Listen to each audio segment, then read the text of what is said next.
Chapter 1 Lao Tzu wants to be a big thief. When the wind was sunny, there were no clouds, and the breeze was blowing slowly, Qin Wu enjoyed a burst of refreshment in the hot summer weather. However, he was completely unhappy, looking at the vast sea in front of him, lamenting in his heart. What the hell is this place? Why did Lao Tzu cross here? What the hell did Lao Tzu do? God, are you going to tease me like this? Originally just a fourth-year student, about to participate in a work internship, enter the society and experience all kinds of adult training, but never wanted to wake up the next day and appear here inexplicably after watching anime for a night. All morning, he was looking for a school and a dormitory that he was familiar with. When he was exhausted, he only found that this place was just an island with more than families living on it, wearing clothes similar to his own. A peace and quiet. Obviously, this place is in the middle of a big city. On the other hand, he himself did not know where to go. Bent over to pick up a small stone and threw it into the depths of the sea. Depressed. Puff! The stone plunged into the water, creating a small clear splash. Why is Lao Tzu here? What's more, how did Lao Tzu become a little kid? From the reflection on the water, seeing his delicate face of a 10-year-old child, he was not angry. Boom boom boom! A black spot gradually appeared on the horizon ahead, approaching him from a distance, and after a while, the black shadow's true body was clearly displayed in front of him. It was a hovercraft with two brightly bald guys sitting on it, as well as a blue-haired girl and a teenager about his own age. He didn't feel anything in the distance. When he reached Qin Wu's 10 or 20 meters away, he was dumbfounded when he saw the faces of the four people. Sun Wukong, bald-headed bitter forest? And this old man with a big turtle shell on his back, isn't he a turtle fairy? The blue-haired girl looks familiar, is she the Lanchi who turns into a sneeze? When the four of them went ashore and passed Qin Wu's side, they saw Sun Wukong's dexterous and vivid tail, and he truly determined where he had traveled. Damn me, Dragon Ball World, this! Completely stunned, he stared blankly at the four people passing by one, and greeted him kindly. What the hell is going on here? How did you come to this high and dangerous world? This is full of all kinds of villain boss, all kinds of terrorists who want to destroy the earth. What Frisia, what Chiru, what Majin Bu, these are all a group of psychopaths. How did Lao Tzu come here? This Dragon Ball world, in the middle and late stages, is full of monsters who can destroy cities, destroy the earth, and even the supervillains who destroy the galaxy. What's the matter? I'm going back. When he was about to get dizzy, an inexplicable metallic sound suddenly sounded in his mind, and the cold voice gave goosebumps. Welcome the host to Dragon Ball World, successfully contacted the plot characters, the stealing talent system is activated, and the familiarity of stealing skills is temporarily 0. Theft of the talent system? What the hell? Qin Wu immediately asked in astonishment. The stealing talent system is a light brain system from the future world of years, infinite software for the purpose of enhancing human abilities, the system explained. Hey? From 9,000 years in the future? Qin Wu was stunned. And then asked inexplicably, then why did you choose me? Could it be that I still have the talent to be a thief? Qin Wu was speechless, he suddenly felt insulted. Does Lao Tzu really have this talent? This thief is not a good job. No, this is randomly selected by the light brain, not the host's powerful thief talent. Qin Wu rolled his eyes, and asked helplessly, can the light brain randomly select Lao Tzu from the future of nearly 10,000 years? How unlucky that Lao Tzu must be! Isn't it, from the future of nearly 10,000 years, to be selected by that bullshit, and throw himself into the Dragon Ball world, is this not bad luck? It must be that he was suddenly hit by a bad star in a moment, and bad luck suddenly 99999 plus. The host should feel lucky, because this system allows you to infinitely steal the abilities of Dragon Ball characters, whether it's blood, cells, or abilities, you can steal them for your own use, the system said leisurely. Hey? So aggressive? Can you steal other people's bloodline? Steal other people's abilities? Qinwu asked dumbly, his eyes falling. Yes, as long as the proficiency is sufficient, the host can steal the ability of any target, provided that there are living creatures. The system replied coldly. Holy crap, it's awesome. How does it feel like playing an online game to practice life skills? Qinwu was shocked by the power of this system, and then became very excited. Does that mean that Lao Tzu can also become a super awesome being? In the next time, he continued to understand with the system, and after the understanding was completed, his excited mood could not calm down for a long time. After half a day, he exhaled the personal attribute panel, and when he saw his current attribute, he wanted to cry without tears. 2. Lao Tzu is so weak? Qinwu. Potential, 8. Combat strength, 1. Skills, none. Talent, theft, with its own system. The simple 4 attributes made him very speechless. The system can explain that the peak value of ordinary people is 10 points. In addition to the potential, the combat power is simply unbearable. I don't even have the fighting power to fight the 5 scumbags. Isn't this an insult? Humiliation? I want to protest. However, the protest was ineffective, and the system only allowed him to make good use of the system's capabilities, and after enhancing his strength, he was silent. Through communication with the system, he learned that this stealing talent is to be proficient in order to stimulate the success rate. It can be used 3 times a day, or it can be kept unused, and then accumulated and superimposed day by day, and their frequency will not disappear or decrease. The most important point is that the stealing technique is also linked to the difference between the target and one's own strength.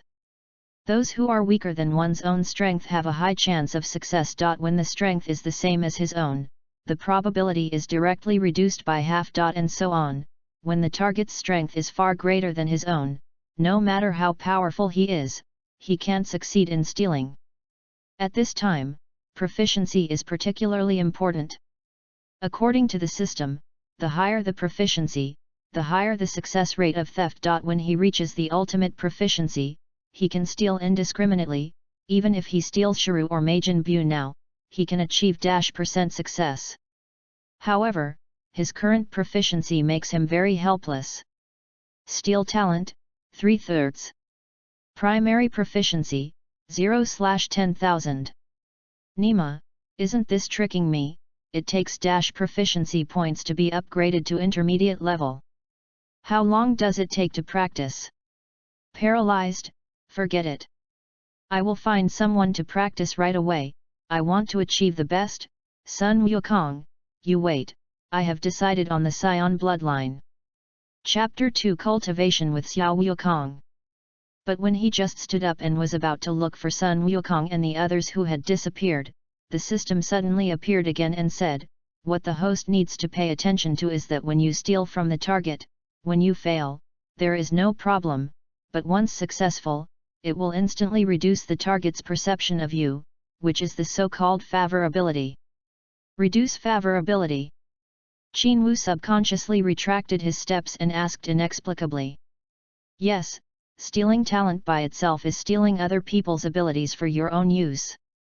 When you steal successfully, the target will be like a piece of meat cut off by you, affecting your relationship with the other party. Although this will not deprive the target of the ability to some abilities, but also cause the opponent to lose a part, which is equivalent to bloodletting the opponent, so the host should be careful. The system's explanation made Qinwu scream. That means, if he steals Monkey King's Scion blood, Lao Tzu will be killed instantly by him. Theoretically yes, but it depends on the difference between the opponent's strength and the host's strength. The stronger the strength, the worse the target's perception of you after the host's theft is successful. When it reaches a state of immortality, the host understands the consequences. That's it, it's okay, I'm not going to steal a big monster like Frisia right away, this shouldn't happen. Qinwu patted his chest and felt relieved. But the host still has to pay attention, the more successful the theft of the target, the worse his perception of you. The perception level is divided into best friend, friendly, goodwill, general indifference, vigilance, disgust, hatred, hostile, hatred, never die.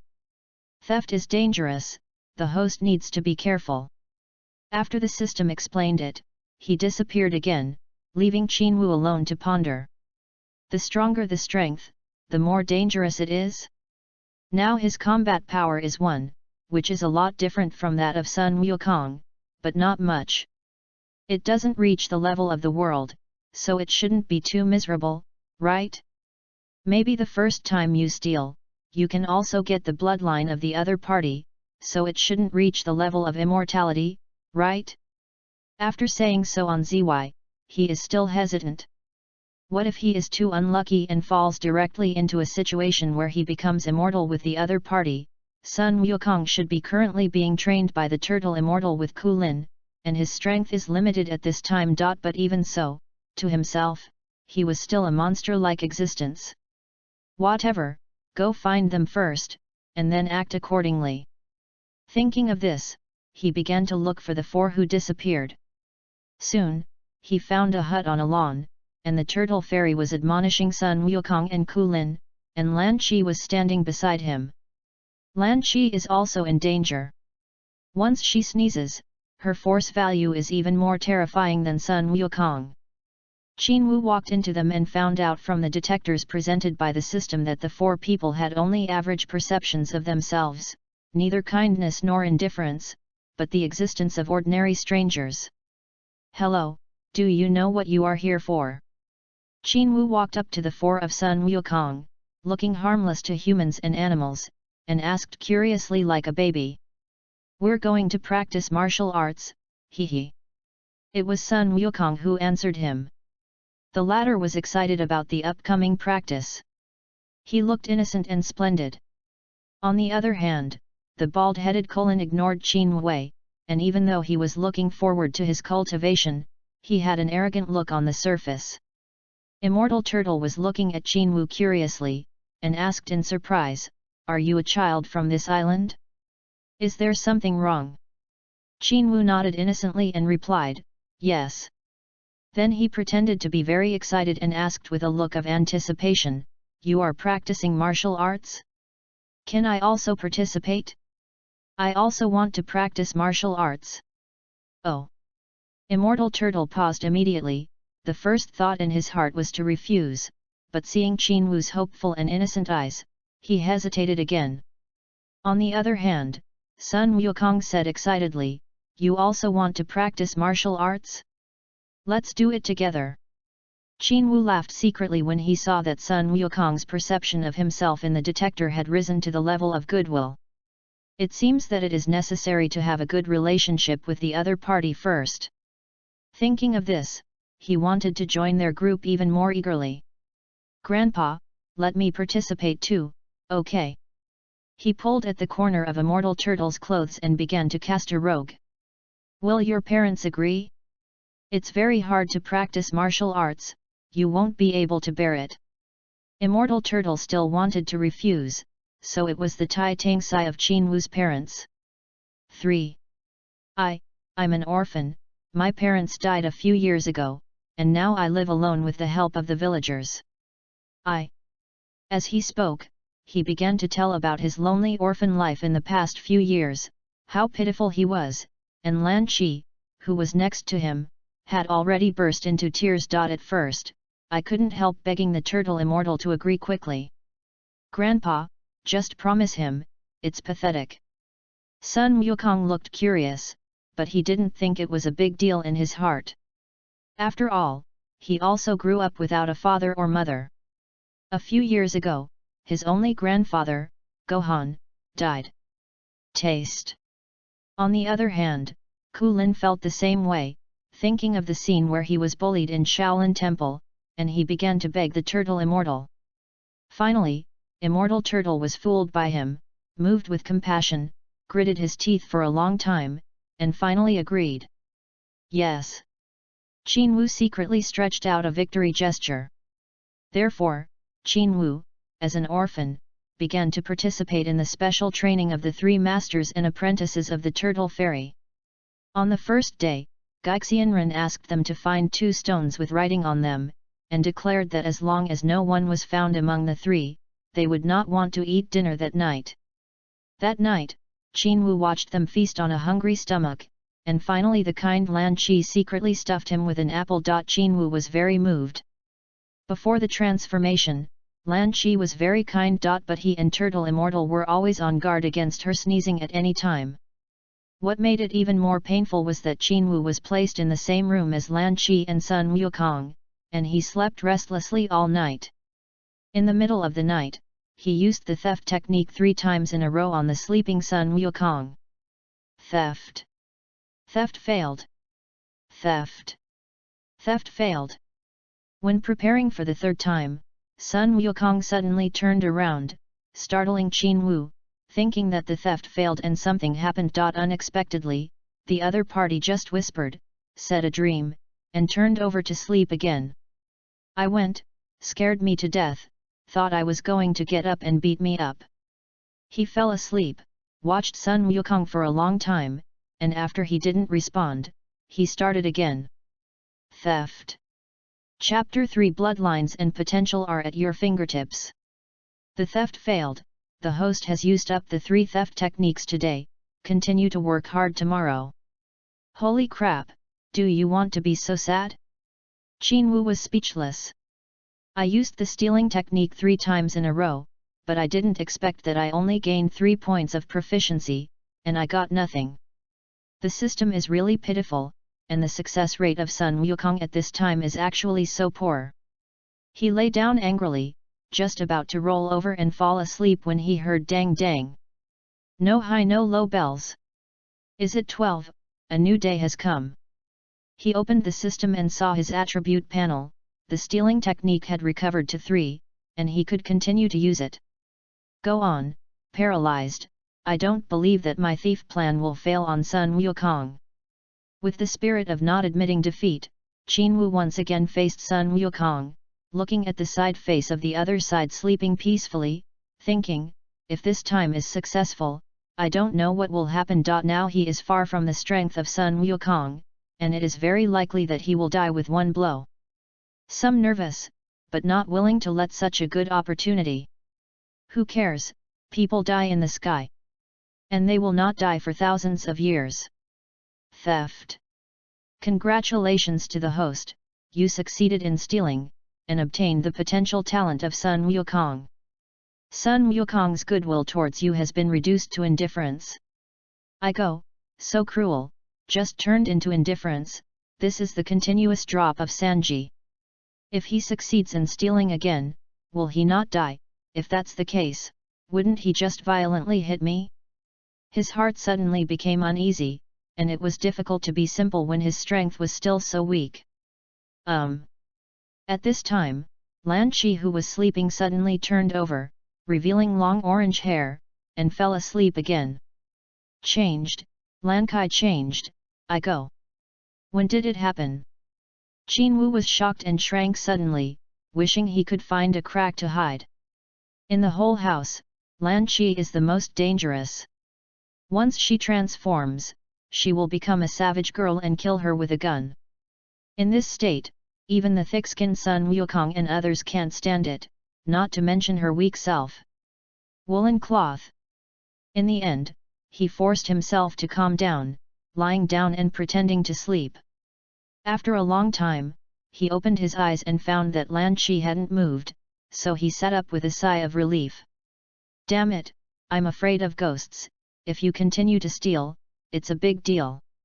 Thinking of this, he stood at Hengzin, walked to Chuang, and continued to prepare the theft technique for Sun Wukong.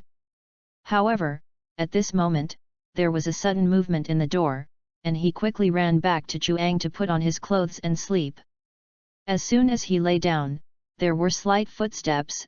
Qinwu quietly opened his eyes, and found that the old man was staring at Lan Qi back with a sullen expression on his face. 4. I'm going, this old woman, how come the ghost? He suddenly remembered a plot. It was the first night of the old man ghost training Sun Wukong and the 2 of them, and this act directly caused Lan Qi anger to burst into flames. He hurriedly pretended to roll over and rolled to Chuang's side, paying attention to the movement at all times, planning to turn over Chuang immediately to avoid if something went wrong. Sure enough, this move of his did not disturb Immortal Turtle, who was still staring at Lan Chi, his eyes reluctant to move. It happened the moment he lifted the quilt. When he saw Lan Chi's orange hair, he was shocked. And the sound he made woke Lan Chi up. "Old man, why are you here?" Lan Chi found Turtle Immortal in front. Without saying a word, she took out her submachine gun, her eyes full of killing intent. The atmosphere suddenly became super tense. "Ah, Lan Chi, don't get excited. I just came in to see if you guys kicked the quilt." Immortal Turtle waved his hands in fear and tried his best to explain. Where can Lan Chi listen? The muzzle of the gun has been pointed at him, as cold as ice. Looking at the muzzle of the black hole, Immortal Turtle was at a loss. Sun Wukong woke up at this time, ignorant, seeing the Turtle Fairy and Lan Chi, and said hello happily. As for Qin Wu, he rolled off the bottom of the Chuang and hid. Ah! After the transformation, Lan Chi was an unreasonable existence. Seeing that Sun Wukong was still sleeping with her, she felt that she had been violated. She screamed and shot Sun Wukong frantically. Shhhhhhh! He fired several shots in a row, set the innocent and ignorant Sun Wukong on fire, and kicked Lan Chi very rudely, without any pity. Right now, Qin Wu, who was peeking at him, suddenly performed the stealing technique at the moment Sun Wukong jumped up. Congratulations to the host, you have successfully stolen and acquired the Scion bloodline. Sun Wukong's favorability to you is hostile, so the host should be careful. As soon as he heard the system prompt that the theft was successful, Qin Wu was dumbfounded before he could get excited. It's dropping Sanji again, directly to hostility. I'll go. He was thinking about whether to hide for a while, lest Sun Wukong turn his hatred on him, but he didn't expect that the moment he succeeded in stealing, the other party seemed to be drained of his body's strength. Hit. Being hit, although it was very painful, Sun Wukong just couldn't resist, and he could only let Lan Chi continue to shoot.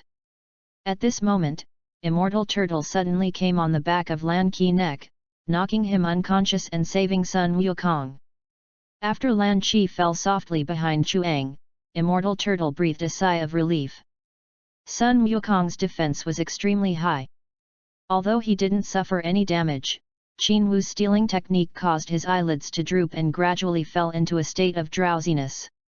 Qin Wu stood up quietly, pretended to be in shock, and glanced at Immortal Turtle, who immediately raised his index finger to his side, made a silent gesture, and motioned him to sleep quickly. Although it was a bit strange to see Sun Wukong's state, he didn't take it to heart.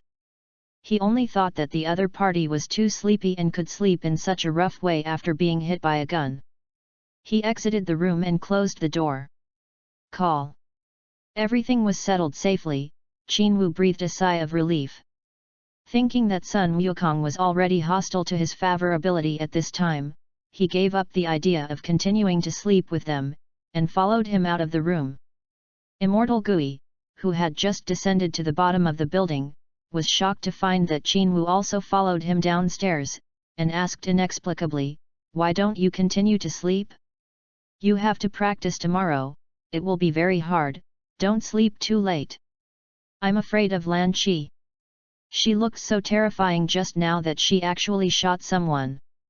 I don't dare to sleep there anymore." Qin Wu found a perfect excuse and said with a worried look. Well, you are no better than Kulin and Wukong, but you can't stand her." Immortal Turtle nodded clearly. For Qin Wu, he can't say how much he loves him, but out of sympathy, he reluctantly accepts the other party. "Okay." Qin Wu responded, but did not choose to go back to the room with Immortal Turtle. Instead, he found the sofa in the living room and fell asleep. "Hey, I got the Scion bloodline, and I also have the potential to steal Wukong.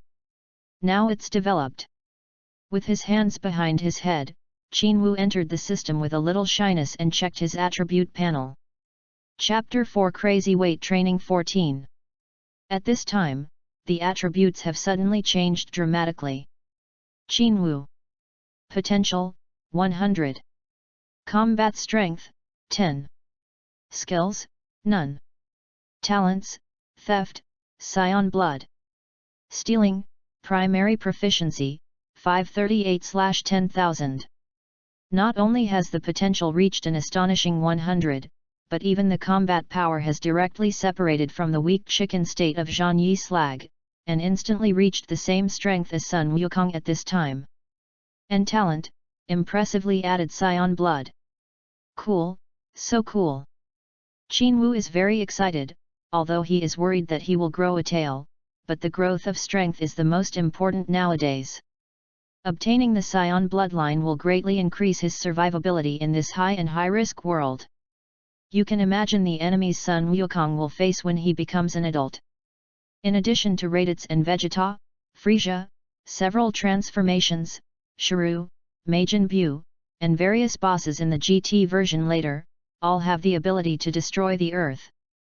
These terrorists are stronger than each other, and each one is more terrifying.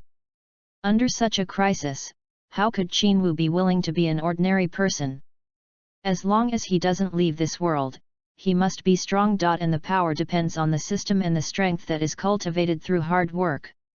Only the stronger the strength, the more capital there will be to survive. 5. It is worth mentioning that after successfully stealing from Sun Wukong twice in a row, his proficiency has greatly increased, and he has gained more than 500 points all at once, which surprised him. When he was woken up the next day, he found that Sun Wukong was staring at him with a wish-fulfilling stick. "What's wrong?" he asked curiously, calmly. "But I thought in my heart, it seems that as the system said, Sun Wukong's attitude towards him has become hostile." Sun Wukong picked up his wishful stick, pointed at him, and said innocently, "I don't know why, I really want to beat you." "Why? Did I provoke you?" Qinwu looked puzzled, his expression extremely innocent. How could Sun Wukong know the reason? He didn't think too much about melon seeds in his small head. He scratched his head thoughtfully, unable to say what he meant. "I don't know, I just feel that you are very annoying, and I really want to give you a stick." At this time, Immortal Turtle came over and said with a smile, "Don't do this to your junior brother, you are all together." Sun Wukong turned around and thought about it for a while. He couldn't let go of the strange hostility in his heart. He turned around again and said angrily, "Let's fight." "No, I can't beat you." Qinwu immediately shook his head and refused. "Just kidding, don't look at me now that I have your bloodline, and I still have potential, but after all, I just got it, and I haven't had time to digest it. If I fight you now, I will only be beaten." Ah! Sun Wukong was very frantic, waving his wishful stick. He didn't hit it, and it didn't matter if he didn't hit it, it was very uncomfortable. Immortal Turtle suddenly made an astonishing move. He slapped Sun Wukong on the head with his hand, and in his eyes with sunglasses, there was a cold glow. "It seems that you are very energetic, wait for the special training later. Gotta double it for you." Sure enough, the Turtle Fairy did what he said. After breakfast, he gave each person a turtle back to increase weight training. This is a bit different from the original plot. The original plot was training on the first day, but firstly, light training was carried out. After getting familiar with the road conditions, weight-bearing training was added. Unexpectedly, the addition of Qinwu changed the plot a little. But it doesn't matter, it will not affect future development. To Qinwu, Turtle Immortal was not soft-hearted, and like Sun Wukong and Kulin, they carried a tortoise's back that weighed kilograms. After Qinwu put the turtle's back on his back, he suddenly felt that his entire body was extremely heavy. This was a huge load for someone without the slightest foundation in martial arts. Fortunately, he got the Scion blood, and this weight can still bear for the time being. So, their one-day special training began. The first is to deliver milk, then to run forward. In the process, In order to lengthen the distance, the turtle immortals also specially let them run around the trees by the roadside. 2 or 3 hours later, during the milk delivery process, they heard Turtle Immortal and passers-by mentioning the world's no. Martial arts conference, and they were looking forward to it. Only Qin secretly considered whether to participate. He has no interest in this martial arts tournament. Even if the champion has a bonus of yuan, it is still not attractive. In his opinion, this conference will not meet any awesome characters, and it will not be of any benefit to his own improvement. It is just a stage for the immortal turtle to pretend to be a force. Moreover, the bonus is only for Sun Wukong. A person's appetite can be spent within a period of time, which is really not a huge bonus. During the special training along the way, Sun Wukong and Kulin were looking forward to the conference in 8 months, and he was the only one who did not speak. Kulin was very surprised by his dullness, but Sun Wukong had always been hostile to Qin since the morning, and had never spoken to him, for fear that as soon as he spoke, he would not be able to control him and fight him. Therefore, Qin was isolated. In addition to the immortal turtle who often took care of him, Kulin also only talked and laughed with Sun Wukong, who had the same expectations as himself. After the milk is delivered, their second item is to plow the field, whether there is a finger plow, and the turtle immortals don't care if they can bear it or not, they just set a time limit and don't care. After a few hills were plowed, the 3 of them seemed to have fallen apart, paralyzed from exhaustion. Then there was lunch, and then another so-called cultural study session. Compared with the special training, for Qin, the cultural practice class is more difficult. For a college student, what Gaixianren teaches is too simple, it is better to spend time on special training. Thinking of doing it, after confessing to the turtle fairy, he carried the turtles back alone and went out for running training. For the maverick Qin, Immortal Gui had nothing to do. After all, he saw Sun Wukong's rejection of the former, and he thought that the other party probably didn't want to stimulate Sun Wukong, and the two had a fight before leaving on purpose. However, he never thought that Qin felt that the class was a waste of time before leaving.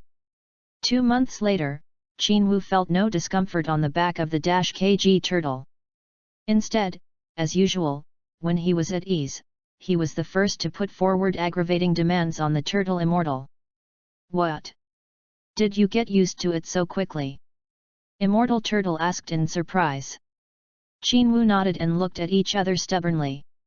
After adapting to the 21 kg tortoise back, his combat power has reached but he still feels that it is very slow. For those terrorists with a combat power of hundreds of millions, this is almost not even the strength of an ant. A strong sense of crisis made him have to become stronger and stronger. Moreover, there is also a coveted Sun Wukong beside him. The opponent's combat power is 2 points higher than his own. If they fight, they may suffer a loss. Tonight on the list, it depends on the results. If it is good, it can be around 7 tonight. Ask for flowers in collection.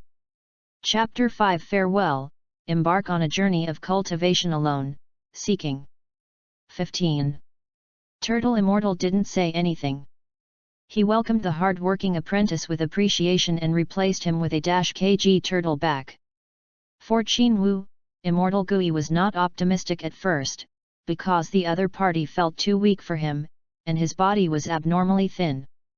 However, from the first day of training, Qin performance exceeded his expectations. On the first day, Qin not only completed all the training like Sun Wukong, but even pulled out of the bitter forest so far. Not like a little guy with no foundation at all. The performance after that was also comparable to that of Sun Wukong, which made him greatly sigh. The only thing that gave him a headache was that Qin was always very silent and seldom communicated with other people. Seeing that Qin was replaced with a -kg turtle back, Sun Wukong was not to be outdone and replaced it with an equivalent turtle back, and the two began to work. Although Qin tried to repair the relationship between the two within 2 months, Sun Wukong had no other hobbies besides eating and becoming stronger, and he had no way to start. 2 months later, their relationship is still hostile. In the end, Qin Wu simply gave up. Anyway, Sun Wukong's two most important things in his stealing, it doesn't matter whether the relationship is good or not. It took Qin Wu only 1 month to get used to the -kg tortoise back, and he asked to increase the weight again. Now his combat power has reached 58, while Sun Wukong is 52, but he is 6 points less. This is probably because the Scion bloodline is mixed with the bloodline of the Earthlings, and the potential is increased. Think of the future Sun Wuhan, such a mixed-race Scion, born with much more potential than Sun Wukong. When the potential is cultivated, it is extremely terrifying to replace it with combat power. Therefore, although he does not know what the potential of Sun Wukong is, his potential will definitely be higher than that of the other party. This time, it was changed to -kilograms, which is already the highest weight the turtle immortals consider to be their age. However, another month later, Qin Wu asked to change again. 6. This time, it was heavier than the turtle's back on the turtle immortal's back, reaching -kilograms. He changed, Sun Wukong also changed. In short, this guy just wasn't convinced by him. Only Kulin, after putting on -kilograms, has been unable to continue to gain weight for the time being. 120 kilograms is indeed a huge burden for Qin Wu and Sun Wukong at the moment. Even if they have Scion blood, it will still take 3 months to get used to it before they reach the relaxed and comfortable standard.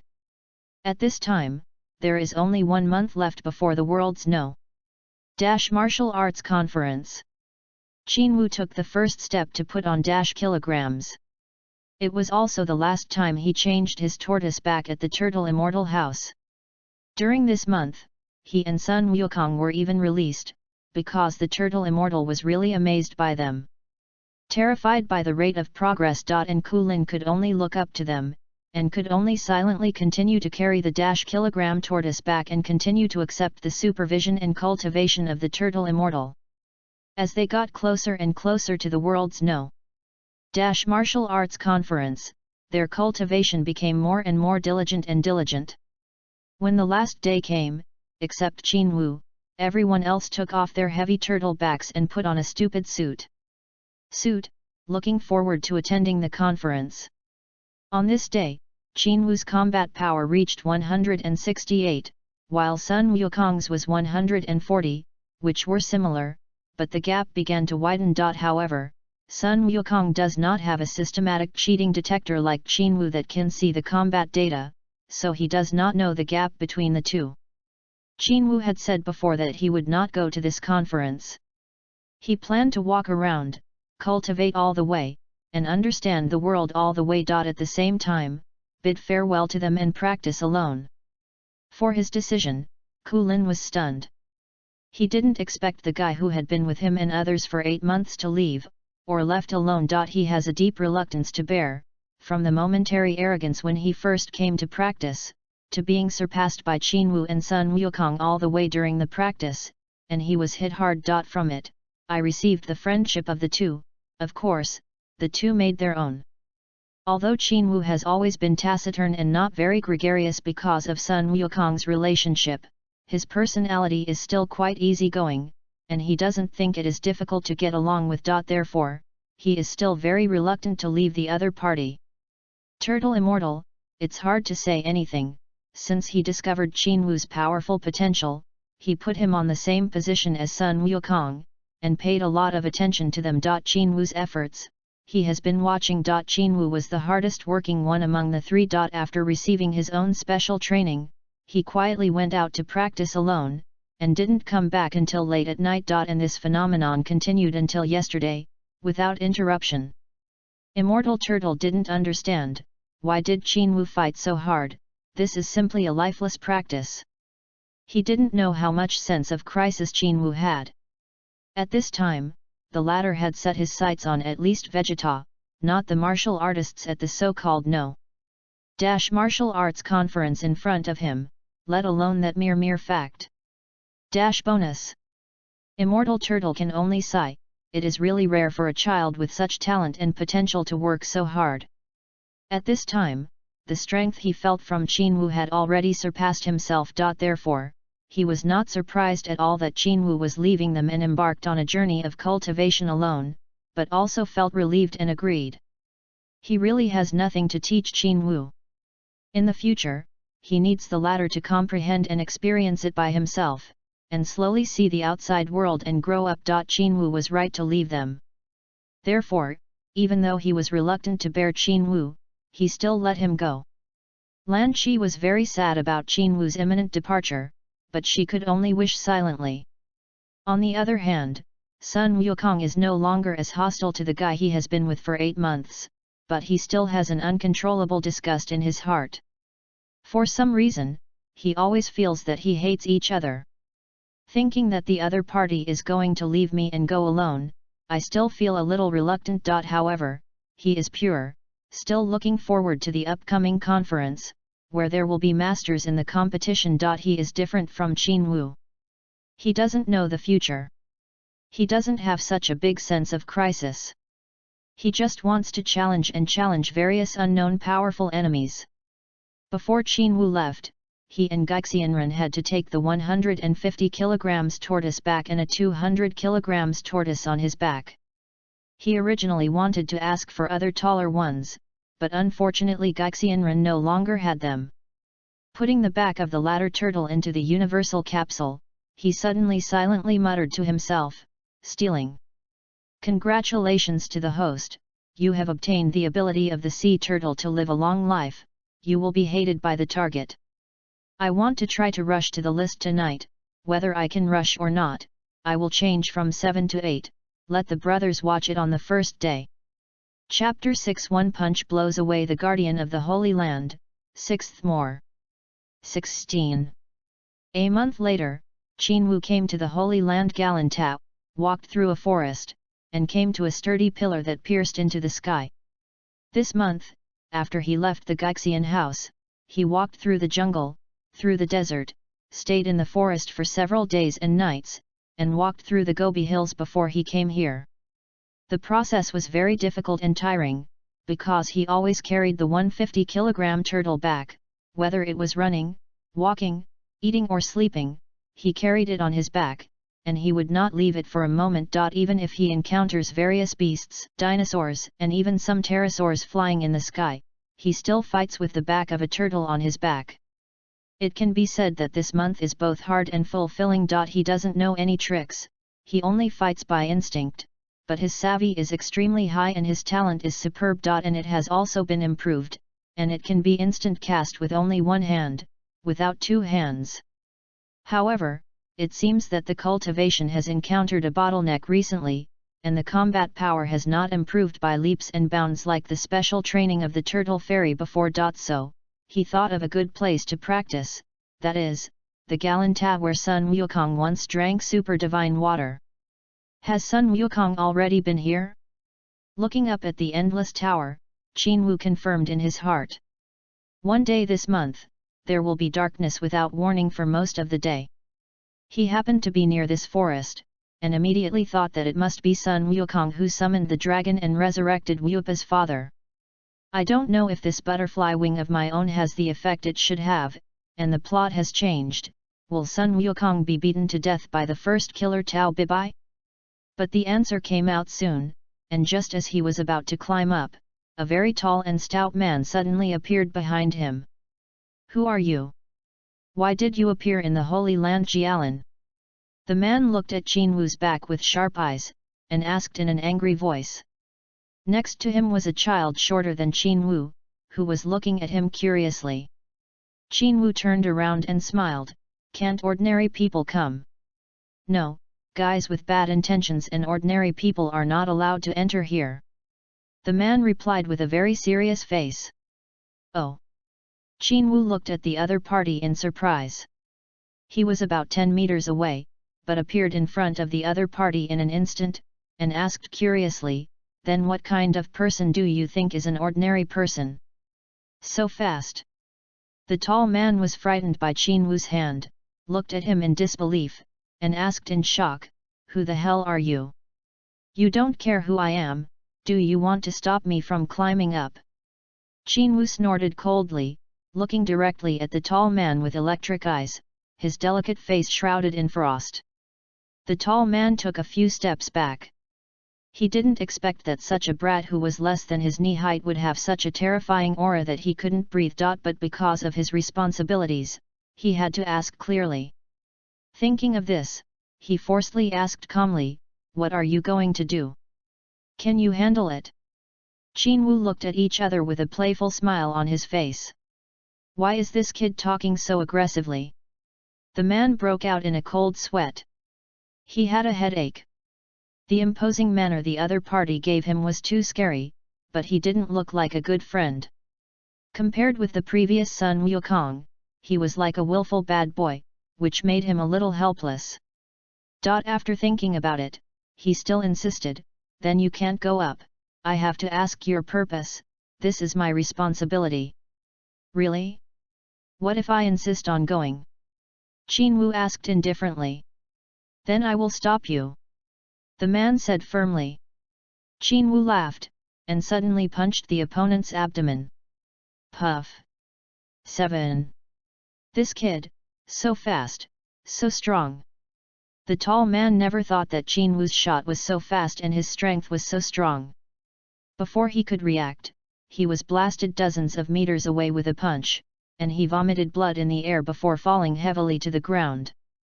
The child Wupa was stunned when he saw his father being punched away by the opponent, but thinking that it was his own father, he gritted his teeth and rushed towards Qin Wu, screaming. "Ha ha!" Just when the other party was about to pounce on him, Qin Wu suddenly shot and covered Upa, making the latter struggle for a long time, unable to move, and then continued, "Don't worry, I'm not a bad person." After he finished speaking, he let go of the other party and walked over to the tall man with a pale face and bloodshot eyes, and said with a smile, "How about my strength compared to the Sun Wukong of Galantat?" The other party who wanted to struggle to stand up was stunned. "Are you a friend of Sun Wukong?" "Yes, I am his junior brother. I heard that he has been there, and I also want to try it." Qin Wu nodded seriously and said. "No wonder you are so strong." Unexpectedly, the other party was Sun Wukong's junior brother, and the tall man was relieved. He wanted to get up, but his body seemed to fall apart, weak and weak. Seeing him like this, Qin Wu helped him forward. With just one hand, he almost lifted the opponent and put it aside to sit down. Sure enough, he was very strong. With such a tall body, the other party lifted it up so easily. The tall man was speechless. He thought of Sun Wukong in his heart, and felt that the guy in front of him was more perverted than Sun Wukong. Since he is Sun Wukong's junior brother, he doesn't blame Qin Wu for that punch. He smiled and said, "You and Sun Wukong are both strong, too strong.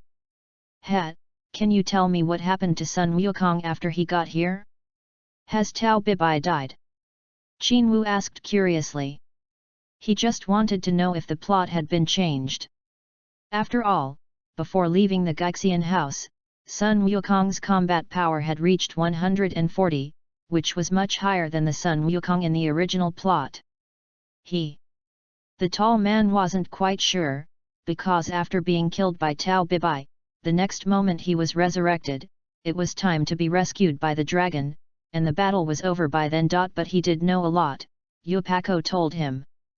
After he roughly explained the situation, Qin Wu showed a wry smile.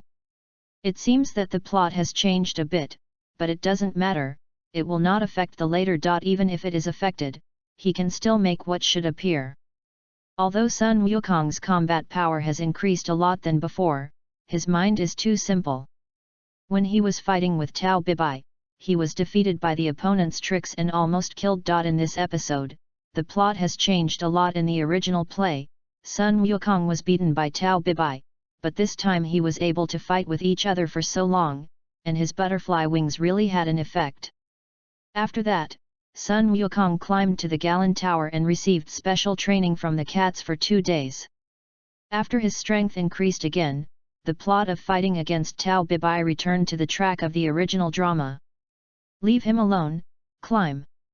Saying goodbye to the guardian of this holy land, Qin took a deep breath and climbed the gallon tower with the back of a 150-kilogram turtle on his back.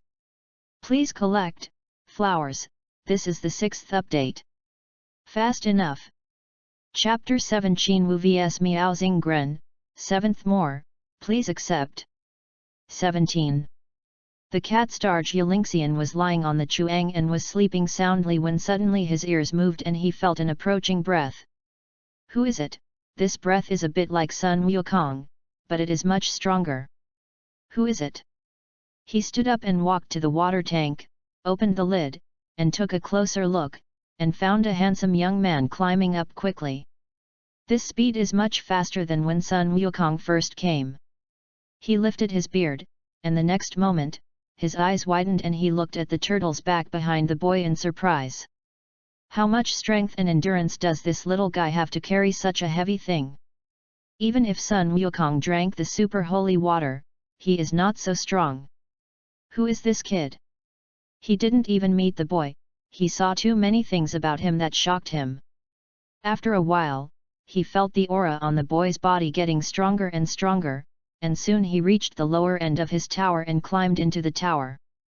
Qin spent 4 hours, carrying the back of a turtle, and finally climbed the gallon tower. Sitting beside Takong, he was panting heavily, feeling like he was paralyzed from exhaustion. Before he could look around, a white cat suddenly appeared in front of him, leaning on a cane and looking at him curiously.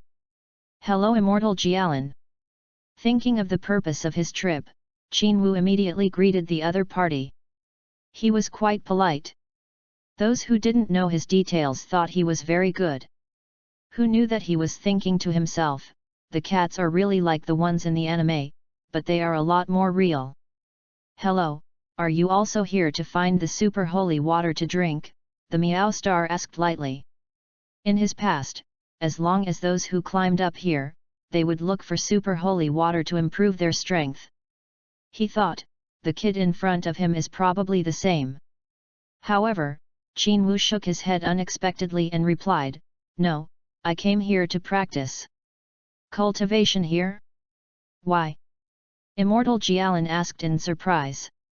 Qin looked at the other party's cat face, frowned and said, I have encountered a bottleneck recently. I feel that there is no better place in the lower world than this place for cultivation, so I came up. Oh? Why are you working so hard? With your strength, you are not only the number 1 in the world, but also the top few in the world. Immortal Jialin asked in surprise. Am I going to tell you the story behind it? Qin lowered his head, not wanting the other party to see his expression of wanting to complain, and said faintly, I just want to improve my strength. If my strength does not improve, I will be uncomfortable for a day. You are too anxious. You must know that if you cross the steel, you will break. You have to combine work and rest, so that you can enter the country faster. Immortal Jialin persuaded. Qin nodded clearly and said seriously, so I plan to practice with you for a while. Saying that, he took off the turtle's back and threw it aside. Boom! The turtle back made a loud noise, shocking Immortal Jialin, and he asked dumbly, how heavy is this? 150 kilograms. Qin replied lightly. Hey, you are so small and your back is so heavy, aren't you afraid of affecting your growth? Immortal Jialin asked in surprise. Compared to growth, I'm more afraid that my strength will not increase. Qin took out the omnipotent capsule in his arms and tossed it to the side.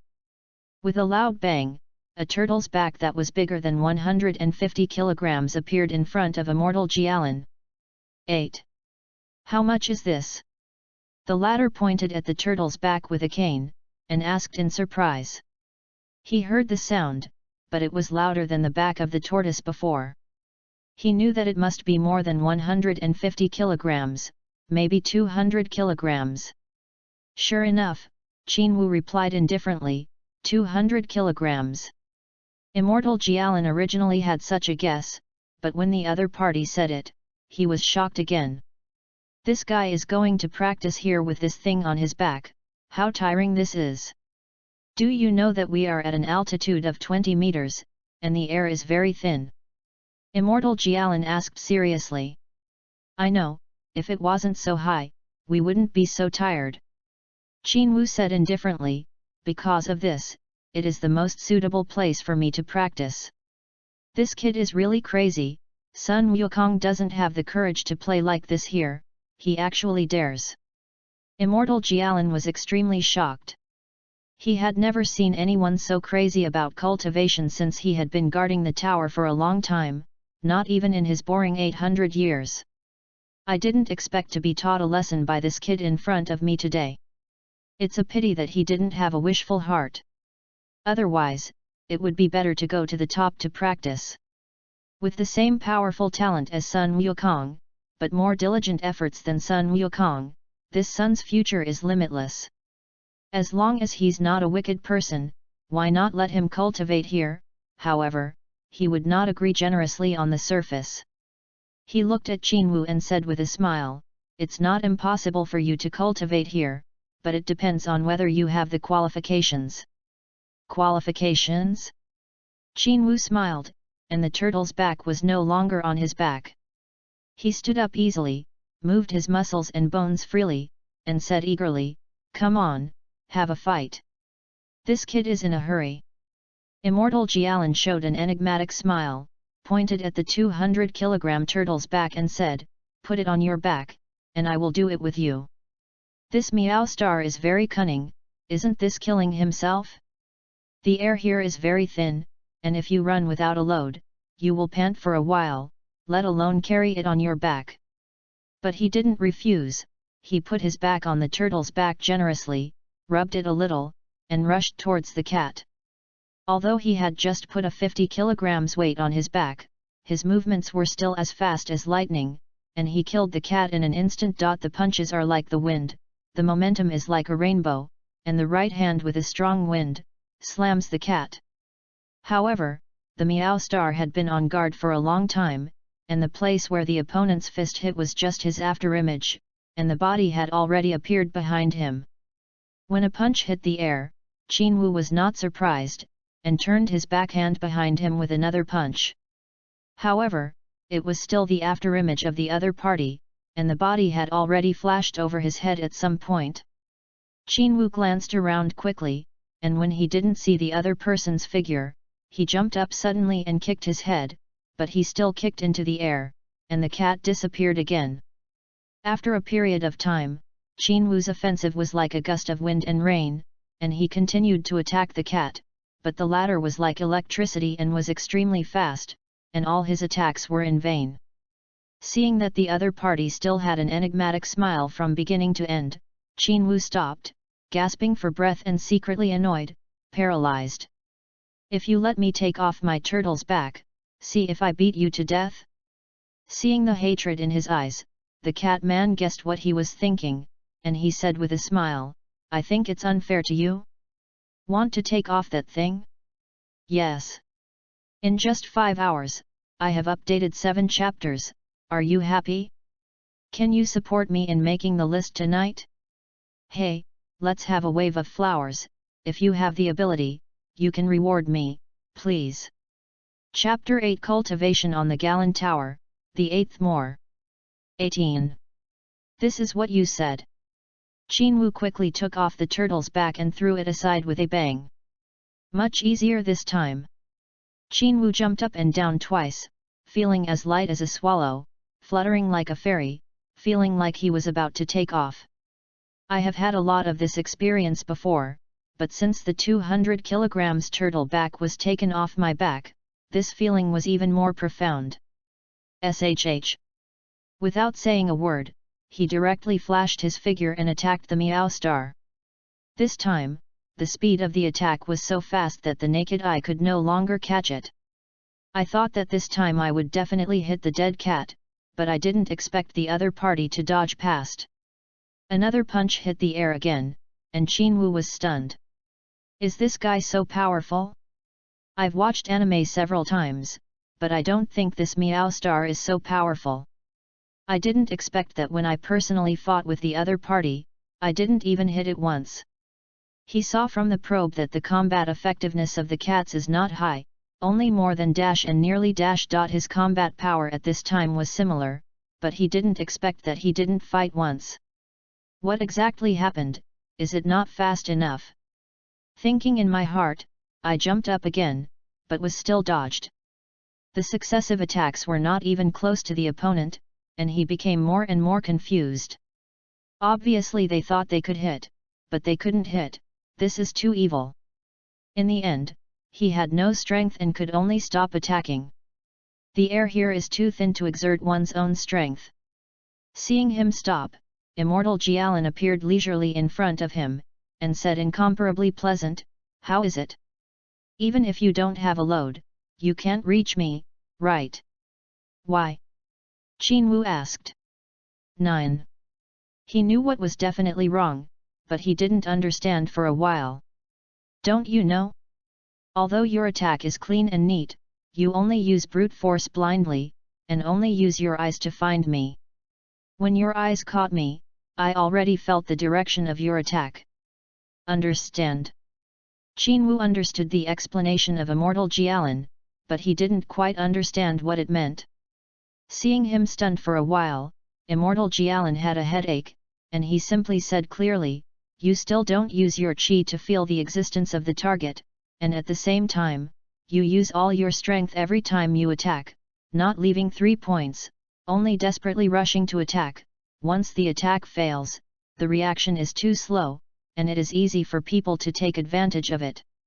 Having said that, Qin Wu fully understood that it was simply because he attacked too aggressively and did not spare any effort, so that he often missed his target and could not make an effective response.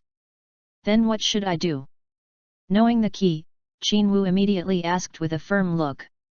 As for martial arts, he is still a beginner, so he should not be ashamed to ask questions at this time. It is only reasonable to learn from the seniors. This is how Sun Wukong grew up all the way.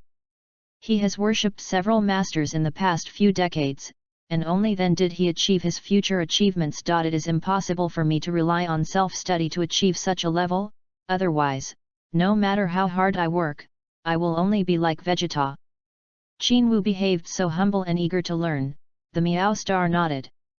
This kid is good, with high potential, and he has practiced the foundation.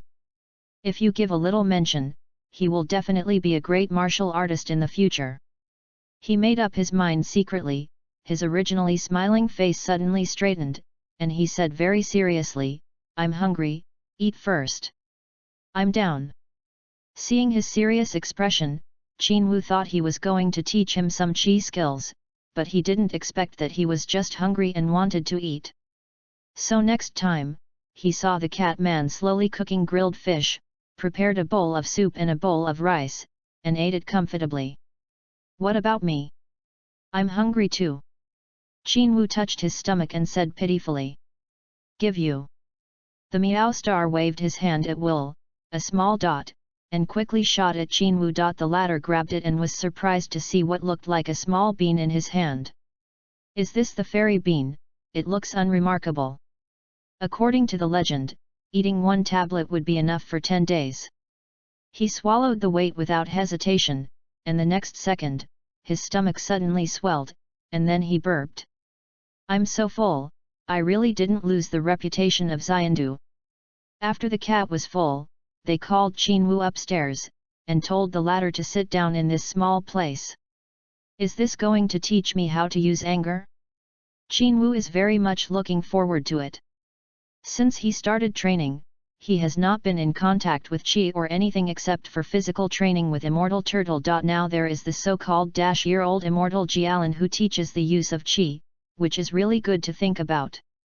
Immortal Jialan was sticking to the crutches, looked at him for a long time, then squinted and said, "If you want to become stronger, learning to use qi is the key.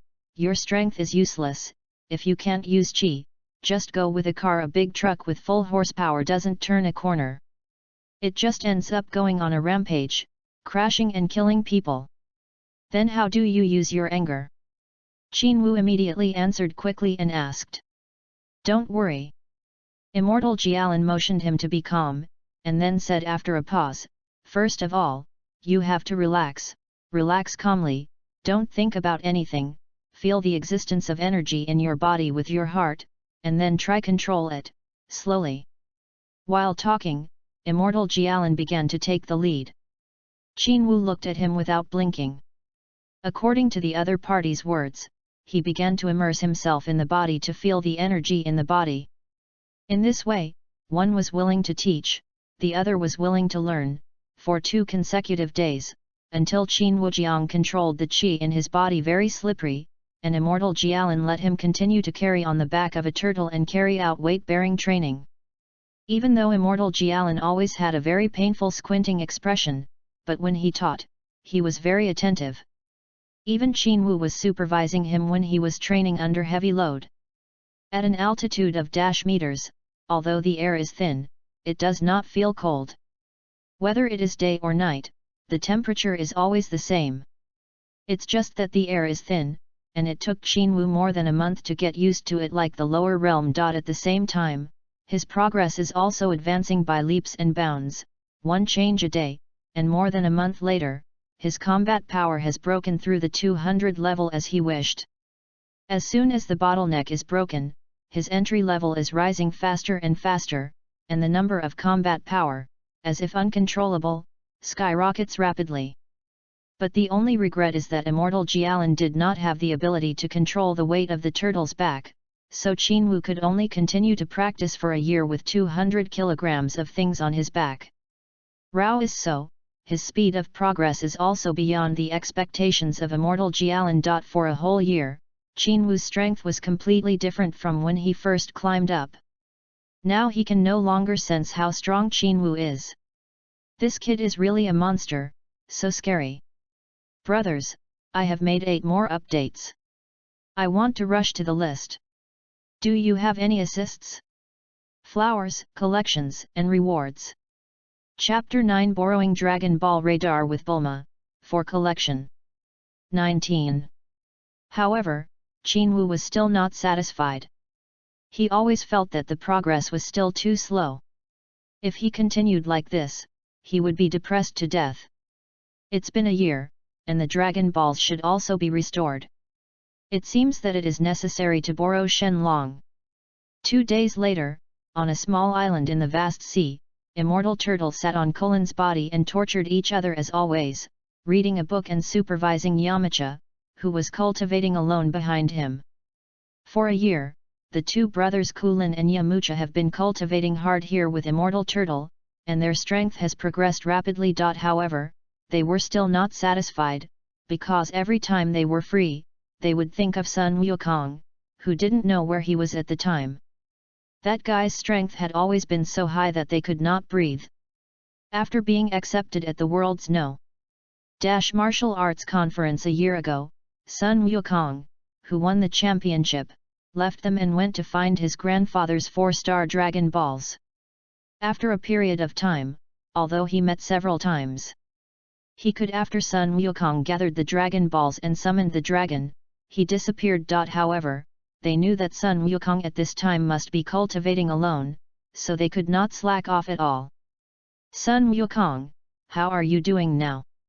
Kulin misses and looks forward to it. While his strength is soaring, he also wants to compare himself with Sun Wukong again to see who is stronger and who is weaker. Of course, he felt that he might not have won the other party, but he still had incomparable confidence in his own strength. Hurry up and practice, don't be lazy. Seeing him in a daze, Immortal Turtle suddenly patted him on the head and urged him. Good good. Kulin could only continue to bury his head in training. When he was just about to continue doing push-ups, a small black spot suddenly appeared in the corner of his eyes, from far to near, quickly approaching here. Who's here? He was startled, and then said excitedly, Is it Sun Wukong? He stood up abruptly, and Immortal Turtle, unprepared, suddenly fell a dog and ate shit. When Immortal Turtle got up and wanted to scold him, he was stunned to find that there was a dark shadow that was getting bigger and bigger. It turned out that someone was driving a plane and slowly landed on their island. Who? He asked in confusion. 10. I don't know, it's not Wukong anyway.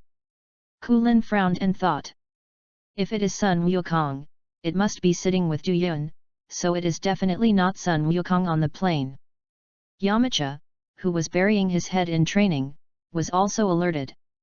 He walked up to the two immortals, looked at the slowly descending plane, and asked inexplicably, "Who is it?" The turtle immortal did not speak, and kept looking at the plane. The plane landed steadily, and a man jumped off from it. He was about 1 meter 3 or so tall, and his face was immature. At this time, he had long hair tied behind his head. After he got down, he saw the immortal Tortoise, and the man smiled immediately. "Greetings, Grandpa Turtle Immortal, Kulin, how are you?" Qinwu. From that immature face, they immediately judged that it was Qinwu who had disappeared for more than a year, and Kulin immediately ran forward to hug each other excitedly. The turtle immortal smiled and nodded to greet the person who came. He naturally recognized that the other party was Qinwu, but he didn't expect to see him for more than a year, and his hair was so long.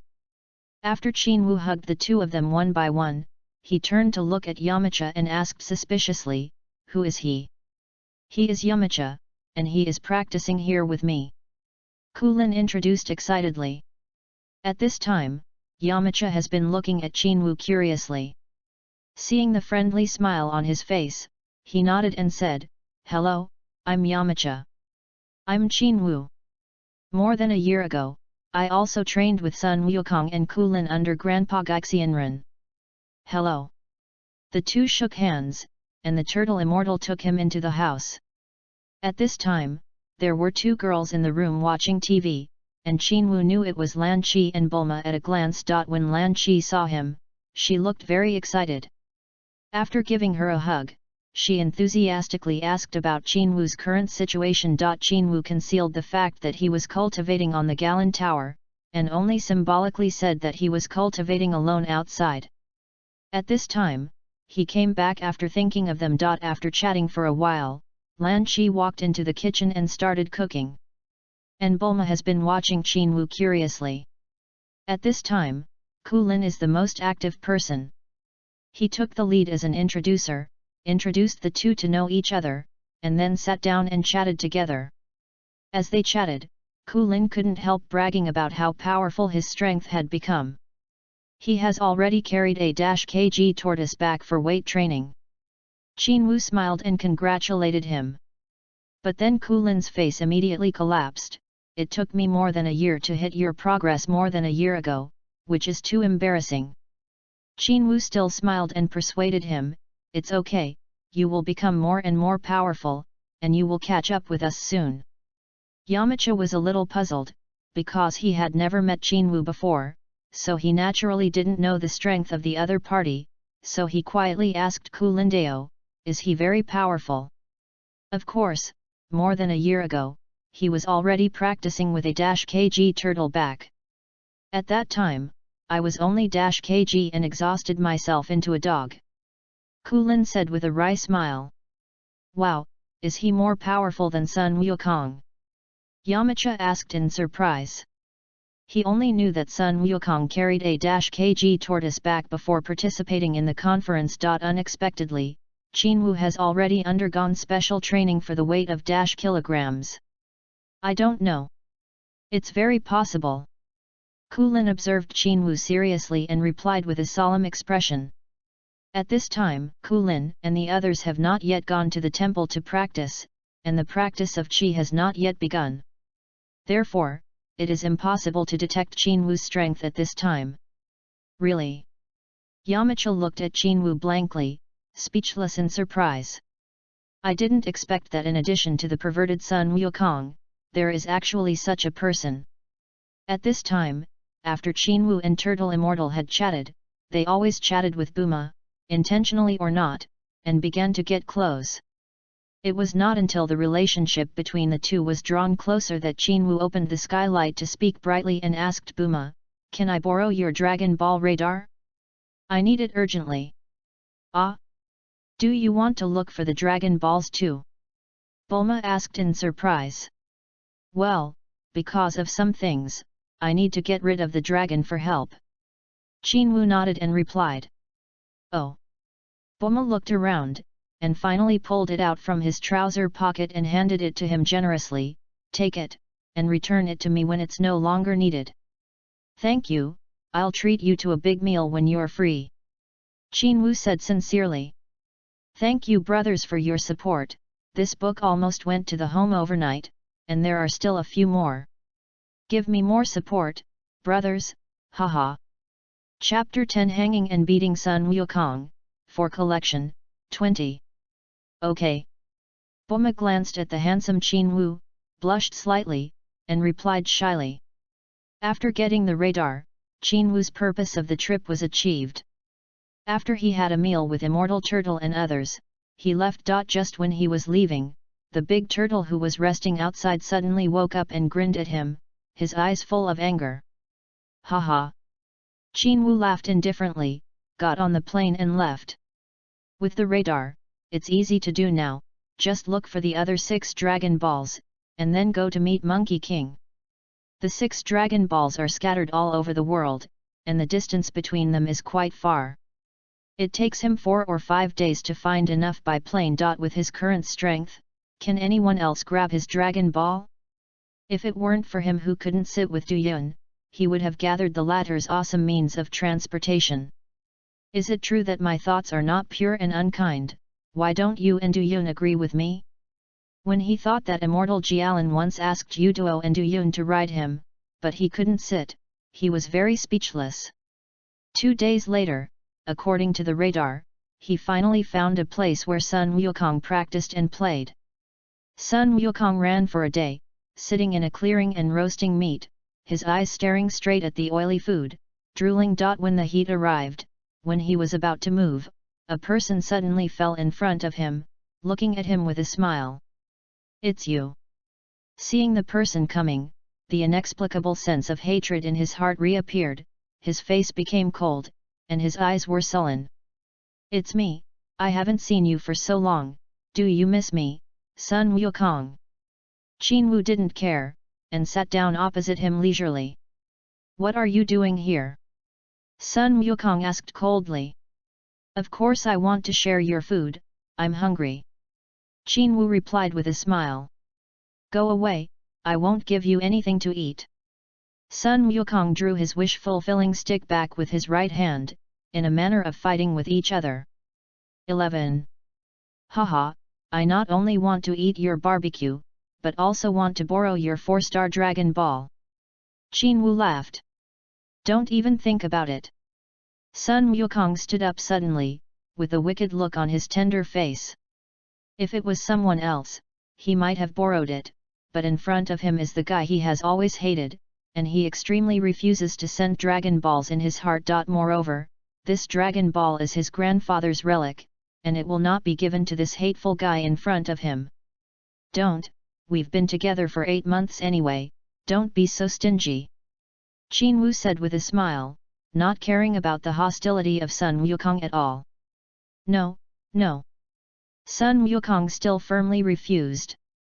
Qin Wu's expression suddenly changed, he stood up abruptly, and said with a sneer, "Since you don't give it to me with good intentions, then I can only grab it. Good guy, I wanted to fight you a long time ago, and now is the time, come on." After the Battle of the Red Ribbon, plus nearly a year of solo practice, Sun Wukong's mind has matured a lot. Although he is still kind-hearted, there have been many changes in the way he looks at things, and he is no longer the simple little boy he used to be, like a mirror. He seemed to think that using the Ruyi stick was bullying Qin Wu, so he threw it aside, put on a fight, and stared at Qin Wu without blinking. Qin Wu smiled, he didn't make any moves, just stood with his hands down naturally. Just when Sun Wukong thought he wasn't going to fight, Qin Wu suddenly disappeared, then appeared in front of him in an instant and punched. So fast!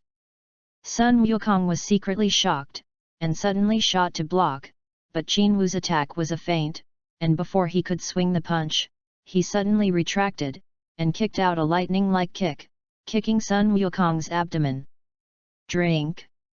Sun Wukong quickly blocked with both hands, and took advantage of the jump, falling high behind the opponent, and then quickly bullied himself, punching the opponent with a punch. Qin Wu, who had his back turned to him, didn't even look at it, and suddenly kicked back. Boom! Sun Wukong didn't expect that his opponent would fight back when his back was facing him. He couldn't dodge this time. He was kicked in the abdomen and flew more than 10 meters into the tree trunk. After falling to the ground, he clutched his stomach and cried out in pain, "It hurts." In his heart, he was inexplicably shocked by the strength of Qin Wu's kick. As soon as he succeeded, Qin Wu did not take advantage of the momentum and continued to pursue. Instead, he turned around and said with a smile, "How is it, Sun Wukong, is my strength okay?" But he thought in his heart, "Thanks to your bloodline, otherwise my progress would not be so fast." Sun Wukong waited for his stomach to calm down, stood up and said solemnly, "I haven't seen you for a year, your strength is amazing." Although he hates the other party, he agrees with the strength of the blow. If it weren't for his strong defense and resistance to beatings, he might have lost his combat effectiveness. Qin Wu looked at him and said confidently, "Of course, I work harder than you. When you were still swimming in the mountains and water, I have been practicing hard." "I see, but I will defeat you." Sun Wukong also had extraordinary confidence in himself. "Okay, come again." After speaking, Qin Wu suddenly bullied himself up, so fast that Sun Wukong couldn't catch it with the naked eye. This time, Qin Wu used % of his strength to blast Sun Wukong dozens of meters away, breaking a row of long trees before he fell down. Push! Sun Wukong was beaten with black eyes, vomited a mouthful of blood, and lay on the ground.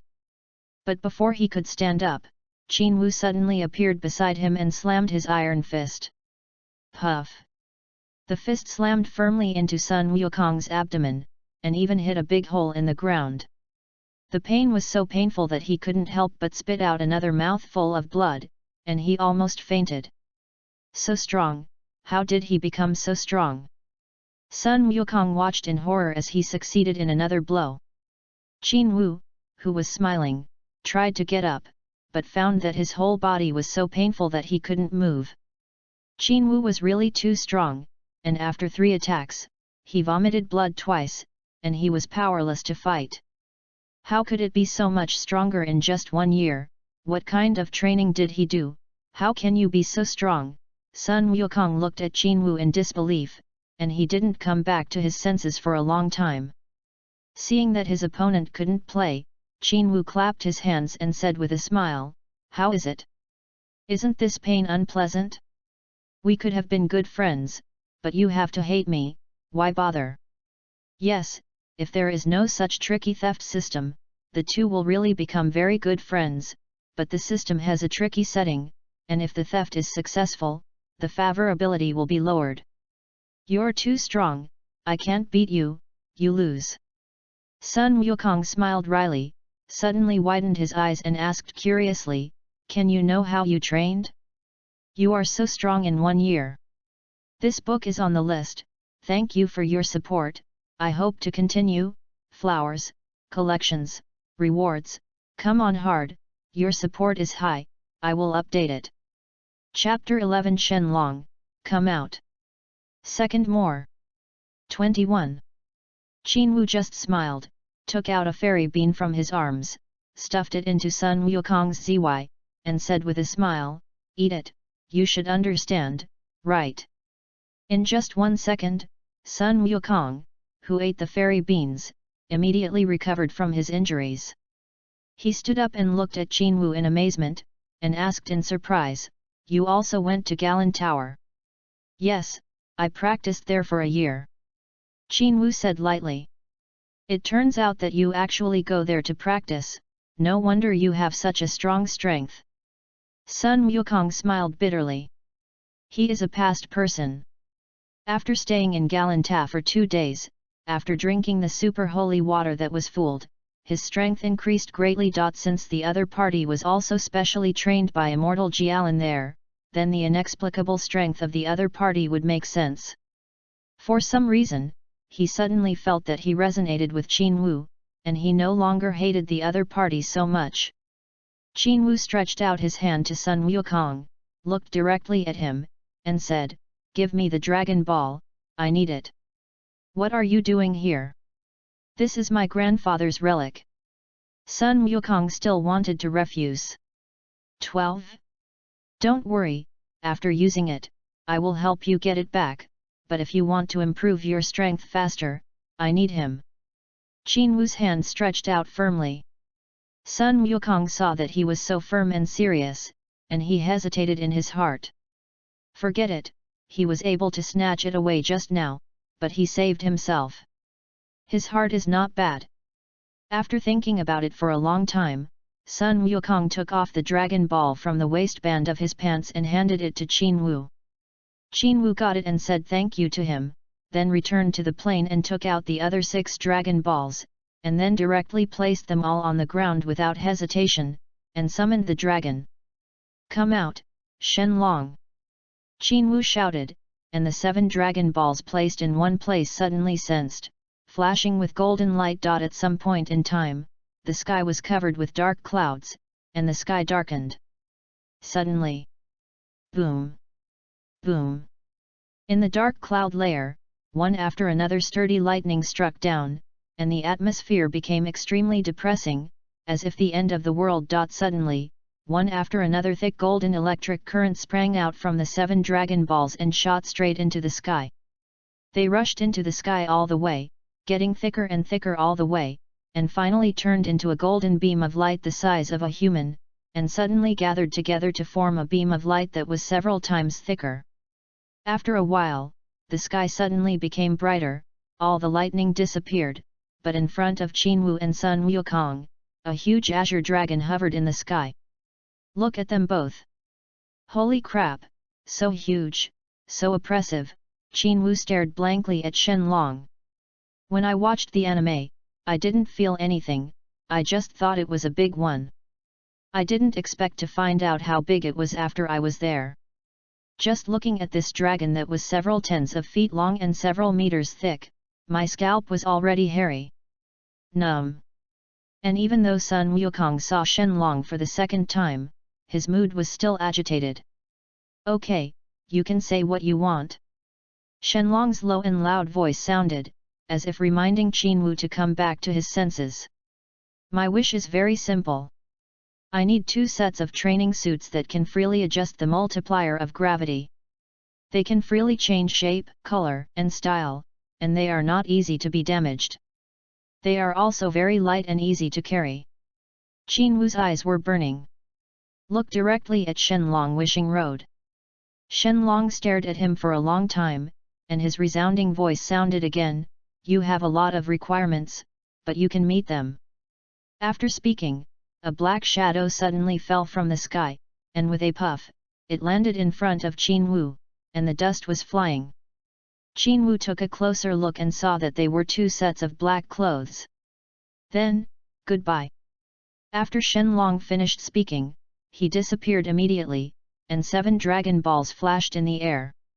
4-star Dragon Ball? Without waiting for Sun Wukong to react, Qin Wu leaped into the air like lightning, took out the prepared sack from his arms, swept all the 7 Dragon Balls into the bag, and then landed floating. Before the Dragon Ball turned into stone, he felt that he took out the 4-star Dragon Ball and handed it to Sun Wukong. After the latter took it, he stared blankly at him and asked inexplicably, "What are you doing? Why did you put away all the Dragon Balls?" Qin Wu replied indifferently. "Because I still need them next year, I'm too lazy to look for them again." Looking at what he said, so natural, so light, as if he had just done something trivial, Sun Wukong was stunned. At this moment, the 6 Dragon Balls in the bag seemed to be scattered, pulling the bag, as if they were about to break, shaking non-stop. "Hey, how can I let you run away?" Qin Wu took the time to hold the sack tightly, and after a while, all the Dragon Balls stopped struggling and all quieted down. Putting the sack on his back, Qin Wu lowered his head and picked up the 2 sets of training clothes under his feet. He chose one set and threw it to Sun Wukong.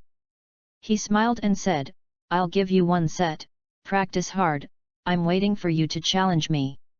"Oh!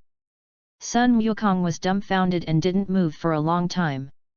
Qin Wu didn't care so much, he directly waved goodbye to the other party and said, "Let's go, the radar has to be returned to Bulma." Said he flew the plane and left here.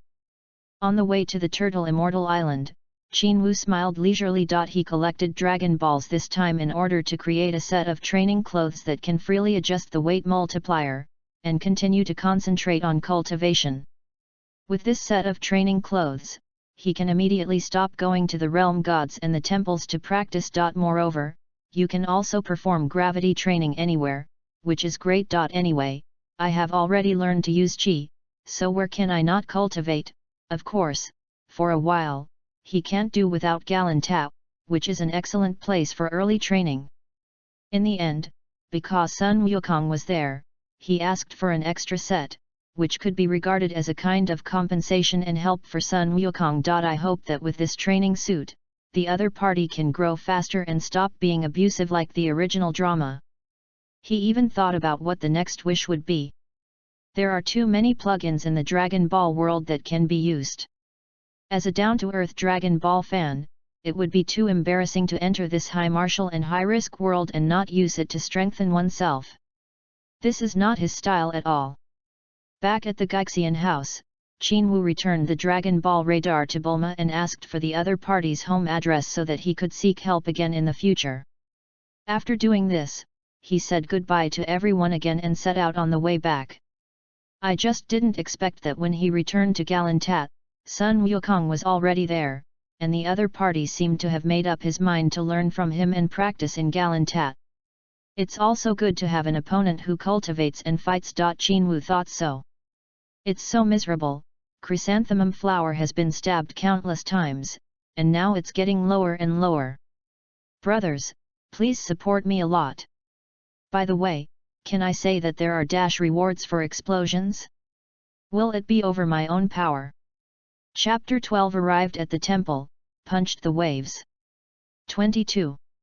In the Galan Tower, Qin Wu continued to practice for half a year. From the beginning of 10 times the gravity, that is, 10 times the body weight of 25 kilograms, it gradually increased to 20 times. The cruel self-abuse and the extremely difficult cultivation in the process, Sun Wukong, who is also known as self-abuse in cultivation, was shocked to the point of numbness. Because not only did he use extraordinary gravity to cultivate, but he was so exhausted from the practice that when he could barely move. He also asked Sun Wukong to give him a fatal blow to bring him to a near-death state, and then he would recover instantly after eating fairy beans. After that, do it again. With such a life-threatening cultivation attitude, Immortal Jialan looked at the boss with wide eyes, for fear that Qin Wu would be beaten to death by Sun Wukong if he was not careful. He had persuaded many times, and even resorted to command means, but Qin Wu didn't take it seriously and continued to go his own way, repeating the cycle indefinitely. 13. Of course, he didn't play like this all the time. Every 2 days, he would relax for a day, rest and recover, and go to the lower realm to play for a day. Sun Wukong was stimulated, and he followed his life. Gradually, within half a year, not only Qin Wu, but also Sun Wukong's strength rose rapidly, greatly surpassing the combat effectiveness of the same period.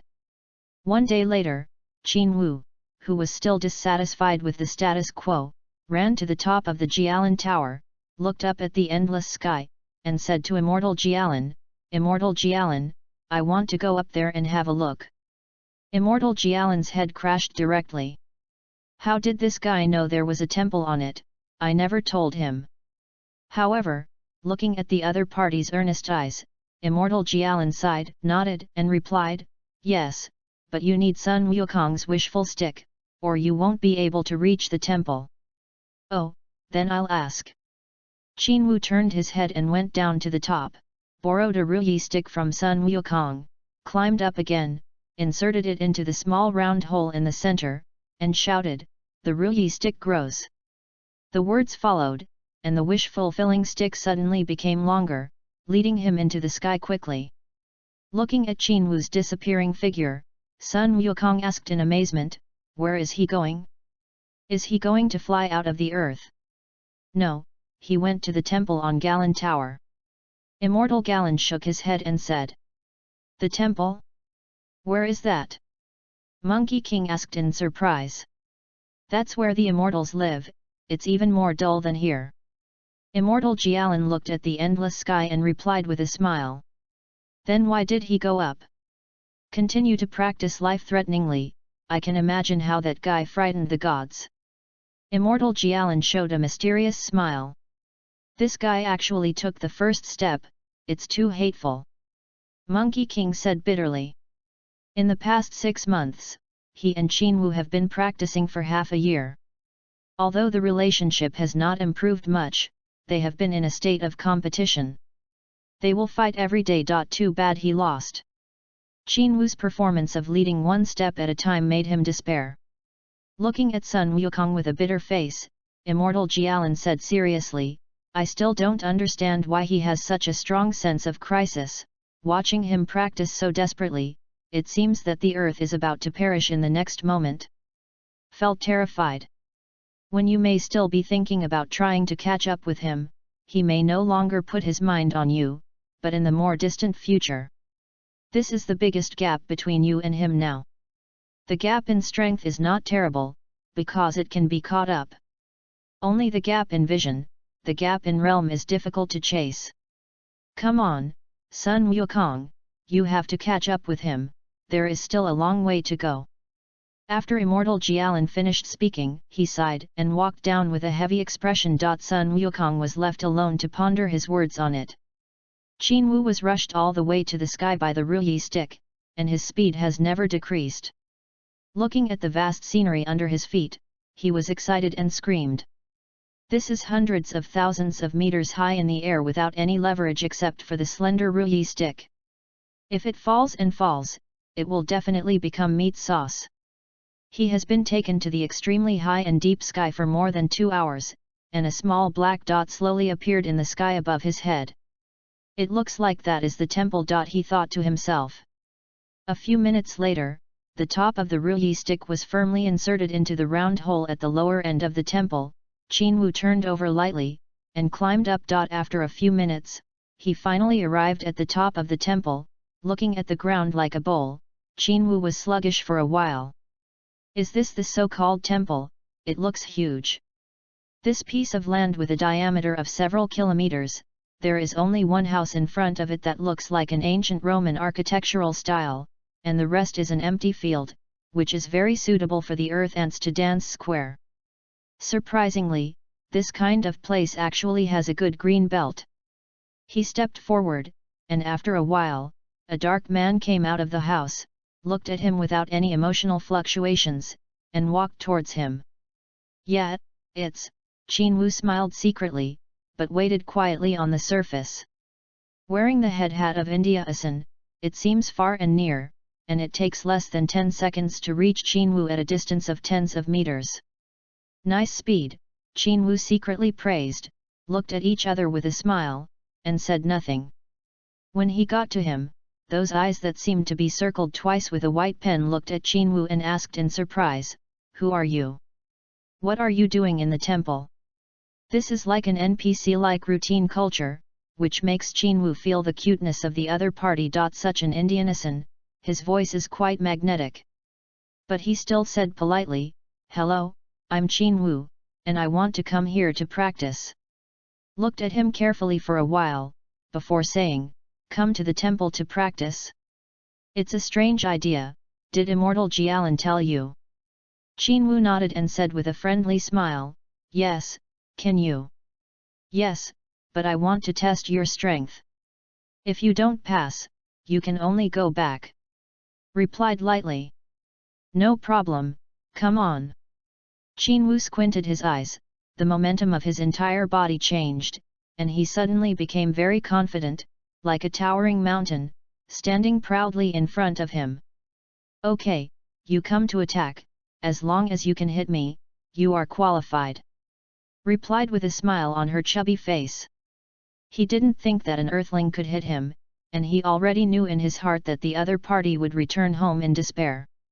However, in the next moment, he was directly blasted out, and he flew far away before he fell to the ground in an embarrassment. How can this be?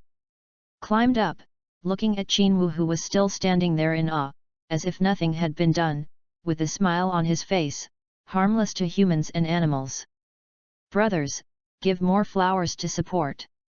Chapter 13, Entering the Spiritual Time House, for collection. 23. 14. The other party just flickered, he didn't have time to react at all, and was knocked away. How fast does this have to be? This guy is so powerful.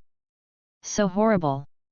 Lightning fast speed and unparalleled power, is this still the strength that a kid who looks no more than 11 or 12 years old should have? How is it, did I pass your test? Qinwu asked. Oh, passed. After wiping off the stains on his body, his heart became calm. He walked up to Qinwu and said sincerely, since you are so powerful and stronger than me, why do you come here to practice? Is it okay to use the spirit time room of the gods to cultivate? Qinwu asked expectantly. He came to heaven for this spiritual time house, which is known as an excellent training place for 1 day outside and 1 year inside. It's a pity, it seems that you can only go in for 2 days, which means you can only cultivate for 2 years inside. It's a bit less, but for the initial stage of my current strength, which has grown significantly, it's completely okay. It's just that they rush up to borrow it. Will they give it? He was a little worried.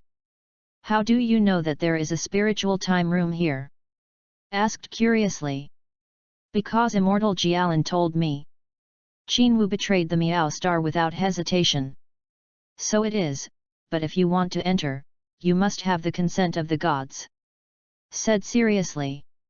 At this moment, an old guy who looked like Piccolo appeared. Xiang's front clothes was a circle with the word God written in it. With green skin all over his body, he walked out in an old fashion and looked at Qinwu in amazement. Little guy, you even know the time house. Qinwu turned his head and glanced at the other person curiously, and found the guy who was exactly as he imagined. He smiled and nodded, yes, I have been practicing in Galan Tower for more than a year, and he told me all about it. In his heart, he thought to himself, although the Miao Star people are not high in combat power, they are masters of cultivating qi. They may be weaker than the 2 gods, but they are not too different. I have been practicing with the other party for so long, and I am worried that I will be hanged and beaten by just like the Monkey King in the original play. It's just not enough to hang up this Indian Assam, I must improve myself as soon as possible. Therefore, I'm sorry Immortal Jialan, I have no choice but to betray you. Tian Shen looked at Qinwu quietly, nodded with an indifferent expression, and said, your nature and cultivation are good, I can agree to this. However, this spiritual time house has a time limit, and it's not so easy to stay. Do you still want to enter? I want to, I really want to. Qinwu nodded seriously. The gravity of the spiritual time house is 10 times that of the lower realm. It is very difficult to enter lightly, and the burden is too heavy, especially for a child like him with a long body. But he is not worried, and now he is still not satisfied that he is not strong enough. Okay, you can go in, but if you can't stand it, you must come out, otherwise it will hurt your spirit a lot. Tian Shen said solemnly. No problem.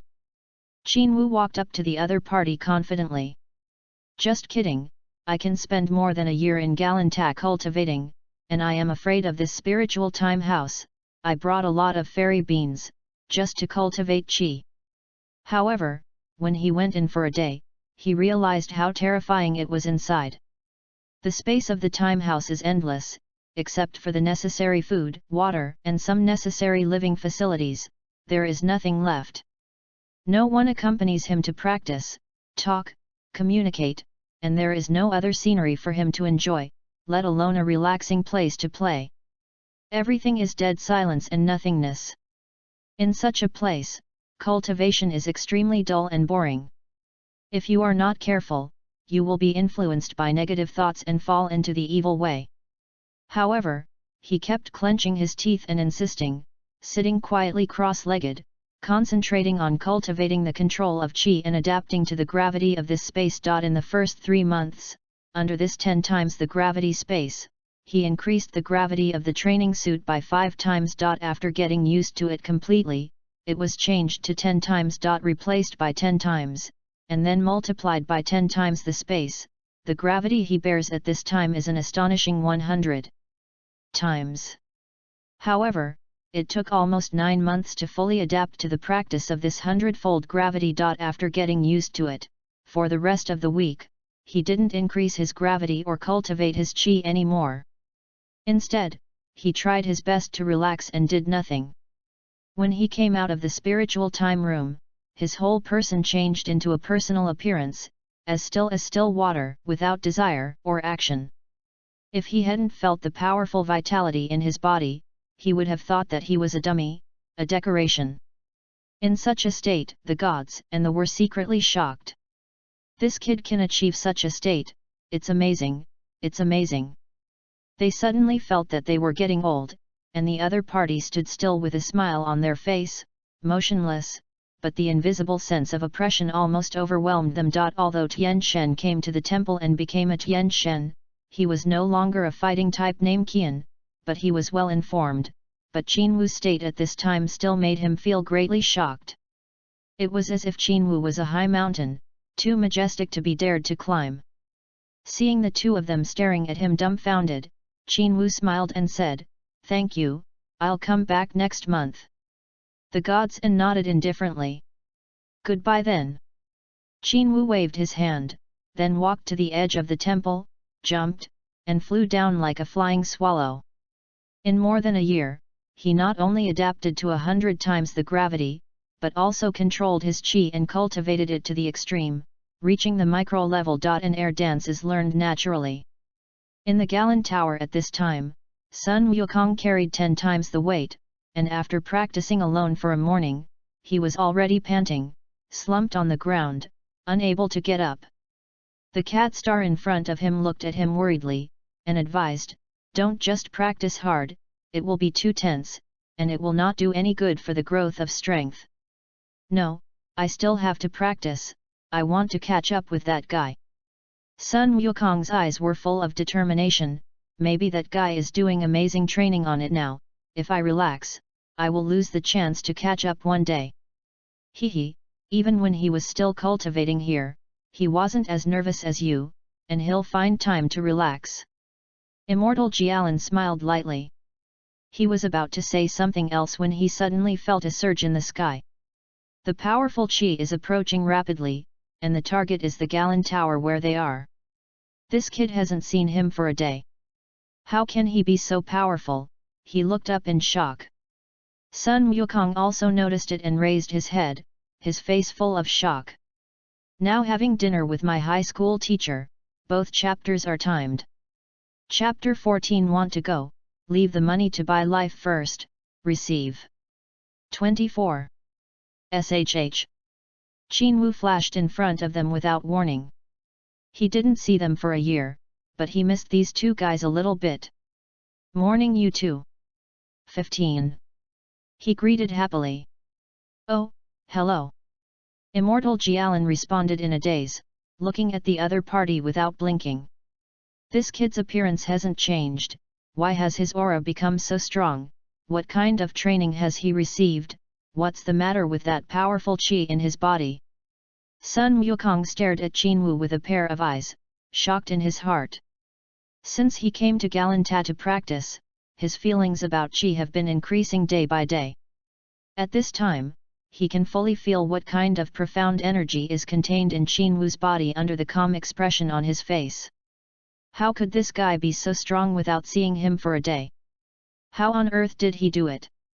Sun Wukong was shocked by Qin Wu's earth-shaking changes. I originally thought that after the other party went to the temple, if I worked harder, I might be able to catch up with his footsteps. Never thought that in just one day, the other party appeared again with dozens of times stronger strength, like a bottomless ravine lying between him and the other party. How did he do it? Sun Wukong really wanted to catch Qin Wu to ask, but his hatred for the other party was still in his heart, and he suppressed his impulsive thoughts. Qin didn't say much. He just smiled at Immortal Jialan and said, I'm going to the lower realm to play for a while, so I cut my hair by the way, and come back after a while. As he spoke, he fluttered his long hair tied at the back of his head, and said to Sun Wukong, you may be able to go up there to practice, there are a lot of good things waiting for you there. After saying this, he slowly rose into the air, hey, and left quickly. It wasn't until he disappeared that Sun Wukong turned his head blankly, looked at Immortal Jialan who was in a state of shock and asked, he seemed to say just now, let me go to the temple to practice. What is there to make him so powerful in one day? Immortal Jialan shook his head, I don't know either, I've never been up there. Ah? Then it seems that I have to go up to practice and see how he cultivates. He must not let him pull me too far. It's really hateful. Before I know it, he is stronger again. Sun Wukong said with a clenched fist. On. So, he appeared at the top of the Galan Tower in the next few minutes, held the wishful stick tightly, shouted the wishful bar grows longer, and then rushed up like Qin Wu yesterday. This time he went up, like Qin Wu, he forgot what Immortal Jialan's token, and was directly summoned by the gods. Since Qin Wu went up inexplicably, the gods have been paying attention to the situation of Galan Tat, and naturally know that Sun Wukong has also returned to the temple. However, it is a pity that after Sun Wukong entered the spiritual time house and cultivated for half a year, he couldn't help but run out. It was too dull inside, and he couldn't bear the torment at all. When he came out, the gods told him that Qin Wu had stayed inside for a whole year, and he was shocked when he heard it. Is this guy a monster? He can stay in that kind of place for a year. In fact, compared to the original work, he stayed for a few more months, which is already a great improvement. It was precisely because of this that he realized how big the gap between himself and Qin Wu was. One morning after that, the famous western capital of the world started a bustling and busy day again. In the world of Dragon Ball, which is full of fantasy and high-tech. It is the first time that Qin Wu has entered such a big city. After cutting off his long messy hair, he was in good spirits and walked on the street swaggeringly. He set the training clothes into a set of light blue casual clothes. He already had a handsome face, and he looked quite fresh. Where is Boomer's house? He took out the address note that Bauma had left for him half a year ago and glanced at it. Luyi Road, 20 West Wind Street? Where is this?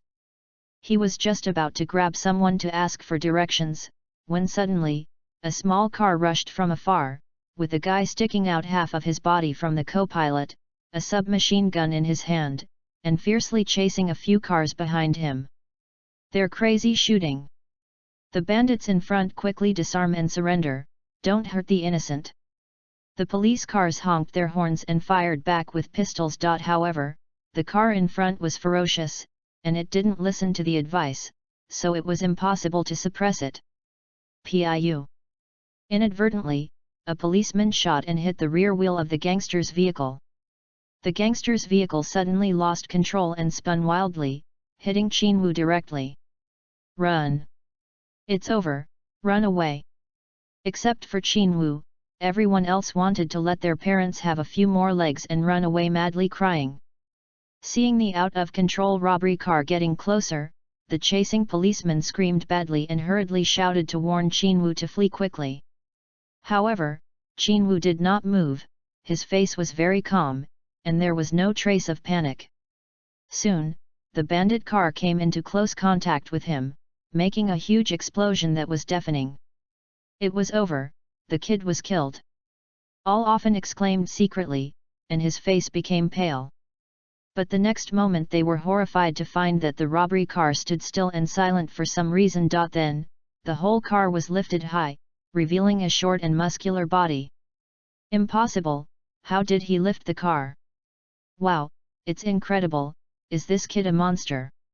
Unbelievable, unbelievable, how on earth did he do it? Everyone was stunned, including the 4 bandits in the bandit car, who were stupidly looking at the boy who was only -meters tall and looked less than -years old. Such a small body has such a powerful force, it is too unbelievable. However, an even more shocking picture appeared. After Qin-Wu raised the bandit car with one hand, he sneered and shook the body lightly as if he had nothing. The 4 guys in the car were shocked and told him to stop, hurry up. Put them down, and even the co-pilot guy took his gun and shot him. 16. Piu. Qin-Wu pointed with his left hand, and a golden beam shot out, hitting the guy's forehead instantly, and fell down in response. And those bullets that hit him, as if hitting the steel plate, fell spontaneously. The remaining 3 gangsters were even more frightened and tried to open the door to escape in a panic. But where did Qin-Wu give them this opportunity?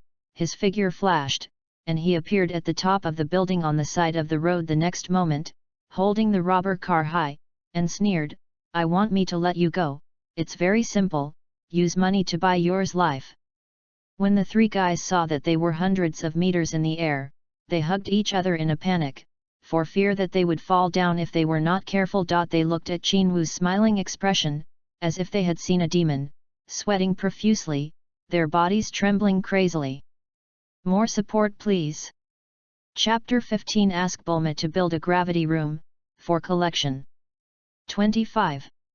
No problem, we have a lot of money here, you take it all, just ask for our lives. With that unshaven face, he stammered like the leading middle-aged man. Where's the money? Qin-Wu glared at him and shook the car, almost being shaken out by them. The 3 people were so frightened that they didn't dare to move. The leading middle-aged man shouted in panic, "Yes, in the trunk, all of them." "Oh, is that so?" Qin-Wu then turned the car to the platform and put it down. Call.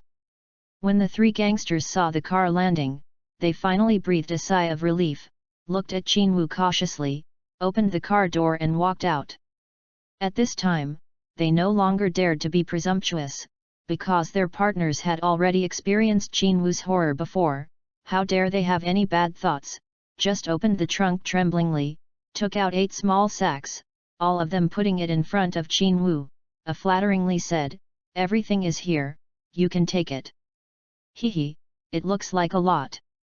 Qin-Wu picked up all the small sacks with his feet, then threw out the universal capsule, and a small single-seat plane appeared immediately. He put them all in, and after he was done, he turned around and looked at the 3 gangsters with a faint smile.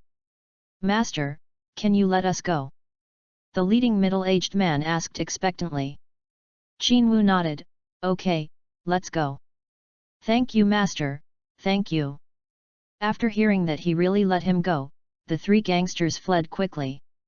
However, when they were about to open the stair door and go downstairs, 3 golden beams suddenly appeared behind them, instantly piercing their hearts one by one. Seeing that the 3 of them fell to the ground and died, Qin-Wu smiled, "These money are just compensation for my mental damage, not enough to buy your lives."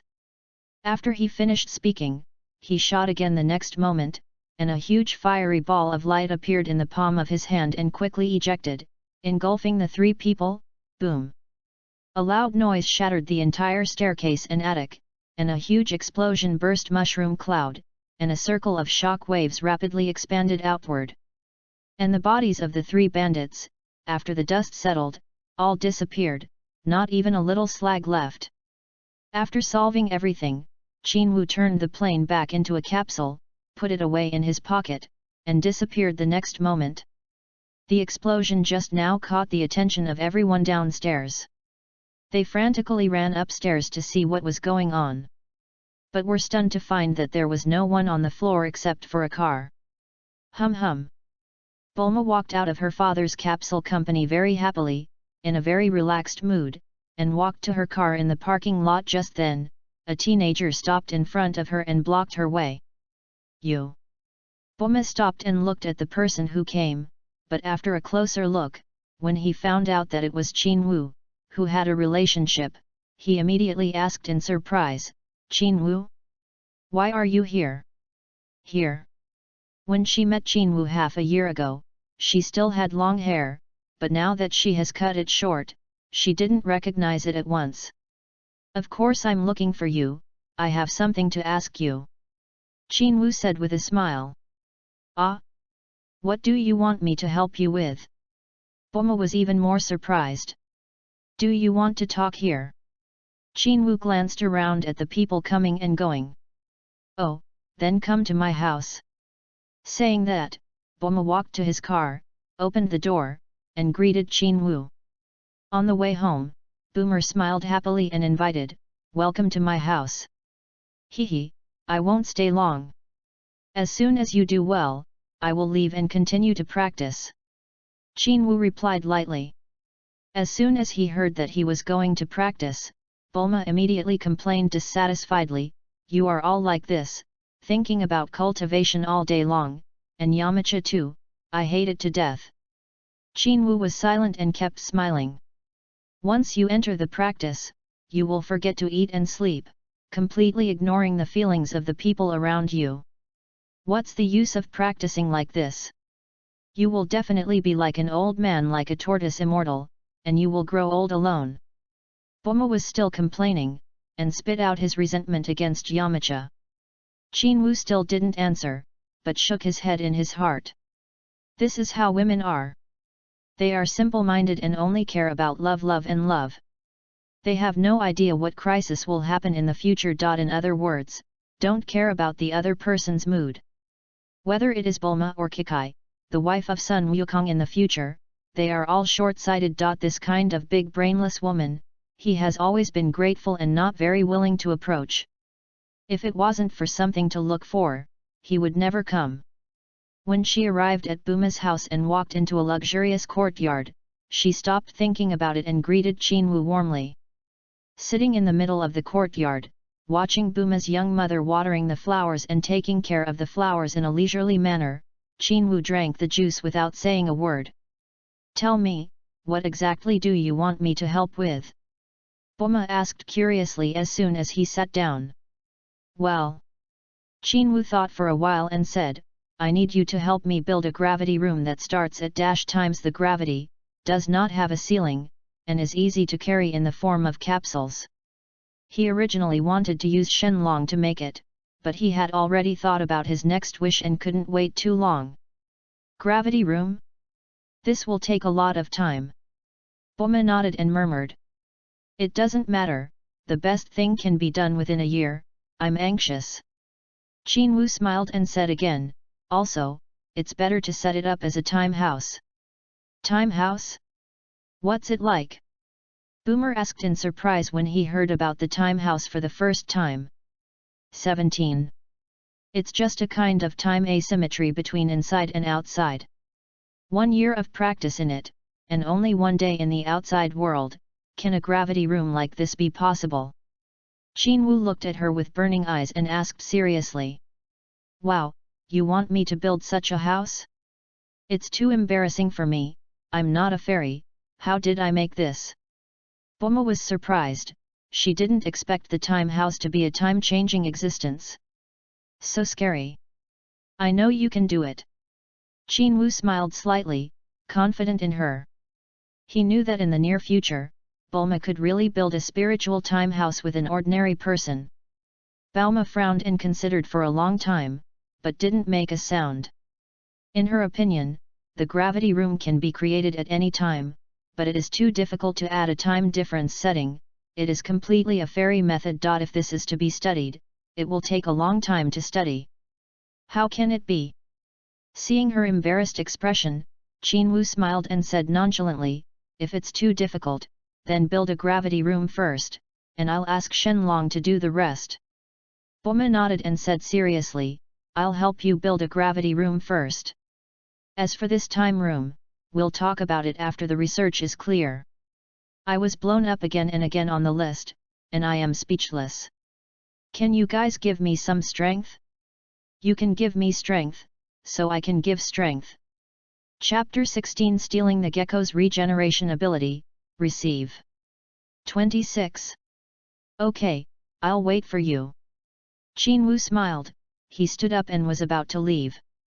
"Wait, the gravity room will be ready after a while, you can stay here." Bulma stopped him immediately. "No, I'll find a hotel by myself outside, don't bother you." After Qin Wu finished speaking, he waved his hand and left. At night, he took a shower, leaned on the edge of the balcony, and blew his hair quietly. In the more than 2 years since he came to Dragon Ball World, he has slowly grown from a 10-year-old kid to a 12 or 13-year-old master. Looking back on it now, he feels incredible. In the last life, he was just a college student, not to mention diligent, but not too lazy. Unexpectedly, after traveling to Dragon Ball, because of a strong sense of crisis, he was able to achieve such a level, and he had to admire himself.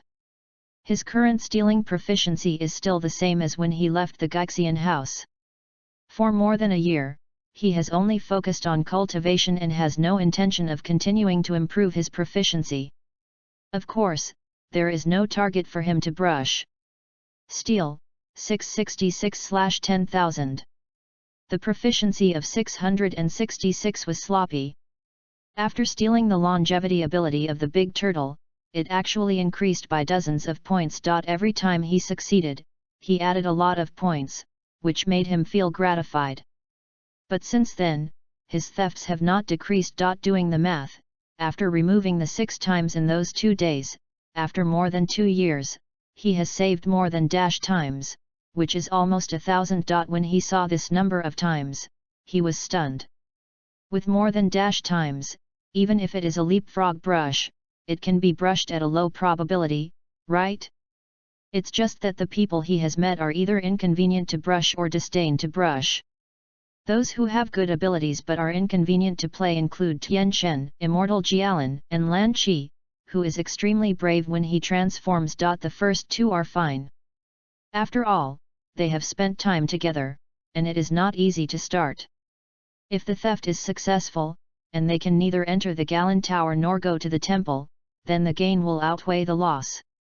He looks quite greedy for those magical powers of the gods, but even if he steals them, he doesn't have the energy to get them. On the other hand, in the future Piccolo, this person's cells or bloodline can be manipulated, especially if he can spit eggs to hatch his subordinates. This ability is quite powerful, similar to Shiru's vegetable people. However, the problem is the success rate, which requires a proficiency of 10,000.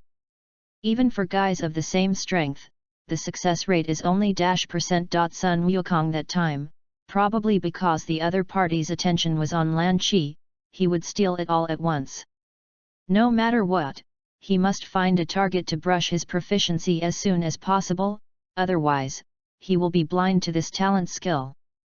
He walked back to the room, cradled his arms on the back of his head, and looked at the ceiling. White flower on the ceiling of the flower, there are several bugs attached to it, and the gecko has been slowly approaching them, cautiously. When he got close to the bug, his tongue suddenly flashed and he took one away. Gecko, gecko. He circulated this little life back and forth in his heart, and suddenly his eyes lit up, and he immediately cast the lewd trivial talent theft technique on it. Theft. Theft failed. Theft. Theft failed. After using the stealing technique 6 times in a row, the system still quenched his enthusiasm for geckos. Paralyzed, even this little gecko has such a low success rate. Do you want the system to be so pitiful? As a little reader, he knows that geckos have the ability to regenerate their tails, and it would be cool if he steals its ability. Thinking of this, he simply sat up and looked at it with a look of resentment. Come to the bowl. Theft. Theft failed. Theft. Theft failed. My day, can you not be so rude to the system? It's just a baby, why did you let me have such a low success rate? Qin Wu tried to go out 5 times, but he still couldn't succeed, and he was extremely angry. Host, don't think it's just a small life, you can crush it with 1 finger, but your ability is not weak. The system replied coldly. Then why is the Scion's bloodline not weak? How did I get it a few times? Qin Wu asked inexplicably. Because Scions are the most active in the middle of the night and full of moon, the blood is the most vigorous, and the bloodline is naturally easy to get. The host takes up the time. 18. I'll go, is this okay? why don't I remember that night was a full moon night? Qin was stunned when he heard the explanation of the system, and his mind was a little confused. At this time, he thought of the big turtle again, but that guy was stolen by him. Where's Turtle Immortal's turtle? I got it once, too. Qin asked inexplicably. Host, it is already in its waning years. You can get it at one time because of its age. This little gecko is still in the adult stage. In short, come on. Let me go. Do you want me to find a gecko that is dying? Qin doesn't want to complain anymore because he always has a set of rhetoric for the system. Forget it, what do you think about, dead gecko? I must take you down. Theft. Theft failed. Theft. Theft failed. After using the stealing technique more than times in a row, he actually missed all of them. Qin was already mad, staring at the gecko with fire. And that gecko has been feeding on 3 insects in a row, as if burping, sticking out its tongue slightly, and crawling away leisurely. You can't go. Qin was stunned. He stood up and followed the gecko all the time. He frantically used the stealing technique. After shouting again a dozen times in a row, he finally heard a ding, and the system's success notification sounded. Congratulations to the host, the theft was successful, and the target's regeneration ability was obtained. The target's perception of you is hatred. Cut, hatred is hatred, anyway, if I have the ability, I have it in the world. Hearing that the gecko felt hatred for him, Qin cruelly stretched out his finger and destroyed it humanely. After the ability was obtained, a strange feeling poured out of his body, which surprised him a little. At that time, when the bloodline of Monkey King was stolen, there was a feeling of blood spurting and surging power. There is no such breath now, but there is another feeling that cannot be described. It's just that when he saw that he spent a full 60 theft techniques, he immediately wanted to cry without tears. What's so special? It's just such a small thing that consumes so much. How stupid you must be with the system. Suddenly, he felt ridiculous that he still wanted to leapfrog to brush things. A little thing is so difficult to deal with, let alone leapfrog. But he didn't know how the gecko's regenerative ability Bibik was. Thinking of this, he asked the system. Unfortunately, the system shamelessly gave a sentence, which made him want to take out the system to whip the corpse. The host will know if he tries to steal Piccolo's ability. There is no comparison nowadays. Ask for collections, flowers, rewards, everything. I hope you support. Let's work together. Chapter 17 God's High Evaluation of Qin Seeking. 27.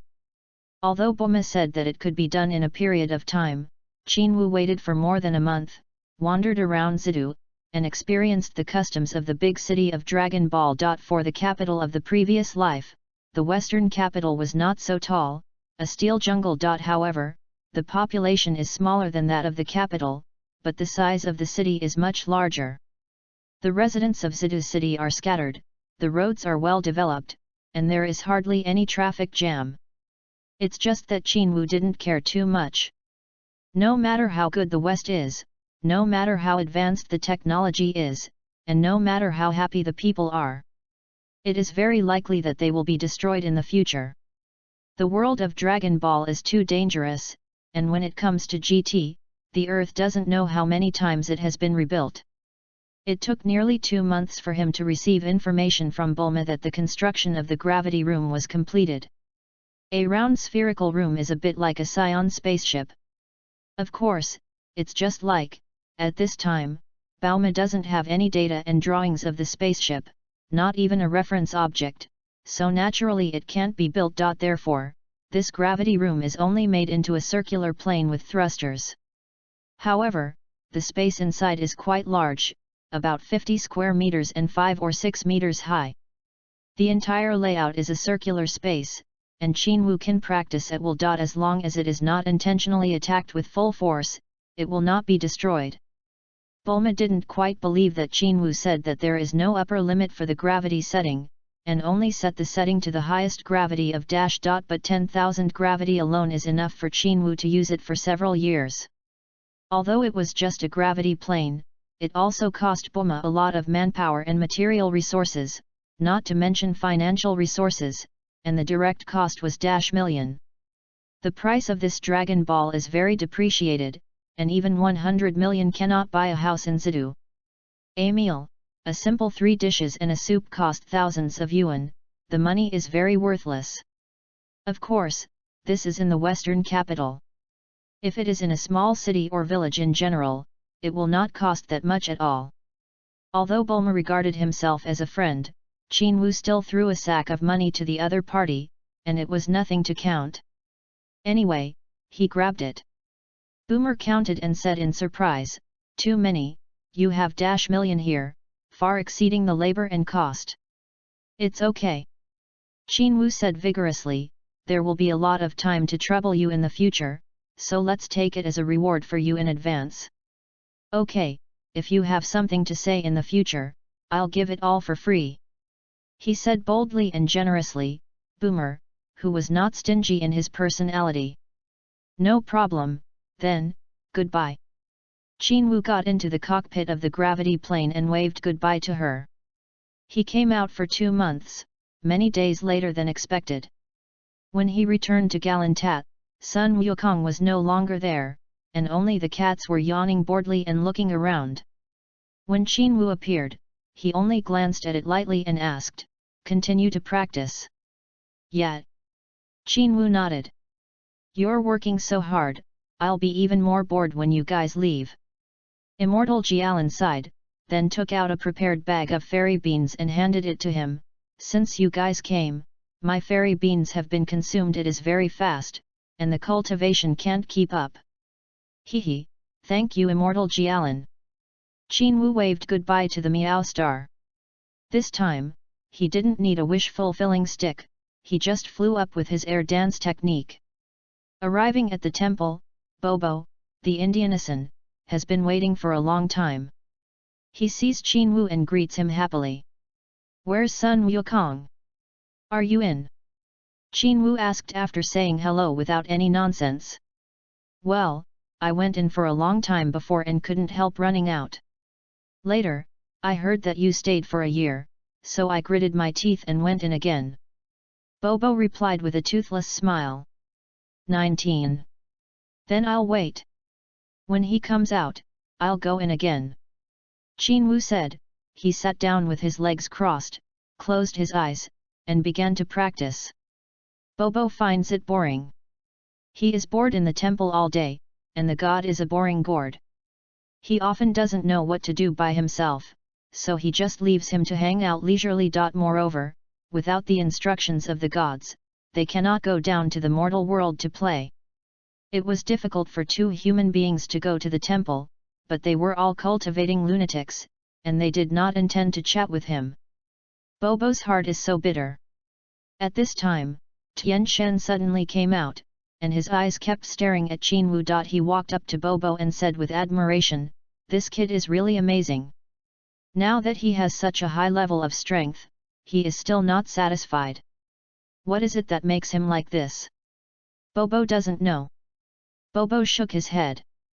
But the gods ignored him, and sighed to himself, "Very good, whether it's Sun Wukong or him, there will be no limit in the future. My mantle and mantle have descendants." "God, are you really sure? Sun Wukong is fine, but we still don't know Qinwu's character," Bobo said in surprise. "Fool, I have explored their past. The child Sun Wukong is simple-minded, likes challenges, but has a kind heart." Tian Shen looked up at the sky and continued, "In addition to the strength at this time, he has surpassed us, and he is fully qualified. This kid is not bad either, although I don't know his origins, but in terms of his style of doing things, he is quick, not sloppy, but not rigid, he has his own ideas, and his heart is not bad. I'm optimistic about these 2 children." Bobo didn't expect that the gods gave Qinwu such a high evaluation. He looked at Qinwu, who was in a state of concentrated cultivation, with a face full of surprise. Heavenly God shook his head and did not agree with his statement. No, there are countless people in the mortal world, and many have their character and morality. It's just. Tian Shen sighed and continued, they don't have the talent and strength of these two children. They were chatting when Sun Wukong came out. His whole mental state was a little sluggish. He almost hunched his back and ran out with his tongue out. This time there has been progress, and I stayed for 2 more hours. The gods saw him and showed a kind smile. It's so boring, I'm going crazy inside. Sun Wukong embarrassedly touched the back of his head and smiled. Your heart can't always be calm. It seems that you have a lot to do with Qinwu. Tian Shen replied seriously, but his eyes turned to Qinwu. Oh, this guy is back. Sun Wukong only found Qinwu and asked in surprise. It's been a while since I came back, just waiting for you to come out. Bobo said with a smile. At this time, Qinwu suddenly opened his eyes, glanced at Sun Wukong, nodded, and at the same time said hello to the gods, and began to enter the spiritual time room. Look, he's still enjoying it. Tian Shen looked at Qinwu's disappearing back and said with some joking words. He's a monster. Monkey King stuck his tongue out again. Collection, some flowers, or anything. Chapter 18 Shen Long said, don't be too greedy. Seeking. 28. Re-entering the spiritual time house, Qinwu still adjusted 10 times the gravity of the training suit, and the time house that was multiplied by 10 times came with 10 times the gravity, which was full of 100 times the gravity. He is already a not-so-small teenager. As he grows, his weight also increases. At present, he is 35 meters tall, and his weight has reached kilograms. 100 times the gravity, that is nearly 2 tons of weight. This is completely unimaginable for a young man. Don't look at the fact that when he was in the last time house, the gravity was 100 times higher than that, and he was used to the practice in a static state. This time, however, he was practicing in a state of motion. Push UPS, sit UPS, boxing, and running. Every time I lay down, within half an hour, I was out of breath and exhausted. Sure enough, in a static state, it is still not something that he can do at this time. Thinking of this, in order to continue his cultivation, he had to adjust the gravity of the training clothes to 5 times. A times the gravity is better than the previous one, but unfortunately it only increased by 2 hours during the practice, and still did not meet his expectations. In desperation, adjusted to 3 times and started from scratch. In the first month, 3x adapts quickly. The second month, it went back to 5 times. This time, it took him 3 months to adapt to the normal state of doing whatever he wanted and lifting weights lightly. It wasn't until he couldn't feel that he was burdened by gravity that he adjusted it back to 10 times in the last half year, that is, a total of times the gravity. When a year passed and he came out of the spiritual time room, his entire mental state was quiet and peaceful, and he could not feel any breath in his every move. If it wasn't for seeing him come out in broad daylight, Tenjin, Sun Wukong, and Bobo would have thought the door was opened by themselves. Call. Qinwu walked to the open space of the temple and took a deep breath of the fresh air outside. When he breathed out a full breath, there was a domineering aura hidden in his body. A burst of explosions occurred. This is caused by the strong collision of the breath exhaled from the body and the outside air. This. Tianxin's eyes widened, looking at Qinwu, unable to calm down for a long time. This child actually cultivated to such a situation, that's too scary, isn't it? Just relying on the exhaled breath to produce such power, how strong is this hidden strength? Qinwu was standing quietly in front of him, but the gods seemed to see a huge beast, rushing towards him at any time, and the sense of oppression was terrifying. Not only him, but also the Indianison around him, and the naive and ignorant Sun Wukong felt the powerful breath of Qinwu. However, they breathed a sigh of relief when Qinwu took away his aura and replaced it with the appearance of ordinary people. Qin walked to the gods easily and naturally, bowed, and sincerely thanked, "Thank you for the convenience provided by the gods, let me enter the spiritual time room to practice, thank you." "Son, you're welcome." Tian Shen smiled kindly, and then he thought of the thought in his heart, and when he wanted to ask Qin if he had that intention, the other party turned to Bobo and said with a smile, "Thank you, Mr. Bobo, for your hospitality during this time. Don't be so polite, this is what I should do." Bobo smiled. However, the sweat that had just been frightened by Qin momentum was still hanging on his face. Then, Qin faced Sun Wukong, who was looking at himself in surprise, and said sincerely, "Sun Wukong, shall we see you in a few months?" "Where are you going?" Sun Wukong asked in surprise, feeling that this guy was about to leave them immediately. 20. "Of course I'm going to play. In the next period of time, I won't do such high-intensity training again. I'll rest for a while," Qin said indifferently. "Are you leaving?" When Tian Shen saw that he was leaving, his heart tightened and he quickly stopped him, but Qin just smiled at him and said, "Thank you, God." After speaking, he suddenly jumped into the air and flew towards the lower realm. Qin has been gone, and the gods withdrew their drooping eyes and smiled bitterly. What this child does, he will not give others a chance to ease. God, why can't Bobo feel the energy in him? Bobo asked in confusion. Tianshan's face was full, and he said solemnly, "That is his strength and realm, which has surpassed us by too much." "Wow Kaka, is this guy already so powerful?" Sun Wukong on the side was very surprised, and he was even more looking forward to it, eager to cultivate and catch up with Qin Wukong, if you can calm down and cultivate like him, you will have a chance to catch up with him. Tian Shen looked at Sun Wukong with a smile, shook his head and said, "It's a pity that you have such a temper, it's hard to do it." Sun Wukong hesitated for a while, suddenly showing a firm look, turned to the god, and said seriously, "God, I have decided, I want to stay here to cultivate, I want to surpass him." "Are you sure?"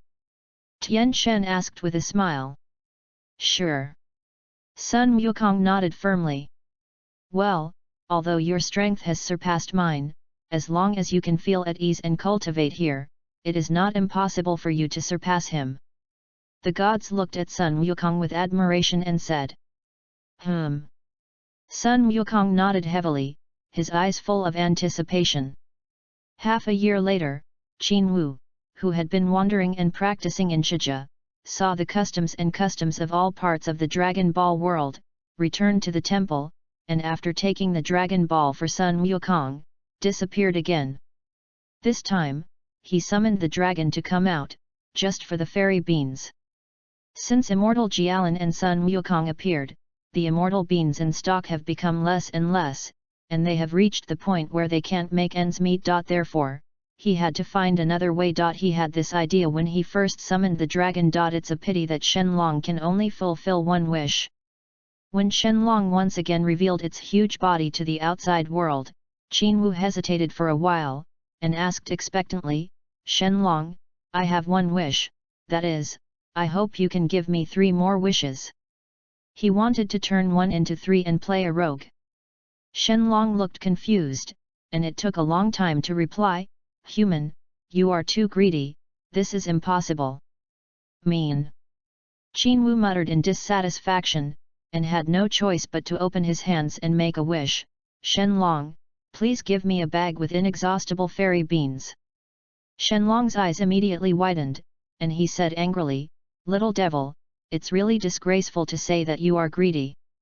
I can't do this wish, sorry. Please tell me the exact number. I'll go, aren't you the omnipotent dragon, this can't be done, what to eat?" Qin was very upset, he thought and thought, thinking about how many fairy beans he wanted. Finally, after thinking about it, he suddenly opened his hand and shouted, "Please give me a capsule filled with fairy beans. Flowers, collection, come to the bowl quickly." Chapter 19 The Special Function of Stealing Dumplings, Receive. 29. 100,000 fairy beans, isn't it the same as infinity? Shenlong didn't want to complain anymore, its eyes suddenly flashed red, and Qinwu immediately dropped a universal capsule in front of him. Goodbye, greedy human beings. After Shenlong did all this, he was afraid that he would disappear as quickly as possible. Said I was greedy. Qinwu suddenly jumped into the sky, and once again took back all the dragon balls that he wanted to fly to all over the world, and then snorted coldly, you can only be here with me in this life, and I will show you how to call it greed. Greed. After leaving Galantat, Qinwu wandered for a week, recuperating. There is only a week left until the world's martial arts conference. Except for the daily running training, Qinwu has never done anything else. If you say you need to rest well, you will really rest well. It was not until the day before the conference that he arrived at the city where the conference was held, a remote island city. Because of the fact that the conference is about to start, the entire small town that was originally quiet and peaceful suddenly became lively, and most of them were talking about the conference. Qinwu walked into a restaurant, originally wanting to eat a full meal and find a place to stay, but when he saw three figures in a corner, a wicked smile appeared in his corner. In the corner by the window are the contestants of this conference, Tianjin Rice with 3 eyes, Dumplings, and Crane Immortal. Qinwu walked to their adjacent table, and after ordering some dishes with the Fu waiter, he began to pay attention to them, especially the dumplings sitting with Tianjin Rice. This kid's special abilities are pretty good. His purpose is the ability of this dumpling. Tianjin Fan and Dumpling had their backs turned to Qinwu, and they didn't realize that someone behind them had begun to hold bad intentions towards them. They were talking to Hexianren about the conference, and they were quite rebellious and confident.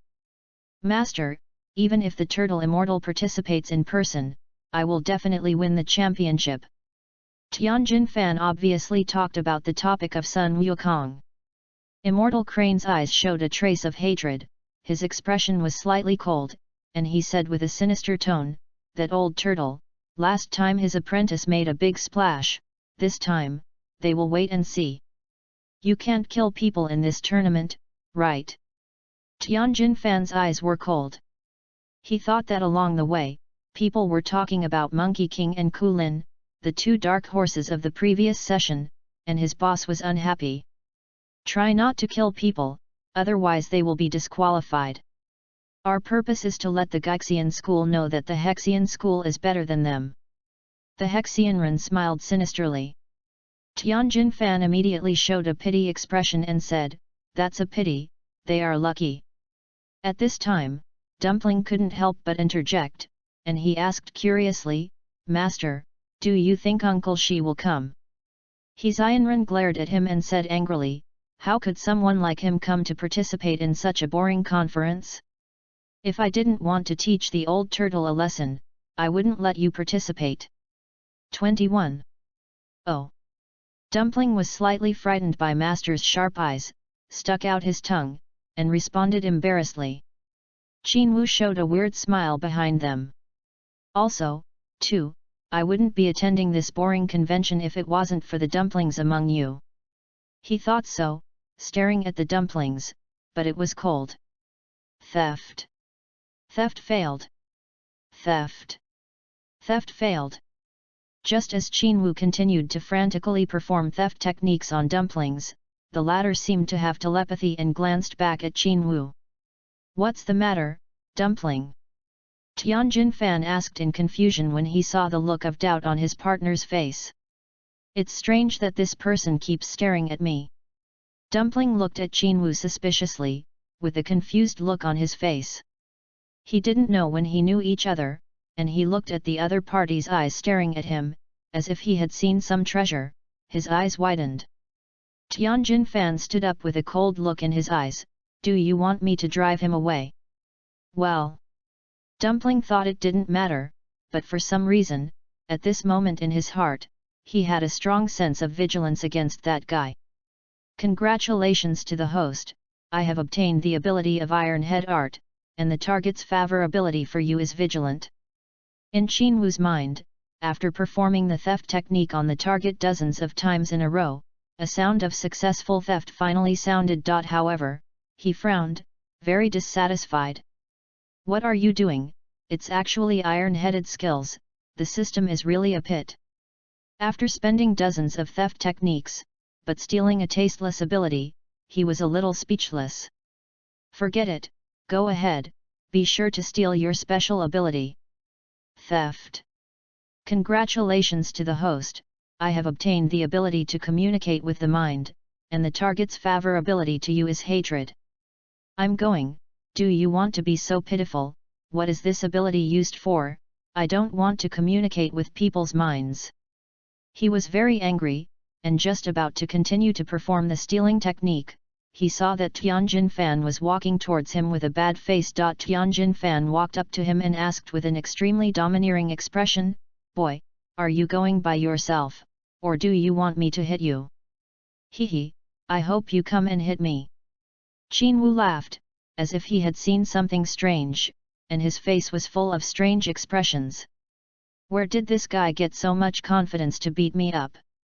He didn't realize that since he controlled the qi in his body to a fine and delicate level, the hidden tyrannical strength in his body was very calm, and outsiders looked at him and thought he was just an ordinary person. The same is true of Tianjin Rice. He could not feel the breath of any martial artist from Qinwu. When he saw that the other party not only did not leave, but contradicted him indifferently, he snorted coldly, "Boy, if I kill you later, there will be no time to regret it. Come on, let's see if you have the ability to kill me." Qinwu sneered, turning a blind eye to the increasingly murderous intent in Tianjin Fan's eyes, and continued to perform the stealing technique on the dumplings. When he was talking to Tianjin Fan, he continued to madly steal dumplings. In just 1 minute, he called out 60 theft techniques. When he finally gathered his energy with one hand at Tianjin Fan, and was about to slap him to death, the system finally sounded a sound of success. Congratulations to the host, you have obtained the special ability to control the movement of objects, and the target's favorability toward you is hatred. After the sound of the prompt ended, the angry voice of Dumplings came from the front, "Tianjin Fan, help me kill him."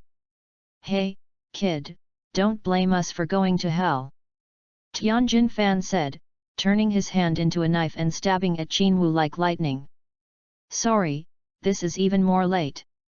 The King of the Book, 9 Children 499 Children 7. Chapter 21 Finger Hole Piercing Crane Immortal, for Collection. 30. With a little strength, is there no one to be defiant?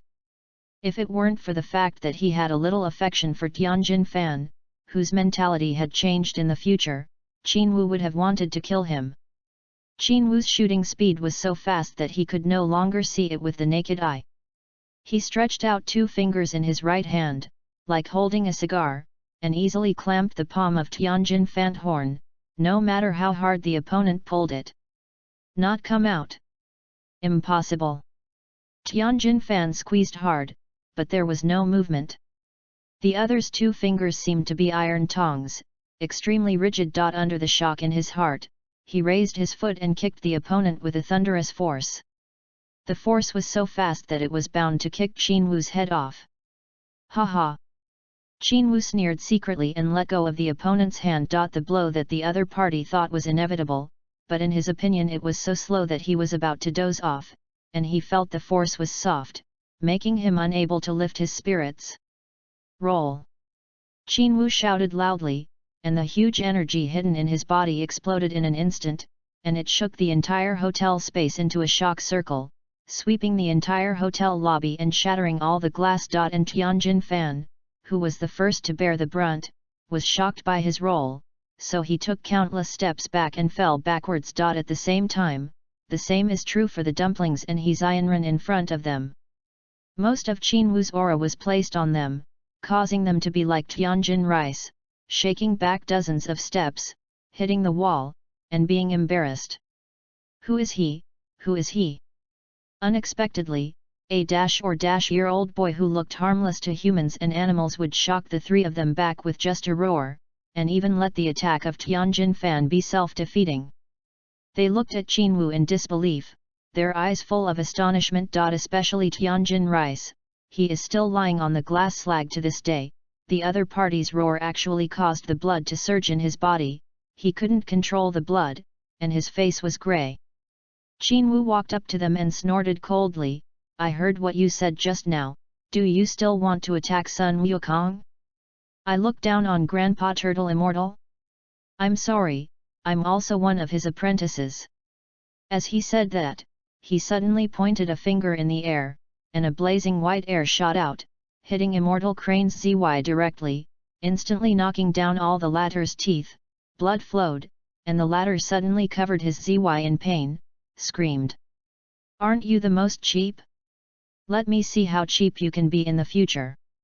Qinwu glanced at the other party coldly, then turned to face the Tianjin Fan who had not gotten up, and sneered, "Haha, with some strength, do you want to kill someone at every turn?" 22. He volleyed his finger again, aimed at Tianjin Fan, and a bullet-like air mass shot out, hitting Tianjin Fan's abdomen, hitting him several meters away, rolling out of the restaurant, and falling on the sidewalk. Everything Qinwu did, the aura on his body was too strong, and the sense of oppression was like reality, shrouding the three Tianjin Fans, unable to move. This was the reason why they avoided him when he attacked. When he faced Dumpling, the latter was extremely panicked, with a look of incomparable horror in his eyes. If it wasn't for the pride in his heart, he would probably kneel down and beg for mercy. "Do you still want to kill me?" Qinwu kicked the dumplings away with one kick. Seeing that the other party was like a drowning dog who was kicked out of the road by himself, he sneered, "What kind of crazy pen, Hexian Liu, a mob?" His series of actions had already stunned the guests who hadn't eaten much. It is too incredible for a young man to have such a powerful strength to beat the other three with no temper. This child is really a monster, an adult, to be abused by him like this. Yet, what a terrible power. He also participated in the world's martial arts conference. Tisk tisk, there is a good show to watch. Where is this child? It's a monster. 3 people are under his attack, and they don't even have the strength to resist. It's incredible, how did he do it? Everyone secretly pointed at Qinwu, and their eyes were full of shock, all with expressions of disbelief. How old is Qinwu Ki? 13 years old, and only about meters tall, to actually abuse a Tianjin Rice who is meters tall and lose his temper. Such a contrast is really shocking. Qinwu walked out leisurely, stood among the 3 who were beaten up by him, and looked at them lightly. Tianjin Fan wiped away the blood on the corner and glared at Qinwu Dao, "Who the hell are you?" "I'm one of the apprentices of immortal turtles that you all look down on, Qinwu. Why do you want revenge?" Qinwu sneered, touched his chin with his right hand, and said with a slight ponder, "I didn't want to kill you, because you are in my eyes, it's just the scum of combat power 5. But for the sake of safety, to prevent you from taking revenge, I decided to kill you." When the 3 of Tianjin Fan heard this, their faces were full of astonishment. They didn't expect that. They didn't even attend the martial arts conference in the world, so they would explain it here tonight. He Xianren even showed a fearful expression and knelt down to Qinwu. Although Qinwu only showed so many times, he could tell how terrifying his strength was just by the vast and surging aura on the opponent's body. He knew that he was no match for the opponent, so he could only kneel and beg for mercy. "I'm sorry, we hit you with blind eyes, please let us go." Only Tianjin Fan, seeing his master, actually knelt down and begged for mercy in front of everyone's eyes, a burst of disgust in his heart for no reason. He frowned and asked very uncomfortable, "Master, why are you doing this? Let him kill us." "Go away, I don't have your apprentice." He Xianren turned his face when he heard that Tianjin Fan actually wanted to drag himself to death for the ridiculous dignity. "Master, you..." Tianjin Fan was stunned. Qin Wu thought it was a little funny. He Xianren actually had the same virtue as his junior brother Tao Bibai. And when something went wrong, he wanted to kneel down and beg for mercy. However, his junior brother was playing tricks, deliberately begging for mercy to distract Sun Wukong, so as to carry out a sneak attack. But is it the same for Crane Immortals? Qin Wu looked at the other party with a little curiosity, rolled his eyes, suddenly pointed at He Xianren Xiang, and suddenly pierced the other party's heart, and fell to the ground dead without a sound. Paralyzed, whether you are serious or not, I still can't let you go. I hate this kind of spineless person the most. The master was really killed, even if he knelt down and begged for mercy, he was killed. Tianjin Fan immediately became saddened. He didn't want to beg for mercy, let alone beg for mercy. But seeing the dumplings around him turned pale and trembling with fear, his heart was full of disgust. Qin Wu didn't care so much, he looked at the other party coldly and sneered, if you have some strength, you will be arrogant, how about it? Seeing your master die in front of you, will you still have some strength and not put human life in your eyes? All kinds of requests. Regarding the protagonist's combat power at this time, I'm still thinking about how much it should be. Jun Yang, 9 Children 499 Children 7. Chapter 21 The World's Number 31 Martial Arts Conference, for Collection. What to do with so much talk, kill if you want to kill. Tianjin Fan said with his head horizontal, as if he was dying. Hehe, to be honest, you He Xian Liu really have a relationship with us. Your uncle Doubai was killed by Sun Wukong, and your master was killed by me again. Now, do you both want to? Qin Wu looked down condescendingly. Tianjin rice and dumplings, his eyes are full of sarcasm. If Tianjin Fan and Dumpling were killed by him at this time, the Hexian Liu faction would be really miserable. In fact, he didn't want to kill these two, he wanted to keep it for Sun Wukong to give them despair at the conference, so that they would know that what they were facing was not the Monkey King of the previous session, but the one whose combat power had soared in the past 3 years. Sun Monkey. Now they think that they will meet Sun Wukong, but it is just wishful thinking. But looking at the hatred in their eyes, I thought that I couldn't be soft-hearted, even if the other party couldn't beat me for a lifetime, I couldn't let the tiger go back to the mountain. Thinking of this, his fingers shot out 2 cold beams again, piercing Tianjin rice and dumplings through his forehead one by one. Even if the latter had a head as hard as a diamond, he couldn't resist it, and he died of anger all of a sudden. The 3 of them were killed by himself on the street. Qin Wu sighed when he saw it. The 3 of them were originally going to the conference, and they would be separated and influenced when they met Sun Wukong, but they didn't even have time to sign up. Wouldn't it be too unkind? Stealing other people's ability to dumplings, but also killing the other party, this is not that gecko. Forget it, kill it all, what else can I say? Seeing that you died so miserably, I will give you another ride. You don't even need to look for a cemetery. With a wave of his hand, the bodies of the 3 Tianjin fans immediately exploded. When the smoke filled the air, he quickly disappeared, leaving behind countless spectators staring blankly at what was happening in front of them. The world's martial arts conference has begun. As a 3-year event for martial artists, although the prize money for the champion is not very generous, the title of champion is the goal of everyone. What they value more is fame and fortune. Once they become famous at the conference, the fortune will naturally roll in. When it was almost noon, the Turtle Fairy had already arrived near the venue with Colin and Yamcha. At this time, he took the 2 to sign up and came back, waiting for the arrival of Sun Wukong at the gate. He knew that Sun Wukong would also come, and for a guy like the latter who likes to challenge, he would definitely participate in the martial arts tournament. Kulin seemed very anxious. He and Immortal Turtle waited for a long time, but Sun Wukong didn't appear. He said, "Why hasn't he arrived yet?" Chong Chong hung on the side. "Calm down, there are still 2 hours before the registration deadline." Immortal Turtle smiled faintly. At this time, Bulma stepped down from a taxi, and Immortal Turtle's eyes lit up, his eyes fixed on the pair of murder weapons in front of the other party. His old face was rosy, as if he had reached a climax all of a sudden. Boom!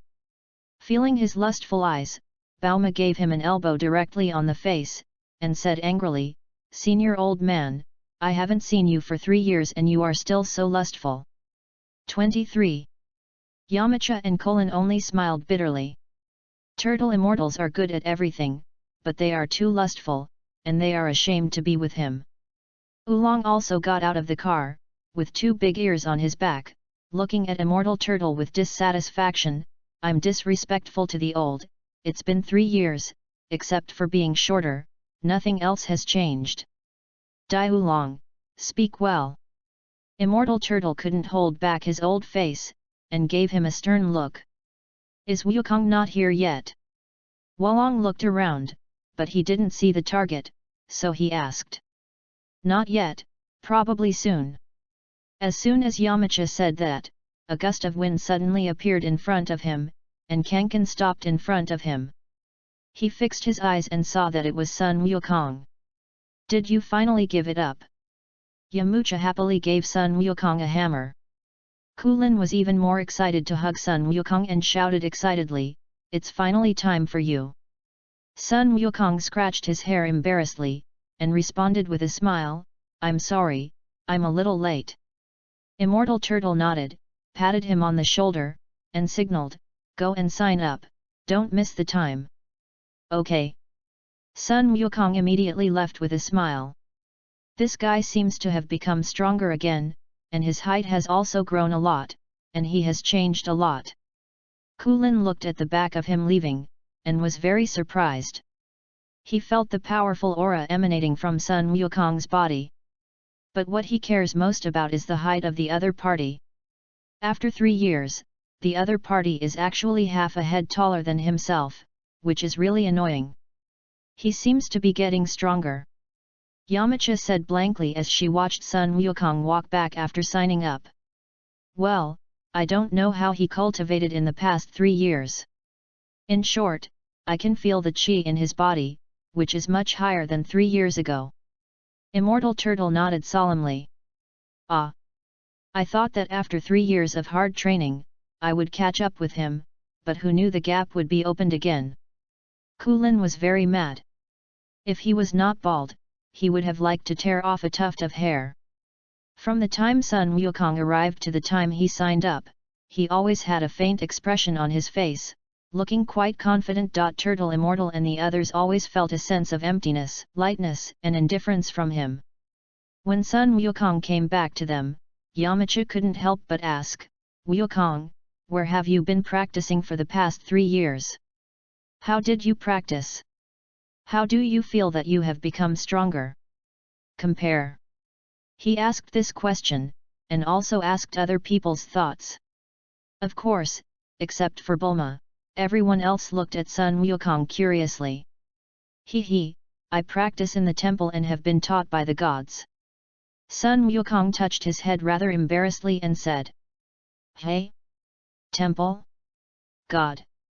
Everyone's eyes suddenly widened and they looked at him stupidly. "Yeah, but it's boring to practice on it." Sun Wukong laughed. In the way he felt so natural, but he didn't realize what he said. Everyone was shocked. They felt like a fantasy, unbelievable. Temple, God, how does that exist? Haven't they heard of such a place? It feels so tall. After a long silence, Immortal Turtle exclaimed, "No wonder, your strength is completely different from before. If it were you, there would really be such an opportunity. The temple, I really didn't expect it." Kulin and Yamcha looked at each other. "What exactly is the temple? Why has your strength increased so fast, Wukong?" Sun Wukong's original laughing expression suddenly turned into a bitter face. He said, "What am I? There is a guy who is scary. I chased him for 2 years, but instead of catching up, it is getting bigger and bigger." "Who?" Everyone was shocked. "Here, he's here." Sun Wukong raised his head slightly and looked forward with sharp eyes. where a young man walked leisurely. Sorry for the late update, everyone. Chapter 22 Something I don't know about life and death, please collect it. 32. Qinwu dressed lightly, walked up to the crowd, and said hello happily, hello everyone, hello Grandpa Gaixianren. Hello. Except for Sun Wukong, everyone looked at this young man who had not seen him for 3 years and was over meters tall. Buma is okay, she has helped Qinwu before, so she is the only one who can see Qinwu recently, except for Sun Wukong. But still more than a year is gone. When I saw him at this time, the originally tender and handsome face had opened at this time, and gradually became handsome. Probably due to the age difference, Boma didn't feel much for a -year-old girl looking at a -year-old boy who was still shorter than her. However, for a 13-year-old boy, at meters, he was the tallest other than Yamcha and Buma. Even Sun Wukong, who is 15 years old this year, is only a few meters tall. Just the height doesn't prove anything, and the number 17 in the future world is only a -meter guy, and it is still so cruel that Trunks and other Dragon Ball warriors don't want it. I don't know when, Lan Chi has been showing her face in her transformed state. When she sees Qinwu, she nods very domineeringly as a greeting. After chatting with everyone for a while, Qinwu Ki asked, have you all signed up? Yeah, are you going to participate this year? Kulin nodded and asked curiously. Last year, Qinwu disliked the world's martial arts conference and did not participate, but this time he suddenly appeared at the venue, he should be attending the conference. Well, I'll sign up first. Qinwu waved goodbye to everyone and entered the registration area at the venue. He wants to participate too? Great, I'm finally going to decide the outcome with him. When Sun Wukong heard that Qinwu was participating in the conference, his eyes suddenly brightened, and he was eager to try. This time, Kulin, Yamcha, and the others were surprised. They asked in a daze, is he strong? In their hearts, they always thought that as the champion of the previous conference, Sun Wukong was the biggest rival this year, but they were very surprised to see that this biggest rival expressed high expectations for Qinwu's battle. What this guy said before was not a joke, it seems that Qinwu is really strong. With such a shocked mood, they finally waited until the start of the conference. 24. In this conference, because of the sudden emergence of Sun Wukong, he won the championship with a great dark horse. Therefore, for this session, everyone has a lot of expectations, looking forward to the emergence of more dark horses. There are more than players participating in this conference, most of them have participated in 2 or 3 sessions, and they still remember Sun Wukong, the champion of the previous session, and they all pointed to them who were easily preparing for the activities to express their feelings. How bad? Is it them again? We're back in vain. Yeah, that monster named Sun Wukong had such a strong strength last time, I don't know what happened now. Damn it, it's them again, if I knew I wouldn't be here.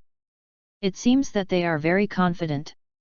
Is this another conference without suspense? Stop talking, get ready now. Qinwu and others have always attracted attention because of the existence of Sun Wukong. And because Turtle Immortal lost to Sun Wukong in the last final, he has no intention of continuing to play this time. At this time, he was very interested in Qinwu, who was said by Sun Wukong and the other party to be much stronger than himself. More than 88 players began to draw lots. Qinwu himself drew a very lucky number, and he just avoided it with his acquaintances. The preliminaries are held indoors, with a total of 4 stages divided into the first, second, upper and lower halves. Qinwu was assigned to the second and upper half, and the first opponent was an unusually large red-haired man. This guy, Qinwu, has some impressions. It seems that in the original play, he was Colin's opponent in the first game. He didn't expect that when he came, the butterfly effect still occurred. The red-haired man, dang dang dang, walked onto the martial stage, and every time he stepped on it, he would make a huge noise, stunned many people. As soon as he walked to the martial stage and saw that his opponent was actually a kid who was no taller than his knees, the red-haired man immediately showed a disdainful expression. "Ah, it's actually a kid, this is too easy." Easy, if the referee didn't call to start, Qin directly kicked the opponent into the air. He stood silently, turning a blind eye to the extremely contemptuous eyes of the other party. "Little devil, what's wrong? I'm too scared to speak? Hurry back and eat milk." Haha. The red-haired man was extremely arrogant and did not take Qin seriously. The other people also looked the same. Qin was not wearing the Gaixian Liu training clothes at this time. Everyone thought that he was just a newcomer, so they did not express much expectation for him. On the contrary, he is not optimistic about him. That guy got a good draw, this first game is too cheap for him. How could that kid be an opponent? It's not a fight of the same magnitude at all, it's really boring. But Sun Wukong, Colin, and Yamcha expressed great expectations for him. "Let's get started, let's see what your strengths are." Except for Sun Wukong, Qin has never shown his strength to anyone, so they have reason to expect more from him.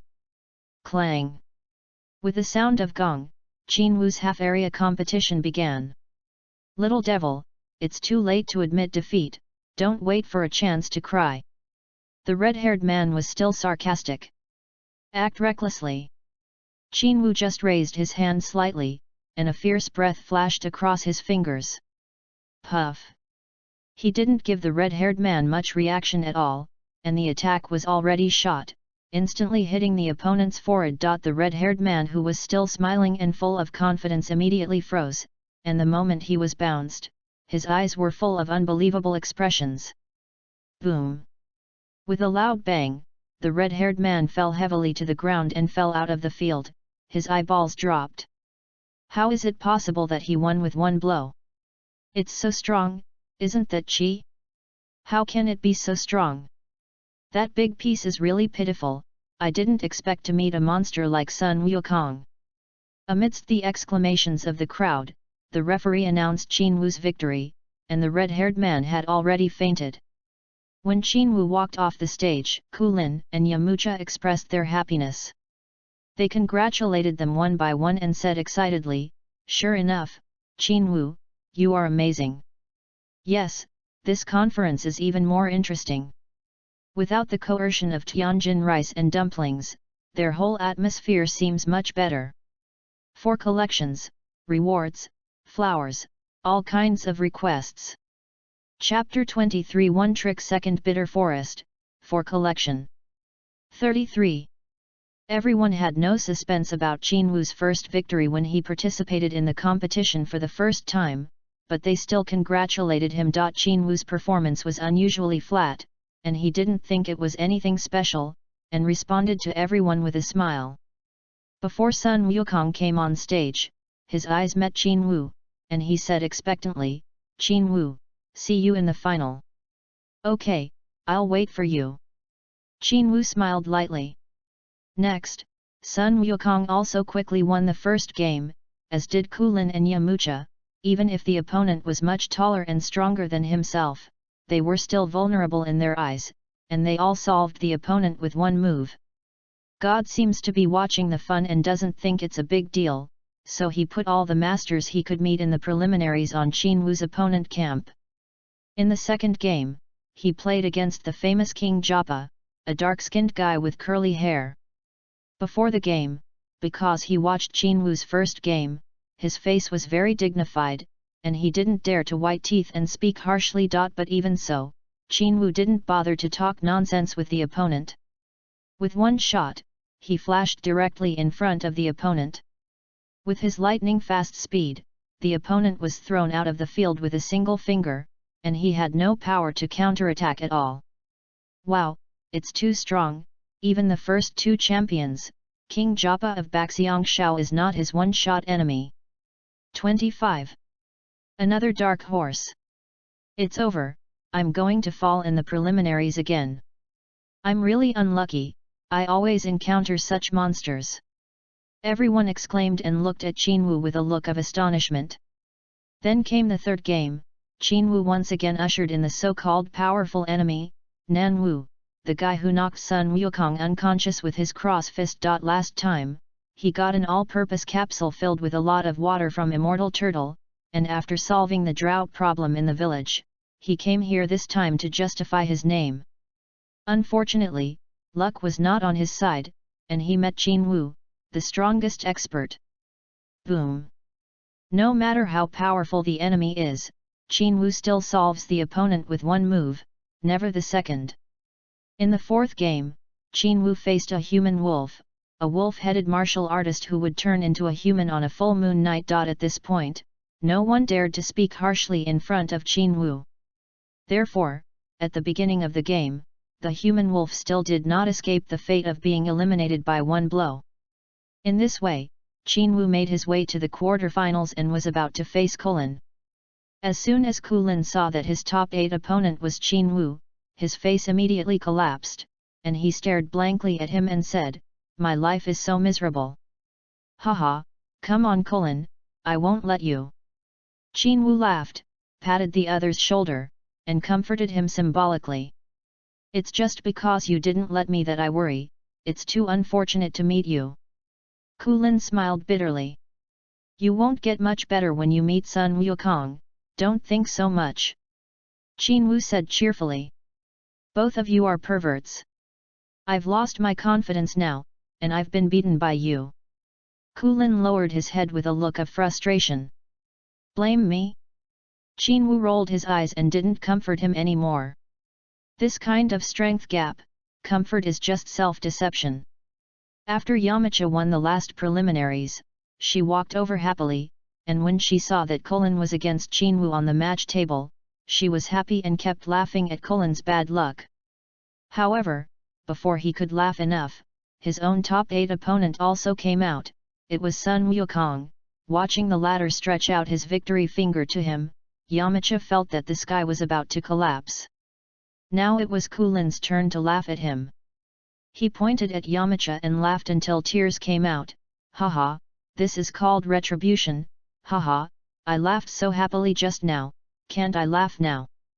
Yamcha looked depressed and looked at Monkey King sadly. However, the latter's eyes were never on him, and he only paid attention to Qin Wu. Qin Wu's sight also met his, but the expected spark did not appear. Qin Wu took the initiative to divert his sight. "Monkey King, your current 5,200 combat power is enough to run rampant on the earth, but unfortunately, in the finals, you met me, a guy whose combat power is 10 times higher than yours. I won this championship." Qin Wu has always been watching the growth of Sun Wukong's combat power. It may be because of personality reasons that the gap between the strength of the opponent and himself is getting bigger and bigger, especially when the sense of crisis has not yet come. Sun Wukong is almost practicing while playing, appearing half-hearted. Unlike Qin Wu himself, who is dedicated to his cultivation and has never stopped. If he hadn't considered his age and physical endurance, he would probably continue day and night without worrying about physical damage. If the body is damaged, eating fairy beans can solve it. If you can't solve it, it's a big deal, please ask Shenlong. Qin Wu's combat power is 55,000 at this time, which is enough within 9 years, even if he does not continue to practice. But Qin Wu still felt that the strong sense of crisis could not be relieved. With his combat power, for that cosmic Emperor Frisia, he was still an ant at all, and the opponent could instantly kill him if he transformed. People without farsightedness must have near-term worries, and Qin Wu has been setting his sights on 9 years later. He didn't want to learn the kind of tricks that could double his combat power. This kind of skill would overload his body and cause damage. He just wants to push the combat power up naturally, so as to achieve the perfect state he wants. Therefore, so far, he has not been drinking anything that can stimulate his potential. The first match of the quarterfinals began. When Qin Wu's opponent, Kulin, came to power, the latter almost cried out of sadness. "Don't be like this, I'm a big deal to let the game end soon." Qin Wu said cheerfully, looking at the other party's expression of wanting to cry without tears. "Ah? Then am I even more sad?" Kulin was speechless, his entire expression was a bitter face, he didn't think he could last long. Clang! A gong sounded, and the famous yellow-haired host came out with a pair of sunglasses.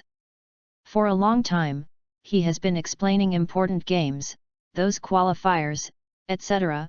He rarely appears, unless he encounters guys who pay special attention, such as Qinwu and Sun Wukong.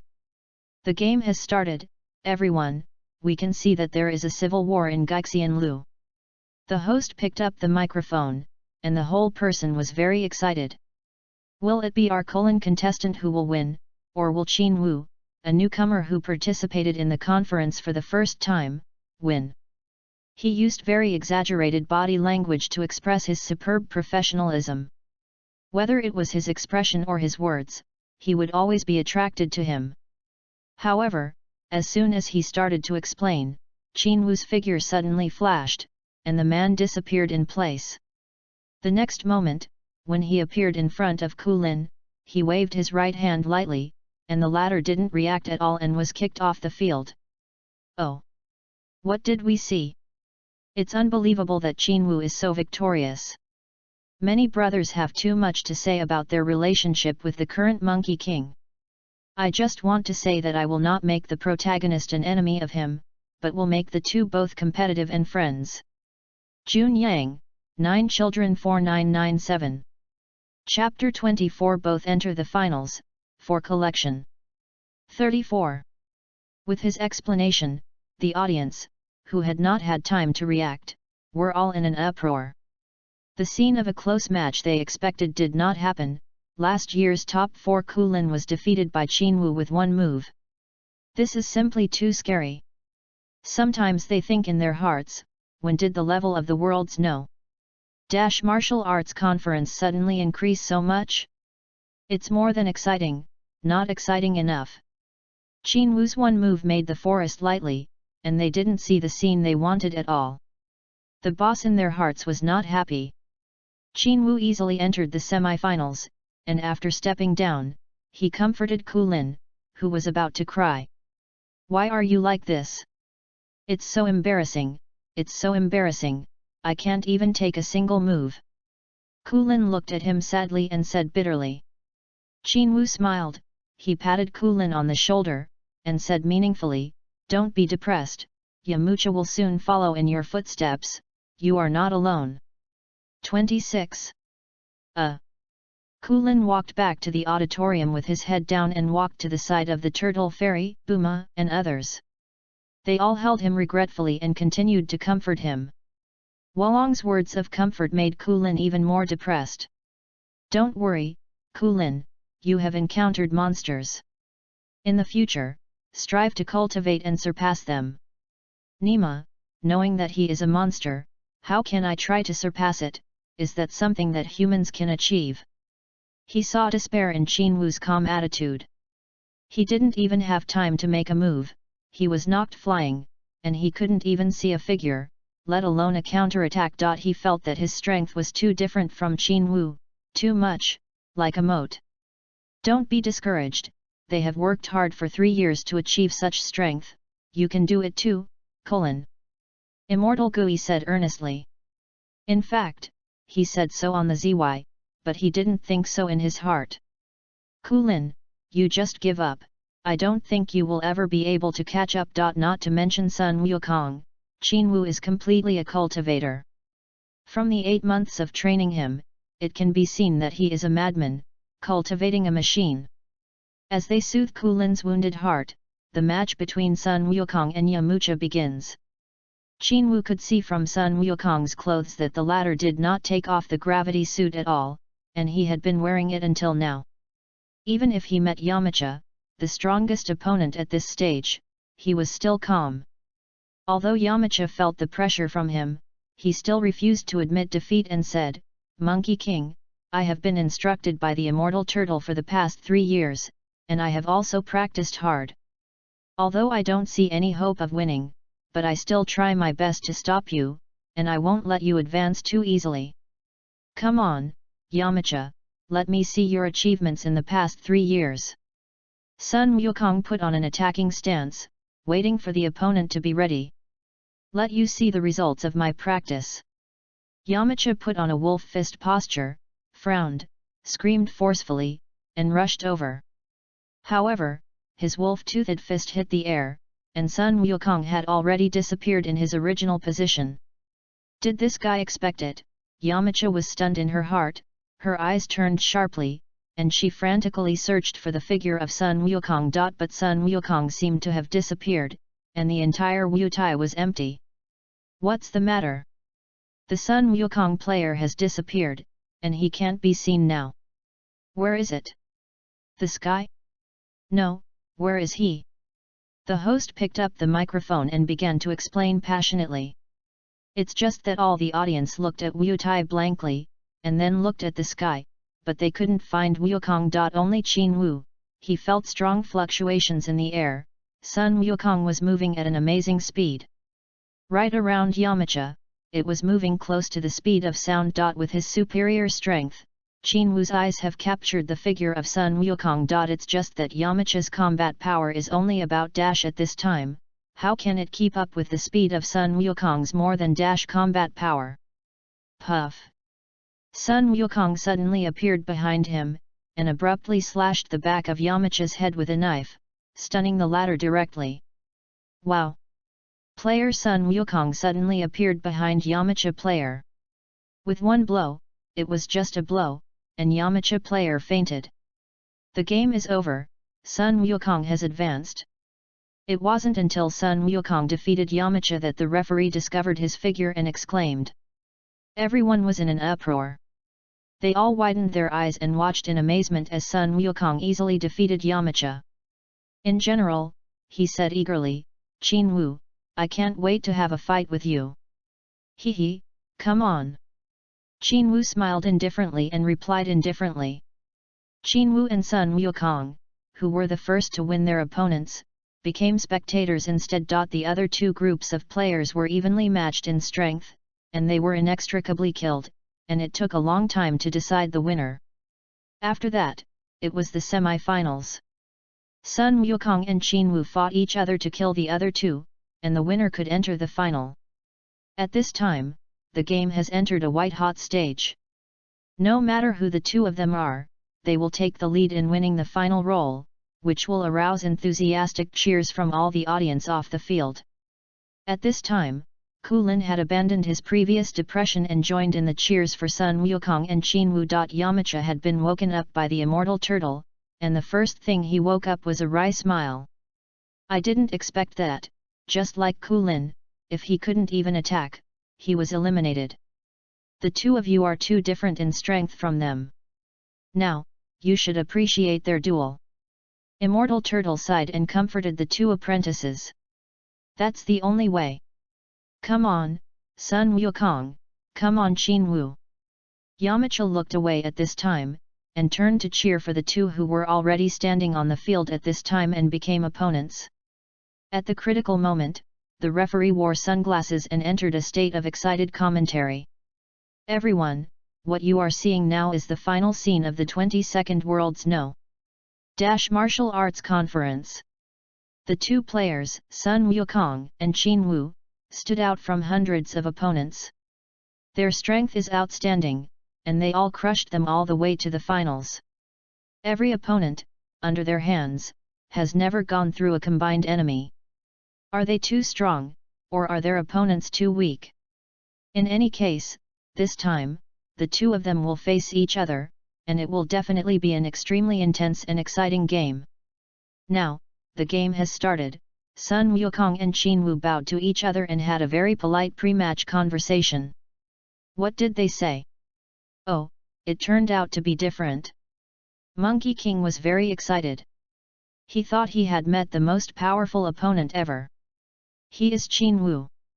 Tell me about the update after this book, because I have been in the past 4 days and added more than words. The number of words is too much, and the collection has not kept up. Now the editor in charge asks me to slow down, otherwise next week I didn't even have a recommendation, so I went straight to the shelves. It's hard, in order to make the brothers look good, I ignored the results of the book. Now I have suffered the consequences, and the shortcomings of fast updates have been exposed. Today may be the last time before it goes on the shelves. It's the 5th watch of the day, I have to slow down the update, I'm sorry everyone. I will try my best to save the manuscript and put it on the shelves to make everyone feel good. June Yang, 9 Children 499 Children 7. Chapter 25 Qinwu vs Sun Wukong, for collection. 35. As the host and referee shouted, all the audience boiled and shouted Qinwu, Qinwu. In their opinion, Sun Wukong was the champion of the previous session, and there was nothing new. On the contrary, Qinwu, the super dark horse of this session, reached the finals with absolute strength all the way. Facing Monkey King, he felt even more dramatic. They secretly regarded Qinwu as a weaker party, and Qinwu was bound to overthrow the previous champion in one fell swoop. Their shouts were so deafening that they almost overturned the entire venue. Yamcha, Kling Gaixian, and others looked sideways. The Queen Lankai, who transformed into a queen, was shooting wildly into the sky. It seemed that only in this way would they feel good. The game finally started, but in order to show his importance to the game, Sun Wukong finally took off his gravity suit. 27. What is Monkey King doing? Does the venue feel too hot? It seems that yes, the weather in May is very hot now. After such a long game, he will naturally be hot, so it is totally wise to take off his clothes. Ah! What did I see? A piece of clothing actually smashed the field under the martial arts platform into a hole. How heavy is his clothing? When the host saw the clothes that Sun Wukong threw away casually and smashed a -centimeter deep hole on the ground, his eyes widened. He walked over with some disbelief, wondering if it was really that heavy to pull up the gravity suit, but he blushed, and when he used the strength to suckle to be able to hold it up, he was horrified. It was really heavy, and it felt like 100 jins when he was holding it, which was killing him.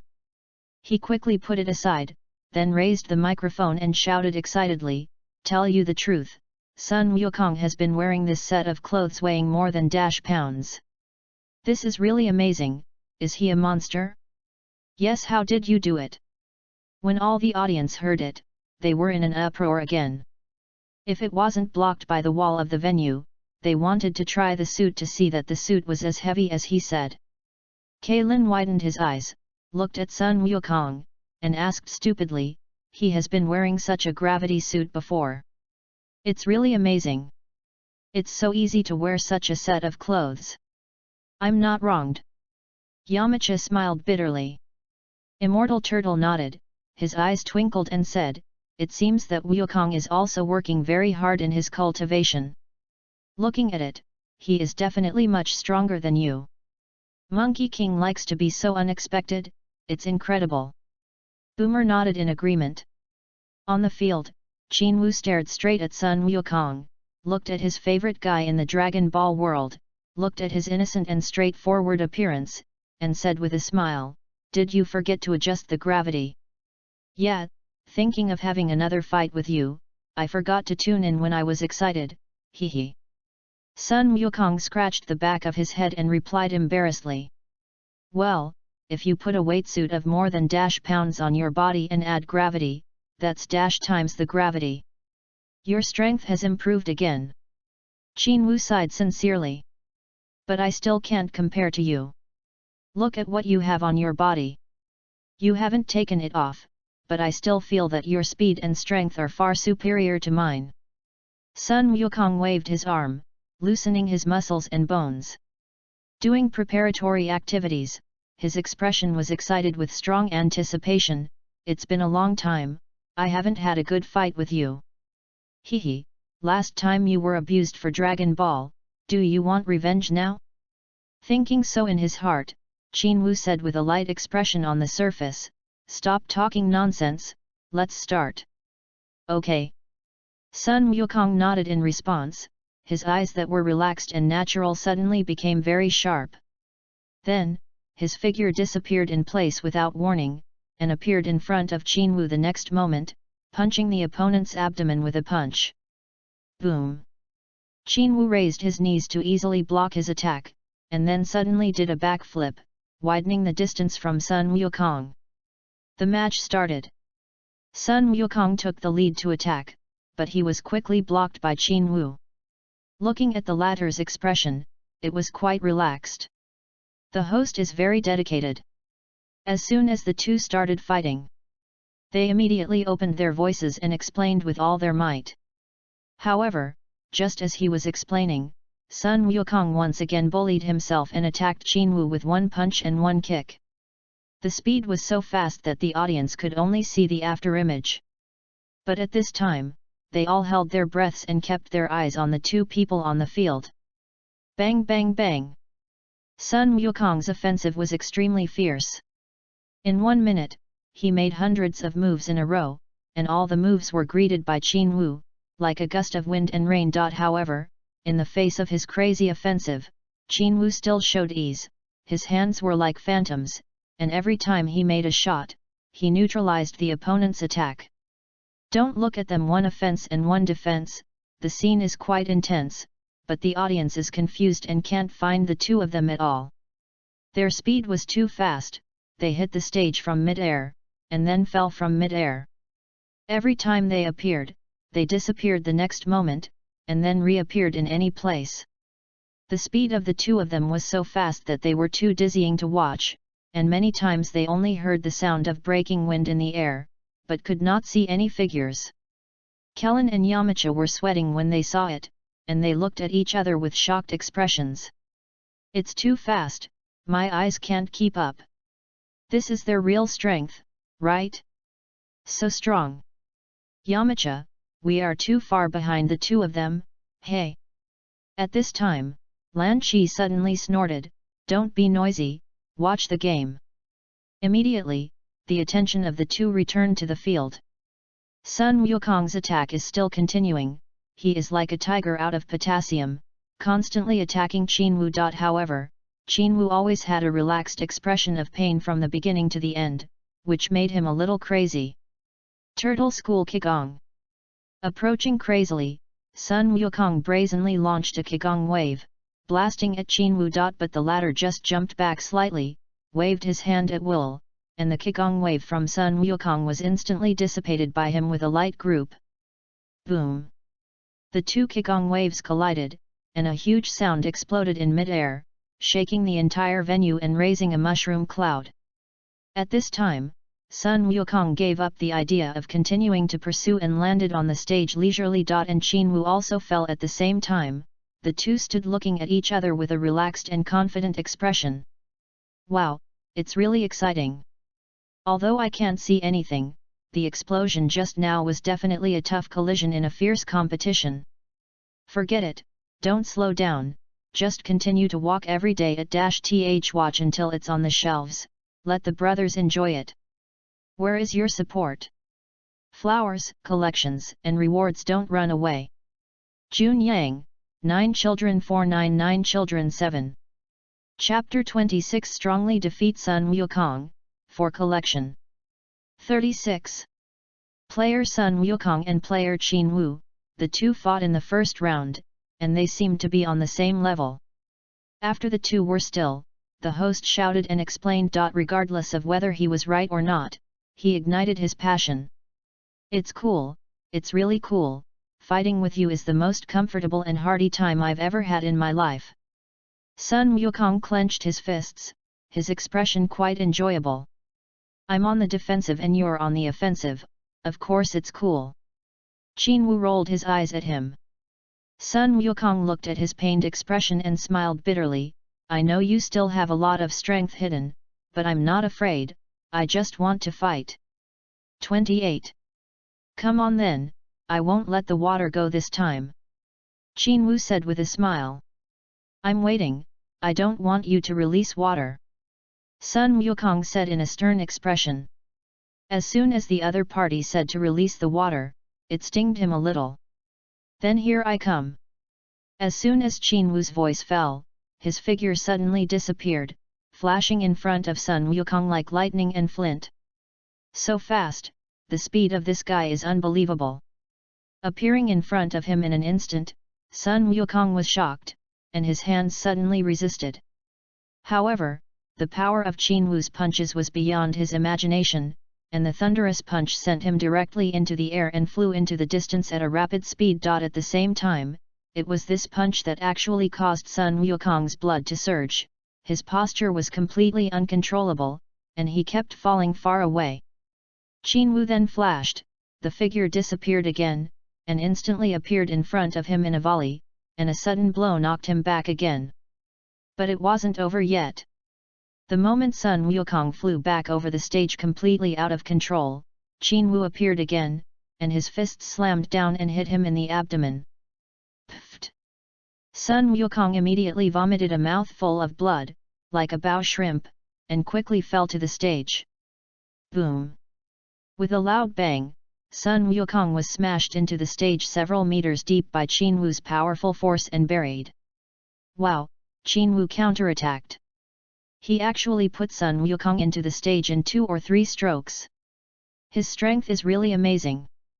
But the bad news is that the organizers of the conference have to spend another sum of money to repair the venue, and the stage has been abused over and over again. The Qin Wu player is simply unstoppable, and one attack will destroy a large part of the stage. The host exclaimed. That pair of sunglasses was so frightened that Qin Wu was about to fall off. Quickly helping him, he started chattering and continuing to explain. Now, player Monkey King has been beaten into the stage and hasn't stood up yet. Did he lose? Or is he dead? If he dies, according to the rules, player Qin Wu will be eliminated. Everyone turned their attention to the pile of small stones where Sun Wukong was buried. There, Qin Wu had just smashed a pit with a radius of 4 or 5 meters. With such destructive power, they did not know that Sun Wukong would suffer. What kind of damage? Is Sun Wukong okay? Kailin looked a little anxious, for fear that Sun Wukong would make a mistake. It'll be fine, at their level, such a blow should be able to bear it. Immortal Turtle comforted, but despite saying that, he was also very worried. Whether it is Qin Wu or Sun Wukong, they are all his beloved disciples, and neither of them want any mistakes. Crash! At this moment, Sun Wukong got up with an excited expression on his face. He put on a posture of preparing to attack, wiped away the blood stain, and said excitedly, "Yes, that's it, don't keep your hands, or you won't be able to fight well." He is a militant, whether it is against enemies or friends. As long as it is fighting, it can definitely arouse his enthusiasm. Player Sun Wukong stood up, looking at his appearance, he was not injured. The host's sunglasses flashed with admiration. If they were ordinary people, they would definitely die if they were attacked by Qin Wu. However, Sun Wukong is safe and sound. The game is very exciting and intense. But we just can't see it. Their battles are already inhuman, and the naked eye can't keep up. I think the organizer will get a follow-up camera next time, and we can watch it slowly when we go back. Oh hey! After Sun Wukong stood up, his expression was very excited. It seems that the blow just now didn't affect him in any way. Hey, wait a minute, the Qin Wu player disappeared again, and he disappeared again. Hey, how can they do this? Don't they care about our ordinary people's mood? How can we enjoy the battle with such a fast speed? Following his explanation, Qin Wu disappeared in place again, and appeared in front of his opponent the next moment. Sun Wukong's agitated expression was instantly frozen, and Qin Wu punched him again. Boom! Qin Wu then suddenly launched a Qigong wave with both hands, and each small air mass fell on Sun Wukong, who was sent flying while being attacked by his continuous artillery shells. Boom boom boom! The explosions one after another appeared crazily on Sun Wukong. Every time he attacked, he was struck by electric shock. Any defensive move. All the audience can see that as Qin Wu madly attacked, the shadow balls of light the size of baseballs chased after him and attacked Sun Wukong. They were all stunned, and they all showed horrified expressions, watching Sun Wukong explode with fireworks like waves. At this moment, Qin Wu jumped into the air and disappeared again. Boom! In just an instant, Qin Wu appeared in the sky above Sun Wukong, clasped his fists with both hands, and slammed the cannon hammer down. Sun Wukong completely lost control of his body and fell quickly. Boom! With a loud bang, a strong airflow erupted, sweeping around a few hundred meters in a radius, and a magnificent mushroom cloud swelled wildly. And Sun Wukong was smashed into a big hole 10 meters in size, and he didn't respond for a long time. Oh, Sun Wukong was kicked off the court by Qin Wu player, and now he hits the road outside. His life and death are unknown. The host, who had foresight for a long time, appeared in the sky above Qin Wu in an aircraft. He just saw the scene where he knocked Sun Wukong down. He was so excited that he picked up the microphone and was amazed. All the audience was in an uproar and exclaimed. They all stood up, but Qin Wu and the two were too far away from the stage, only saw a black spot, not clear about the situation. But they all have a consensus, that is, Sun Wukong was defeated, and now he fell out of the field. As long as he is not dead, then Qin Wu will win this championship. So, at this moment, everyone burst into crazy cheers. Qin Wu! Qin Wu! Qin Wu! Qin Wu! I don't plan to slow down, I will continue to watch every day, and I don't want my brothers to wait too fast. As for the relationship between Sun Wukong and Qin Wu, we will see the difference below. You don't have to worry that the two have always been enemies. Chapter 27 Crisis, Demons Appear, for collection. 37. Fanatical cheers, full of rhythm, seemed to shake the sky. 29. Did Qin Wu win? I didn't expect him to be so strong. Kailin was shocked, his eyes kept staring at Qin Wu, who was standing still in the sky. Win? Sun Wukong seems to be beaten off the field, I don't know if there is anything. Yamcha was a little worried, for fear that Qin Wu would kill Sun Wukong all at once. Let's go and have a look. Boomer suggested nervously. Let's go, let me clear the way. Lan Qi eyes widened, and the submachine gun was raised again, shooting frantically at the densely packed audience behind her. Countless people were so frightened that they retreated quickly. She was so rude and straightforward, which attracted the eyes of Bulma and others, but it was also good to save them from squeezing out. As soon as they left, many audience members followed suit and left. Thousands of people crowded through the street and rushed under Qin Wu. After scanning around, they finally saw a big pit under a traffic light. Are you okay with him? Everyone gathered around, looked at the situation in the pit curiously, and found that there was no figure at all, and Sun Wukong seemed to be deep and buried. Goku, Goku! Kellen and Yamcha quickly dug up the stones, trying to find Sun Wukong. At this time, Qin Wu in midair also flew down, but there was no worry on his face. He knew that Sun Wukong would definitely not be killed by him like this. Sun Wukong is not strong, but his defense is strong, which has been certified for decades. Sure enough, just as Kellen and the others took off the stone, Sun Wukong suddenly jumped up. His expression was a little frustrated, his body was dirty, and his trousers were missing several pieces, almost showing half a piche, which looked quite embarrassed. There are still many scratches and wounds on the body, all bleeding, and some minor injuries.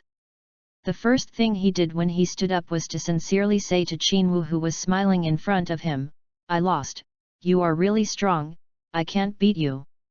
Before he was hit hard by Qin Wu, he fainted, and now he felt unbearable pain and weakness. You're also very strong, I'm just a fluke. Qin Wu threw a fairy bean from his arms to him, and his expression was always smiling, which made people feel close. It doesn't make people feel that after winning the championship, he is superior and difficult to approach. He always looks like the boy next door, which makes people feel disgusted. This time against you today, I finally know how big the gap is with you. But I won't admit defeat, I will try my best to surpass you. Sun Wukong lost the game, but was not affected by the result, he was still happy talking. Well, I'm waiting for you. Qin Wu didn't say anything, and only gave the other side an expression of waiting for you. Sun Wukong looked at him seriously, and when he saw that the other party was still wearing that training suit, he asked in amazement, "How much weight are you still carrying?" 100 times. Qin Wu's words were very calm and indifferent, but Sun Wukong's eyes widened and he sighed, "Amazing, really amazing, when I was fighting with me, I was still under 100-fold load, and I was convinced that I lost." As he said that, he swallowed the fairy bean that Qin Wu handed over into his stomach, and his face that had been exhausted suddenly glowed with radiance and energy. A person who looked seriously injured ate something that looked like a bean and was immediately resurrected on the spot.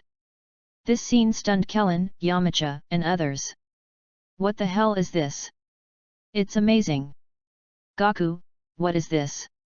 Sun Wukong looked around, but smiled and didn't answer right away. Sun Wukong was fine.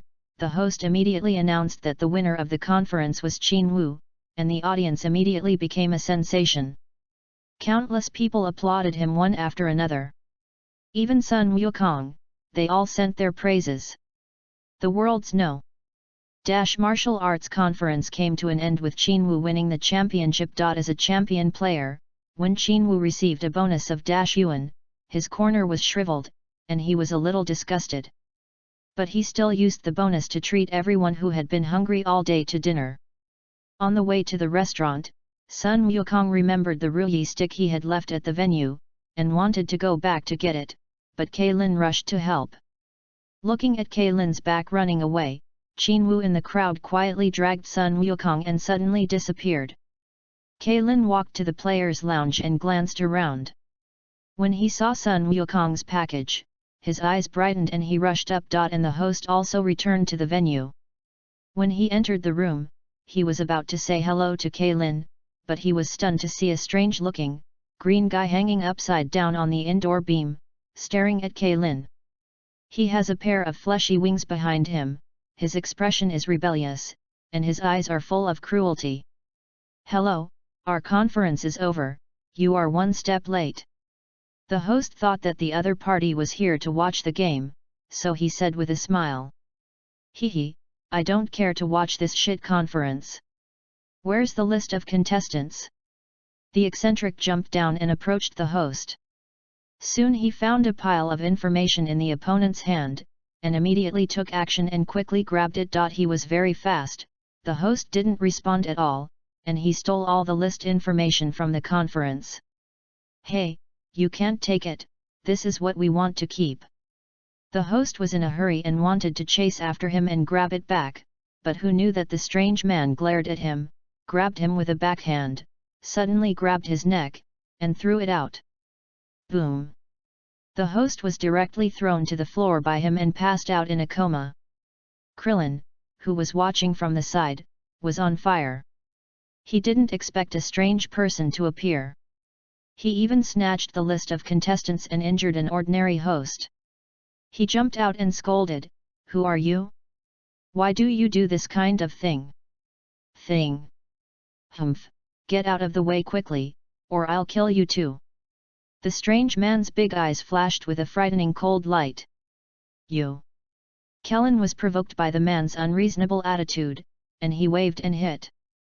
However, the strange man's strength was unexpectedly high, and he easily neutralized his attack, and sneered, "It seems that you are also one of the contestants of the conference, right?" "Just right." As he said that, his right hand suddenly became cold, and a strong chi quickly gathered. What does this guy want to do? Kailin felt the maliciousness of the other party towards him and the powerful aura that was emerging from his body, and immediately put on a stance, waiting for him. Just as the strange man was about to take action to deal with Kellen, suddenly, a golden light flashed by without warning, instantly piercing the strange man. Pfft! 30. The weirdo showed an expression of disbelief and fell down. Before dying, he only saw two young men walking towards him. Then. No more then. Please, all kinds of requests, brothers, don't be stingy with your flowers, if you have the ability, you can also reward me, take me to fly. Jun Yang, 9 Children 499 Children 7. Chapter 28 Angry Old Piccolo, for collection. 38. Kaylin stared blankly at Qinwu and Sun Wukong who were approaching, and asked in surprise, "Why are you here?" Qinwu's eyes kept staring at the strange man's corpse, and suddenly a golden beam flew out from his fingertips, instantly exploding the corpse. Boom! The whole corpse vanished into ashes. After doing this, he showed a faint smile and said, "I felt you were in danger, so I ran here." Sun Wukong walked up to Kaylin, looked at him, and asked with concern, "Are you all right, Kaylin?" "It's okay." Kaylin patted the dust on his body and said indifferently, "He can't do anything to me. If you don't come, I'll take care of him." "No, you haven't realized how powerful he is. I feel that his anger is higher than yours. Maybe you will be beaten to death by him." Qinwu shook his head. In the original play, Kaylin was killed by this disgusting thing.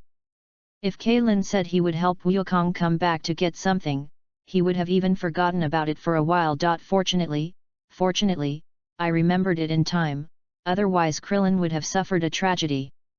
His statement, Sun Wukong also nodded in approval. He asked inexplicably, "Who is this guy? Why attack Kaylin?" He wanted to grab the list of participating members of the conference. "I stopped him, but fortunately, you all arrived in time." Kaylin showed a grateful look to Qinwu, and continued, "If it is as you said, he is stronger than him. My words, it is really dangerous. Thank you, Qinwu." "You're welcome, we are partners," Qinwu said with a sincere smile. "Partner?" Hearing what he said, Sun Wukong suddenly remembered the scenes they had been together for 3 years, and also remembered the inexplicable resistance to Qinwu in his heart, and he had always held hostility and disgust for the latter. This in the end is why. How can you feel that way? He really couldn't think of it, but today, after hearing what the other party said, he suddenly hated his own emotions. Qinwu didn't do anything bad to him, but he was unhappy with the other party again and again. He could have been a good friend, so why did he have to make the relationship between the two of them stiff? Thinking about it, Sun Wukong's subconscious haze of Qinwu suddenly dissipated slowly. He re-examined the other party, and then thought about his past. For some reason, when he looked directly at the other party at this moment, the disgust in his heart disappeared. "Qinwu, thank you for saving Kaylin, and thank you for always accommodating my bad thoughts against you." Sun Wukong stared at Qinwu, his words full of deep apology. "It's nothing, we are all partners." Qinwu hugged each other and said sincerely, "Partners are friends who help each other and support each other in the future." In fact, he was very dark in his heart. Because at this moment, the system suddenly sounded a prompt, saying that his relationship with Sun Wukong was warm, and all of a sudden, the favorability level of hatred returned to kindness. Although he didn't know why it happened suddenly, he was still happy. For more than 3 years, from the beginning of stealing the bloodline of Sun Wukong, the other party has always felt a strong hostility towards him, and he can't ease it. The setting of this system is really tricky, and because of this setting, he has a lot of headaches. Well now, because of unknown reasons, Sun Wukong actually took the initiative to ease his relationship with him. What else can he say? "Well, I didn't know why before. I always felt that you were very annoying, and I wanted to kill you." Sun Wukong nodded and continued with a wry smile, "I don't know why I have this idea. But it seems to be gone now, thank you." Inclusion. Okay, don't talk too much. Do you feel that there are still 2 breaths, the same as this guy's breath? Qinwu waved his hand indifferently, and then asked. Sun Wukong nodded. He frowned. "Yes, not far from here, there is a smell, very evil, very annoying. Go and see." Qinwu suddenly smiled and disappeared in place, while Sun Wukong told Kaylin and asked him to go back first, and then disappeared. At this time, about 100 kilometers away from the venue of the world's martial arts conference, a small and medium-sized aircraft was slowly heading into the distance. In the cockpit, there was a person sitting in the center seat, with green skin all over his body, and the whole appearance was exactly the same as that of the gods in the temple. This person is the great demon King Piccolo. At this moment, he sat quietly like this, looking forward with big eyes, motionless. But even if he sat like this, a strong sense of oppression filled the entire cockpit. He and the first three short people were looking at him uneasily, very nervous.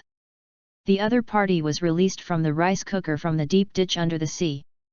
I didn't expect to release such a terrible person. He looks ugly, tall, and burly, and he exudes a powerful evil aura, making it uncomfortable to stay around. But no matter what, he was kind to him by letting him go. Thinking of this, the king of fried rice, this blue-skinned guy has too many names, so let's use the name of the king of fried rice, asked nervously, Your Excellency, if you rule the world, can you divide half of my territory? He let this guy out because he had strong ambitions. From the momentum of the other party, it feels very promising to dominate the world. Okay. Big Demon King Big's eyes widened, and he looked at the other party sharply, without speaking. His eyes were like knives, and he just stared at the other three. The three of them immediately shivered. The other party's aura was so frightening that they always felt like they were going to be eaten. In a panic, Fried Rice quickly lowered his request, 1/3 is fine, or 1/4. When he looked at the old Big with anticipation, the latter did not respond, and his eyes kept looking forward. Your Excellency? Your Excellency? Fried Rice thought that the other party was thinking about his request, and reminded him repeatedly. At this moment, old Piccolo suddenly throbbed in his heart, as if he had been stabbed by a knife. It hurts a lot. He clutched his chest, sweating profusely, but he was very surprised in his heart. Who is it? Who killed my child? He looked around in anticipation. Fuzuo was furious, and his eyes seemed to shoot fire. The feeling just now was that someone had definitely killed the child who sent him out to find the list of the conference. But he was even more surprised that someone had the strength to kill him. When he thought that the murderer might be a strong martial artist, he looked at the electric rice cooker standing at his feet, and his heart was filled with anger. 31. Who is it? At this moment, in front of the transparent glass cover of his cockpit, two young figures suddenly appeared, staring at him. The 4th update, the 5th update every day, until I put it on the shelves. I put an end to other great gods and grind collections. But I hope everyone can support me a lot, and don't let my results go to the street. Jun Yang, 9 children 499 children 7. Chapter 29. Old Piccolo was instantly blown up. Please collect. 39. Old Piccolo stood up and rushed forward, not at all like the old-fashioned look just now. Who are they? Because of the glass cover, his voice could not come out, so naturally he asked the 3 kings of fried rice. But before the latter said anything, Xiao Wu next to him pointed at Sun Wukong and said dumbly, It's that guy with a long tail, the king of fried rice. What should we do now? Fried Rice glared at her, then glanced at old Piccolo, and whispered to her, What are you panicking about? Isn't he there? Oh. Only then did Xiao Wu feel relieved. Although Fried Rice said that, in fact, they were also a little panicked. They had suffered a lot from Sun Wukong, and the only time that came close to their own ambitions was to be disturbed by this guy, otherwise they would already be sitting on the emperor who ruled the world. Location.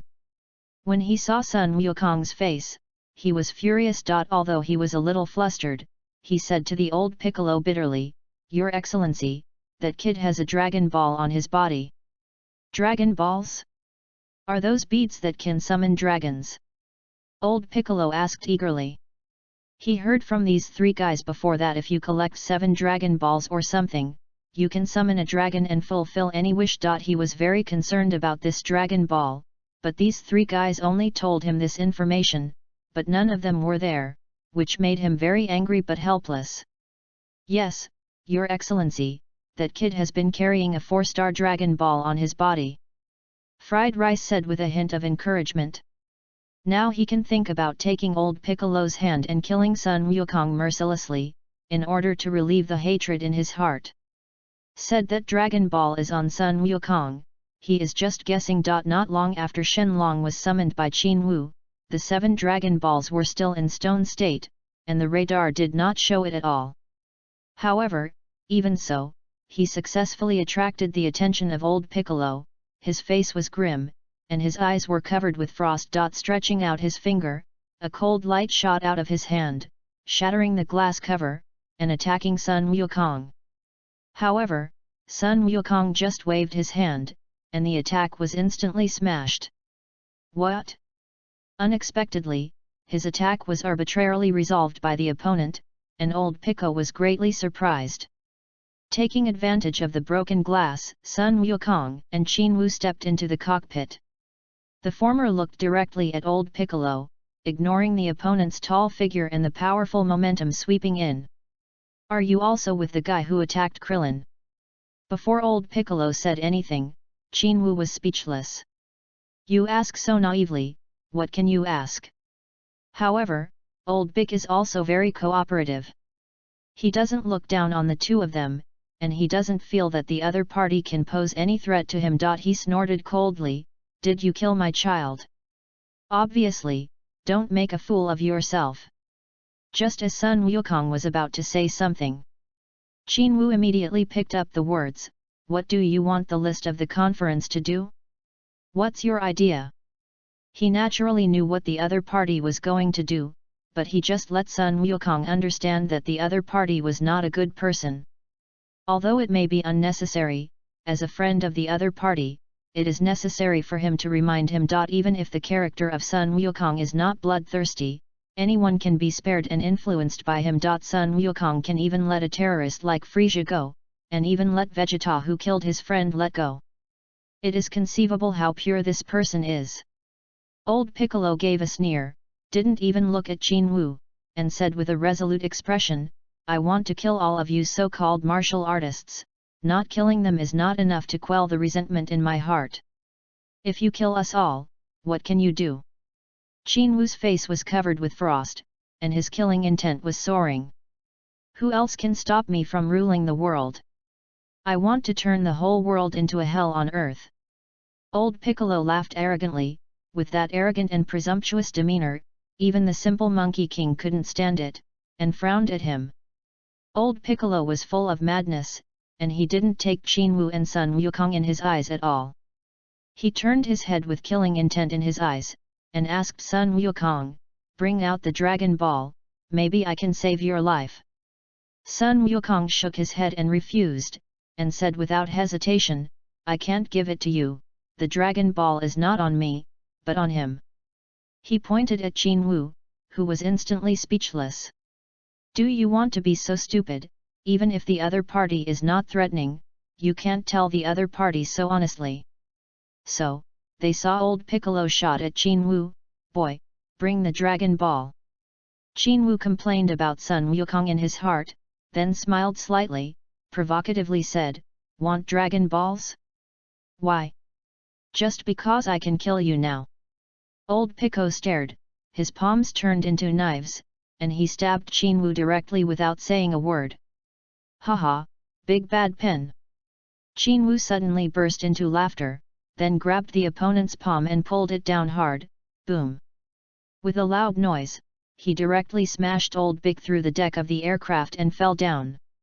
Then the figure flashed and appeared behind the old Piccolo, who fell in the air. He stomped his feet on his back, and suddenly he vomited blood in the air and fell frantically. Boom! A loud bang came from under the solemn Qin Wu's feet, and a huge pit burst out, and all the trees with a radius of tens of meters were shaken. It wasn't over yet. He volleyed his finger again, and a ray of energy shot out, directly piercing the front xiong of old Piccolo. After doing all this, he flew back to the aircraft. At this time, the aircraft was shattered due to the large damage, and the fuselage was shaky, and it was about to fall to the bottom and crash. The three people in fried rice hugged each other tightly and shivered. The scene in which Qinwu crushed Old Bick just now was all watched by them, and when they saw him coming back, they were so frightened that their hearts were split. Sun Wukong wanted to go forward to save them, but when he saw Qinwu coming back, he didn't move. Did you beat him to death? Do not know. 32. Qinwu shook his head and said he didn't know. He swept his eyes and saw the guy who was also trembling in fear under the position where old Piccolo was sitting just now, a thing that looked like a vulture. In just 1 minute, he even killed 2 people, and even killed old Piccolo, who was a big supporter before. Qinwu just looked at them so indifferently and did not speak. Seeing him like this, Sun Wukong frowned and asked, "You want to kill them too?" Qinwu nodded, as if he was teaching the other party, and said, "These 3 things that are not enough to succeed will only bring you more trouble in the future, and will kill you forever." After he finished speaking, he didn't give Sun Wukong a chance to refute any more, and started brazenly. "Sorry, the update is late, I made you wait for a long time. However, I ask for flowers and rewards." Chapter 30 Newborn Piccolo's Regenerative Cells, Receive. 40. In mid-air, looking at the aircraft exploding like fireworks, Qinwu and Sun Wukong stared at each other.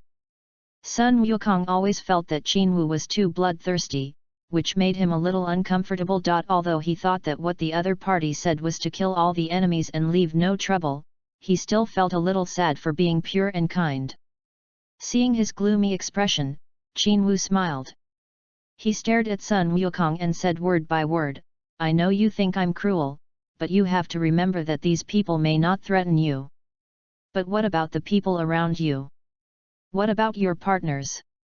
Bulma, Lankai, Oolong, even Kellen and Yamcha were killed by them one day. What would you do at that time? Guilt? Regret? But is it too late? Isn't there a dragon that can be resurrected?" Sun Wukong couldn't help but retorted. "Shenlong? It can only be resurrected once, but next time they are beaten to death by these people, what will you do? Will you hate yourself for being soft-hearted today?" Qinwu looked at him solemnly, using a completely different age. He said in a matching tone, "It's right to be kind, but you also need to be divided into objects. Like the greenskin monster just now, if you don't kill him, if he can't kill you, he will restrain your partner and hurt you. At that time, you will be suicide, or watch them get killed. Hasn't this happened yet?" Sun Wukong was said to be a little clear, but he still couldn't bear it. "Stupid, when it happens, it's too late, you know." Qinwu smiled, and no longer said anything.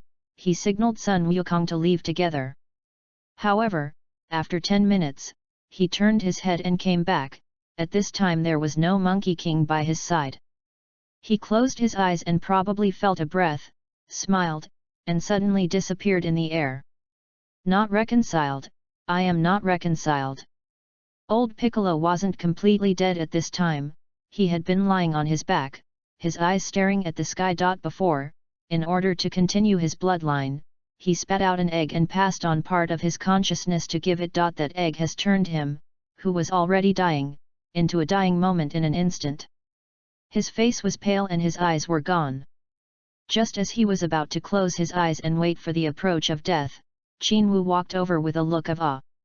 "This kid, it's this kid who beat me, who was just liberated, like this, kid, you will avenge me in the future." He glanced at Qinwu as if returning to the light, and even though he was still puzzled by the fact that he was so young, he already had the strength to crush him, but at this time there was no time left. Boom! Qinwu brazenly shot a shock wave, which immediately freed him completely and helped him enter hell. After the old Piccolo was wiped out, his figure flashed, and in less than 10 seconds, he appeared in the jungle a few miles away, where a white round egg the size of a head stood quietly in a clump of grass. "Is this the egg of the newborn Piccolo?" Qinwu looked at it, and while the guy inside came out to break the shell, he once again performed the long-planned theft technique. Theft failed. As always, the number of theft techniques was squandered a lot, and it was not until the 60th time that he threw it out, and then there was a sound from the system. Congratulations to the host, you have obtained the mind detection ability of the Namekian non-combatants, and the target's favorability to you is disgusting. What the hell, mind exploration, this seems to be the unique skill of non-combatants like Tenjin, why does a fighting genius like Big have such a thing?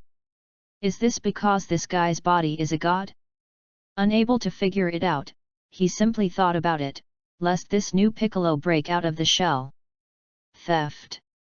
Theft failed. Theft. Theft failed. This time, Qinwu madly used countless theft techniques, and he still got a cold failure reminder, which made him a little angry. Then he used it dozens of times in a series before he heard the system prompt. Just the content left him speechless. Congratulations to the host, the language of the Namekian has been obtained, and the target's favorability for you is hatred. I go, even the language can be stolen, this theft technique is also powerful enough, and the system is invincible. Qinwu secretly sighed and continued to perform the stealing technique. Finally, the hard work paid off.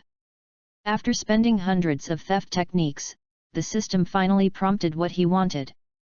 Congratulations to the host, obtaining the regenerative cells of the Namekian, the target's favorability for you is hatred. Tisk tisk, the next hatred will be endless. System, are you trying to save a life for Piccolo? Forget it, considering that in the future, Piccolo was not like his father, who was completely immersed in creating terror for the world, but became a good person, and he gave up the idea of directly killing the other party. This is the main supporting role of Dragon Ball World, and it has contributed a lot to the maintenance of the Earth in the later stage. Goodbye, although I don't know when we will meet again, but thank you for your cells. He smiled and muttered, then boom. With a bang, the burst shot flew away. 33. During the flight back to meet Sun Wukong and others, Qinwu communicated with the system very comfortably. How does this Namekian regenerative cell compare to the regenerative power of a gecko? Naturally it is higher than countless levels. No way? Why is that? Doesn't it have the same regeneration effect? The regeneration ability of a gecko is only the regeneration of a docked tail. The new tail cannot be as natural as the original tail, and the effect is too low. However, the regeneration cells of the Namekians are completely different. Although it has the same effect, its effect is completely different. Reduce the original, and can be regenerated countless times. Qinwu smacked his tongue after hearing this. He didn't expect Big's ability to be so powerful. It seems that he doesn't have to worry about breaking his hands or feet in the future. When they returned to the team of Sun Wukong and others, they had already started to eat and drink. When they saw him coming back, everyone greeted him one after another, and Lan Shi looked at him even more aggressively. Where have you been? Sun Wukong asked vaguely while biting the meat. Going to the toilet. Qinwu replied indifferently. Hurry up and eat, this meal is your treat, the host doesn't have to eat, we will be embarrassed. It was Bulma who was talking, and she kept looking at him with curious eyes at this time, feeling that this guy, who is usually quiet, actually has the strength to defeat Sun Wukong, which was something she could not imagine before. Qinwu just smiled and began to bury his head in eating. After everyone had eaten and drank, they dispersed one by one. At this time, Sun Wukong suddenly invited Kellen and Yamcha to go to the temple to practice together. The latter two are unknown, but they were secretly excited that after he could cultivate in the temple, his strength rose to the point where they were completely unmatched, and they agreed instantly without asking the reason. Ask for all kinds of support. Jun Yang, 9 Children 499 Children 7. Chapter 31 My Journey is in the Sea of Stars, 41. It turned out that since the old Big came out and was beaten to death by Qinwu, the god who was afraid of changing had secretly communicated with Sun Wukong, thinking that it was necessary for his friends to go to the temple to receive his special training. For the helpful Sun Wukong, it will soon be accepted. After all, it is also a good thing that the strength of his companions can become stronger. In the evening, Qin Wu finally shared a room with Sun Wukong. Oh, they opened the same room and slept in a different room. After a wash, Qin Wu looked up at the ceiling with a pillow, and suddenly felt that there was no challenge. At this time, there are still 9 years before Frisia's plot. Even in the early villain boss, Vegeta is a year after Raditz appeared. Before, he had been aiming to steal Big's abilities at this conference, and he would not give up his efforts. When all this was done, he felt empty. Although Frisia is very powerful, how can he appear too far away, and it's not too stressful to meet for a while? If his practice slackens and laziness is committed, will he trouble Sun Wukong again? Are you going back to the original story? He doesn't want this. Men should do things and refrain from doing things. No matter which world they live in, they must live a happy life. Qin Wu, Qin Wu. His name is the same as Tian is destined to live in the Dragon Ball world and practice martial arts diligently. It is too fitting. Gotta find something for myself to do. When he was thinking about how to practice cultivation for himself, a short-term goal, Sun Wukong also washed himself out. Seeing him with Erlang's legs crossed and looking at the ceiling in despair, he asked curiously, Qin Wu, thinking about what? I'm thinking about the future. Qin Wu said subconsciously. Future? What do you want to think about? Monkey King asked indifferently. You are too simple. People have no foresight, and there must be near-term worries. We can't wait for a powerful enemy to appear before we know that we must practice diligently. We must know how to plan ahead. Qin Wu laughed and replied helplessly. Sun Wukong is still naive and ruthless. If it weren't for a powerful enemy falling asleep, he would not have a sense of crisis. Sure enough, Sun Wukong said noncommittally, is there still a guy who is more powerful than you? I am aiming to surpass you now, and I only want to defeat you. Qin Wu heard what he said, and suddenly thought of Vegeta in the future. After the latter was defeated by Sun Wukong, he was completely stunned. He worked hard to cultivate and wanted to surpass Sun Wukong. His strong self-esteem turned his cultivation into mechanical movement. No matter how hard you try, you can never reach Sun Wukong. Even if he surpasses it for a while sometimes, it will soon be overtaken by Sun Wukong and pulled away. Sun Wukong has become his heart disease. He cultivated frantically, just to surpass Sun Wukong, and had no interest in other things. There is no such thing as the strengthening spiritual journey of traveling and cultivating with Sun Wukong. Sun Wukong's playfulness and innate pursuit of adventure have greatly enriched his realm. In the process of pursuing these, he encountered setbacks, encountered difficulties, and after a battle, he often reflected on it, and then carried out targeted strengthening cultivation, which was much higher than Vegeta's realm of mechanical cultivation. Vegeta's ridiculous self-esteem was even shattered for a while after seeing hopeless catching up with Sun Wukong, and finally was willing to let the magician Babadai control it just for a hearty fight with Sun Wukong. Although his strong self-esteem later made him not completely controlled, but in any case, Vegeta's life was quite sad. However, it seems that Sun Wukong is about to become an existence like Vegeta, and he wants to surpass himself and cultivate. Is this good or bad? Qin Wu sighed. In the early stage, the opponent positioned himself as a target. Although it is very useful, it is not good for the future.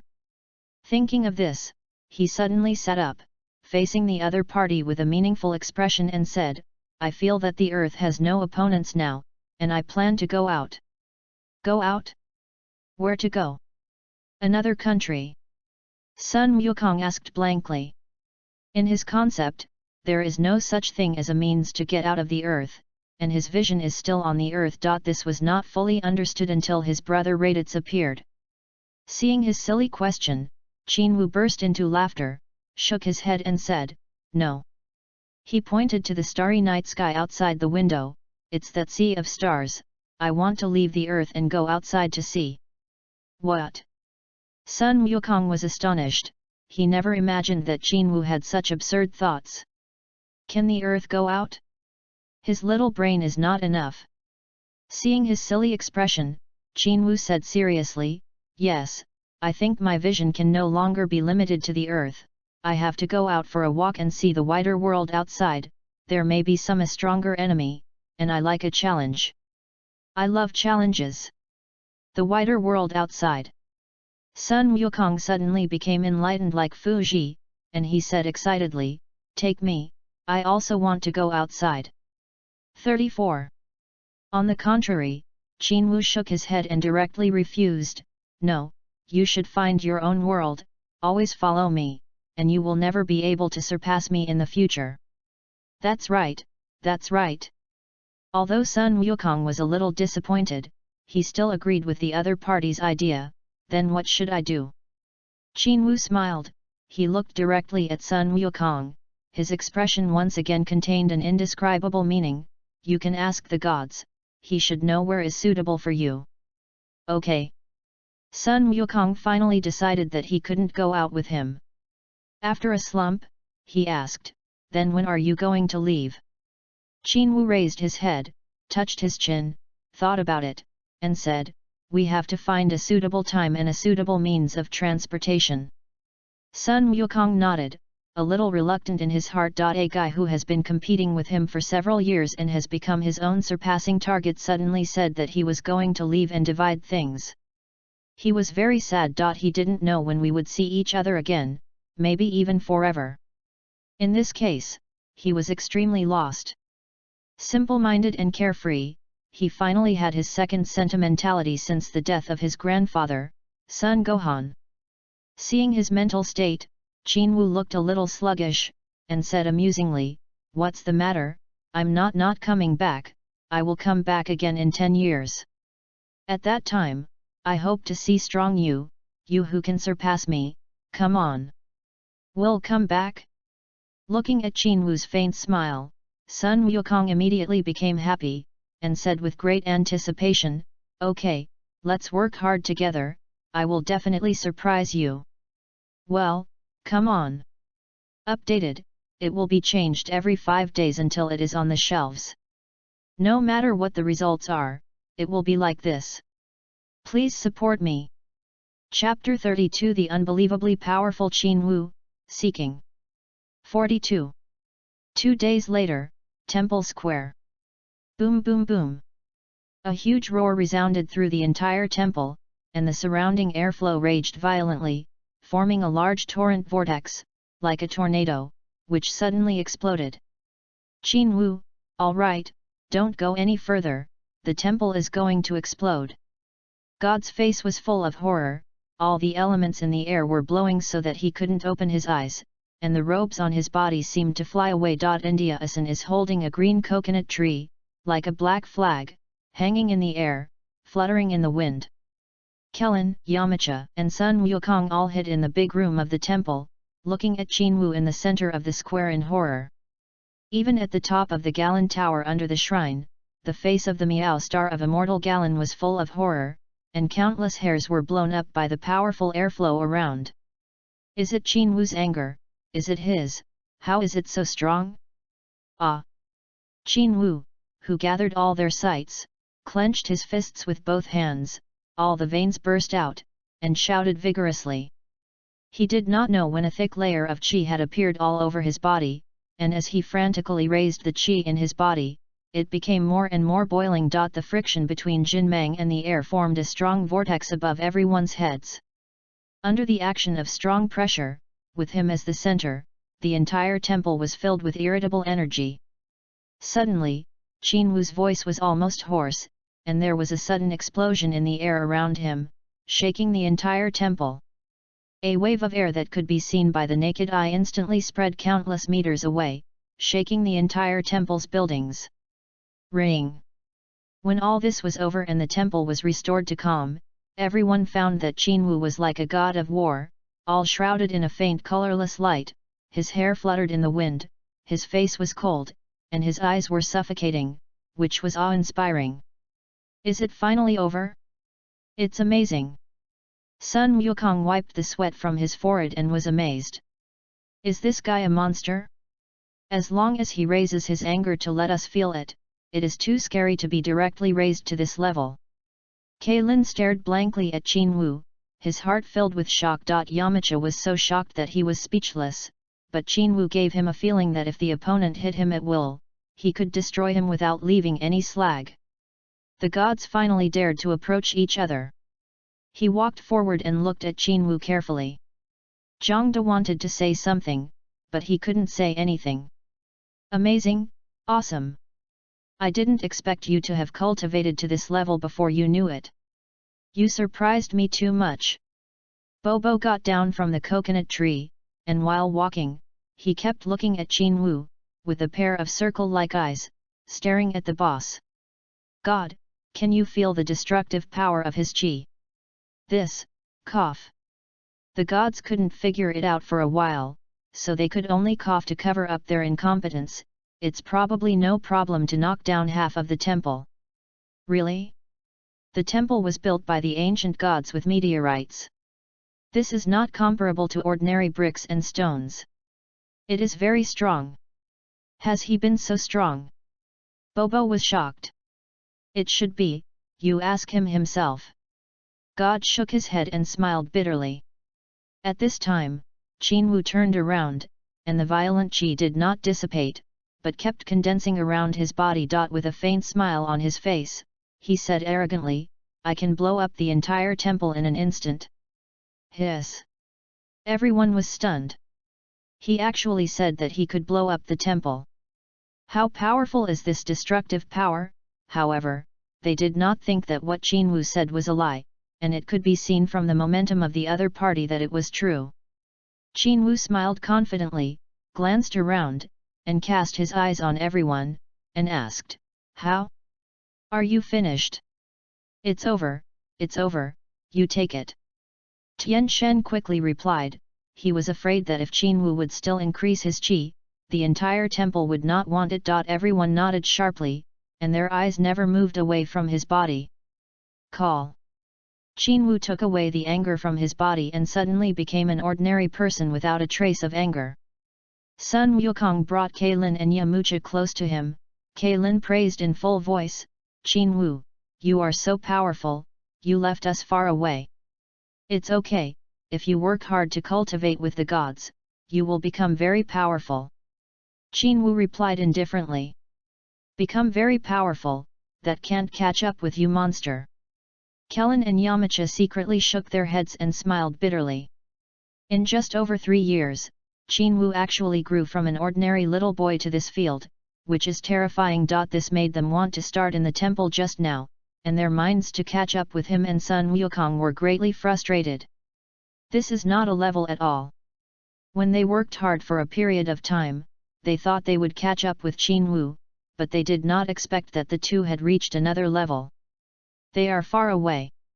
Sun Wukong hasn't fully recovered from the shock. He has been staring at Qin Wu, watching him get rid of the gravity suit, and the powerful sense of oppression shocked him. The other party has far surpassed himself, and he was thrown in an unknown far corner. 35. Qin Wu, I will definitely catch up with you, you are waiting for me. At the same time, there was a sudden surge of anticipation in his heart that he wanted to become stronger, and the fire spread violently. I will surpass you a little bit, I will. Being complimented by so many people, Qin Wu felt extremely embarrassed, and looked so shocked. He smiled and said, It's all right. I'm hungry. Okay, let's go in for dinner. The god wiped the sweat from his forehead and led the crowd into the temple with a smile on his face. He was originally worried that the little avatar that his evil avatar spit out would threaten the safety of the whole world again, so Qin Wu, who had just arrived at the temple, released the qi in his body. Because he had already discovered the opponent's power like a beast before, far surpassing Sun Wukong. He just wanted to release the other party completely, to see what realm he had reached, and see if he could suppress that evil little clone. But this time, he was completely relieved and very satisfied with Qin Wu. Everyone, under the warm hospitality of Bobo, had a full meal, touched their stomachs, and showed satisfied expressions. Bobo's cooking is completely different from the nether, and the taste is still extremely bland. However, just such a dish made them have a great appetite and eat a lot, which is very tasty. After resting for a while, Qinwu suddenly pulled the god to one side, and asked the other party with his mind, "God, are you not from the earth? Can I know where your spaceship is now?"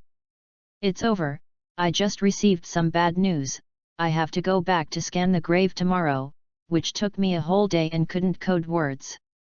However, my mother's tomb has to go back and I have to ask her to bless me. The book is very popular. I try to drive out tomorrow's manuscript tonight and upload it regularly." Chapter 33 God's Spaceship, for Collection. 43. Heavenly God Zhongdazhuai looked at him, dumbfounded. How did this guy know? Told him? However, he nodded calmly and replied, "Yes, but what are you doing?" Qinwu looked at the gods and looked into the distance, and said lightly, "I feel that my cultivation has encountered a bottleneck, and I want to leave the earth and go to that starry sky." A worried look shocked the gods. In terms of the current lower realm, it is difficult to know that there is a wider world outside the earth. Why does this child know? What is he like? Tian Shen was stunned for a while, and after a while he came back to his senses. He lowered his head and said, "Although I don't know how you know these things, are you really sure to leave?" "Well, yes, sure. There is nothing on earth worth my challenge. I want to go to a wider starry sky." Qinwu opened his hand and said passionately, "Do you know about me?" Tian Shen frowned and continued, "I was hit on the head when I was a child, and I don't remember many things. If you really want to take that spaceship, I don't know if it will fly to where to go. Of course I know about your business. Isn't your hometown in Namek? That spacecraft must have set the coordinates to return to Namek, which is very easy to do." But even if he knew this, Qinwu couldn't say it directly. He smiled and said, "No matter where I go, I don't really care. All I care about is the challenge and meeting a strong opponent." "Oh." The gods looked at him, dazed. What kind of crisis is there in this child that makes him cultivate so crazy? Such an endless practice is really terrifying. The gods thought for a while, then looked directly at Qinwu. "You know what? The big demon king Piccolo you killed before is my evil avatar." "Ah? I don't know." Qinwu pretended to be surprised and replied. Inwardly, he pouted and thought disapprovingly, "Of course I know about these things, but do you think that Kid Piccolo can be my opponent? Sun Wukong can kill him anytime. Even if there is no Sun Wukong, after 3 years of practice in the temple, Kellen and the two will probably be able to resist him. You know, Kellen and Yamcha arrived at the temple 3 full years ahead of schedule. Although it may be too difficult to promote them all at once, it will bring them a bad influence, but he believes that the gods can definitely help them overcome." Sure enough, the gods still talked about the issue of the newborn Piccolo, worried that the latter would have an adverse impact on the world. He was worried that after the strongest Qinwu left, no one would suppress the opponent. He can probably also think that Sun Wukong will definitely not stay in the temple, and will go to other places to practice, looking for new challenges like Qinwu. As soon as the two of them left, the earth would be in danger, and it was not convenient for him to go down and take action. "All right, you should say hello to Wukong in advance and let him take care of him. If there is a situation, you can just contact him. Don't your gods have the means of calling thousands of miles? It's very convenient, and Sun Wukong will definitely be there in time." Qinwu disagreed. Said, "In fact, Sun Wukong's next place to practice cultivation, he probably understands, can't be the Realm King. At this time, Sun Wukong, who has more than 5,000 combat power, has only been running the Snake Road for a short period of time, and he will definitely be able to catch up." Tian Shen didn't know what to say anymore. He looked at Qinwu quietly, smiled bitterly, and said after a long time, "When will you be back?" Qinwu sighed and said, "I don't know now, maybe 5 years, maybe 10 years. Tian Shen smiled bitterly again and asked, you are really willing to leave. There's nothing to give up, I'm only thinking about training now, and I don't care too much about other things. Qinwu said lightly. Oh. The god nodded, then looked up at the sky and sighed deeply. Seeing that the child's intention has been decided, who will pick me up at my place? Depressed for a while, the gods then continued, I don't know if the spaceship can still be used, let's ask to take you to see it first. Suddenly he remembered something, and turned to Qinwu and asked, do you understand our language? The settings on the spacecraft are all our unique language, and most people can't understand it.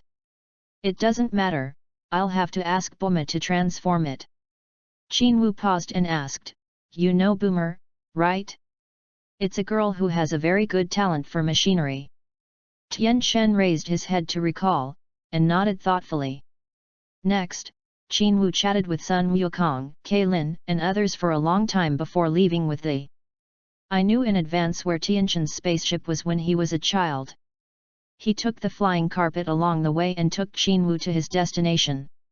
However, what Qinwu did not expect was that the destination was so far away. Almost on the other side of the earth. If it weren't for the flying carpet, it is estimated that his air dance technique would consume a lot of physical strength to reach the destination. The destination is a barren land, there is no forest, and no grass grows.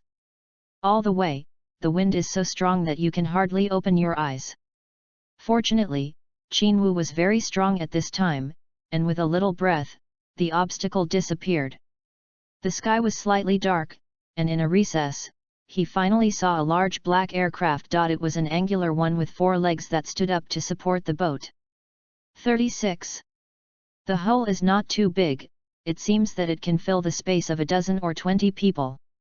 He walked under the hull, and through a spell, a circular passage was suddenly opened from the hull, and the circular steps fell slowly, landing on the ground in a short while. The two didn't make a sound, they stepped on it, and then slowly rose again, and soon they were tightly combined with the hull. When he got inside the boat, Qinwu took a look and felt that the settings and space inside were no different from what he imagined. But the biggest difference is that he can be there in person, and the feeling is very different. After living with the master and servant of the gods for a long time, he also understood the Namek language. He directly gave the order to let the spaceship slowly rise, and then flew to the Bulma's house at a very fast speed. In fact, Qinwu doesn't need Bulma's transformation. He has already stolen the Namek Xingya from Little Piccolo. If it weren't for the purpose of concealment, he would definitely not go to Boomer's place.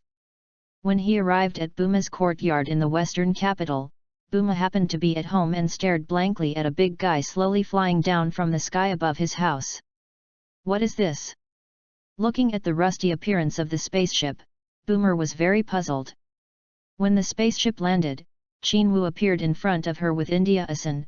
She pointed at the and asked, who is this black guy? I will go back to sweep the grave tomorrow, there may not be too many updates, please forgive me. But come back at night, and the normal update will resume the next day. Chapter 34 Stronger, for Better Protection, 44. Hello, I'm a servant of the gods. The didn't feel any discomfort for such a disrespectful question from Bulma, and he still greeted him happily. Oh, hello. Boomer responded, secretly surprised. Servant of the gods, does God have servants? Why don't you choose something nice? Isn't it uncomfortable to face such a black guy all day long? Although there were a lot of complaints in his heart, Bulma invited them into the room without looking like he was very enthusiastic. When the two of them were seated, Bulma looked at Qinwu with a smile, and asked curiously, what's going on this time? Come over with such a loud thing, must there be something to help? Qinwu smiled. Bulma is very clear-headed, and he can roughly guess the intention without saying it himself. He smiled and said, that big guy is actually a spaceship that can fly in outer space. Hey? Spaceship? Bulma was very surprised. She pointed to the big guy outside and asked in a daze, it looks tattered and old, but it's actually a spaceship? Is there such a thing on Earth? Hee, this is something of the gods, a machine from hundreds of years ago, but because the language command program in it is their language, so I need you to help transform it, and also transform the interior space into a gravity chamber. Qin Wu said with a smile. You still need to practice in it. So where is the gravity room? Boma was surprised, feeling that Qin Wu was even crazier than Yamucha, and he thought about practicing for a day. It was precisely because she wanted to practice Yamucha all day, and she abandoned herself, that she was full of complaints, and she had already thought of breaking up. I didn't expect this guy in front of him to be crazy. Yes, if I don't practice for a day, I will feel uncomfortable all over. Qin Wu smiled faintly. I really don't understand you, isn't it boring to practice for a day? Boma asked speechlessly. You don't understand, men need to be strong, and only when they become strong can they protect the women around them, don't they? Qin Wu looked at her and winked, causing Boma to blush. At this time, Qin Wu's height is not short, about -meters, which is only a line shorter than her. In addition to his delicate face, the faint confident and mature air on his body made her heart skip a beat. This guy is really mature. He looks much more mature than Yamucha, and he seems to know how to be sexy. It's like Yamucha, like a wooden man, who knows how to be handsome in a day. Thinking of this, she suddenly came back to her senses and secretly spurned herself. What are you thinking? Qin Wu is still so young, I actually have thoughts about him. Boma's mind seemed to be in a frenzy, had been looking at her house, and had no interest in interjecting in their conversation. Qin Wu has been looking at the girl in her early 20s lightly, smiling and not supervising.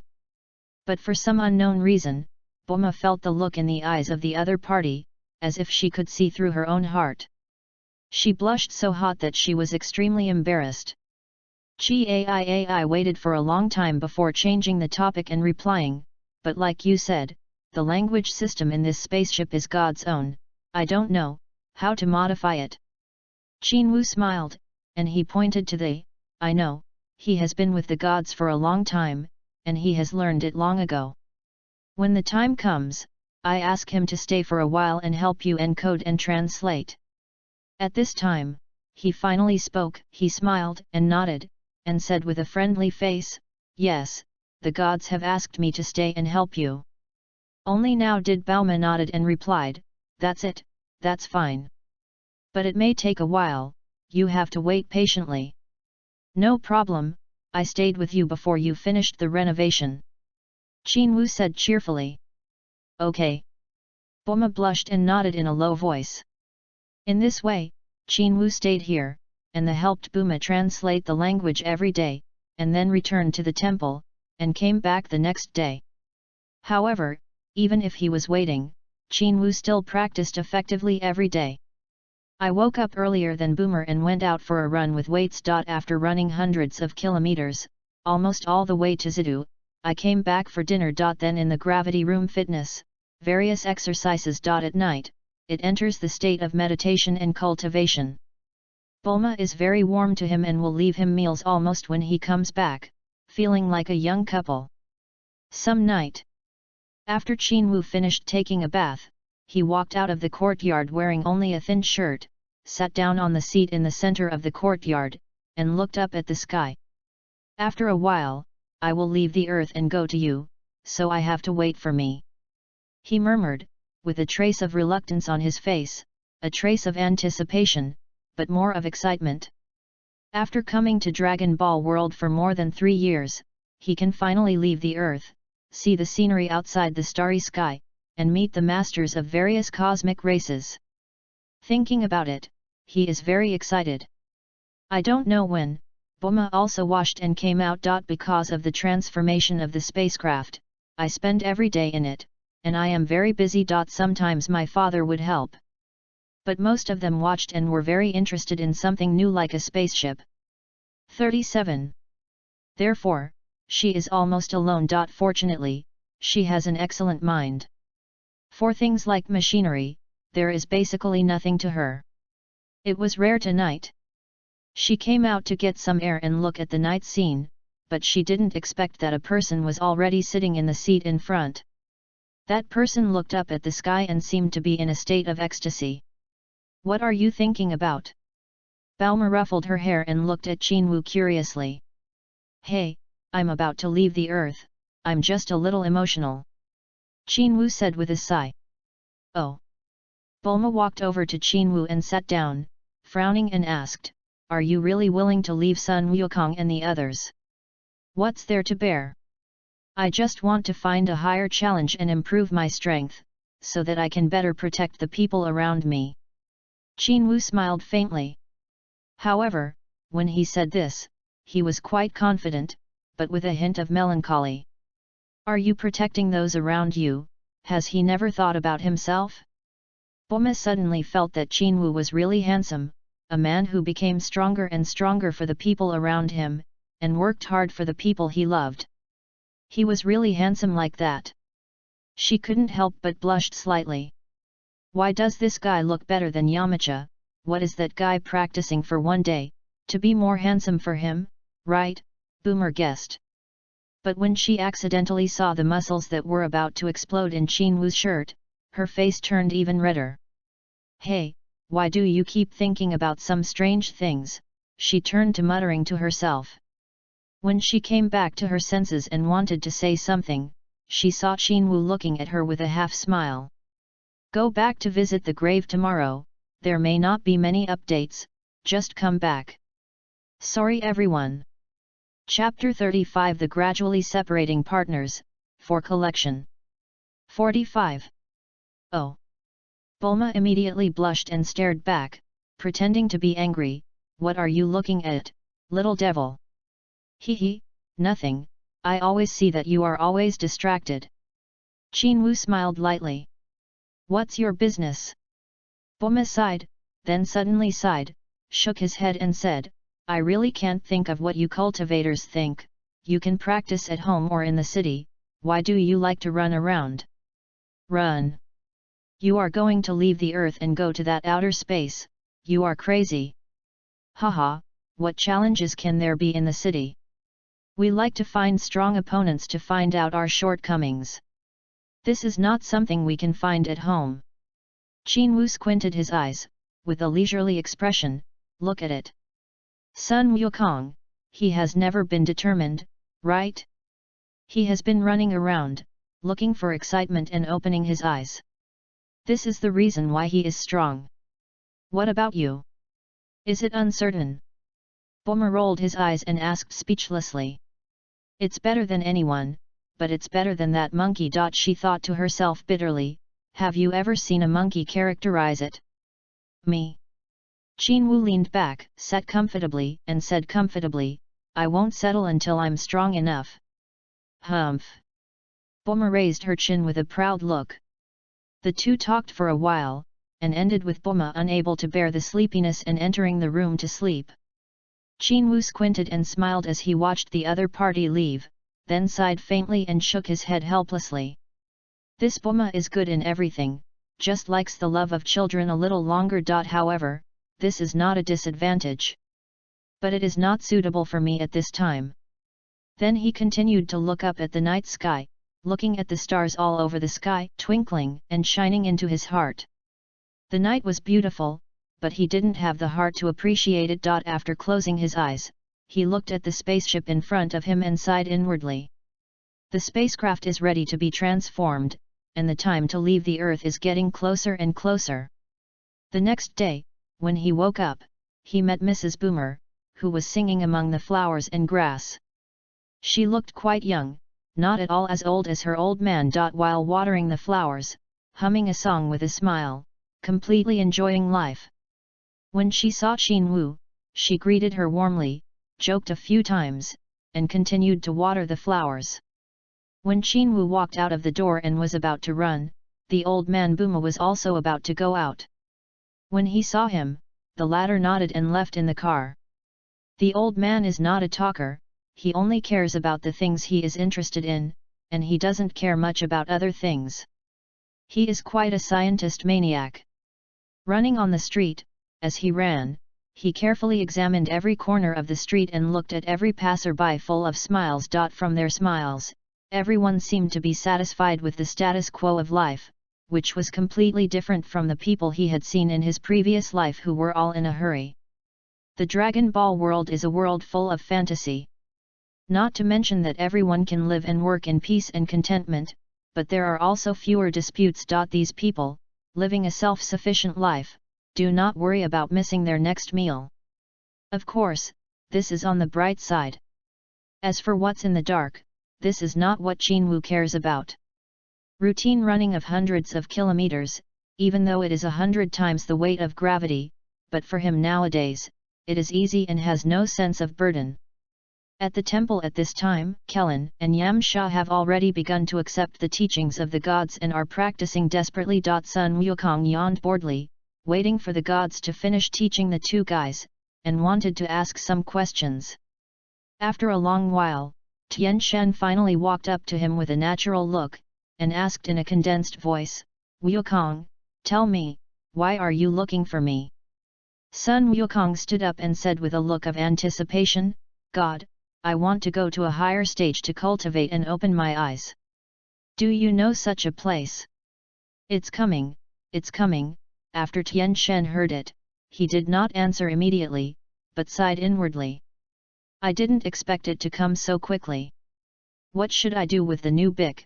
Do I really want to call Sun Wukong back as the kid said?" "That's it." Tian Shen stared at Sun Wukong with a serious look, and asked, "Are you really going?" "Well, yes." Sun Wukong nodded solemnly, "That guy is going to leave the earth and go to practice alone, I can't be behind him." "Forget it, come with me." Tian Shen frowned and left with Sun Wukong. A few hours later, he and Sun Wukong appeared in front of the King Yama, who was wearing bull horns and was much bigger and bigger than the Bull Demon King. Seeing a big guy with a higher rank than himself, the gods seemed very cautious. He asked weakly, "Ye Wang, this child wants to go to the real king to practice, is it possible?" "Oh? Realm King? His old man is not free." The King of Yama replied in an angry voice. 38. No time, if Jinwoo was here, he would have to beat him up. "Is that guy busy sleeping?" But here, it means that King Yama is reluctant. "Ah?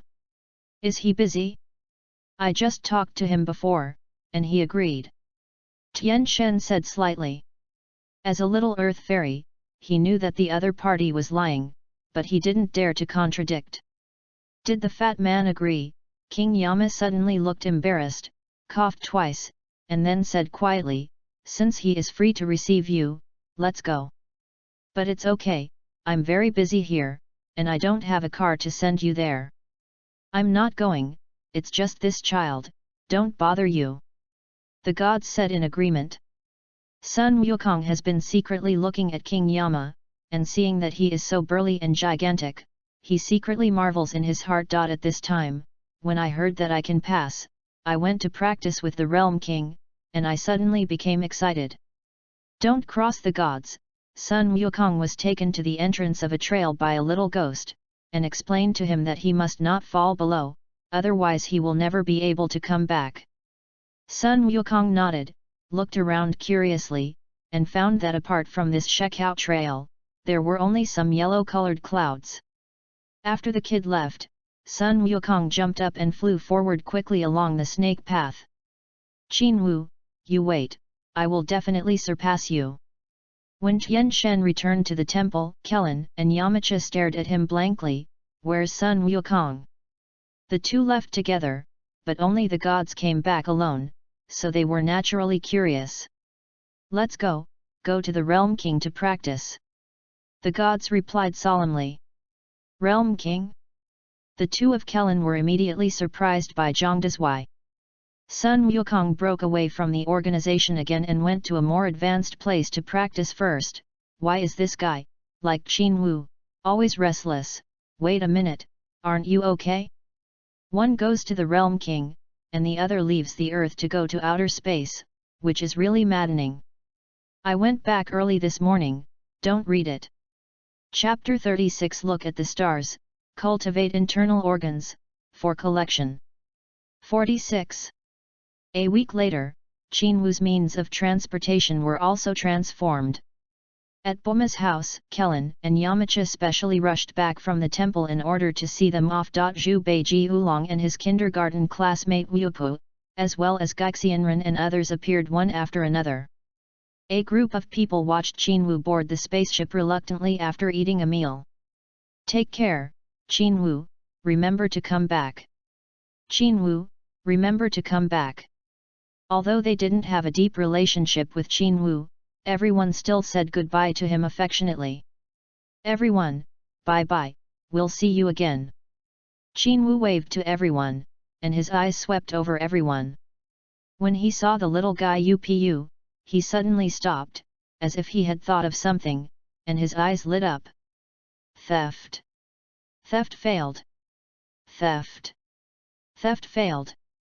Until the round door of the spaceship rose slowly and was about to close, Qinwu repeatedly used the stealing technique hundreds of times, and finally heard a pleasant sound from the system. Congratulations to the host, you have obtained UPU's arbitrary transformation ability, and the target's favorability to you is indifferent. O2.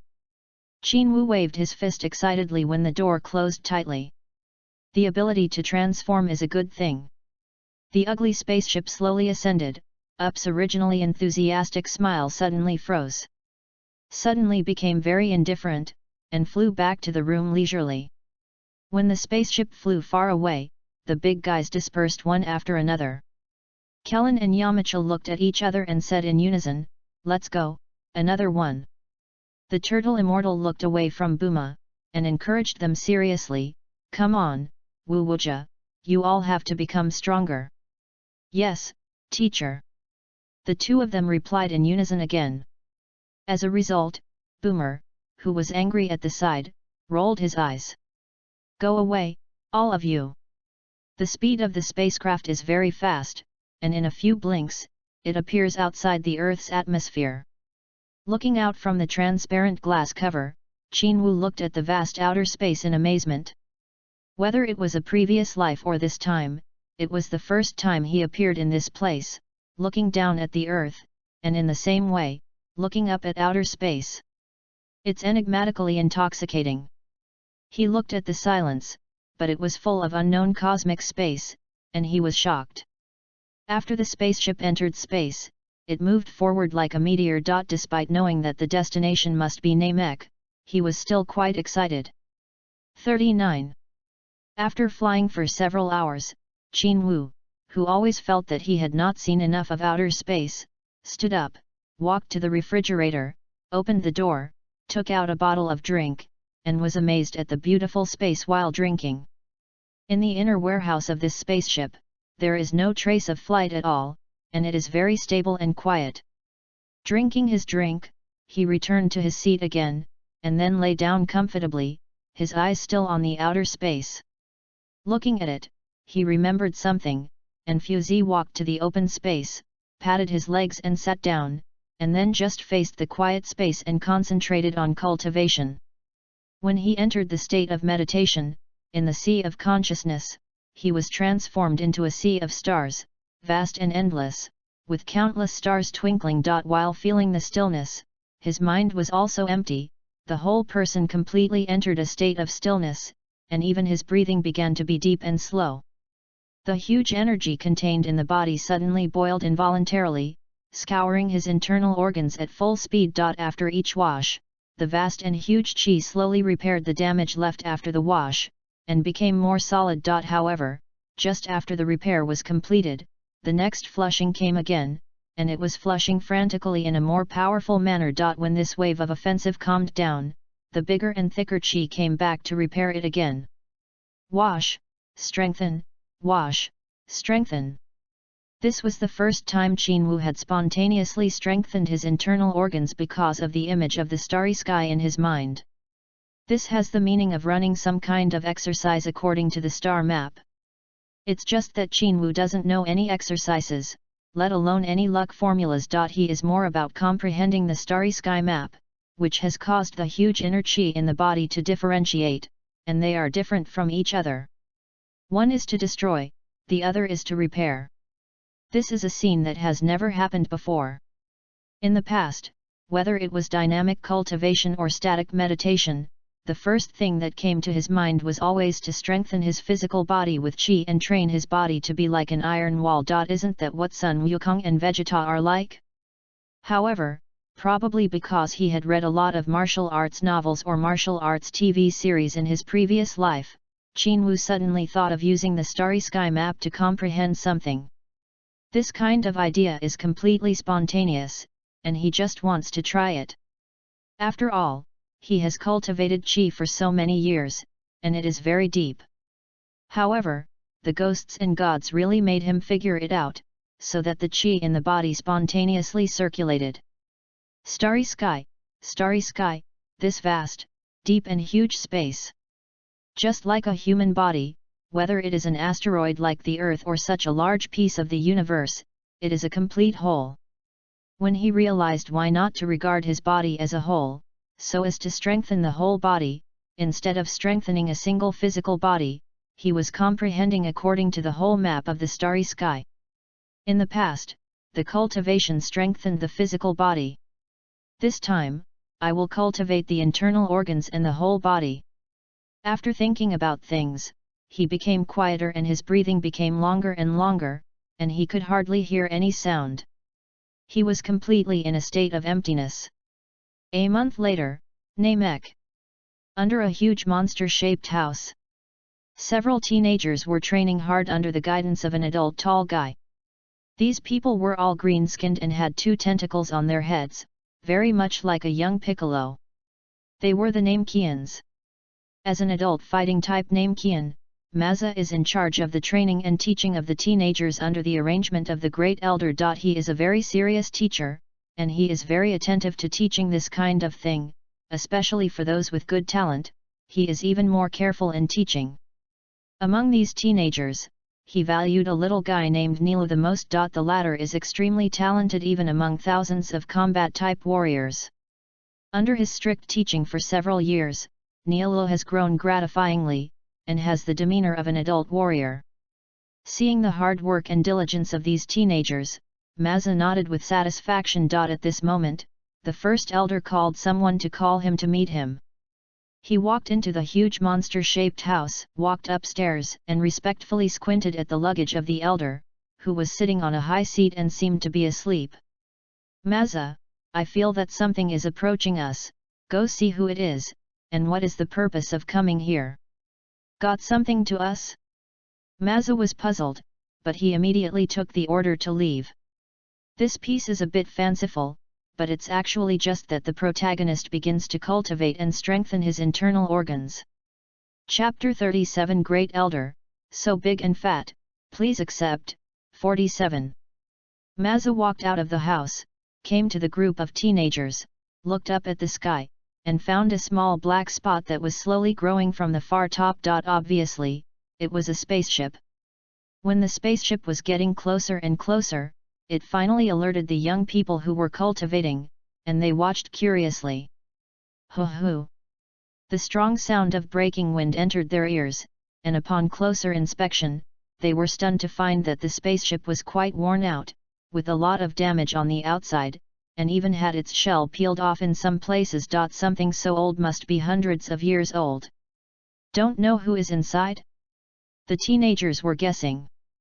Mazza's expression was rather solemn and serious. At this time, the appearance of unknown characters on this planet is good or bad for them, and what is the purpose of the other party? As a peace-loving, united and friendly race, the Namekians themselves are in the process of rebuilding and cannot withstand any destruction. If someone with bad intentions arrives, their situation will be even more difficult. The spaceship finally landed slowly, a door was opened in the cabin, and it fell gently, and a figure appeared on it. When they looked carefully, they were completely different from their own race. Alien, this looks so weird. The teenagers looked at the man in amazement, and saw that he had short black hair, and his face and skin were completely different from their own, which aroused their curiosity. These children who are in the process of rebuilding have not come from the last civilization like the elders, and have not been exposed to any technology. Now they are in the general existence of primitive tribes. That person doesn't look very old. Of course, they can't tell what age the other party is, or the other party looks the same as an adult. In short, they all feel very fresh. That person was Qinwu, who arrived here. He got off the spaceship and looked at this unknown land in amazement. It was green and the air was not bad. When he saw many guys like Tenjin, he gave a friendly smile and flew towards them. A few hundred meters away, he arrived in an instant. 40. Looking at the teenagers of the same age, and the people who thought they were adults, Qinwu said, "Hello, hello, are you all residents of this planet?" Although it is an unnecessary question, he still thinks it is necessary to express enough goodwill. The teenagers nodded blankly. They have always lived here, and naturally they are residents here. Who are you? As the teacher of this group of teenagers, Ma Jia asked Qinwu with some vigilance. Qinwu looked at Ma Jia with a smile, and said warmly, "I came from a distant planet, which we call Earth." Earthling, never heard of that. The teenagers were even more curious, looking up and down the guy who claimed to be from Earth in front of him. "Earthman, what are you doing on this planet?" Mazza remained vigilant. As the teacher of the teenagers, and also one of the close guards of the first elder, he must understand the intention of the other party. 26,800 combat power. Ouch, nice. Qinwu was slightly surprised when he saw Mazza's fighting power from the hidden detector. Then he glanced around for a week and found that there were many guys with high combat power hidden nearby, but the tallest guy was not as tall as the guy in front of him. Of course, even without a month of meditation practice, the combat power is already as high. American Samoa 65000. If the two sides fight, it is estimated that all the people around here will be able to completely crush them. However, he was not here to challenge and fight with them. Qinwu smiled, and instead of answering the other party directly, he asked, "Can I meet your great elder?" "What are you going to do?" Ma Jia was shocked and even more vigilant when the other party actually knew about the great elder. "It's nothing, I didn't want to be an enemy of you when I came here, and I won't destroy your home. Don't worry." Qinwu gave a relieved expression, and then pointed to the strange round house next to him and asked, "Is it in here?" "I won't tell you until you explain your intention." Ma Jia frowned, and quickly moved towards the house, blocking the other side. "Aren't you kidding yourself?" Seeing the other party's actions, Qinwu suddenly laughed secretly, but he explained calmly, "I really have no ill intentions, I just want to ask your elders for help." "What are you asking the elder to help you with? Just tell me." Ma Jia still did not relax, looking directly at each other, his whole body tense. He could feel that Qinwu's aura was much stronger than his own. Although the opponent was well hidden, as the direct guard of the first elder, he could roughly judge his strength from the aura of the opponent. No, it's useless for me to tell you, you need your elders to agree to it in person."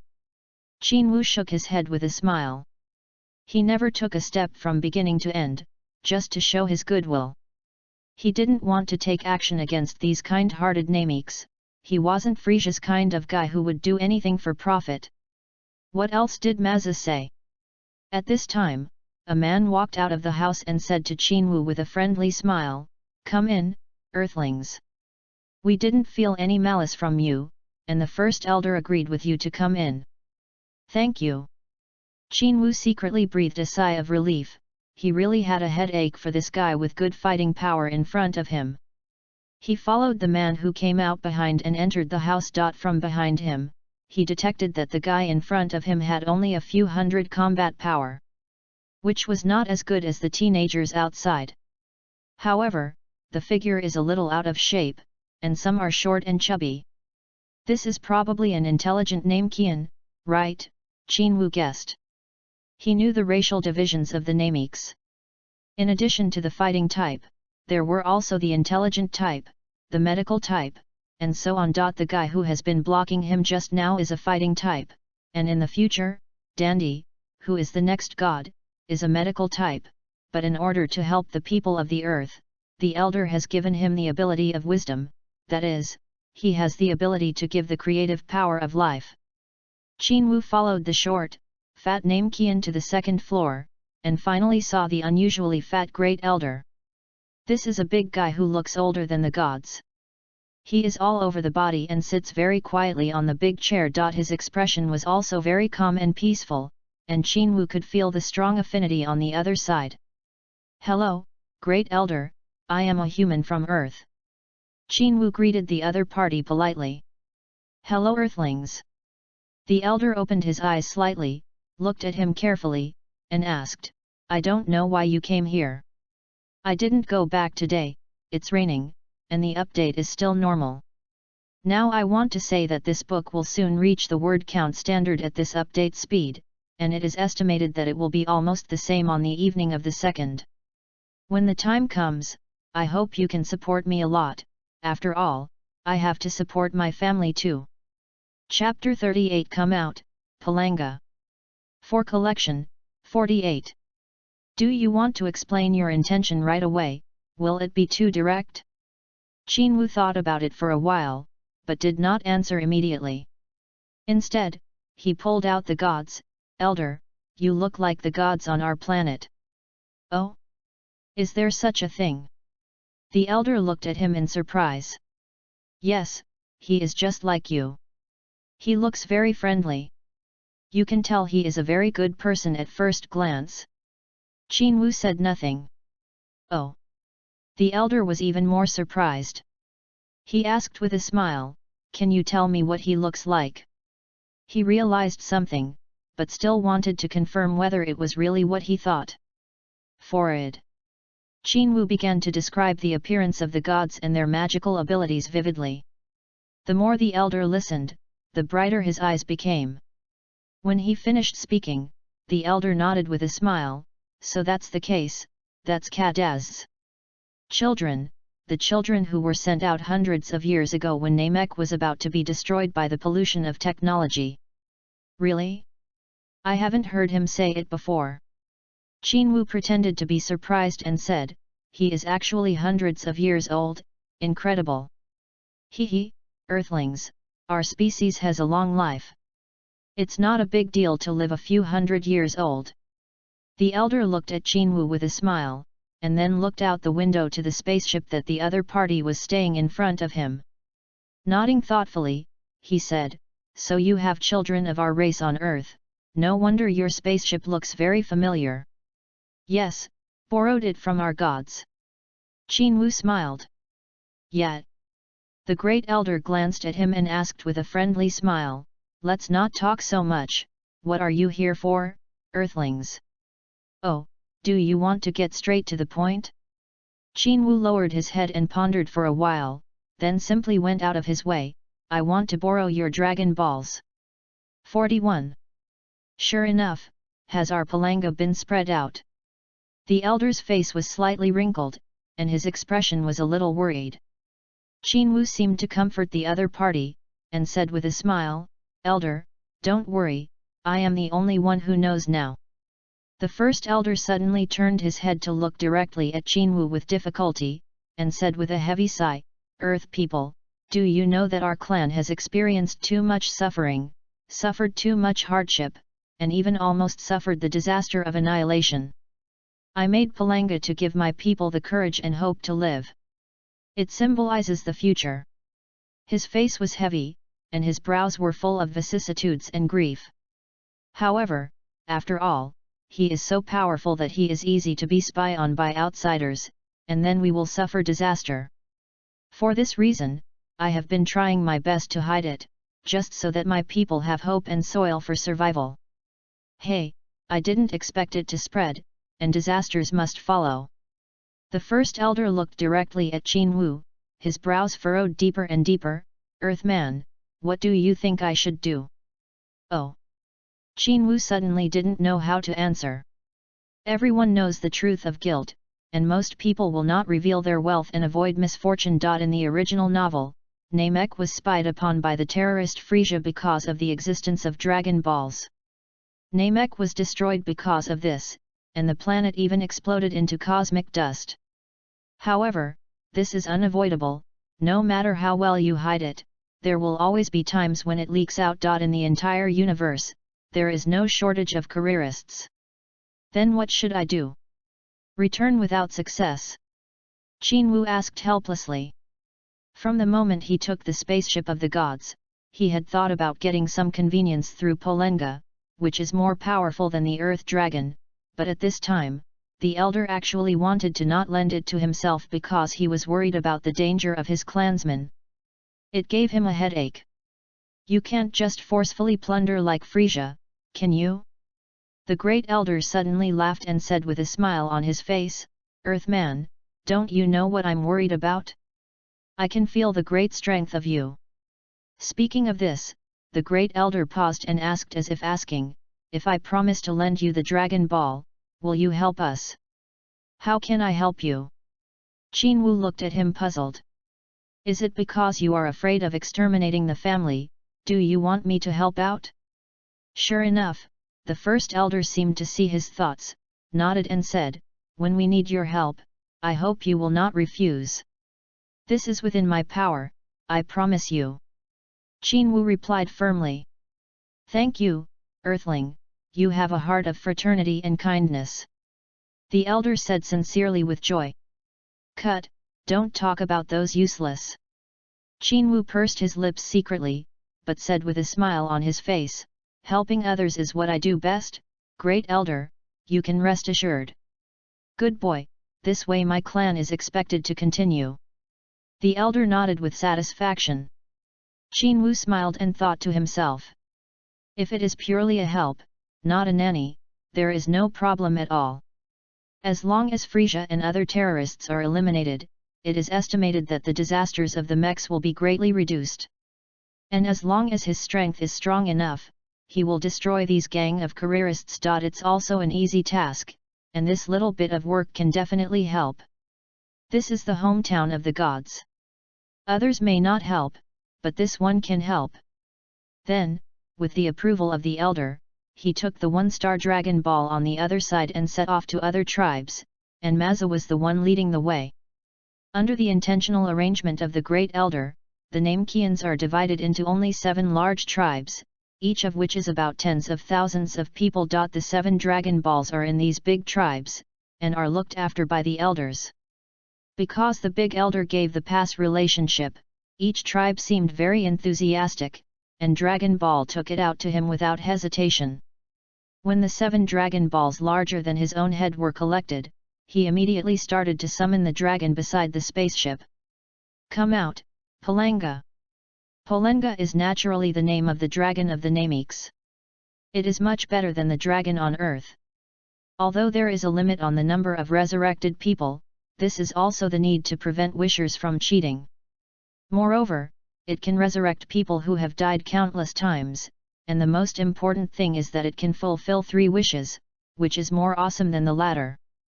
After he shouted, the 7 large Dragon Balls suddenly shone with huge rays of light and rose into the sky. A large golden electric current shot straight up into the sky.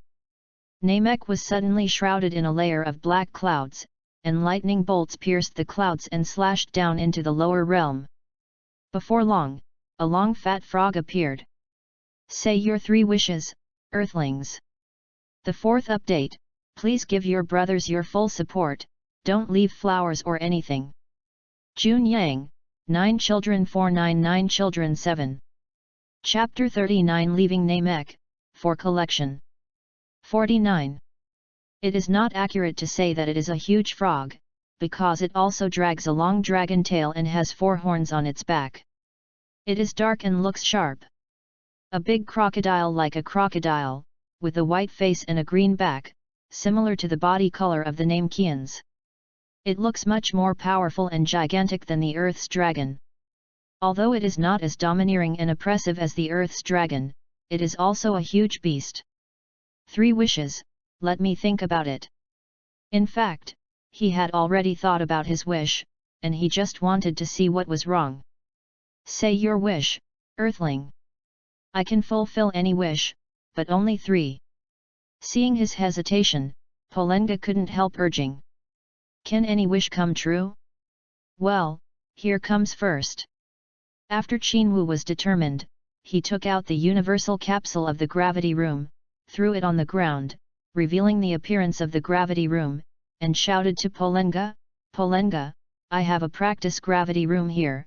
I will put it has become a spiritual time house with different time flow inside and outside. You can stay in it for a year, but only 1 day has passed outside. And there is no limit to the number of times you enter. 42.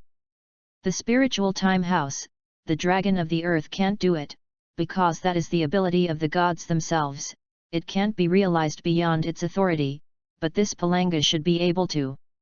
Polenga's red eyes shone brightly, as if trying. After a while, the light disappeared, and the eyes returned to their original appearance.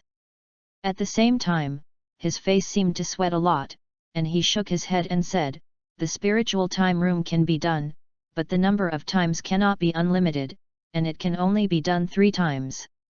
Go in once a month. The rest of the time will be back to normal. Oh, I'm going, you don't even blink. When Qinwu heard this, he was immediately disgusted. Then he turned his head and thought it was fine. After all, the spiritual time house in the temple can only be entered twice in a lifetime. Compared to the latter, he is a bull. Okay, let's do it like this, please, Polenga. Qinwu said with some frustration. He nodded, Polenga's eyes flashed red again, and in the next second, he returned to his original state. Okay, say your next wish. Next wish, Qinwu thought for a second, then raised his head and shouted, I want the ability to understand the language of the entire universe. Since you have decided to venture into the universe, language must be very important. This is a passport. Okay, say your next wish. Every time Polenga fulfilled his wish, he simply urged the next one every time, without being wordy at all. When it came to the last wish, Qinwu suddenly looked at the Namekians who were not full of curious babies, and waved to them. Goodbye everyone, we will meet again by fate. Everyone realized something and responded one after another, wishing him good luck along the way. And Ma Jia, who stayed with Qinwu for an afternoon, waved faster, as if wishing for him to disappear immediately. This guy, next time I see you, I'll give you a hard beating. Qinwu was speechless. So, under the eyes of this bunch of green audience, after making a wish, his figure suddenly disappeared. And at the moment he disappeared, Polenga followed, turned into 7 round stones, and returned to the hands of the elders of their respective tribes. After all the dust had settled, Mazza started chasing people. Break away, disperse. After driving everyone away, he looked at the spaceship that Qinwu opened with a complicated look, and walked back to the great elder. He's gone. The elder asked, squinting, looking at the bright sky outside. Mazza nodded, yes, great elder. After he finished speaking, he suddenly hesitated. After thinking for a while, he was noticed by the first elder, who asked inexplicably, Mazza, what's the matter? Mazza looked up at the great elder, frowned and asked, Great elder, is it really appropriate for this earthling to make a wish with Polenga? Will he leak it out?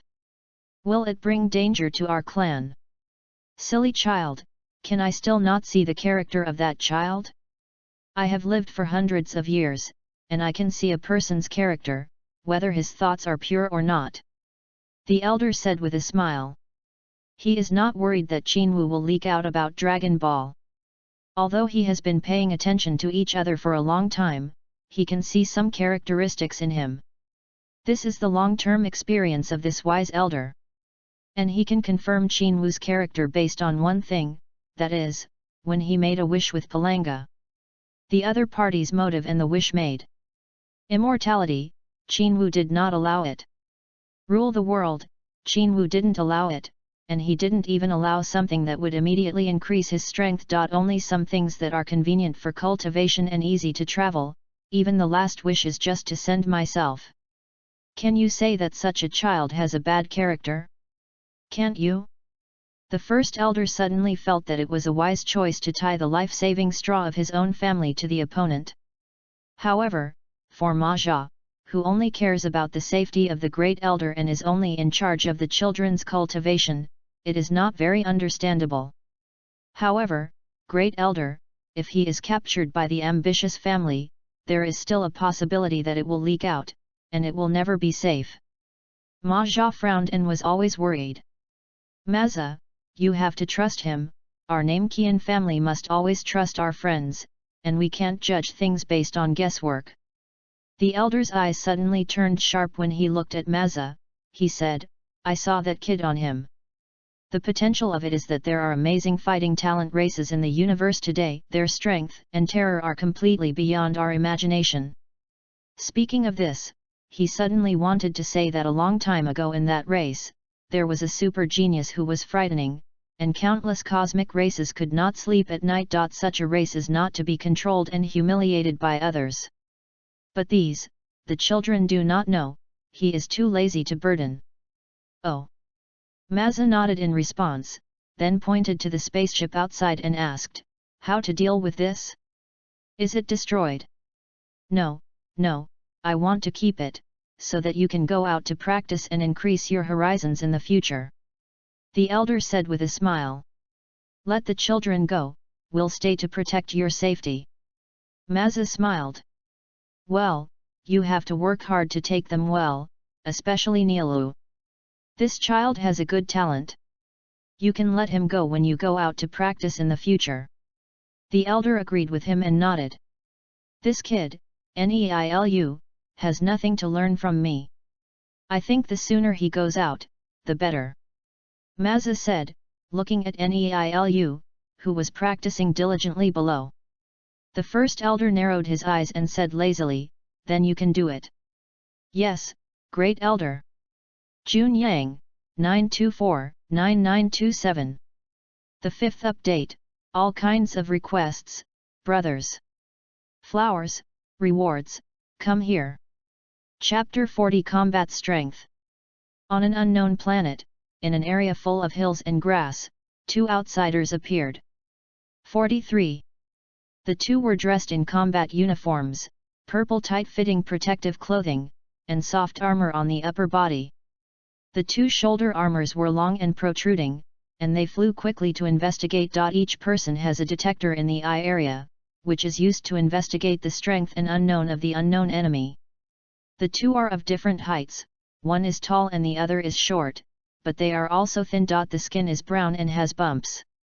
Their flight speed is not fast, only about kilometers per hour. This is to not miss anywhere, any enemy.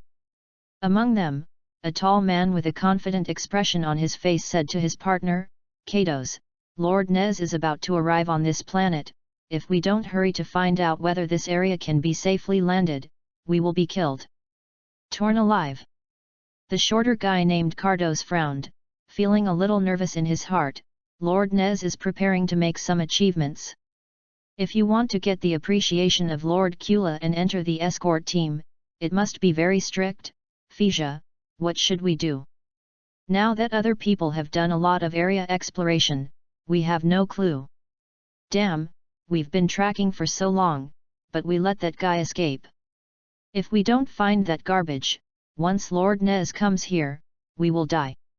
Fija was very distressed, and his face paled slightly. Broke out in a cold sweat. Just a rubbish with several thousand combat power, running so fast, where is it hiding? It must be in this area, look for it. Where the hell is that rubbish? The two kept turning their heads to explore the surroundings, not letting go of every mouth, pothole, and even the surface of the water. At this time, an indigenous person with coxcomb-like hair, a blue body, wearing different coarse cloth clothes, and yellow eyes was hiding in a cave and shivering. He was dirty all over, his rough clothes were not intact, and his expression was both nervous and hateful. Who are they? Why did it appear on this land? They are so strong, what should I do? The hatred of their parents, the villagers of the entire tribe, all died at their hands, it was terrible. While recalling the tragic situation in the village half an hour ago, when the village was full of blood and corpses everywhere, he was very panicked. Those two people were like killing gods, cruel and ruthless. The resistance of the villagers had all become their souls under the sword. All the women, children in the village were slaughtered, but they did not frown. Why is it? The man suddenly burst into tears, full of grief and anger. Suddenly, a dark shadow appeared at the entrance of the cave, looking at him with a sneer. It's a blessing or a disaster, it's a disaster that can't be avoided. The guy with the coxcomb head suddenly burst into flames, gritted his teeth, and rushed towards the shadow. I'm fighting with you. However, what greeted him was a blazing white light that instantly pierced him through. Trash is trash, you still want to resist, ha ha ha. The shadow was Kato's, who was looking for the coxcomb man. After killing the other party, he raised a victory gesture towards Phaesia in the sky. Come on, Cardos, we have to look elsewhere. Phaesia urged him loudly. In his opinion, the coxcombs who were killed were only about combat power, and they were not worthy of their pride. Cardos flew to him, in a very happy mood, as if he had accomplished something big, and suggested, let's explore separately. It will be faster, Lord Nez will be here soon. Well, that's fine. Phaesia's face was solemn, and he left on his own. Although they abused these coxcombs like ants, in front of Lord Nez, they were not enough to see. Lord Nez is the strongest warrior on their planet, with the combat power of more than and no one can beat him at all. With these high-level combat power star warriors, if they don't perform well, not only Lord Nez is unhappy, but even his immediate boss, Lord Kula, will not be happy. The latter is a terrifying fellow with one more transformation than Frisia, the murderous king of the Frisia family. The combat effectiveness is not something that low-level warriors like them can speculate on. Maybe, not only Nez Sama will be implicated, but even his home planet will be turned to ashes overnight like Vegeta. Under such fear, they had to be cautious. Seeing that the long-winded Phaesia finally left, Cardos was in a better mood. He flew out of this area alone and flew in another direction. Phaesia is so wordy, and has been babbling in his ears, and I know how scary Lord Nez is even if you don't say it. But after finally being able to come out to do the task, what if you don't kill yourself? I want to kill insects, I want to kill insects. A cruel bloodthirsty sneer hangs on his face, and he has been exploring the surroundings through the detector. Suddenly, the detector did flickering, suggesting that there is a weak combat power about a kilometer ahead. Ahaha! Bugs, the uncle is here to wait for you. Cardos laughed wildly and catapulted away. The distance of 1 kilometer came in a blink of an eye, and he stopped leisurely in mid-air, exploring around. The bottom is still a hilly meadow, but the hills here are short, not even a mouthful, and can't hide people at all. He soon found a figure standing still on the mountain bag, looking towards him. Hey, the bugs don't run. Cardos sneered and flew towards the other side quickly. When he was in front of the other party, he found out that it was a guy with small black hair and wearing a white training suit. He is not tall, but his eyes are very sharp. Cardos looked at him and shivered involuntarily. Why is this scumbag with combat power 5 so terrifying? Cardos was puzzled in his heart, but he didn't think much about it. After all, the numbers displayed by the detector were placed, and the combat effectiveness of the opponent's garbage was not as good as it was. Insect, do you want to kneel down and beg for mercy? Maybe I'll let you go. He asked the other party with a playful smile. However, the next moment his smile immediately stiffened. The man just flashed, Huodi appeared in front of him, and grabbed his head with one hand. What? This is impossible, how can the speed of such a scumbag be so fast?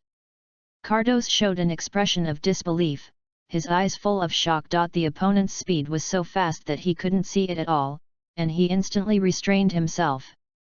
Who are you? The man asked him with a murderous look on his face, but the strength on his fingers was astonishingly large. He was immobilized for a while, and he couldn't break free for a long time.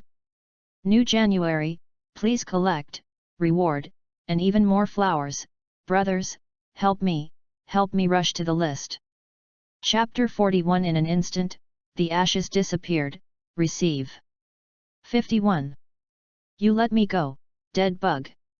His palms slammed into a cold light, and a powerful Qigong wave quickly gathered and slammed into the man fiercely. 44. Puff. With a muffled sound, the man waved his hand at will to break up his attack. Impossible, this is impossible. Cardos screamed in his heart, sweating profusely. How could a scum with a combat strength of only 5 knock out my attack? It must be an illusion, an illusion. This time, he had hands, kept gathering energy, and madly hit the man. However, the man was only one-handed, easily defusing his attacks one by one, and waving his hand so fast that he couldn't even catch it. It's okay if you don't tell me, I'll do it myself. The man sneered, and the hand grabbing his head suddenly exerted force. Mind-probing. Cardos is still bombarding the man frantically, but he doesn't know that his past is like a movie clip passing by the other party.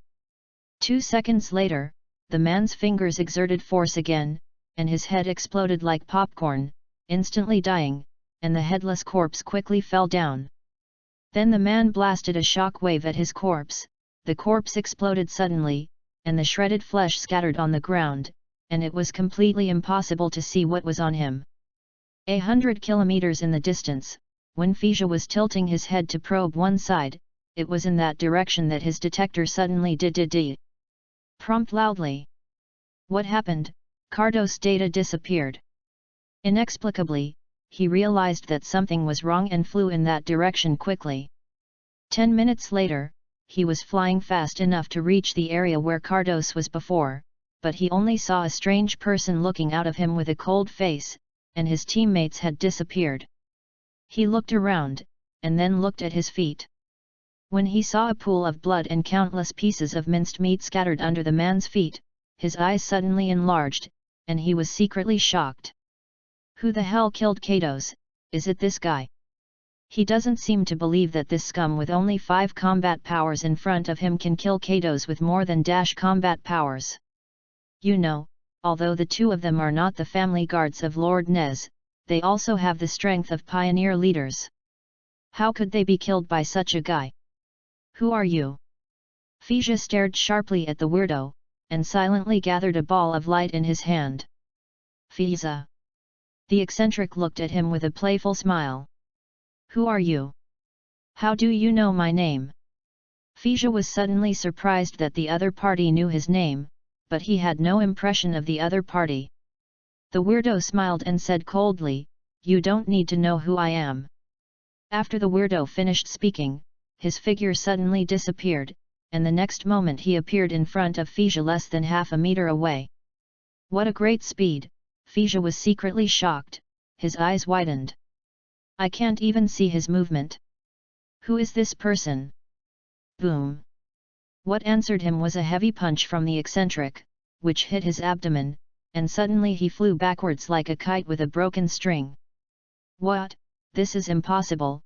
How did his combat power suddenly increase so much?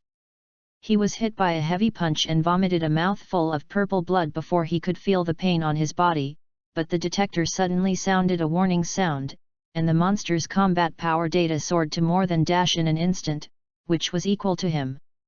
It hurts. The stomach and intestines in the abdomen were as uncomfortable as the river and the sea, and the stomach was even more painful. Fija was so angry that he immediately controlled his body and shot at the strange person. I kill you!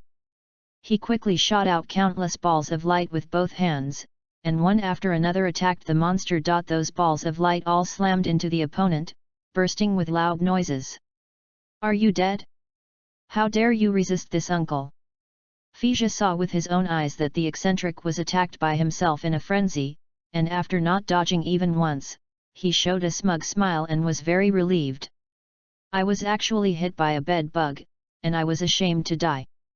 However, his smile froze the next moment. After a burst of gunpowder smoke, the figure of a strange person was revealed, and he was completely unharmed, not even a trace of damage. How? This is impossible.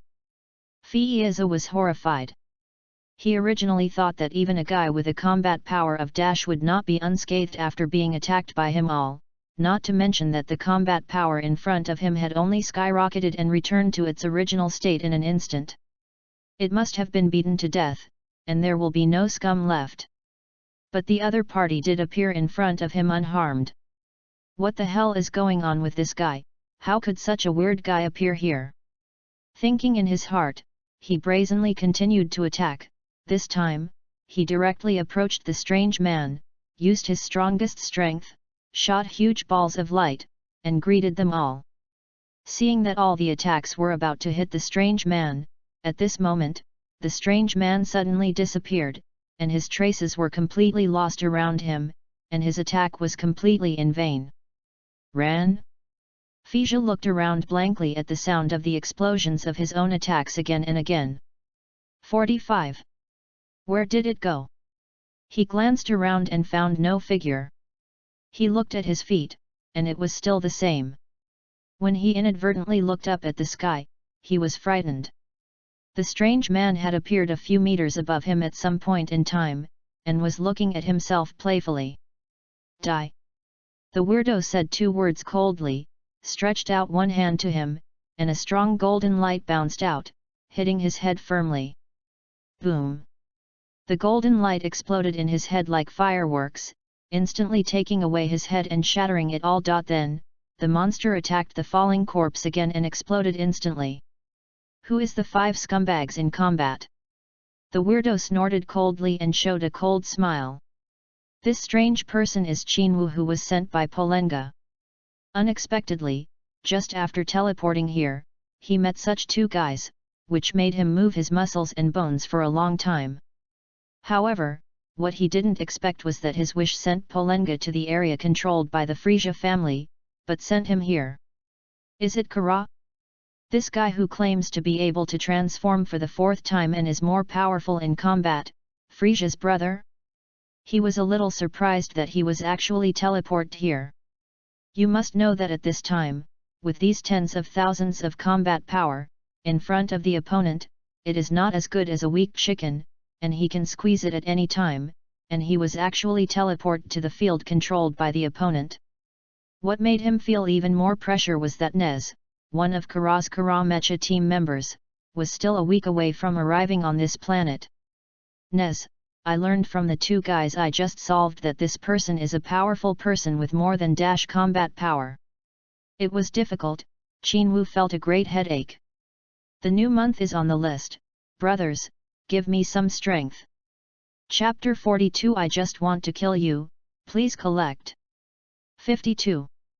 Hundreds of kilometers away, in an Aboriginal village, hundreds of Aboriginals were driven into a pile. There were a few brown-skinned people in protective suits in front of them, watching coldly. Hurry up, stand in line. One of these people scolded the indigenous people.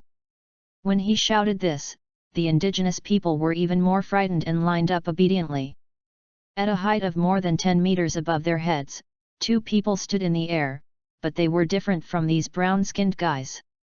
They were light blue-skinned, with black hair, and had detectors. The 2 of them looked down at a few of their subordinates with contempt, and sneered at the corners. A low-level fighter is a low-level person, and he can't even handle this.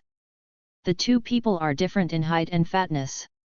One of the shorter and fatter guys glanced back, and the next moment showed a surprised expression and said, "Crow, those 2 rubbish disappeared, and no data was displayed. What's the matter? Aren't the 2 of them claiming to be the most powerful duo on their planet except Lord Natsu? They were killed so quickly." The tall guy named Crow asked on the top with a look on his face. But it was dismissive. Who knows, there isn't any combat power over there that is enough to kill the 2 of them. It's strange, are these 2 hiding? The chubby guy said inexplicably. Kias, don't pay attention to them, it's only dash combat power, and every day clamoring to become Lord Natsu's personal guard, a clown jumping beam. If you die, you will die. Crow sneered again and again, and did not attack this together at all. Planet's teammates in the eyes. Kayas nodded in agreement and responded, yes, your strength of more than dash is so low-key, they are only more than dash, how can they compare to you? If it wasn't because of the same family as Natsu, they would have been killed long ago. Took them. Yet. Crow lowered his head and groaned, and continued with a sneer, why should a race that looks so disgusting and ugly be fighting with us? If it wasn't for Lord Dre's full guard, I wouldn't be left to work with such an ugly race. Kayas smiled and said arrogantly, yes, I think Lord Dre is more valued by Lord Kara, and his status is only under Lord Shavza. If we can do things under Lord Dre, we won't be lazy. Just look at these guys. Haha. Crow was non-committal. When he looked down, he saw that his subordinates had not ordered the indigenous people to stand up for a long time. Crow suddenly became angry. He shot down. Are you rubbish? Can't handle this. Crow just kicked the subordinate in front of him, kicked the opponent away, and after a dog ate shit, he glared at the other subordinates and scolded him again and again. How long? How long will it take you to get these reptiles to stand up? Wait until Lord Nez comes to check. He vented all the anger in his heart because Nez was not being reused under Nez, and kicked everyone away. Seeing his brutally abusive subordinates, the Aborigines turned pale with fright. Trash reptiles! Crow's eyes suddenly swept to the indigenous people, and he killed one of the old, tired indigenous old people, and his flesh was scattered. Trash, it's all trash! In addition to the old native, he attacked several natives one after another, killing them one by one. The indigenous people were so frightened that their legs trembled, and they could not stand in line. After killing several indigenous people in a row, Crow showed a cruel smile and looked at the remaining hundreds of indigenous people with dark eyes. When you are all concentrated, I will give you a fireworks display. These indigenous people, he could have killed them all, but he has a very cruel and bad taste, likes to gather together, make a big explosion, and enjoy the scene of blood and blood. At this time, Kayas flew to his side, looked straight behind him, and whispered, just now, there was a scum with only a few dozen fighting strength in the place where the two of Katas flew over, it seems that they want to save these rubbish crawlers. Let him come, I don't think there are enough people, it would be better if the reptiles from the entire planet come. Crow laughed arrogantly. They were talking about Qin Wu. After Qin Wu killed Katos and Fisia, he found that there were many characters with outstanding combat power on this planet, and these people's strength was much higher than that of all the natives on this planet. 46. And among these natives, the highest combat power is only close to 10,000. From the detector, it was shown that the indigenous people were being mutilated by these Kula's men one by one. This group of people is really cruel enough to kill people without blinking an eye. Qin Wu glanced around and chose an outsider who was closest to him and had a relatively high combat power and flew away. Because of the air dance technique, he naturally couldn't completely hide the chi in his body, revealing a lot of combat power values. But even so, with this value alone, his flight speed is still fast. Under the prompting of his deputy, Crow kept looking in the direction Qin Wu flew from. When he saw him, he was stunned to realize that the latter was a guy who looked completely different from these indigenous people. Very good-natured, but his fighting power is very slag. Has someone come to die? Can't you hide your fighting power? Gotta run out and let me kill. With a cruel and bloodthirsty smile on Crow's face, he stood quietly waiting for Qin Wu's approach. In the blink of an eye, Qin Wu came to them with awe-inspiring eyes. He looked at the poor natives, and at the evil spirits in front of him, he said nothing. Reptile, come here. Crow hooked his finger at Qin Wu, already thinking about how to kill the latter, and he was very happy. Good. Qin Wu cooperated with him very obediently, took a few steps forward and landed in front of him. Crow leisurely put his hands behind his back and turned to look at the hundreds of indigenous people. Are you trying to save them? He still has something to say later. After the other party responds yes, he will give all kinds of conditions that make the other party uncomfortable. Whether he can do it or not, he will kill him directly. In order to reflect his sense of superiority and his own bad taste, he likes to smash the other party to death before solving it. However, unexpectedly, Qin shook his head and refused. I don't want to.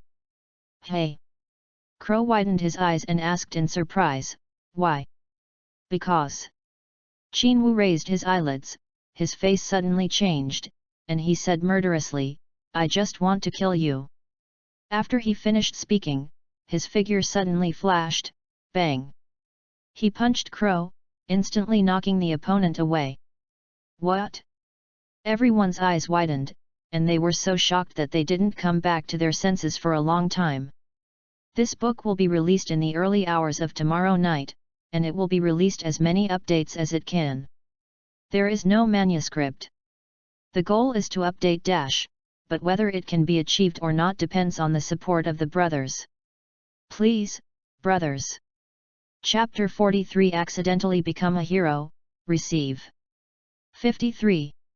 A guy with dozens of combat power actually punched the terrifying Crow with one punch. Especially as the opponent's deputy chaos, his face was full of shock. He knew Crow's battle value, it was dash points higher than himself. However, with these dash points, he made himself the opponent's deputy, and he couldn't complain. But what about this reptile? With dozens of combat power, he actually dared to take a shot, and even punched his opponent with one punch. This courage, this ability is no one else. The people under Crow were stunned, as were hundreds of indigenous people. Everyone looked at Qin dumbfoundedly, as if seeing a monster. Very good, very good. You dare to beat me, die. After Crow was sent countless meters away, Kankan controlled his body and stood in the air. He wiped off the blood on the corner, his eyes seemed to burst into flames, he shouted, and burst into Qin Wu. Who knows, he just rushed halfway, Qin Wu shot again, dodged in front of him, and slammed down with a punch. Boom! With a muffled sound, Qin Wu's hard fist slammed into Crow's head, knocking the latter down, slamming him to the ground, smashing a large pit several meters deep. This time, everyone was not shocked, but horrified. With an unbelievable expression on his face, his eyes fell to the ground. If the first time was accidental, then this time was definitely a crushing of strength.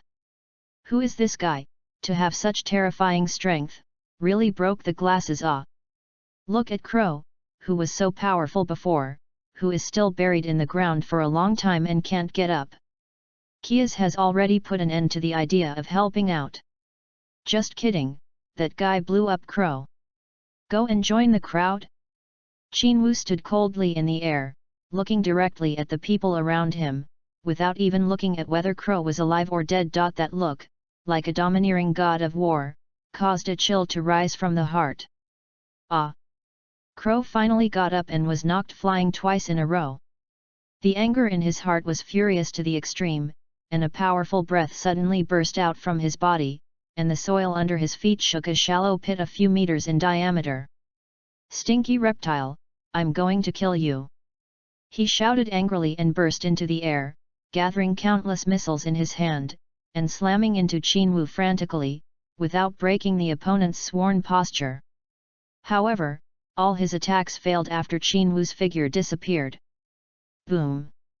Countless missiles all exploded together, and a huge air wave exploded, shaking the entire area 10 miles above the sky. Everyone around was blown away by the air wave, their eyes were blown, their clothes rustled, and even most of the indigenous people were controlled by it. Unable to keep his body, he was blown back by the strong air current. Boom! With another muffled sound, Qin Wu suddenly appeared in front of Crow, and another punch sent the opponent flying again. Then he got the upper hand, bullied him away, and caught up with Crow in an instant. At some point, his right hand had condensed into a blazing white, extremely dazzling ball of light, which slammed into Crow's abdomen. Boom boom boom! Crow was directly smashed into a diagonal line, and fell into the distant woods, breaking countless trees. Qin Wu shot away again, turned his palm into a knife, inserted it directly into the mouth of Croixiang, and pierced it. Yu. Crow, who had already been hit and dizzy, stared at Qin Wu dazedly, his eyes full of despair. 47. I was actually killed by reptiles, I just died like this, I'm not reconciled. Secretly shouted a sentence, and suddenly died of anger. After killing this guy, Qin Wu took a shot lightly, and then shook off the blood on his hand with a look of disgust. Disgusting. After that, Shi Shiran walked back to Kayas and looked at the other side so lightly. Don't kill me, don't kill me. Kayas was panic-stricken by him, and kept backing away. Qin Wu let out a laugh and swept over the other crow's men. They all looked horrified and stepped back subconsciously.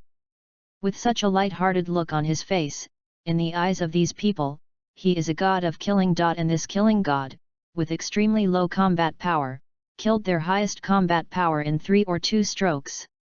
Terrible, this man is terrifying. Only Kayas knew what was going on, and because of this, he was the most panicked. When Qin Wu was fighting with Crow, he had already seen that Qin Wu's combat power would suddenly skyrocket to a value he was afraid of. Especially when he hit Fei Ke Luo at the end, he saw the opponent's combat power soaring to dash combat power. This is currently the highest combat power value on this planet, so how can he not be afraid, how can you not be timid? Qin Wu looked at them, and after no one dared to provoke him again, he shook his head, waved his hand at will, and a few missiles shot out, instantly killing all of Crow's men, without even having time to scream issue. He was the only one left behind, the chunky guy, Kayas. At this time, all the indigenous people suddenly became very excited, hugging each other excitedly. Great, they were all killed, we were saved. Hey, that's great, someone saves us. He's too strong, he killed the terrifying Crow Demon King, and we don't have to be hurt again. Whether it was intentional or not, the eyes they looked at Qin Wu were all the eyes of a hero, full of gratitude. Even, most people are always in tears, secretly meditating on the god they believe in. Qin Wu ignored them.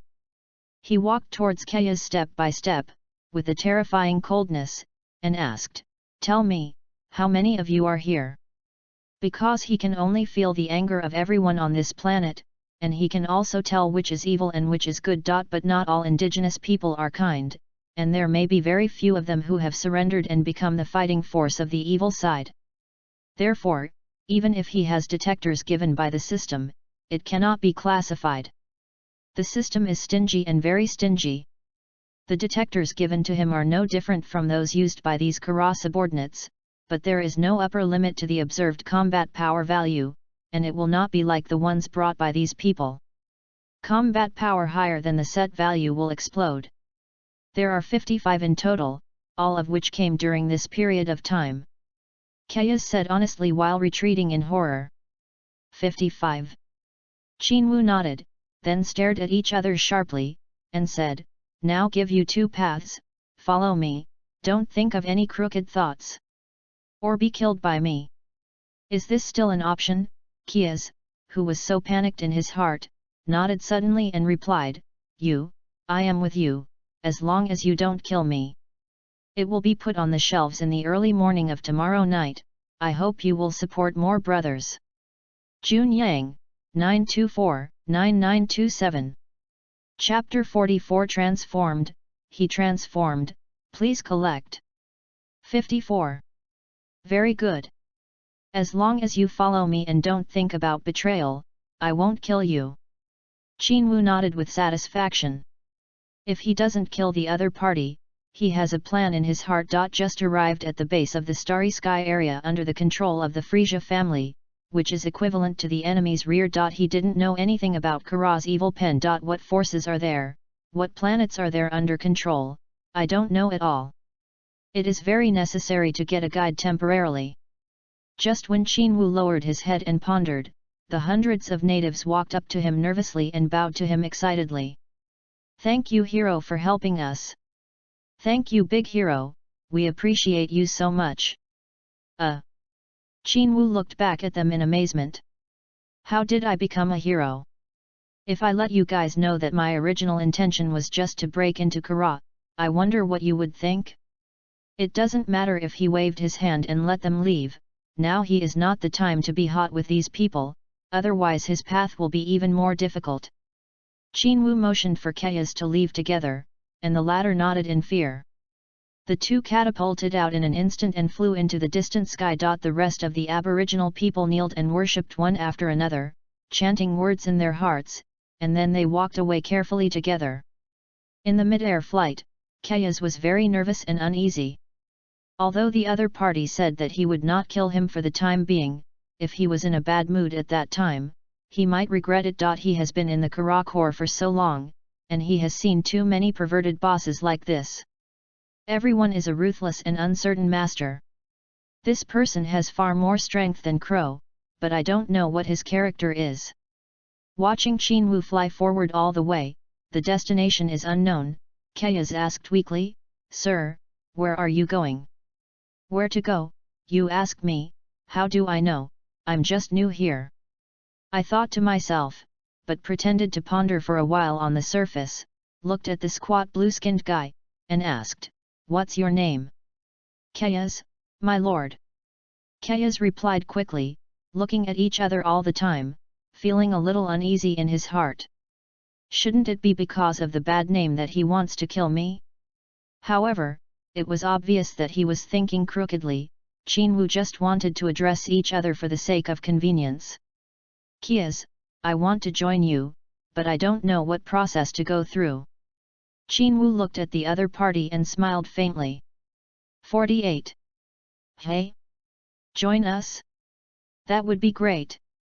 When Kayas heard that the other party wanted to enter the army of himself and others, instead of choosing to be hostile, he immediately became very happy. He had been worried before, for fear that if the other party had been hostile to Lord Kara, it was obvious that the other party was not an opponent of Lord Kara at all. Not to mention Kara, even Natsu-sama, who was about to arrive, couldn't deal with it. Qinwu is just a guy with combat power. When he fights with Natsu, is there any need to say the result? When the time comes to follow him, wouldn't the end be miserable? However, now that the other party said that he wanted to join the Kara Legion, he no longer worried about being killed, no matter which side it was. As long as it's not hostile, it's fine, so as not to betray the other party when the time comes, and it won't end well. Thinking of this, Kayas continued, Sir, the Kara Legion is inhabited by capable people. As long as it does not threaten the status of Lord Kara, it is generally fine. Really? Qinwu lowered his head and pondered. Now he can only find and sneak into the opponent's camp. Otherwise, he will fight against Kula immediately, without the latter's shot, that Natsu can kill himself immediately. Therefore, it is easy to survive only by mixing in. Of course, even if he has been hiding his anger, it will be difficult for the other party to discover him. But what if Kula madly destroys this planet, where can he hide? And mixing into the opponent's camp does not conflict with the purpose of his coming here. Only under strong pressure can he break through his current bottleneck. Even though he has been training with 100 times the weight of gravity, his strength growth has been limited. If he doesn't learn that World King boxing, what can he do to fight others? Just a guy with more than can destroy himself, not to mention a guy with more than combat power like Natsu. Thinking of this, he suddenly had a flash of inspiration, and thought of a coup for sneaking into the Kara Legion. So, he smiled slightly, and his body suddenly changed, turning into the appearance of Crow in front of Kayas. He also has black hair, and his face is also resolute and angular, but whether it is the color of the skin or the clothes on his body, it is completely the same as the previous Crow. Sir, you are. Kayas was shocked. He never imagined that this guy in front of him actually had the ability to change. This was really unexpected. Qinwu transformed into Crow with a smile, and said to him seriously, Please call me in the future. What is that guy's name? Qinwu didn't know Crow's name at all, and it didn't appear in Cardo's consciousness before. His name is Crow, my lord. Kayas replied stunned. Oh. Qinwu nodded and looked directly at each other again. Please call me Crow in the future, understand? Never reveal my true identity in front of others. Okay. Kayas immediately nodded obediently.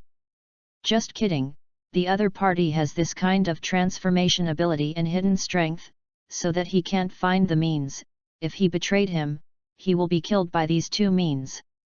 As long as the other party changes at will and becomes anyone's appearance, can he tell it apart?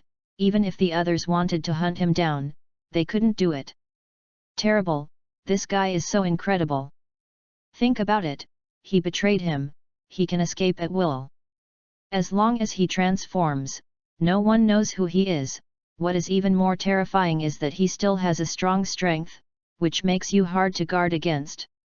Betraying him will only make himself uncomfortable. Thinking of this, Kayas couldn't help but fight a cold war from the bottom of his heart. Qinwu was very satisfied with the effect of this transformation, and was even more satisfied with the respect and fear that the other party looked at him. The transformation ability he stole from Up is not like Oolong, it can only last for 5 minutes. Up's ability can be maintained for as long as he wants to.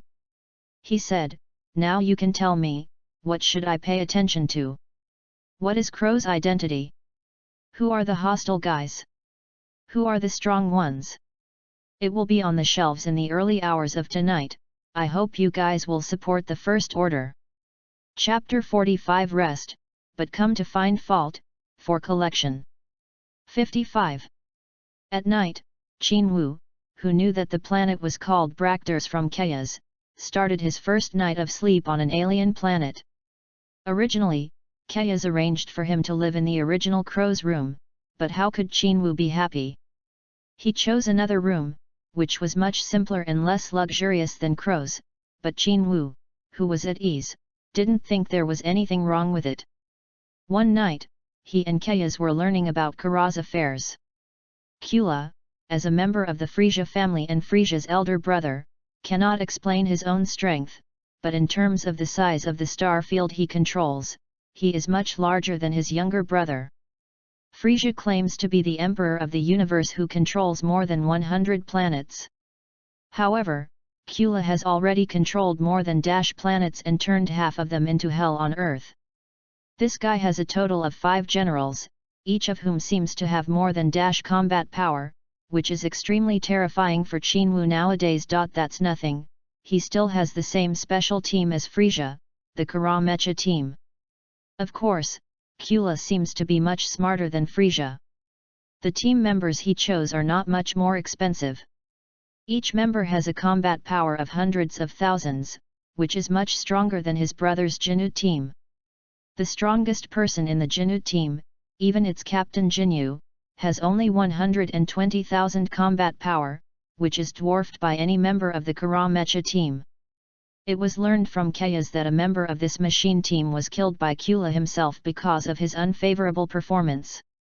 Now he is preparing to select a guy with the strongest combat power and the smartest mind from the Legion to add it. The Kara Mecha special team, this is a symbol of glory, which means that it can always follow Kara in the east and west, and stay by the opponent's side at any time. For the entire army of millions, it is the glory of status, with the rights above 1 person and below 10,000 people. Countless people fought for this position, and the blood flowed into rivers. And Natsu is one of these contenders. This guy is full of energy and performs better, and was called up by Kara. For Qinwu, the purpose of his arrival was not to apply for this messy team, and naturally he was not interested in this. Completely destroying the entire Frisia family, of course, this is an incidental to the practice, to find an opponent for himself. In the middle of the night, he waved Kayas to leave, lying on the chuang, holding his head and thinking. 49. Kara and his legion are very powerful, this is like a doubled Frisia legion. In front of this behemoth, he was still an ant for the time being, unable to turn the tide. If you want to improve your strength as soon as possible, you must devote yourself to cultivation under the nose of such a tiger. The next day, Kayas looked at Qin Wu, who was full of energy. Of course, he wouldn't ask the other party to do any errands. He just looked at the other party with some unease. However, Qin Wu's spirit seems to be very good, and he is also smiling at him, so he is relieved. Qin Wu wanted to eat breakfast, but when he saw a pile of incomprehensible dark food on the table, he lost his appetite. Seeing him frowning, Kayas, who was eating with gusto, asked weakly, "Lord Crow, don't you want to eat? Is this thing edible?" Qin Wu asked coldly, pointing to the glue-like, sticky thing. "Ah! We usually eat like this." "Then what do you like to eat? I'll go get it right away." The other party looked very unhappy, and Kayas suddenly asked, wiping cold sweat, and asked cautiously. "Forget it, I'll find it myself. By the way, are there any animals and beasts on this planet?" Qin Wugong asked when he was about to walk out the door. He is worried that this planet is not the same as the Earth, which is why he asks this question. "Yes, Lord Crow." Kayas nodded seriously and replied. "I'm leaving." Qin Wu's figure flashed and disappeared immediately. Kayas was a little stunned when he saw that he left so quickly. This person is very straightforward in his work, and he doesn't seem to like to be ordered by others. He likes to do things by himself. An hour later, when Qin Wu returned to Crow's spaceship after a full meal, several uninvited guests came inside. There were 5 people in total, 1 black and 4 white, all of them with detectors, looking at Kayas, who was lying on the ground and covering his stomach with disdain. The leader was a guy with dark skin, but with white hair and a very burly figure, about 2 meters 4 or 5 high. He stepped on Kayas, his expression was rebellious, and there was a sneer in his corners, and the bottom of his feet was constantly exerting force, and when he stepped on Kayas, he was sweating in pain, but he didn't dare to resist. "Kayas, why did your team let those indigenous reptiles go? Don't you know that Lord Natsu wants us to clean up all the threatening reptiles and give the planet to Lord Kula?" "Yes, I'm sorry, Lord Pandru." Yesterday, Crow suddenly felt uncomfortable and could not complete the task immediately. "Please forgive me." However, even so, this guy is still defending himself, not betrayed. This looks quite loyal. Qin Wu watched them quietly from behind. He found that the burly guy had good fighting power, and looked at the data, it fluctuated between dash and dash. No wonder Kayas didn't dare to resist, he only had dash combat power. If the combat power of the opponent exceeds dash, it will form a certain suppression, not to mention more than dash. And the 4 people brought by this guy are all around dash, and they seem to be almost an elite team. No wonder they are so arrogant. After listening to Kayas' explanation, the guy named Pandru not only didn't let him go, but tried harder. With a negative expression on his face, he asked with a playful smile, "What about the Crow people? Wouldn't the stomach pain kill him? Crow went out and hasn't come back yet." Kayas gritted his teeth and said with difficulty. Being stepped on by the other party, "I can't struggle, I can't change a more comfortable posture, my whole body will explode." "Really? Then I'll kill you first and see what he will do when he comes back." Pandlu's feet began to exert force again, stepping on Kayas was so painful that he was speechless for a long time, his eyes showed despair and hopelessness. "Help!" And the 4 people that Pandru brought over, not only did not plead for mercy, but instead smiled with schadenfreude. Suddenly, a cold light shot towards Pandlu, with a fierce wind-breaking sound, and the momentum was extremely terrifying. Pandelu didn't check for a while and was hit in the foot. He covered his foot and jumped up in pain. He turned around and shouted, "Who? Now on the list, I am all kinds of smashed chrysanthemums, everyone, I need support. Also, there is one more update, and the book will be on the shelves. I hope you will support the First Order. It is not easy for me to support my family." Chapter 46 The price of insult is death. Receive. 56. Who? Of course it's me. Qinwu walked in and looked at him coldly. Panlu's 4 men stepped aside once, but their eyes were not friendly. Qinwu walked up to Pandelu and sneered, "The person who moved me has my consent." Pandlu immediately heard some funny jokes, and laughed wildly, "With your approval? Is it just you? The defeated soldiers?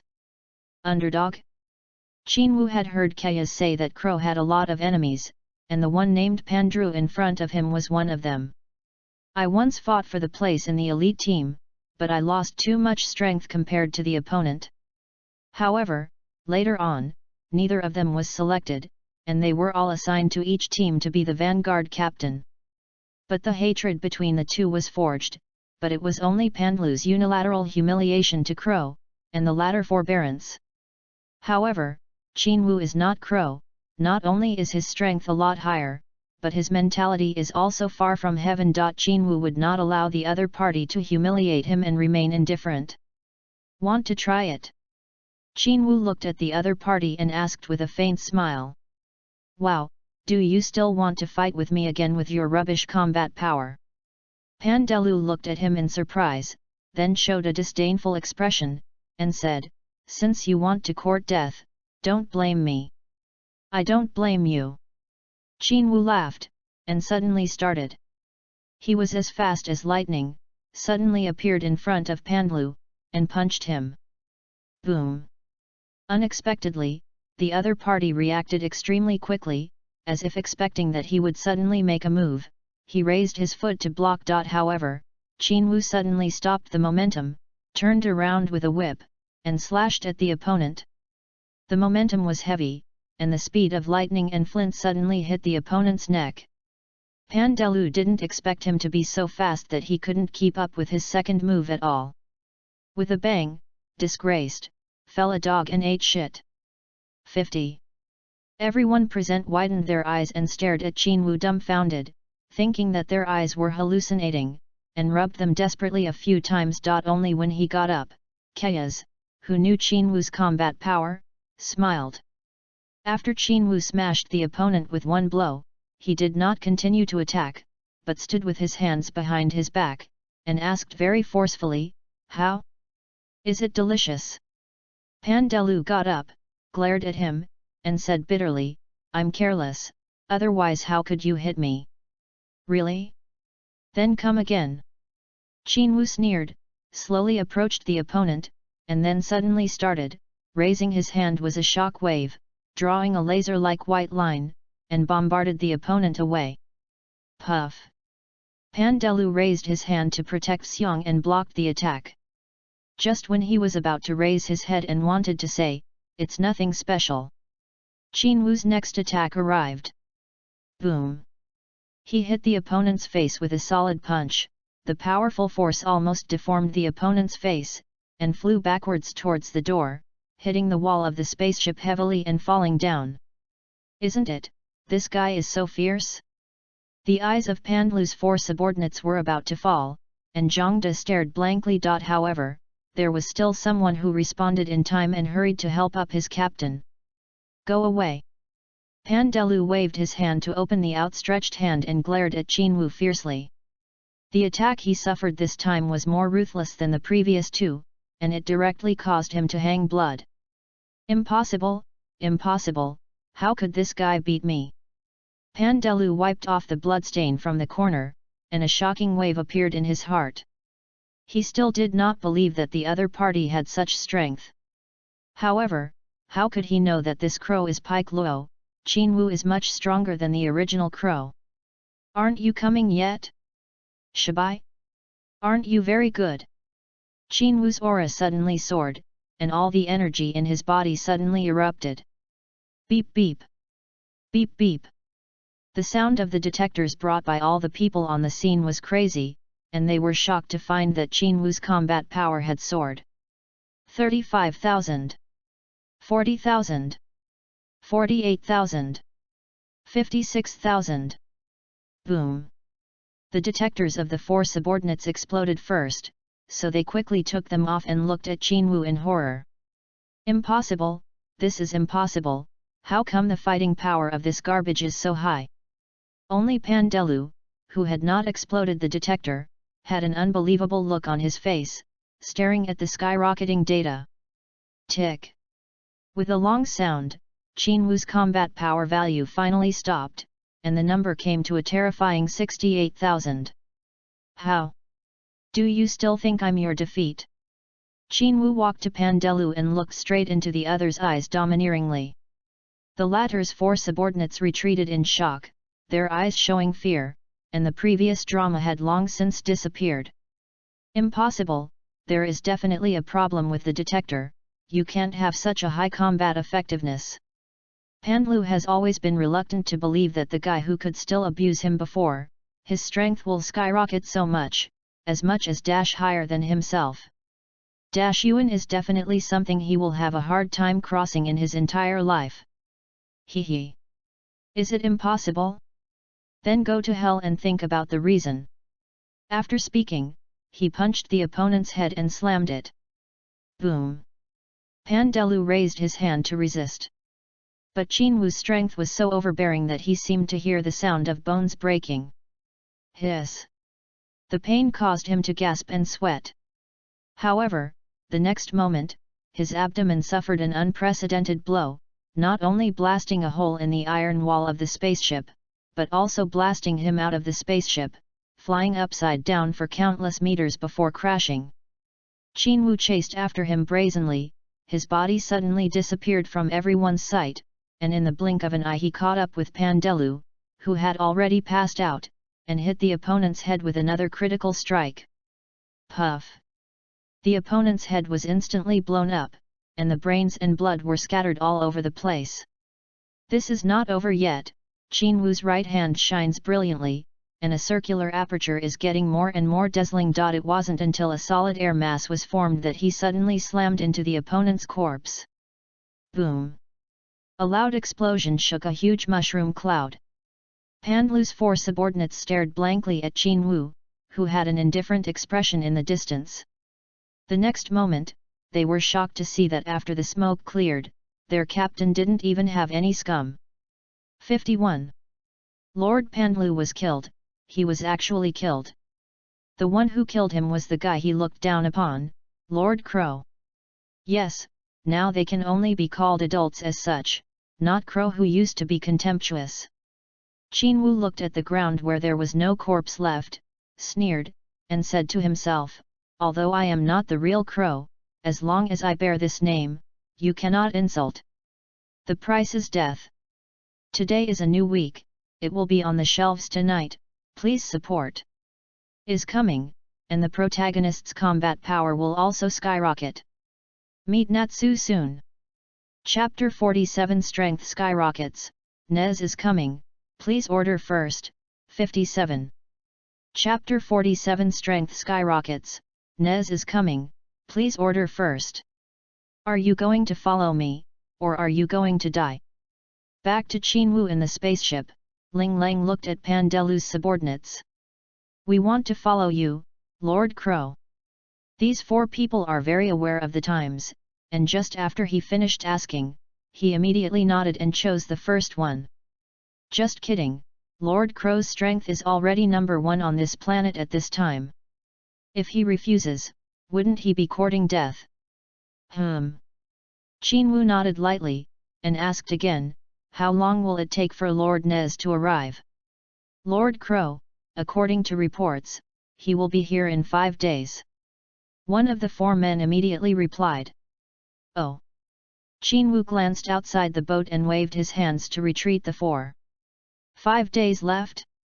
Qinwu suddenly felt the pressure, as if seeing a dark cloud cover coming, he was very annoyed.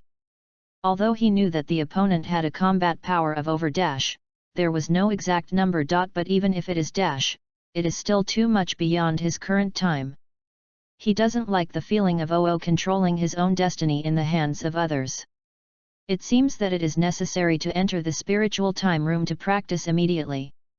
After telling the 5 people who were temporarily included that he was going to leave for a day and come back, he flew hundreds of kilometers away and found a mountain with a hole. There was actually a gurgling fountain inside. The spacious space, except for a few protruding stalagmites, is an extremely suitable hideout. The place of friendship.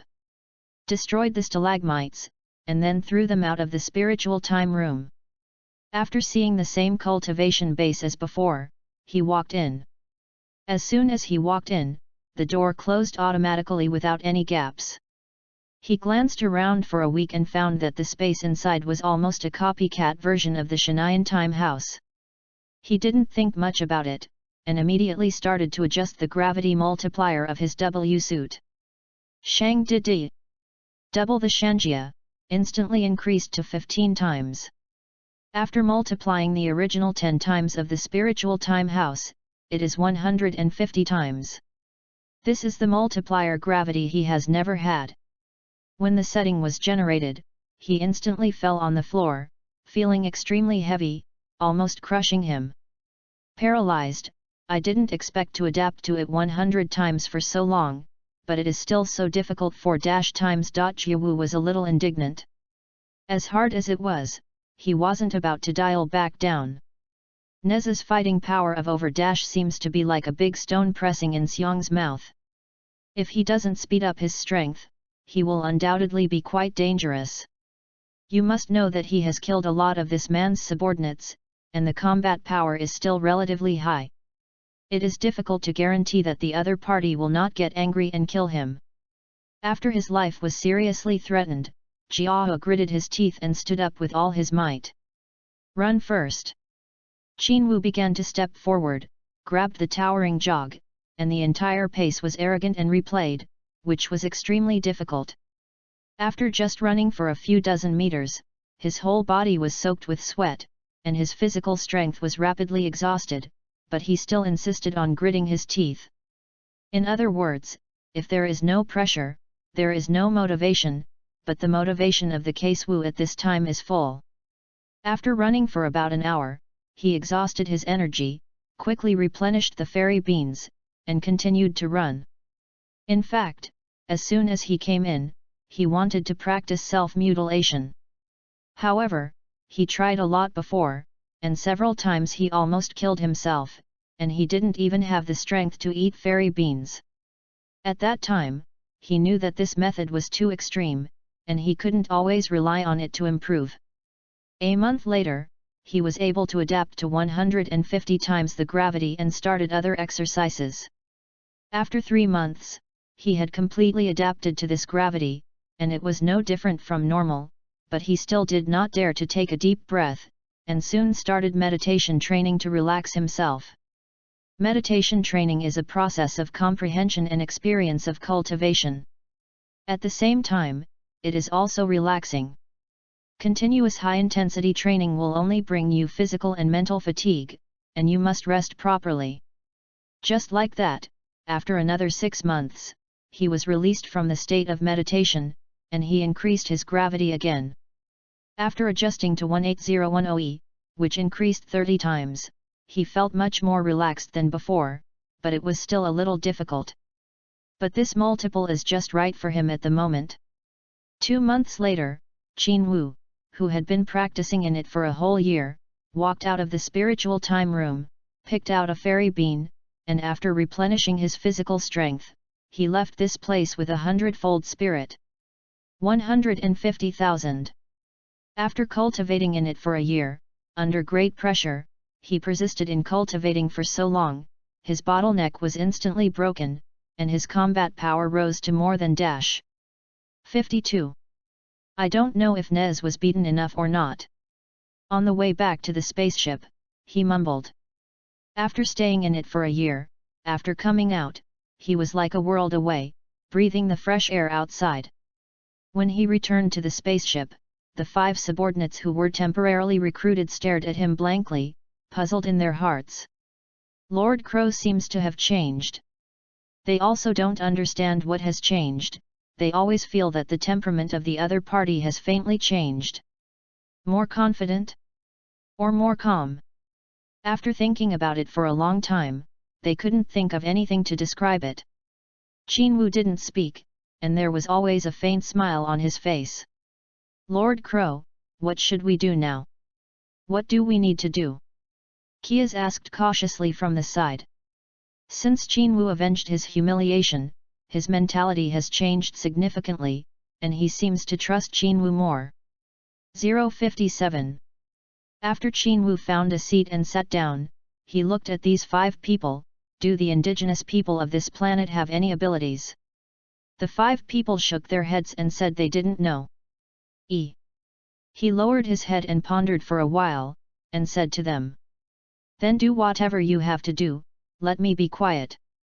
Oh, okay. Kias and the others left with some doubts.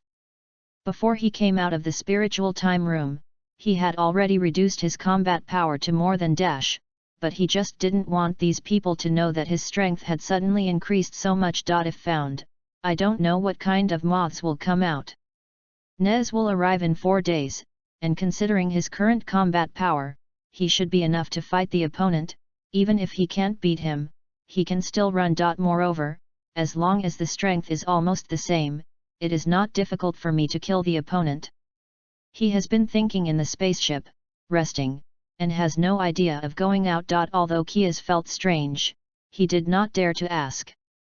After 4 days in a row, a huge spaceship descended from the sky. After landing steadily, a brown-skinned guy with a scorpion head walked out of the spaceship. Nez is here. Qinwu's heart drifted, and he used the detector to look at the other party. This book is on the shelves. I hope you will support the First Order and customize it. Chapter 48 The Target Natives, the ability to predict, please order, 58. Chapter 48 Target Natives, predictive ability, please order first. 169,000. It's actually so high. Chuanwu was eloquent. He thought that even if he couldn't surpass the opponent, he should at least be on the same level, but he didn't expect the opponent to be nearly higher than him. In the case of as close as possible or the same combat effectiveness, the fight is a will, endurance, and various details. However, it is much higher. There will be some pressure. Not fast. Degree and strength, the other party will make you uncomfortable. This pressure of taking off the martial arts is in vain again. The spiritual time room can only be entered again after 3 months, so now he can only make up for it by practicing in the normal time. However, with so many people on the other side and under the surveillance of so many high-tech detectors, it is difficult to find a place for him to practice. It's hard to wait until 3 months later. Qinwu secretly wrinkled. He didn't want his life and death to be in the hands of others. At this time, in order to welcome the arrival of Nez, the Kara Legion on the entire planet has gathered here, surrounded the place, and made way for the noble Nez to pass. However, what Jiahu didn't expect was that when Nez walked down, his detector made a strong beep again, and a series of huge numbers came out. 107. Who is it? It has a combat power of 185,000, which is higher than the previous Nez. It's not that Nez is alone?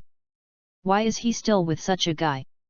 When the owner of the combat power data appeared and stepped off the spaceship, Jiawu was a little stunned. Dre? How did this guy get here? The so-called strongest wrestling fighter in the universe, how come the cruel and bloody guy who brutally killed his opponent for 300 consecutive games? It is difficult for this planet to have something worth paying attention to. Obviously, the several team leaders who gathered here knew Dre, and while saying hello to Nez, they also expressed lofty respect for the former. In addition to fighting martial arts, he was just caught in a dilemma. Originally, Nez was enough for him to drink a pot of scorpion, but now a guy with higher combat power suddenly jumped out of Dre. He suddenly wanted to leave immediately. However, once he left, it was bound to attract the attention of the other party. For a while, leaving or staying became his problem. Hao Wu kept wanting to see it, and the whole person fell into silence. When Nez walked past him, he glanced casually and snorted before leaving. What? Qinwu reacted and stared at the back of the other party leaving, then remembered that he hadn't joined the welcome queue before. It was too boring. It seems to have caused the dissatisfaction of this guy. Jiawu lowered his head and figured it out. He learned from Kayas that Crow was a little arrogant because he was not of the same race as Nez. At the behest of Mercy. That one move just now should have deepened the other party's worse perception. At this time, Dre also passed by him, ignoring him gorgeously, and walked over with his head held high, looking very hung. What is this guy arrogant about? So superior? 53. If it wasn't for Lao Tzu who couldn't beat you temporarily, he would have to beat you to death. How dare you pretend to be in front of me? Nez stepped forward and looked at the clear sky in front of him, but his expression was disdainful. The planet is not bad, and it can be sold for a good price. But these rubbish, after so many days, have not taken it down.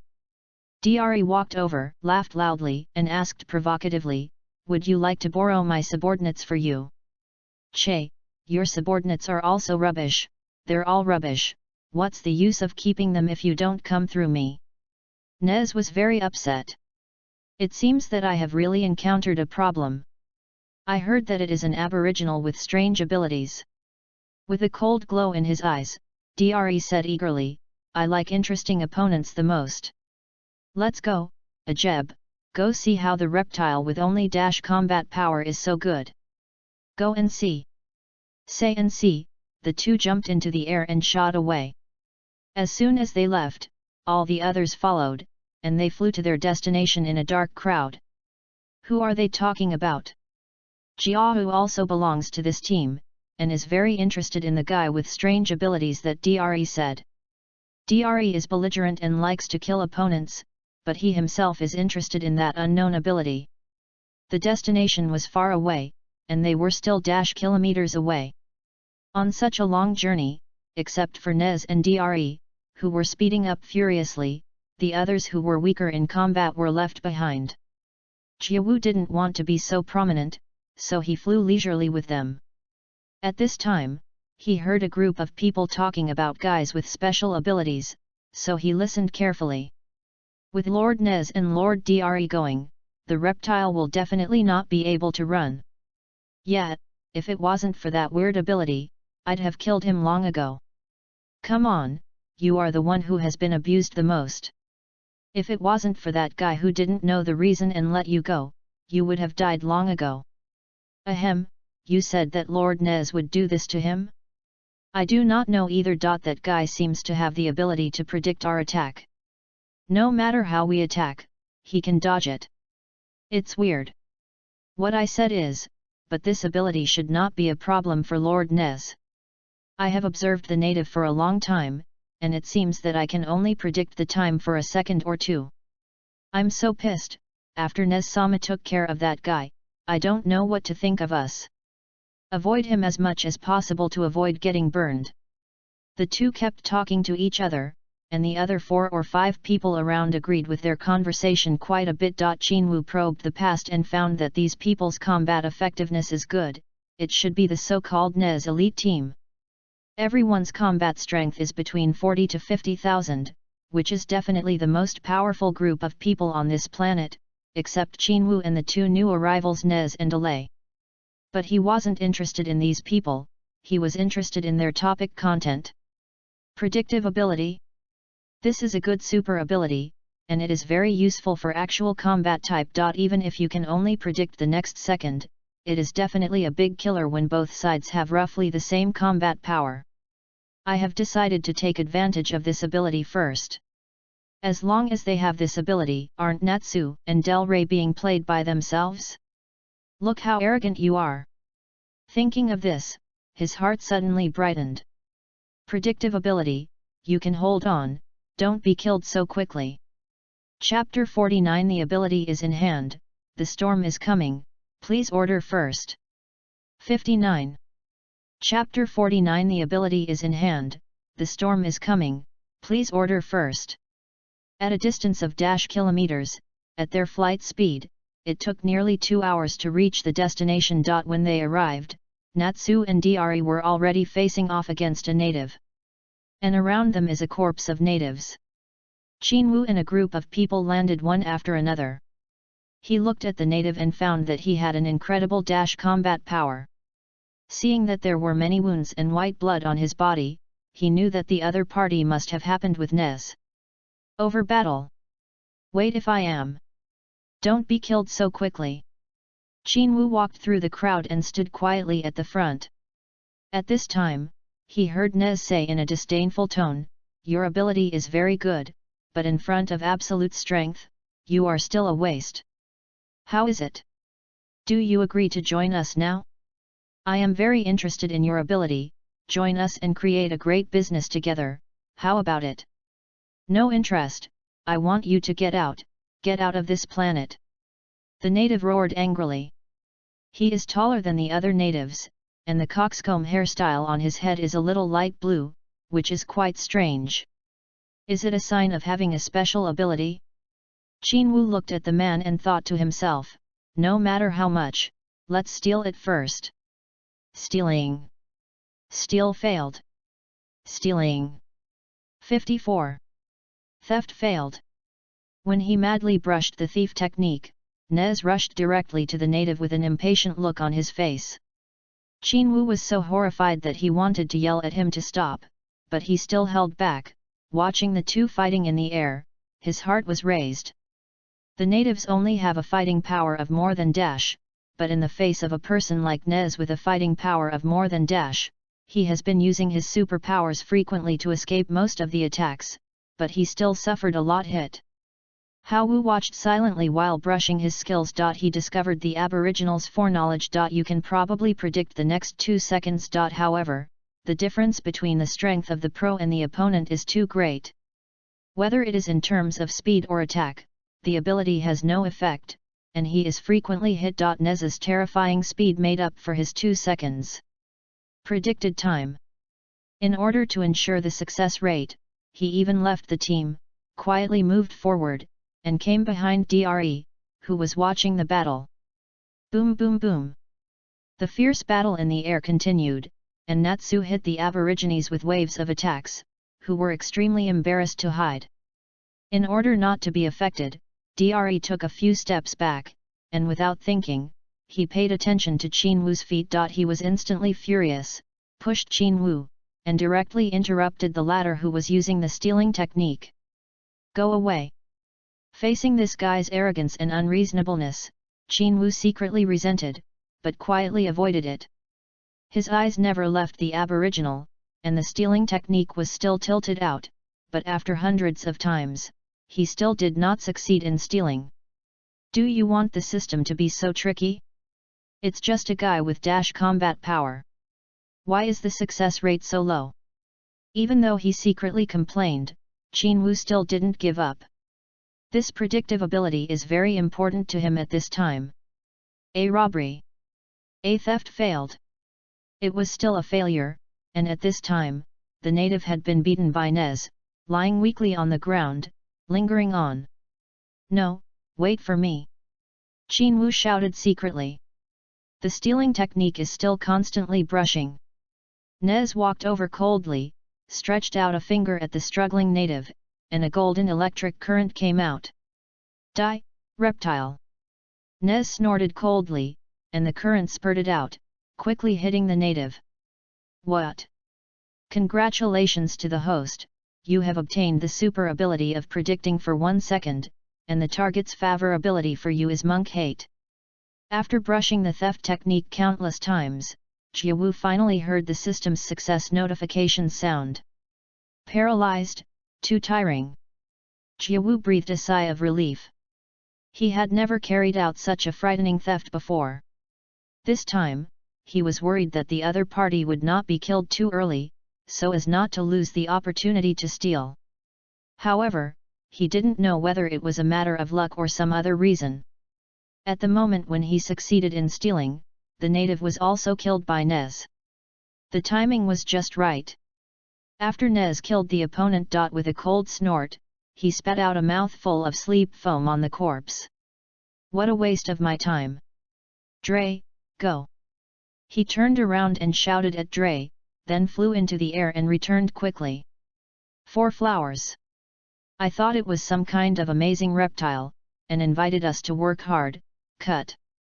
Dre also sneered and flew away with Yanez. As soon as they left, The others turned face to face.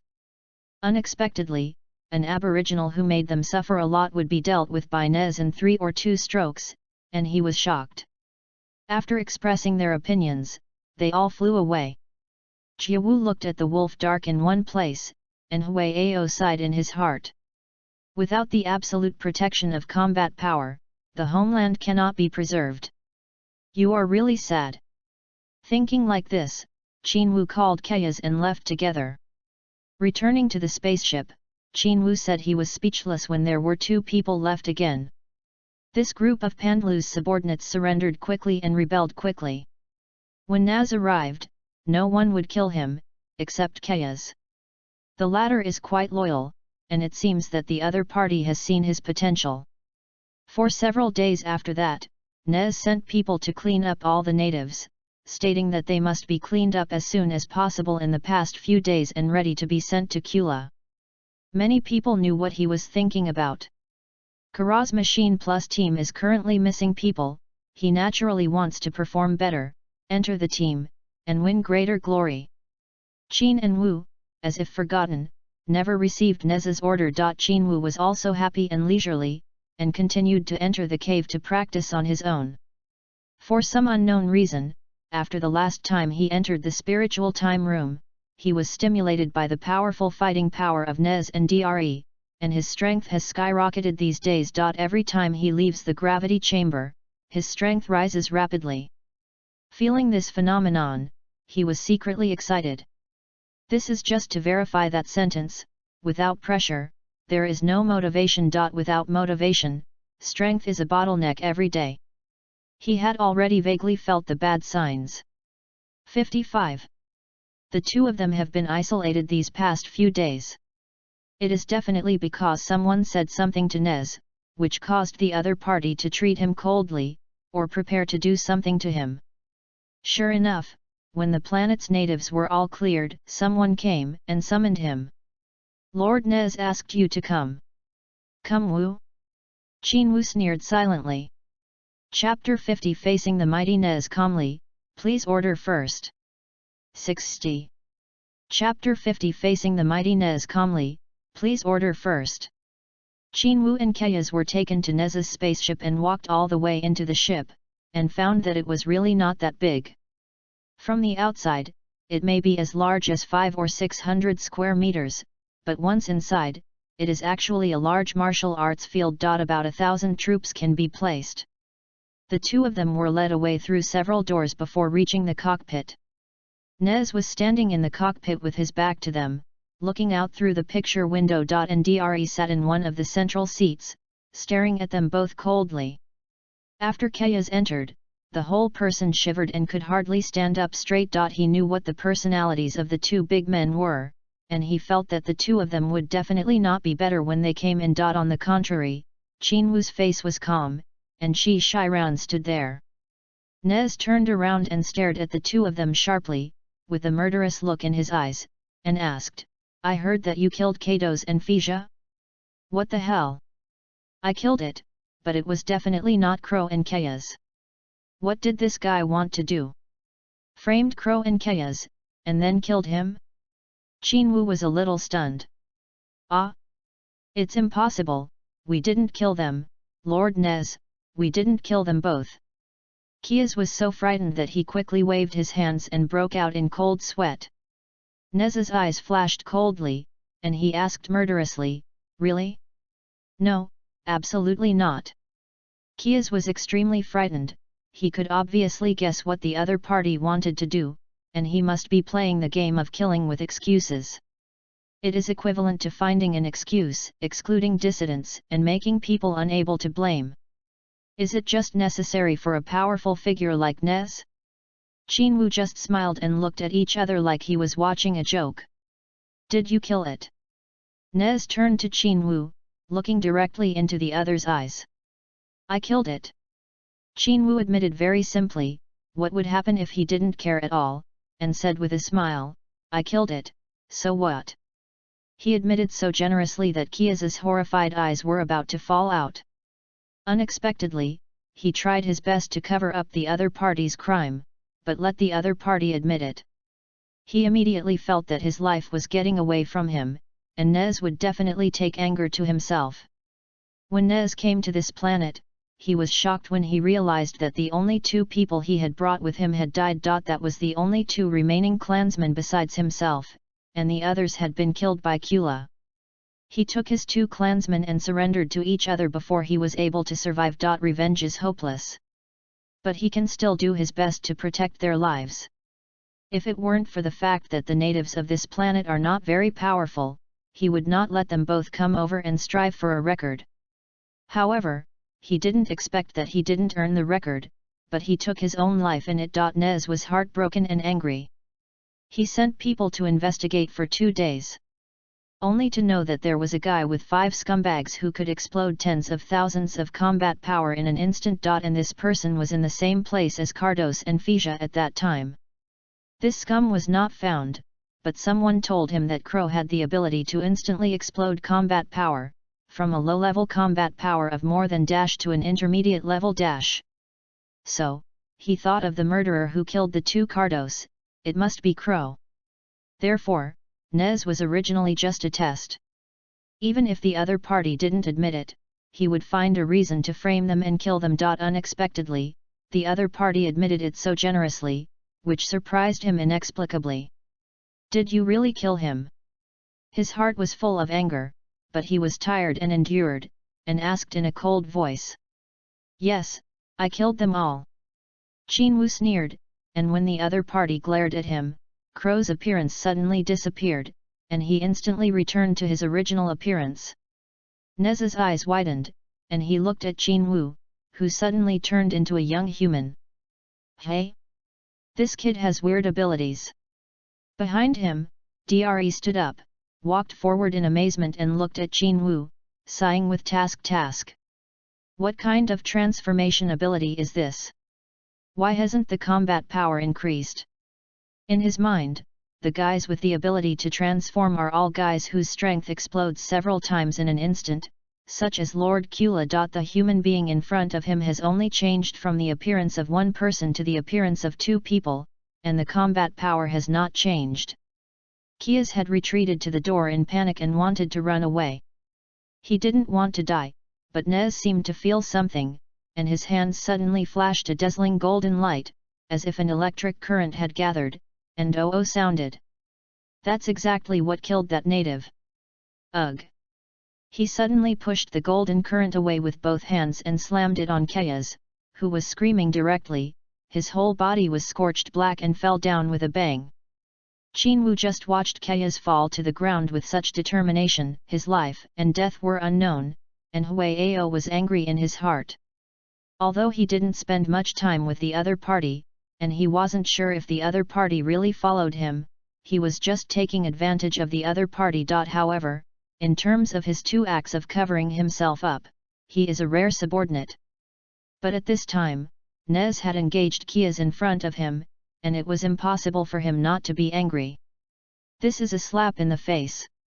His eyes suddenly showed a powerful murderous aura, his face was frosty, and after quietly adjusting the gravity of the training suit to 0, his body disappeared. Hey! What a fast speed! 56. After Nez attacked Kayas, when he turned around, he saw Qinwu suddenly disappeared, and he couldn't see where the other party was.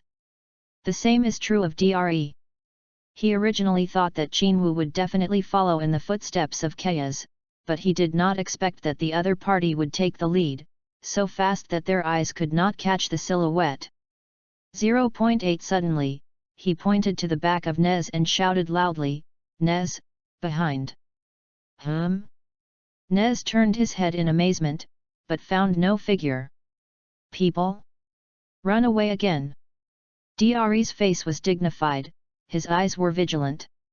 The next moment, he widened his eyes and looked in the direction of Nez, Zhongdazwai, just as he was about to remind, Qinwu shot. He punched Nez in the stomach, and knocked the latter directly to the view window of the spaceship, penetrated through it, and flew into the mid-air outside. Bo Lu smashed to the ground. Dre, who was behind Qinwu, was surprised. He obviously saw that Nez had also discovered Qin Wu, but he was shot too fast, unable to defend at all, and was shot flying.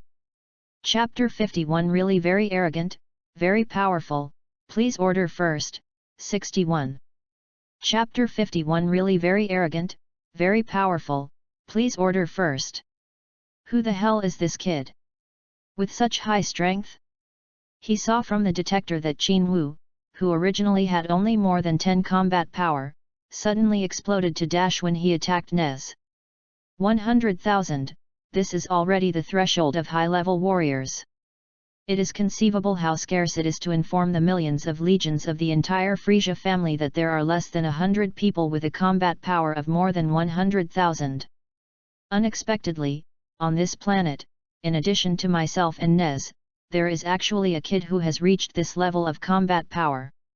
At this time, if you go to the county and treat others as scum, it is pure evil. Qin Wu blasted Nez, and felt that Dre didn't help to beat his own CISI, so he sneered and shot out. When he flew out, and when he was in the air a kilometer away, Nez had already controlled his body and stood up in the air, his eyes looking at Qin Wu to shoot fire. How dare this bastard hit me? He Li was furious and wanted to tear up the other party immediately.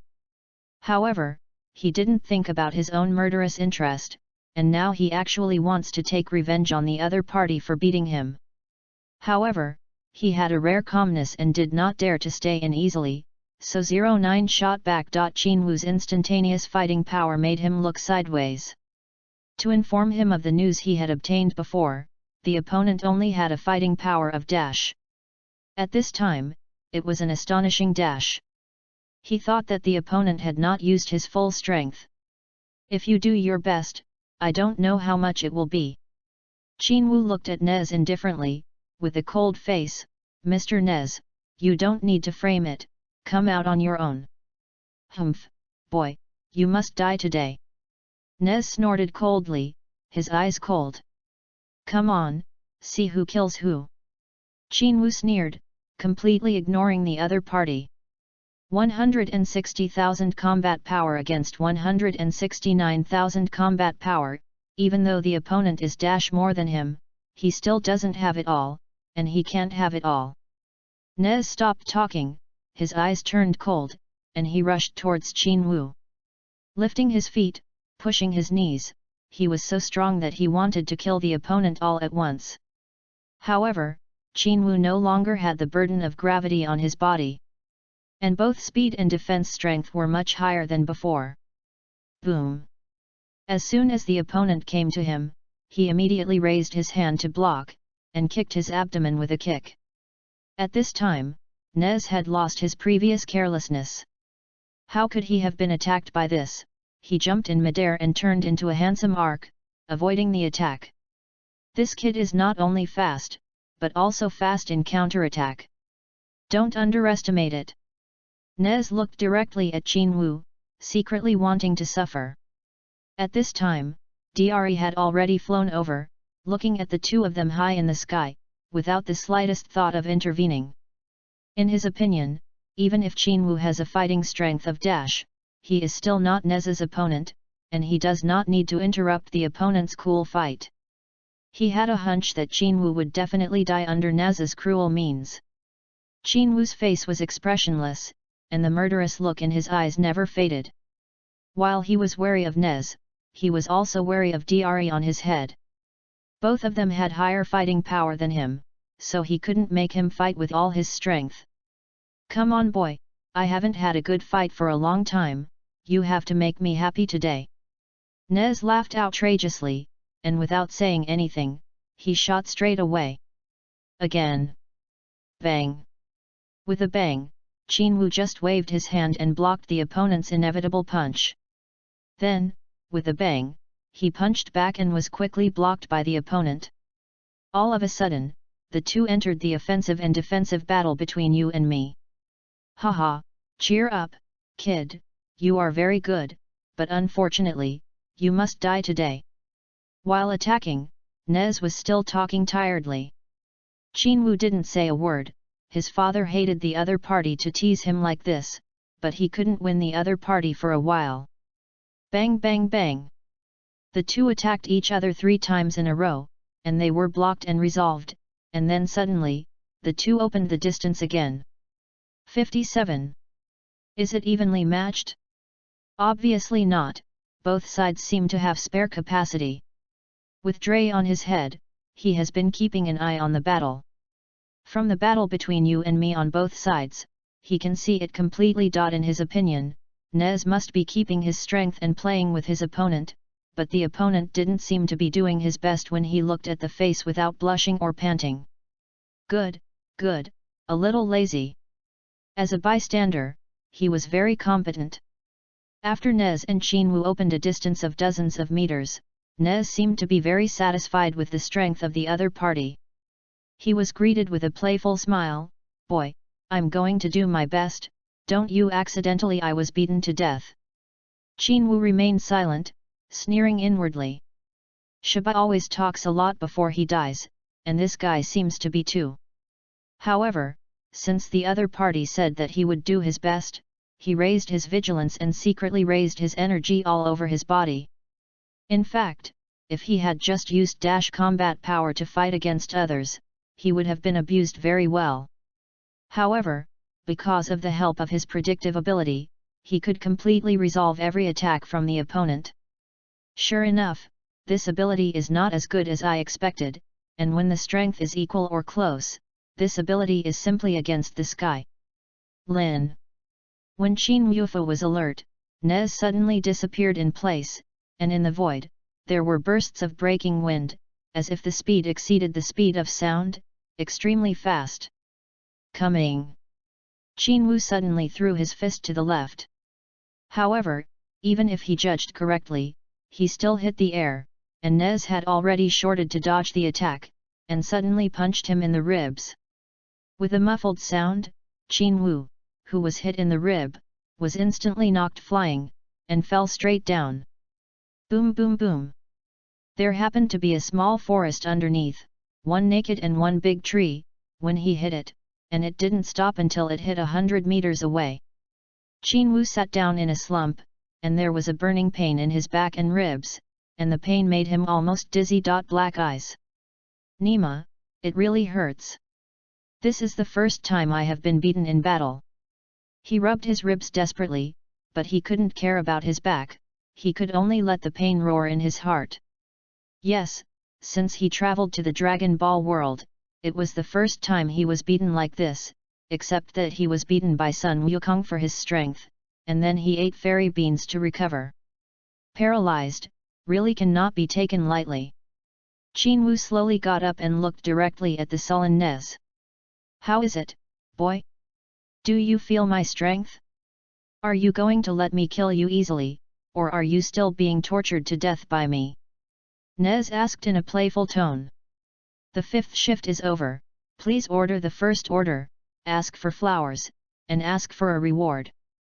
Jun Yang, 924-9927. Chapter 52 Capture the Great Resurrection of the Dying, please order first. 62. Chapter 52, The Great Resurrection of the Dying, please order first. I don't choose either, scumbag. Qinwu was secretly furious, but on the surface he sneered, come again. It is good. Nez.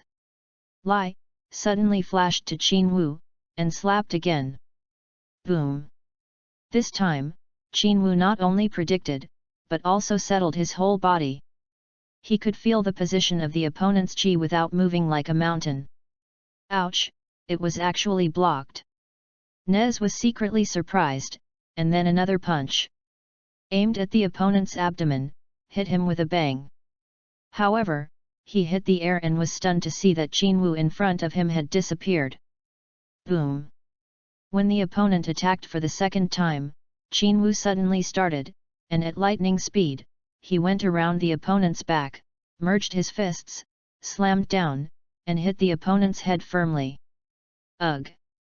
Nez, who was hit, was dizzy for a while, lost control of his body, and slammed to the ground, shaking a small pit.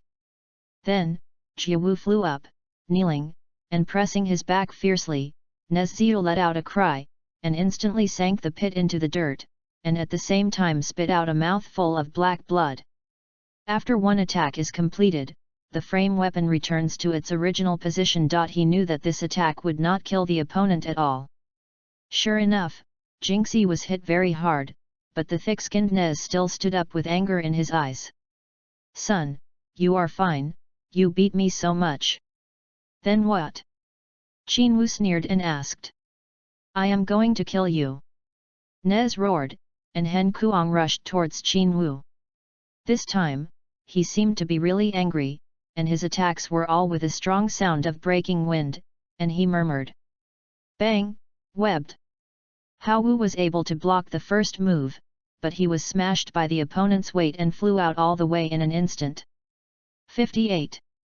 Looking at it, Nez didn't hesitate to shoot at the speed of lightning, and it was another whip. He slashed down hard, hitting Qinwu directly into the ground, and smashing a deep pit. It wasn't over yet. He rushed down furiously, his eyes stared at the boss with all his strength, his knees all at once exhausted all the strength, and he knelt down on the opponent's back. Boom! With a loud noise, Hao Wu was smashed into the soil more than 1 meter deep. Groan! After several consecutive moves, Nez snorted coldly and floated back to the place leisurely, with a proud and cold look in his eyes. He thinks that the other party will never die anymore after being hit by him a few times. Delay, who had been watching over their heads, cried out to himself that it was a pity. He also believed that Chuanwu could not survive those few blows. "Unfortunately, I also seem to have a fight." With that in mind, he began to prepare to descend. However, just after descending a few meters, his pupils suddenly enlarged and he knelt with an expression of disbelief. "Hey? It's not dead yet?" The same is true for Nez. He widened his eyes and stared blankly at Qinwu standing up slowly, with a sinister smile on his face. "This guy didn't die? How is this possible?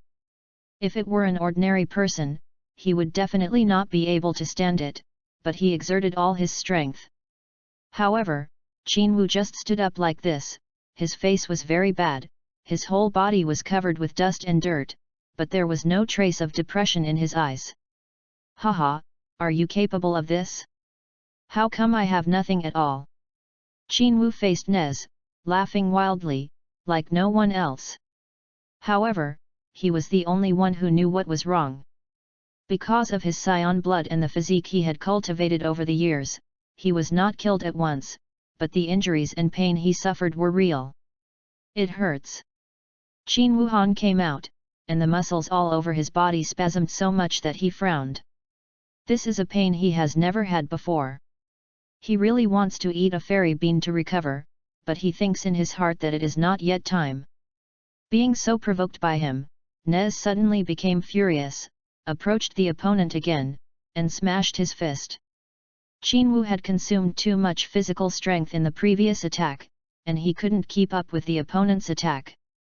He was instantly sent flying, hit a row of trees, and fell down. "What?" Qinwu spat out a mouthful of blood, and the punch of the opponent directly caused him not only pain, but also his stomach was about to be punched out. It was very uncomfortable. "I don't believe you won't die this time."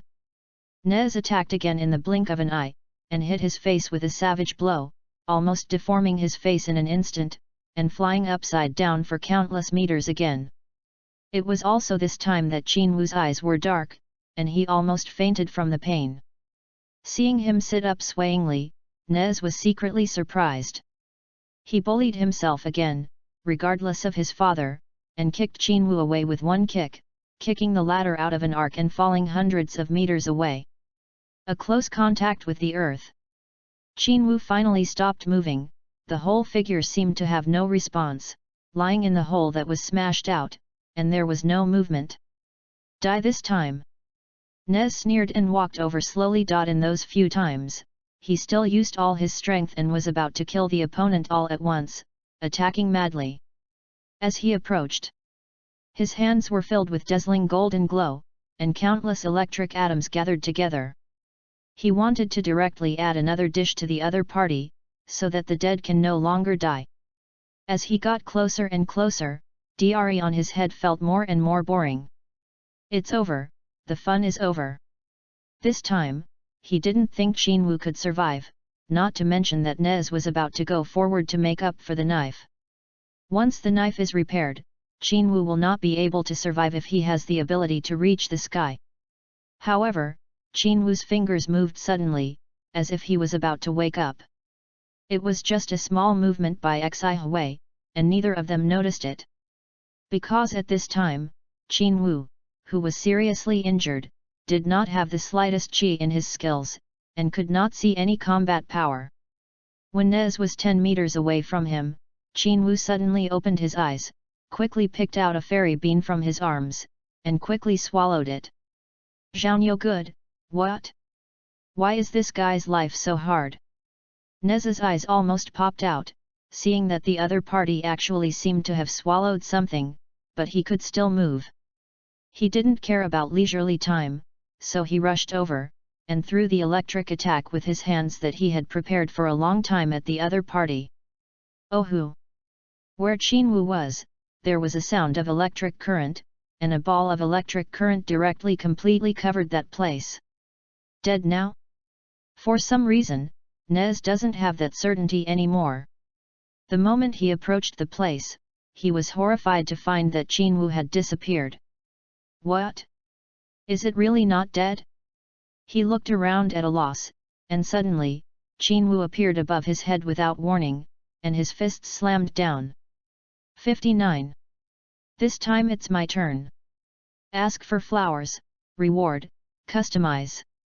The protagonist risked his death to be resurrected and upgraded. Is there any need for combat power? Chapter 53. What about the wheel battle?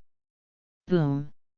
The first sound was that Nez was smashed into the air before he had time to stop, and the second sound was that he stepped into Qinwu's footsteps and was suddenly beaten to the ground, trapping him several meters deep. Qinwu's right hand didn't know when. A golden light ball appeared. The purity was amazing, it looked dazzling, and the attack power was very impressive, and it shot at Nez. The latter was knocked out of his head by him, and he didn't recover for a long time. Qinwu didn't realize that when he retreated, he was directly hit. Boom! With 2 consecutive explosions, the place where Nez was, suddenly flew sand and rocks, and a huge mushroom cloud appeared. Delay in the high sky was already shocked, not only by Qinwu's sudden resurrection, but also by the rapidly rising combat power value after the opponent's resurrection, as well as the power of the opponent's attack. Who the hell is this kid? How powerful is this? He had already seen the combat power that Qinwu had fed back. 18 million. A full dash, from the previous dash to dash in an instant. If he knew, this was just the result of the other party's arrogance, and he wondered if his jaw would fall directly. Yes, after talking about a fairy bean, Qinwu, who let the other party beat him to the point of death, was not only full of blood, but also doubled his combat power after resurrection. This is taking a great risk. If the opponent's combat power is almost equal to his own, he doesn't want to try it at all. Not everyone has the good luck of Sun Wukong. They can't be beaten to death again and again, and a fairy bean is directly resurrected with blood. However, in order to have enough fighting power, Qinwu had to fight against the Dre on his head. In contrast, Nez is nothing more than a tool to improve his strength. When all the dust settled, Qinwu's eyes suddenly widened, and Nez actually stood up and looked at him with anger. Nez was about to explode with anger, and his eyeballs were full of bloodshots, which was terrifying. The clothes on his body were tattered, not a single spot was intact, revealing his exploding chunky muscles. Boy, I'm really angry, I'm really angry. He raised his head and roared like a gorilla, clenching his fists and making a crisp sound. Haha, Hao Wu sneered, at this time, even if the other party is angry, he is not afraid. Nejin rushed towards him at an extremely fast speed, and in an instant he arrived in front of Qinwu, with an electric light and a golden glow in his hand, and he hit the fighter. However, Jiawu actually kicked him away with one kick. At the same time, Qinwu suddenly felt the sound of breaking wind behind him. He tilted his head directly, without looking, he pulled the hand and stomach that suddenly appeared, and suddenly fell forward. Dre, who felt threatened, wanted to secretly attack, but was pulled out by Qinwu and fell heavily to the ground. The two who got up looked at Qinwu with shocked expressions on their faces, especially Nez, whose blow with all his strength was easily resolved by the opponent, and he also counterattacked Dre. Dre's head was wearing something like a helmet, and the detector was on the side. He looked at the combat power value of Jiawu, which remained at dash. Impossible, with similar combat power, why can this guy react so quickly? Although he used the fastest speed to attack, he was actually counterattacked. He didn't believe it at all, thinking it was a coincidence. Let me come. He turned to Nez, who was still about to attack, and walked forward quickly. He wanted to know how to fight in person, and he really wanted to fight. It's rare to have such a guy with the same fighting power as himself. If he doesn't fight, he will feel very uncomfortable. Well, you've got to notice that this kid is weird. Nez nodded. After fighting with Qinwu for such a long time, he was actually resurrected by the opponent's blood at the end. It seemed that he had eaten something and played the game, and the opponent became extremely brave. Want a wheel battle? Qinwu sneered secretly, and Shiran stood there, letting them replace them. Whoever comes is the same. At this time, he has enough confidence to face these two people. He took a risk, and it paid off, and his combat effectiveness soared. As long as he doesn't meet Kula or Frisia, he has enough confidence. In an instant, the Scion's belligerent personality began to boil over. Ah! Dre roared and threw his fist at Qinwu. The palm as big as a casserole arrived in a blink of an eye, and smashed it at Qinwu's face. Ask for flowers. Suddenly, feeling the strong wind, his eyeballs shrank, his head tilted to one side, he swung the opponent's hand again, and brought the opponent's huge body to a big loop, and spun around a few times before throwing it out. Dre, who was thrown dizzy for a while, couldn't control his body at all, and fell violently outwards. Boom! Boom! When he was in ruthless contact with the ground, Qinwu suddenly appeared above him, flashed his elbow, and slammed it down hard. Dre groaned suddenly, felt the heart-piercing pain, and hummed. 60. Then Jiawu was unreasonable. After turning over, he stepped on his feet quickly, and instantly paid countless feet with force. Every time he stepped on it, Dre was as if he had been hit hard, and he had been subjected to countless feet. Nez was already stunned, his eyes straightened. He did not expect that a big man with more combat power than himself would be so cruelly abused by Qinwu, which directly subverted his three views. Is this kid a monster? The strength has grown so much. Since the detector had been destroyed long ago, he could not feel how strong Qinwu was. After the mark madly trampled countless times, the other party was unable to struggle and let him do what he did. At this time, he glanced at Nez, who was still staring stupidly. His right palm suddenly straightened, his fingernails were as sharp as a knife, and instantly aimed at Dre's neck and stabbed it suddenly, penetrating directly, withering half of his palm. Then he swiped fiercely, and Dre's head instantly collided with body, separated and rolled to one side. At the same time, the other party died of anger. Job. Seeing this scene, Nez immediately panicked. He never expected that Qinwu would actually kill the killer, Dre, who had more than combat power, and died. Monster. Nez wanted to turn around and run away, but his legs kept fighting and he couldn't sell his feet for a long time. Ha! Qinwu walked towards him leisurely, with a playful smile on his face. Do not come. Nez was terrified and waved helplessly. Che, wasn't Ting arrogant before? Now you're actually afraid of this field? Qinwu Junyi looked at each other, and kept walking slowly. Chapter 54 Explosion. Explosion. Explosion. Please order first, customize. 64. In order to kill the two of you, in order not to be besieged by you, Lao Tzu was almost killed by you, paralyzed, you surrender now? Qin Wu walked over and just kicked the other party to eat shit. He didn't use any strength, and the other party panicked and didn't resist, and the soft eye was actually kicked. Qin Wu shook his head, the other party was so displeased, it really made him feel boring. He walked over, looked at the other side with one foot, and asked in a cold voice, is it cool to hold the power of life and death? Unhappy, unhappy, I was wrong. Nez was stared at the soles of his feet, and he didn't dare to struggle, so he said in a low voice. That look, completely lost the previous look, the demeanor of a general who holds the power of life and death. Oh, is that right?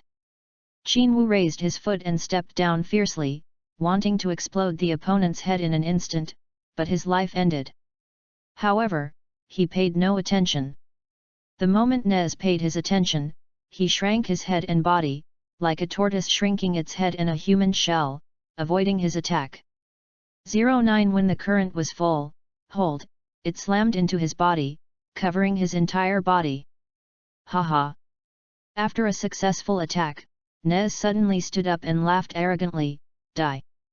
This trick of his death current, in the middle, unless he is too strong, a terrifying master like Kula, otherwise, it is a dead word. His trick is to destroy the human tissue structure and electrocute the cells in the body, which can make people instantly electrocute into slag, like being hit by millions of Fords. With the strength of Jiao, there is no doubt that he will die if he is hit, anyway, he thinks so. Presumptuous, arrogant, and arrogant. He changed his previous disgraced face, and completely had the face of a serf who turned over and sang.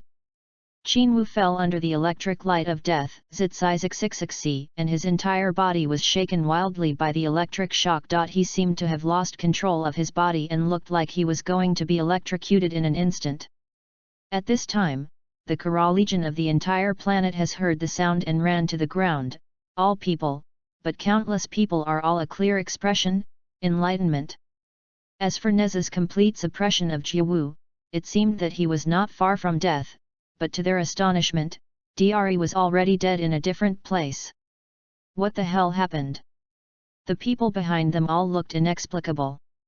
Qin Wu, who was shrouded in the electric light of death, looked mournful and repaired. It didn't look like he killed Dre at all. Instead, it looked like he was being arrogantly laughing and forgetting what Nez did. However, Nez and Dre shouldn't fight in fighting, and they should have been killed by force. It is very likely that they used some means to successfully attack. Thinking of this, they felt that Qin Wu's methods were disgraceful, and they all looked like they were the same enemy, and Heng Kuang applauded Nez. Lord Nez, kill him and avenge Lord Dre. Yes, kill him to avenge Lord Dre. Under the support of many of his subordinates, Nez was even more sluggish. He sneered and said, boy, you are crazy, you dare to humiliate me, I want you to die without a place to be buried. Ha ha! Arrogant, presumptuous, and laughing loudly, the whole demeanor is completely the face of a villain. However, in the next moment, his face immediately turned pale, his eyes widened, and he looked at what was happening in front of him in disbelief. The guy who had been shrouded in the electric light of his own death and was shaken by the electric shock, who he thought was certain to die, suddenly shouted, his whole body suddenly opened, and all the hidden energy in his body suddenly burst out completely. At this moment, a huge vibration circle was generated in the surrounding area for thousands of meters. To a wider place, flashed by. In particular, the detectors on the heads of the 1,000 people around them all exploded at this moment and shattered to the ground. Shocked by these people, they all looked horrified and retreated in a panic. How much combat power is this? It shattered the detector all at once. Everyone was completely shocked and looked at Qin Wu blankly.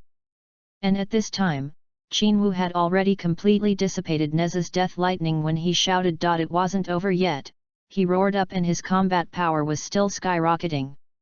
182,000. 200,000. 210,000. 61. 225,000. 230,000. It didn't stop until it reached 243,000. At this time, his whole person's temperament has completely changed, his whole body exudes a pale white light, standing in the sky, with a terrifying aura, his face is chilled, and a mocking smile emerges from his corners. This is impossible. Nez was completely shocked in his heart. The attack that he was bound to get was actually scattered by the opponent, and from the calm demeanor of the opponent, his death lightning attack did not seem to have any effect on the opponent.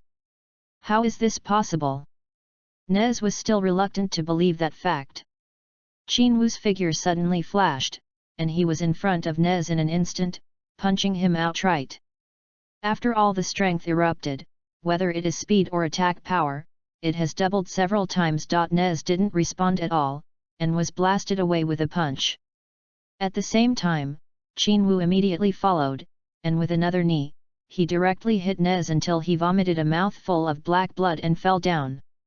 Qin Wu's figure flashed again, and 513 appeared above him, his hands clasped together and slammed down. A tooth-stinging sound of impact spread to everyone at the scene.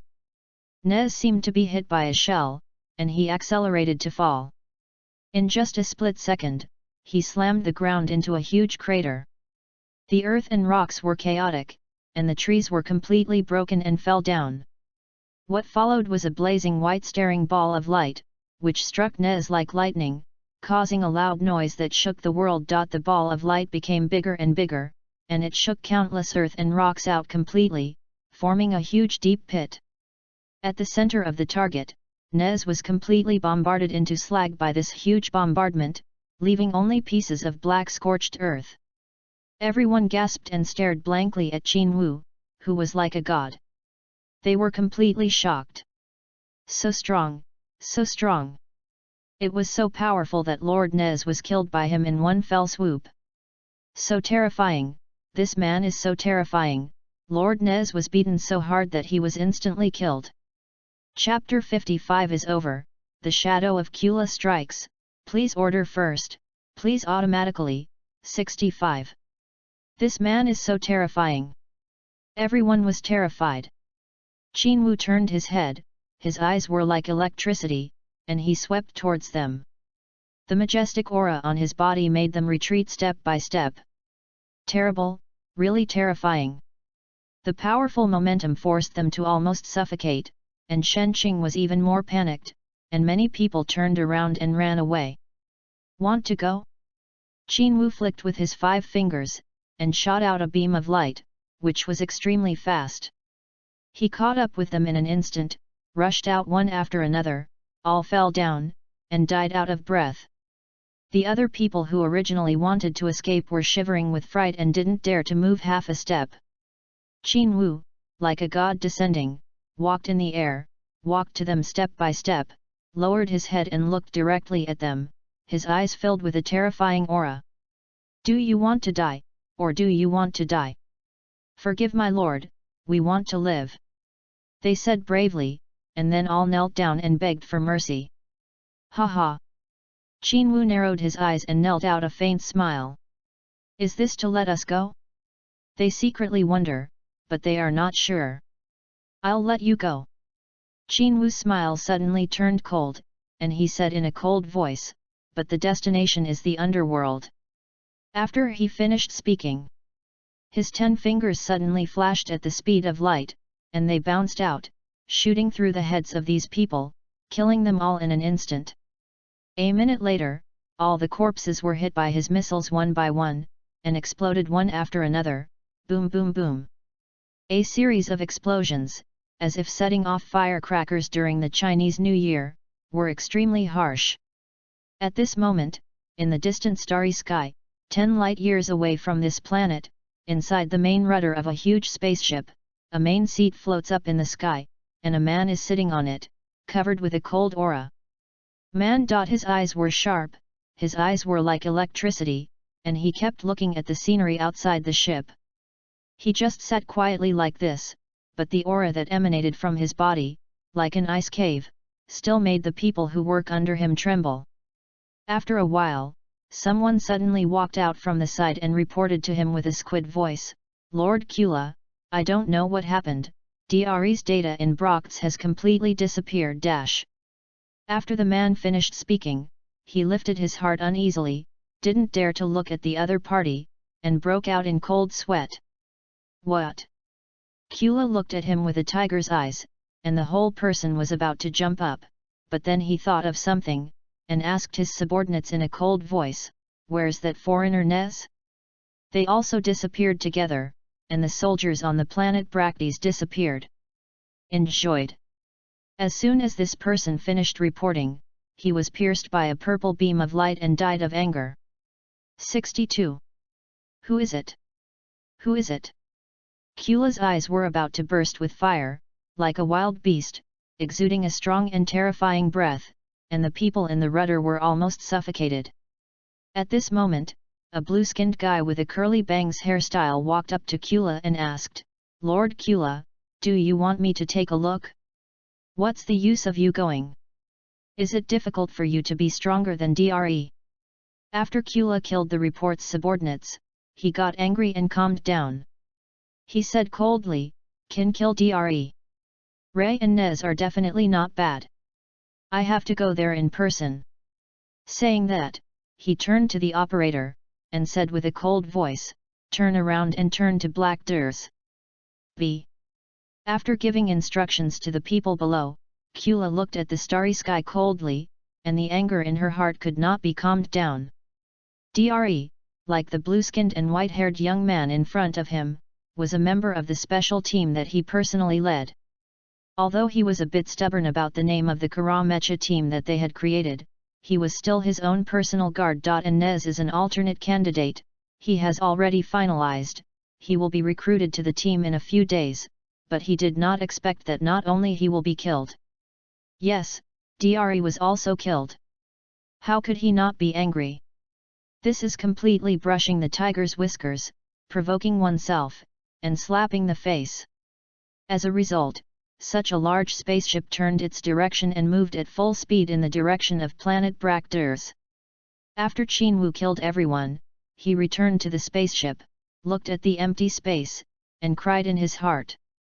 This time, the planet was completely dead.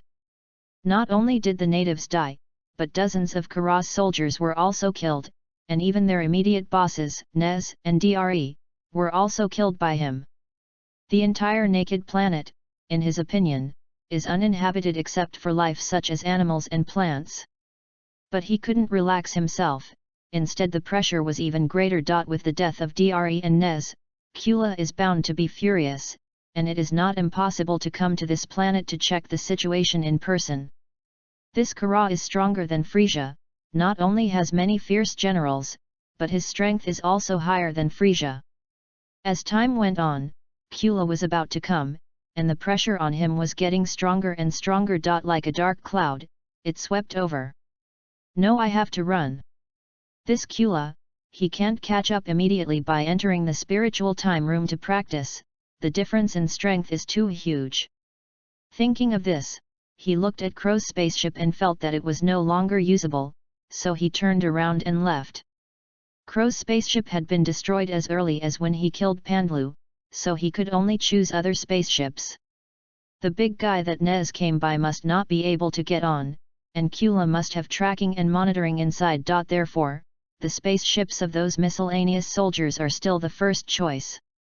As a result, Chinwu circled around for a long time, and after passing more than 10 spaceships, he chose the smallest spaceship with the simplest facilities inside.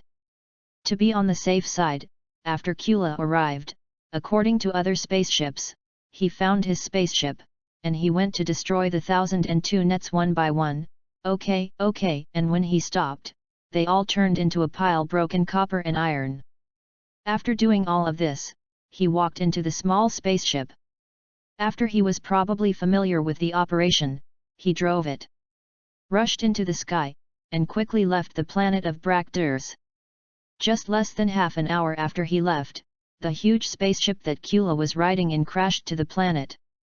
Kara, who got off the spaceship, glanced at the past and found that the climate of this planet is not only good. The environment of the whole Earth is also good, very suitable for people to live in. In his heart, he secretly recognized that Nez chose it as an apology.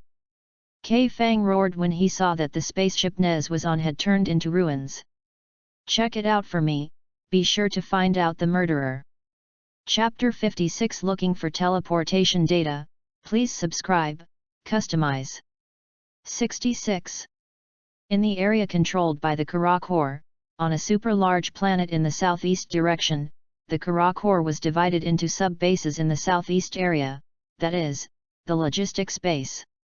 But the logistics of Kula is not really a kind of logistics. It has no food supply, no material transfer, and everything is robbed. Many times they simply wear defensive armor, but there is no casual clothing. A mutant race like Kula doesn't even need to wear clothes. What kind of substance is useless to him at all? Therefore, this base is more of a symbolic existence, or a place where data is received and transferred. Adjutant Pokerja came out of the lounge of Lord Nils, the head of the base, and sighed. He was scolded again and again, because he disclosed the information of Lord Nez's whereabouts to Lord Dre, and the latter caught up, just to pretend to be a partner. However, they were both killed by inexplicable people. This responsibility, even though Lord Kula. There was no kindness to hold them accountable, but Lord Nils was in a panic all day long, for fear that one day Lord Kula would remember and take his anger out. Going out, Botenkija secretly sighed, his expression full of worry. He found himself in all kinds of incense, and he felt very helpless. Slowly rising into the air, he flew to his residence. Seeing that a small building was about to arrive, suddenly, a black shadow descended from the sky, banging loudly, and smashing directly into his house not far from it, smashing out a not-so-small deep hole. Who? Seeing that the shadow was actually a small spaceship with his own logo, he flew forward suspiciously to investigate. A big man wouldn't ride on such a small and lonely spaceship, and what was even more irritating was that the spaceship almost knocked down his house, so there was a trace of anger in his heart. This silkworm feller actually appeared when he was unhappy. With such thoughts in mind, he walked to the edge of the deep pit, with a cold face, holding his arms in his eyes and waiting. The door of the spaceship opened, and one foot stepped out. Reverse Ghost, come up and let me play. Pukji sneered and didn't move. But the next moment, he was stunned. Who is this guy? Although he did not know all the soldiers of the Kara Legion, he was quite familiar with the main personnel in the southeastern region. But what is going on with this guy in front of him?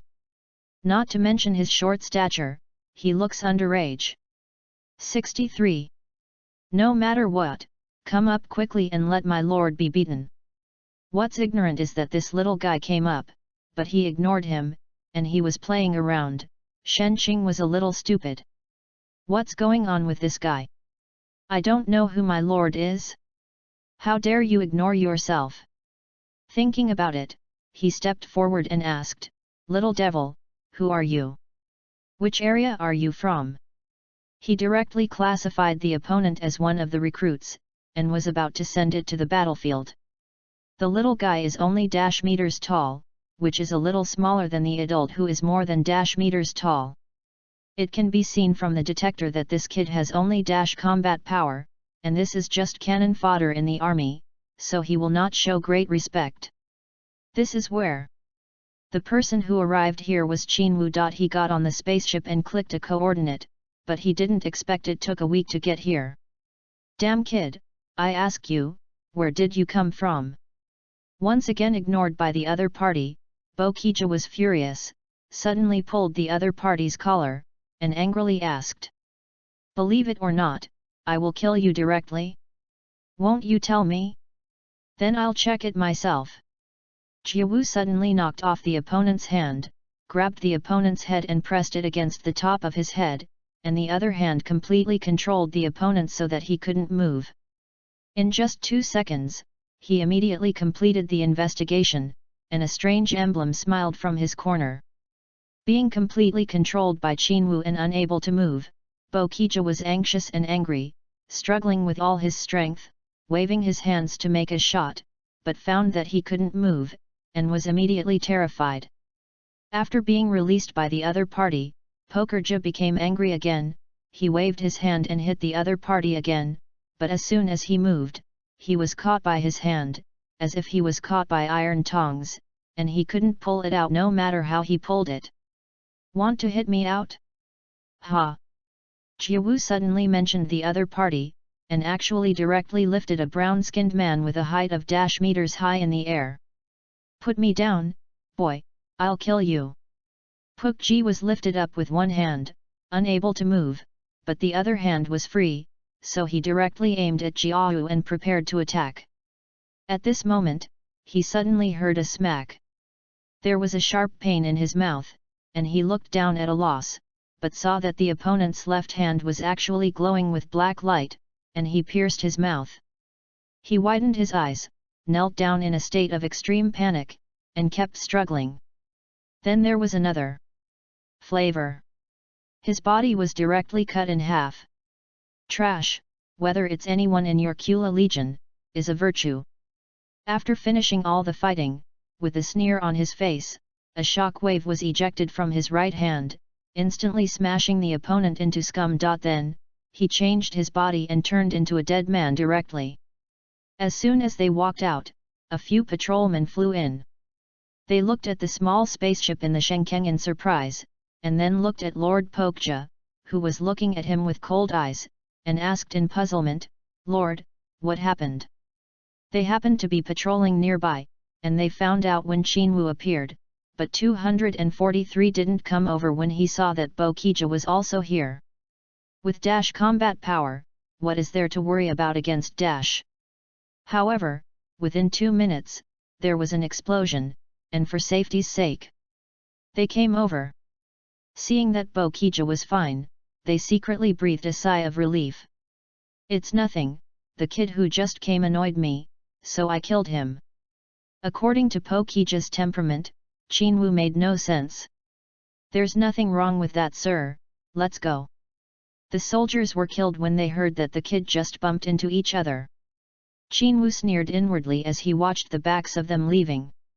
It seems that the Frisia family's hierarchy is quite strict.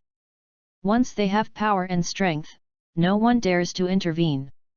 Next, I'm looking for clues to learn teleportation.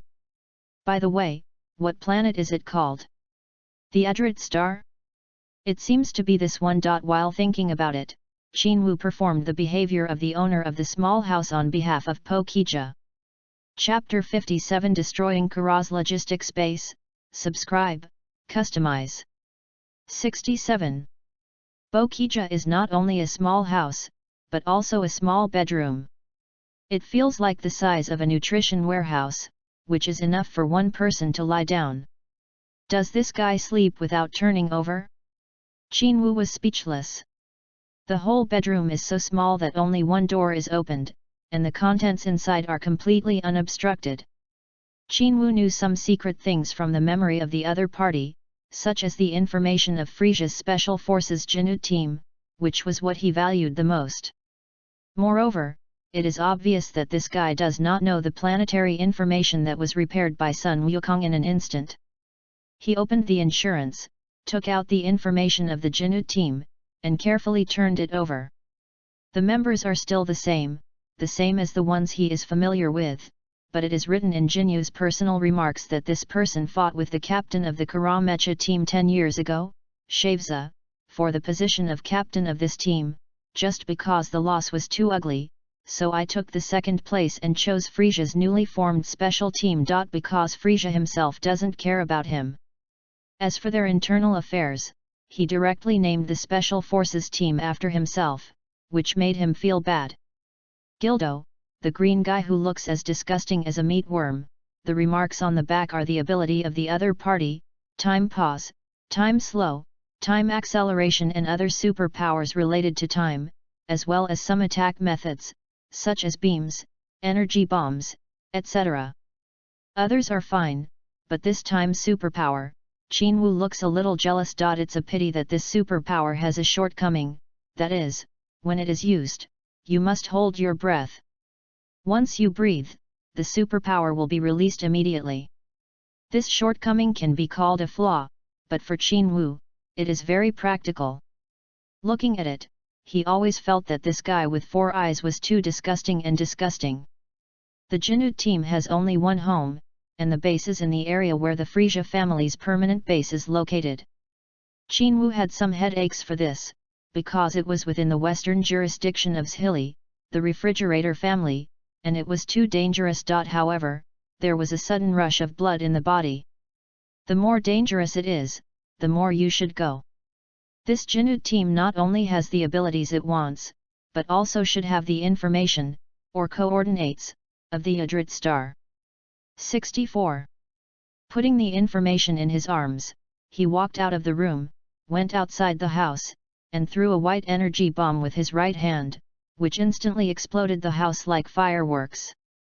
The sound of the explosion attracted the patrol team again. Those people fell in front of Qinwu, staring blankly at the ruined house, and asked, "Lord Bokija, why is this?" However, the answer to them was that Qinwu was struck by a laser-like energy beam, which instantly penetrated them one by one. These people's eyes widened, looking at the blood hole in their rouge, they fell to the ground in disbelief. They didn't understand until they died, why this Lord Pokja suddenly killed them. At this time, Nils, the commander of their base, was observing an electronic screen several meters in size in the office area. When he saw that the planets displayed on the large star map were all under the control of the Kara Legion, he nodded secretly, sincerely for where he was. Proud of the strength of the Legion. Kara-sama should be ahead of Frisia-sama this time, right? At this moment, the screen suddenly waited for a loud voice, and the whole office area flashed red lights. "What's going on? Check it out." He quickly ordered his subordinates to find the source of the bitterness. Generally, when this kind of signal sounds, there must be an enemy situation. One of the subordinates opened the specific range of Ruoji's prompt, dumbfounded, and said dumbly, "Lord Nils, 5 patrolling soldiers of our base were killed. The reason is unknown?" "What? Turn on the monitor and see." Nils was taken aback and walked into the big screen to stare. A picture was opened, so they saw that Pokja, who was transformed by Qinwu, was killing other soldiers oncoming, without a trace of lingering. His eyes were full of murderous intent, and he flew in their direction with no expression on his face. Is this Pokerji going to rebel? Nils was immediately furious, and he greeted a few personal soldiers and hurried out of the office area. Piu, Piu. Qinwu flew all the way, piercing through the patrol soldiers or guard soldiers who came, and flying all the way, he had killed dozens of people. When he was about to arrive at Nils' office area, a group of people flew towards him, and it was Nils who brought a few people to stop him. "Bokija, are you going to rebel? Aren't you afraid that I will kill you?" Nils looked at the corpse lying on the ground behind Qinwu, frowning and questioning. Qinwu's stern face suddenly became fearful. "Sir Nils, I think it is necessary to replace a new group of soldiers. These people are too arrogant, and they are not worthy of your identity." As he spoke, he approached each other. "Is that right?" Seeing that he seemed to be a little restless, Nils' face softened a little, but he was still very wary and said, "Then you killed them all, what do you mean?" My thoughts are that Qinwu, the 2 corpses, had already flown to the other side at a distance of only 5 meters, and he continued to approach with a hesitant expression. Just when the other party relaxed a little bit, his right hand suddenly became longer and stabbed at Nils like lightning. The 5 fingers actually grew slender and sharp nails, glowing with cold light. "Are you out of your mind? Even I dare to fight?" When Nils saw him suddenly shot at him, he shouted angrily with his hands to resist Xiang. However, Qinwu's shot was so fast that he couldn't even resist, and was directly pierced through the heart. Looking at Nils, who fell to the ground and died, several of the personal soldiers he brought showed panic. What happened to this Lord Pikoji? Lord Nils just scolded him for a few words and even killed Nils directly. Wang Liao's had all these questions in their hearts, but when they reacted, they rushed towards Qin Wu. But they only have a combat power of less than dash, whereas Qin Wu's opponent. The latter just jumped lightly and broke away from their encircling attack, flicking with 5 fingers, and several beams attacked everyone in an instant. Pieces of Buku! Pieces of Buku! 3 people were killed before they could react, and the other 3 fled in a hurry. But no matter how fast they were, they couldn't be faster than Qin Wu's beam, and they were pierced to death one by one. Killing all these people, Qin Wu secretly sneered. Kula, I not only stole your information, but also made trouble for you, mad at you. 10 minutes later, when everything in the entire base was reduced to ruins, Qin Wu also left the planet. Chapter 58 Gildo of the Jinnu Team, please subscribe. Please automatically. 68. After Qin Wu left, Kula, who received the news, came again. When he saw the ruins of the base again, he was so angry that he killed 2 men in a row and calmed down. However, the others who stayed by his side were all trembling, and they were even as far away from him as they could. Check it out for me, chase it for me, and find him for me. Kula's eyes gleamed with a thick murderous aura. The Frisia Legion and the Kara Legion are far away from each other, almost dozens of light years apart, as a buffer zone to avoid any conflict between the two sides. For a month, traveling in space, because he temporarily changed a large spaceship from the warehouse, at this time, he had a large internal space and began to practice again. Whether it is the Kara Legion or the Frisia Legion, there are always 2 King Guardians. And these 2 people are too powerful. Enter the gravity room, directly adjust the gravity to the maximum that you can bear, and then start to adapt.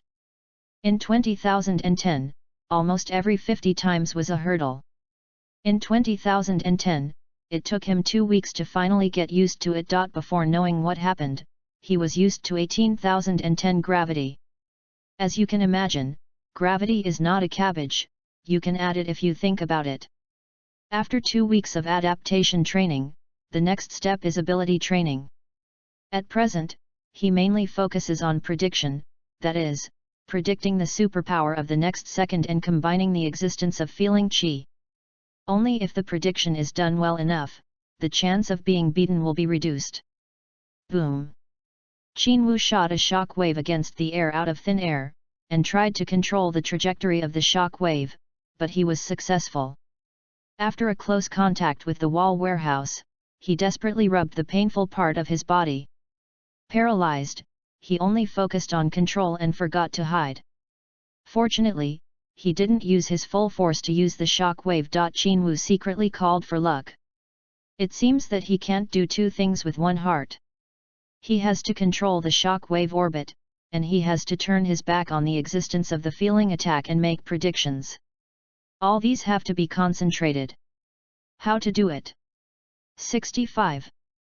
If you just cultivate on your own, and no one cooperates, you won't be able to do it at all. Because his own attacks lack the unknown and suddenness, don't he know his own attacks and orbits? This kind of cultivation has no effect at all. After thinking about it, he still gave up and had to find someone to cooperate. Next, he can only carry out basic training, and at the same time, he also uses all the skills he has acquired, such as the psychic power of dumplings to control the movement of objects, such as the ability to predict the next second. For the latter, he always wanted to find time to ponder about the control of time, but he had no clue. But this time, the target character Gildo's time superpower. If the 2 are combined to cultivate together, maybe something can be figured out. A month passed quickly. Qin Wu took a rest, looked down along the glass cover of the spacecraft, and saw a small blue planet about the size of the moon, which looked like a miniature version of the Earth. Is this the base of the Jinnu team? Qin Wu laughed a little. This Jinnu team is not only funny, but even the old nest is so unworthy. At this moment, the communication equipment in the spaceship suddenly rang, his face was full, and the whole person immediately changed into the appearance of another person. Shavza, the captain of the Karamek team. The communication device was turned on, and the glass cover in front of Chinwoo immediately turned into an electronic screen. It was just the people who appeared inside that made Chinwoo somewhat amused. Isn't that the target guy Gildo? Seeing that his 4 eyes showed a very serious look, he was questioning himself, and he wanted to blow the other party directly. It's really disgusting. Hello, may I ask which area you are from? Gildo asked, but when he saw Chinwoo's true face, he suddenly realized and apologized. I'm sorry, Lord Shaiza, I don't know it's you. He is familiar with and admires Lord Kula's machine team. The 3 members of the Karamecha team all have strengths that surpass their own Captain Jinyu, which is very terrifying. Therefore, he did not dare to neglect, with a respectful look on his face. Don't be restrained, I'll come over to get something. Chinwoo said with a nonchalant expression. What do you want to take? Gildo asked carefully. Chinwoo frowned, and quietly said with a solemn and dignified expression, let's talk about it later. All right, I'm waiting for you. Gildo nodded respectfully, the screen went black, and it immediately returned to its original appearance. For this, he sighed a little. The technology here in Frisia is always at a higher level. He is always in the realm of no one in the Kara Corps. Is this Kara's absolute confidence in his own strength, or is there really no such monitoring technology? As soon as he reached the sky above this planet, he was discovered. It is conceivable how poorly defended Kula's logistics base was. The spaceship quickly reached the ground safely, and Gildo waited respectfully with a dozen people. As soon as Haowu came out, they were greeted by them, and they treated him well. After he had eaten and drank enough, he had a full drink, looked at the other party with a smile and dared not look at his face, and said, which aspect of the Frieza-sama's army are you? Lord Shaiza, I am a member of the Jinyu team and I have only joined Jinyu for 2 years. Gildo answered seriously. Oh? What about Jinyu? Chinwoo asked again. The captain and the others were out on a mission. I was waiting for the summons. Gildo answered, but he looked a little embarrassed.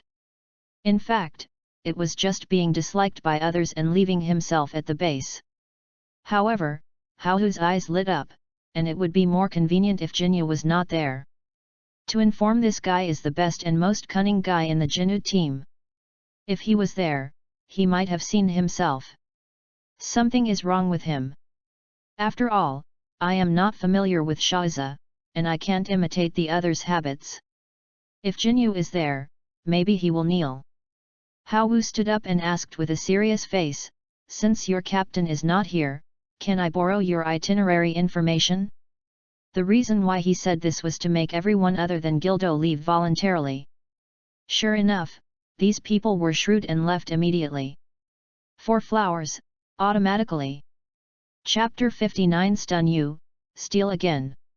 Subscribe, Customize. 69. After the others left, Gildo looked at Chinwoo puzzled, our team's itinerary? Why? It's nothing to give the other party's schedule, just a captain of the Karamek team, what to do with the schedule of the Frisakenho team, he is very puzzled. Come here, let me tell you a message, this can't be known. Chinwoo waved to him, showing that Ching was quite mysterious. What's the good thing about me? Gildo secretly rejoiced, no doubt he was there, and walked over. When he was waiting for him to approach, Chinwoo quietly whispered to his ear, and said as if it had something to do with it, our mecha team will expand the recruitment this year, adding 4 to 5, and Lord Kula has taken a fancy to you Jinut. Someone in the team. When he said someone, his eyebrows winked, a U-shirt expression, very tricky. Really, Lord Shavza? Gildo was secretly delighted, and immediately asked back. There have always been rumors that the father, Lord Frisia, is more favored by the Kurdish king than Lord Kula, but in terms of strength, Kula has been in the legend to stabilize Frisia, and in recent years, There have also been rumors that the status of Lord Law has risen sharply, and he has gradually been reused. He has been on an equal footing with Frisia, and has risen even more. People go to high places and water flows to low places. When Gildo heard that Cula's most elite mecha team was going to expand, he seemed to be paying attention to himself, and he was very tired of pulling himself in, so he became excited. Qinwu nodded and sneered to himself. It's true. You'll play this house when you're in the underworld. He walked behind Gilder, who was in a state of excitement, clenching his fists and cheering himself up, unaware of his actions. Alas! Qinwu suddenly shot, and a hand knife instantly knocked him unconscious. Then, Qinwu helped the other party up, put one hand on his head, and performed spiritual exploration. For a second or two, he made a sound of his past understanding of 1002 clean. Then he circled behind it again, and threw the scar of joyful stealing onto the opponent. Theft. Theft failed. 66. Theft. Theft failed. When he reached the -st time, the system suddenly sounded a prompt. Jishi's host's proficiency in stealing has been upgraded, and it is currently intermediate, with a success rate of 1% of any target E. Although Dad did not succeed in stealing, the news of the promotion of this proficiency made him madly surprised. The success rate of his own theft technique has always been too low, even a weak gecko is horribly low. Well now, for intermediate proficiency, the success rate has increased a lot. Theft. Theft failed. Theft. Congratulations to the host, the theft was successful, and the acupuncture technique was obtained. The target's favorability for you is indifferent. Just after the upgrade, just the second time, it was successful, but what he got made him speechless. What's going on with acupuncture? What I want is the superpower of time, not this acupuncture. In this world that destroys Mars balls at every turn, acupuncture is useless. No, Dad, keep coming. Stealing. Theft failed. This time, he used it more than a dozen times in a row, and finally got a hint of success. Congratulations to the host, the theft is successful, and the technique of gold binding is obtained, and the target's favorability for you is monk evil. Qinwu was confused for a while. The technique of gold binding? What are you going to do? Is it for kidnapping? After being speechless, he must succeed in stealing while the other party is still in a coma. So, the stealing technique continued, and next, he ignored the madness and continued to brush. Even if he got a successful prompt, he would not listen to it. Happy stealing. Pleasure failed. Happy stealing. Pleasure failed. Happy stealing. Rejoice the host. Happy stealing. Hot high host. When he madly used 800 stealing techniques, he saw that the total number of times was less than dash. He quickly stopped and counted the gains. When he saw this ability, Qinwu's head was full of black lines immediately. Let Lao Tzu work hard for countless times of theft, and then get these tasteless abilities? System, can you cheat a little more? In addition to these abilities, there is also a remote breath operation below, similar to the telekinesis of dumplings. 4 flowers.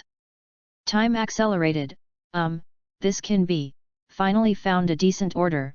Qinwu nodded slightly satisfied. This time acceleration can cause the target's attack to suddenly accelerate, thus forming a time difference with himself and avoiding the attack. Of course, this can also be used in reverse to speed up your attack and hit the target. It is indeed a more practical ability. The next thing is that time is slow, time is still, and Qinwu is relieved when he sees the two have stolen together. It seems that after the proficiency level is promoted, it is refreshing, and I am suddenly enjoying so many abilities. This almost empty the opponent's ability pool. BA? If the stealing is successful, the opponent loses this ability. It is estimated that this disgusting potato-like guy will run away. When he sees that the last 2 or 3 thefts were successful, the target's favorability rating for you is immortal. Squirting, 3 consecutive immortals, Hao was suddenly amused. Fortunately, you are in a coma, otherwise what would you have to do with me? But fortunately, he didn't steal the bloodline of the other party. This bloodline really made him avoid it. After obtaining the target's main ability, he suddenly shot at Gildo's head, like cutting a watermelon, directly severing the opponent's neck and blowing his head. Then he changed his body, turned into Gildo and walked out, quickly closing the door. Going out all the way, all the men asked about Shao's whereabouts, but Qin Wu sent them away on the grounds that the boat was tired and had rested. Then, based on his memory, he quickly found someone to send him the information on Yadrit. The man looked for it for a long time, and it took a long time to send it over in sweat, and said apologetically, "Lord Gilder, I'm really sorry, because this planet's combat power is too low, it has not been taken seriously by the Legion, and it has been in the data pile for a long time." Hao Wu took it and nodded, and when his subordinate was about to leave, he suddenly shot and killed him. Immediately afterwards, he quickly returned to the place where he received himself, changed back to Shavza, picked up Gildo's body, and threw it to the place where there were soldiers at the door, and quickly exploded it. "Lord Shavza, why did you kill Lord Gildo?" 67. Please subscribe, then customize.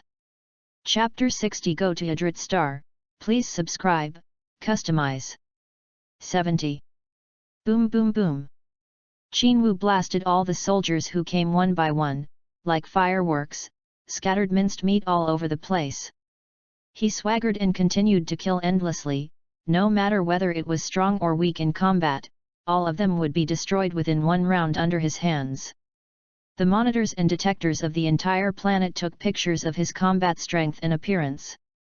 When he escaped in the original spaceship. The entire Frisia Legion executives seemed to have exploded and became lively. Why? Shaoza will attack our base? What is this guy going to do? Is it Kurosama's idle thoughts?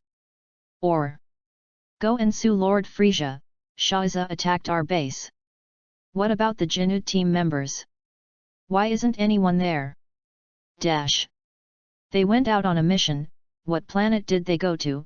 There seems to be a guy with advanced combat power there. Hurry up, be sure to tell Frieza-sama. Wait a minute, we have to find out the reason why Shaoza did this, whether it was Lord Kula's breath, or his own. That's right, be sure to find out the reason. These high-level officials, through the influence of the Jinud team's permanent base, saw that the planet was in a mess, with fire and smoke everywhere, and all the soldiers stationed there had been killed. They saw cold sweats, especially the combat power value shown by Shaoza. Even the high-level people like them did not dare to act rashly. Frisia finally learned of this information, and didn't say much on the spot. As soon as his subordinates left, he immediately ordered someone to connect Kara's communication line. When Kara's cold and murderous face appeared, Frisia's anger rose, and he questioned word by word, "My good brother, what are you doing? Sending people under your command to make trouble with me? What are you thinking about?" Frisia. Kara's question to his brother made the boss unhappy, and his eyes seemed to spit fire. "When did this king send someone to your place? Isn't this looking for trouble? I'm in a very irritable mood now, are you still bothering me? Do you want to die?" Jin Beitong is the Frisia family, the two sons of the Kurdish king, but they are like fire and water, competing with each other, and the relationship is not harmonious. See for yourself, your subordinate Shaoza is very powerful, not to mention killing my soldiers, but also destroying the entire Jinud team beyond recognition. Is this looking down on me? Frisia ordered his subordinates to transmit the picture. His eyes were cold, frost covered his entire face, the two sharp corners of the back of his head shone with cold light, the tail whipped the floor every time, and the atmosphere in the entire spaceship was extremely cold, as if it had fallen into the ice cellar. A terrifying aura permeated the entire space, and his subordinates were under all kinds of depression, thirst, trembling. Kula took the picture from the other party, and when she saw the face inside, Her eyes widened, and her doubts became heavier and heavier. What's going on here? Didn't Shaza say the 029 star field Wu? When did it appear there? What is he doing? It just so happened that Shaza had been out on a mission for more than 2 weeks, and there was absolutely no evidence of his alibi. It has to be said that Qin Wu's good luck, he actually pinched the time just right, otherwise it is very likely to break through. But even so, Kula immediately spoke to Shaza. When the latter image appeared, the other party was in the cockpit of a spaceship. Lord Kula. After Shaza was connected, he immediately saluted. Kula also has the crap, and directly transmits the image. His face is chilled. Although he does not get along well with his younger brother Frisia, he will not really conflict with each other. This is not only not allowed by his father, but also not allowed by the entire Frisia family. Of course, the whole family is just the 3 of them. After Shaza read it, he was so shocked that he didn't come back to his senses for a long time. What are you doing? What do you want me and Frisia to do? Kula's eyes are sharp, and the tone of questioning is very cold. Once the other party nods, he will immediately tear the other party, and the breath is very terrifying. No, Lord Kula, I'm in. Shaza broke out in a cold sweat, and hurriedly reported his coordinates. When Kula really confirmed it, she was stunned. What the hell is going on here? Who is impersonating Shaza? His eyes are getting colder and more murderous. Boy, don't let me catch you, or you'll die very mournfully. However, at this time, the wallmaker Jiahu has already rushed to the Adrit star in a spaceship. From the position of the planet, it is hundreds of light years outside the range of Frisia's control area, and it is also far from Kara. Military range hundreds of light years. It almost took the first half of the year to arrive. Half a year? It happened to be the time to enter the spiritual time house twice. Qin Wu's expression is quite gratifying. During the time he was in contact with the Frisia family army, under the pressure of close-range terror, his strength grew rapidly, and the bottlenecks were broken again and again.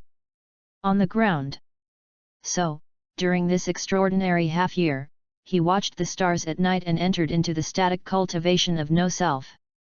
This time, he not only entered a state of no-self, but in the sea of ignorance, he was also rehearsing the skills that he acquired from theft, or rehearsing the situation of confrontation with Frisia and Kula. Every time he entered this state, he would wake up from a state of profuse sweating. No matter how he fought, he could never beat Frisia, let alone the more powerful Kula. These 2 people are definitely a mountain that is difficult to pass, and they are pressed on top of their heads. 68. Practice, practice. Qin Wu once again entered the state of madness of cultivation. For more than a month, he had been meditating in a static state. After entering the state of inaction, his entire body seemed to have no breath, and it was completely integrated into the entire spaceship of the spacecraft, like a quiet outer space outside the window. In this state of 2.4, if he is not engaged in ignorance activities, the energy of his body is completely dispersed. It constantly strengthens every cell in his body, every internal organ, while the physical body is strengthened, the internal organs are also continuously strengthened. There is a faint sense of sight in the copper wall and iron, as if the iron head of the dumplings has been reported to the whole body. After that, when he entered the spiritual time room, it was another dynamic practice. Whether it was self-evolutionary moves or imaginary enemy battles, he didn't torture himself to the point of death every day, and he didn't give up. His fighting power is also growing day by day. 25 in the first month. 28 in the second month. 35. The transition chapter is ready, the protagonist begins to enter the state of madness training, the rhythm is accelerated, and the climax will come soon. Then, all kinds of requests.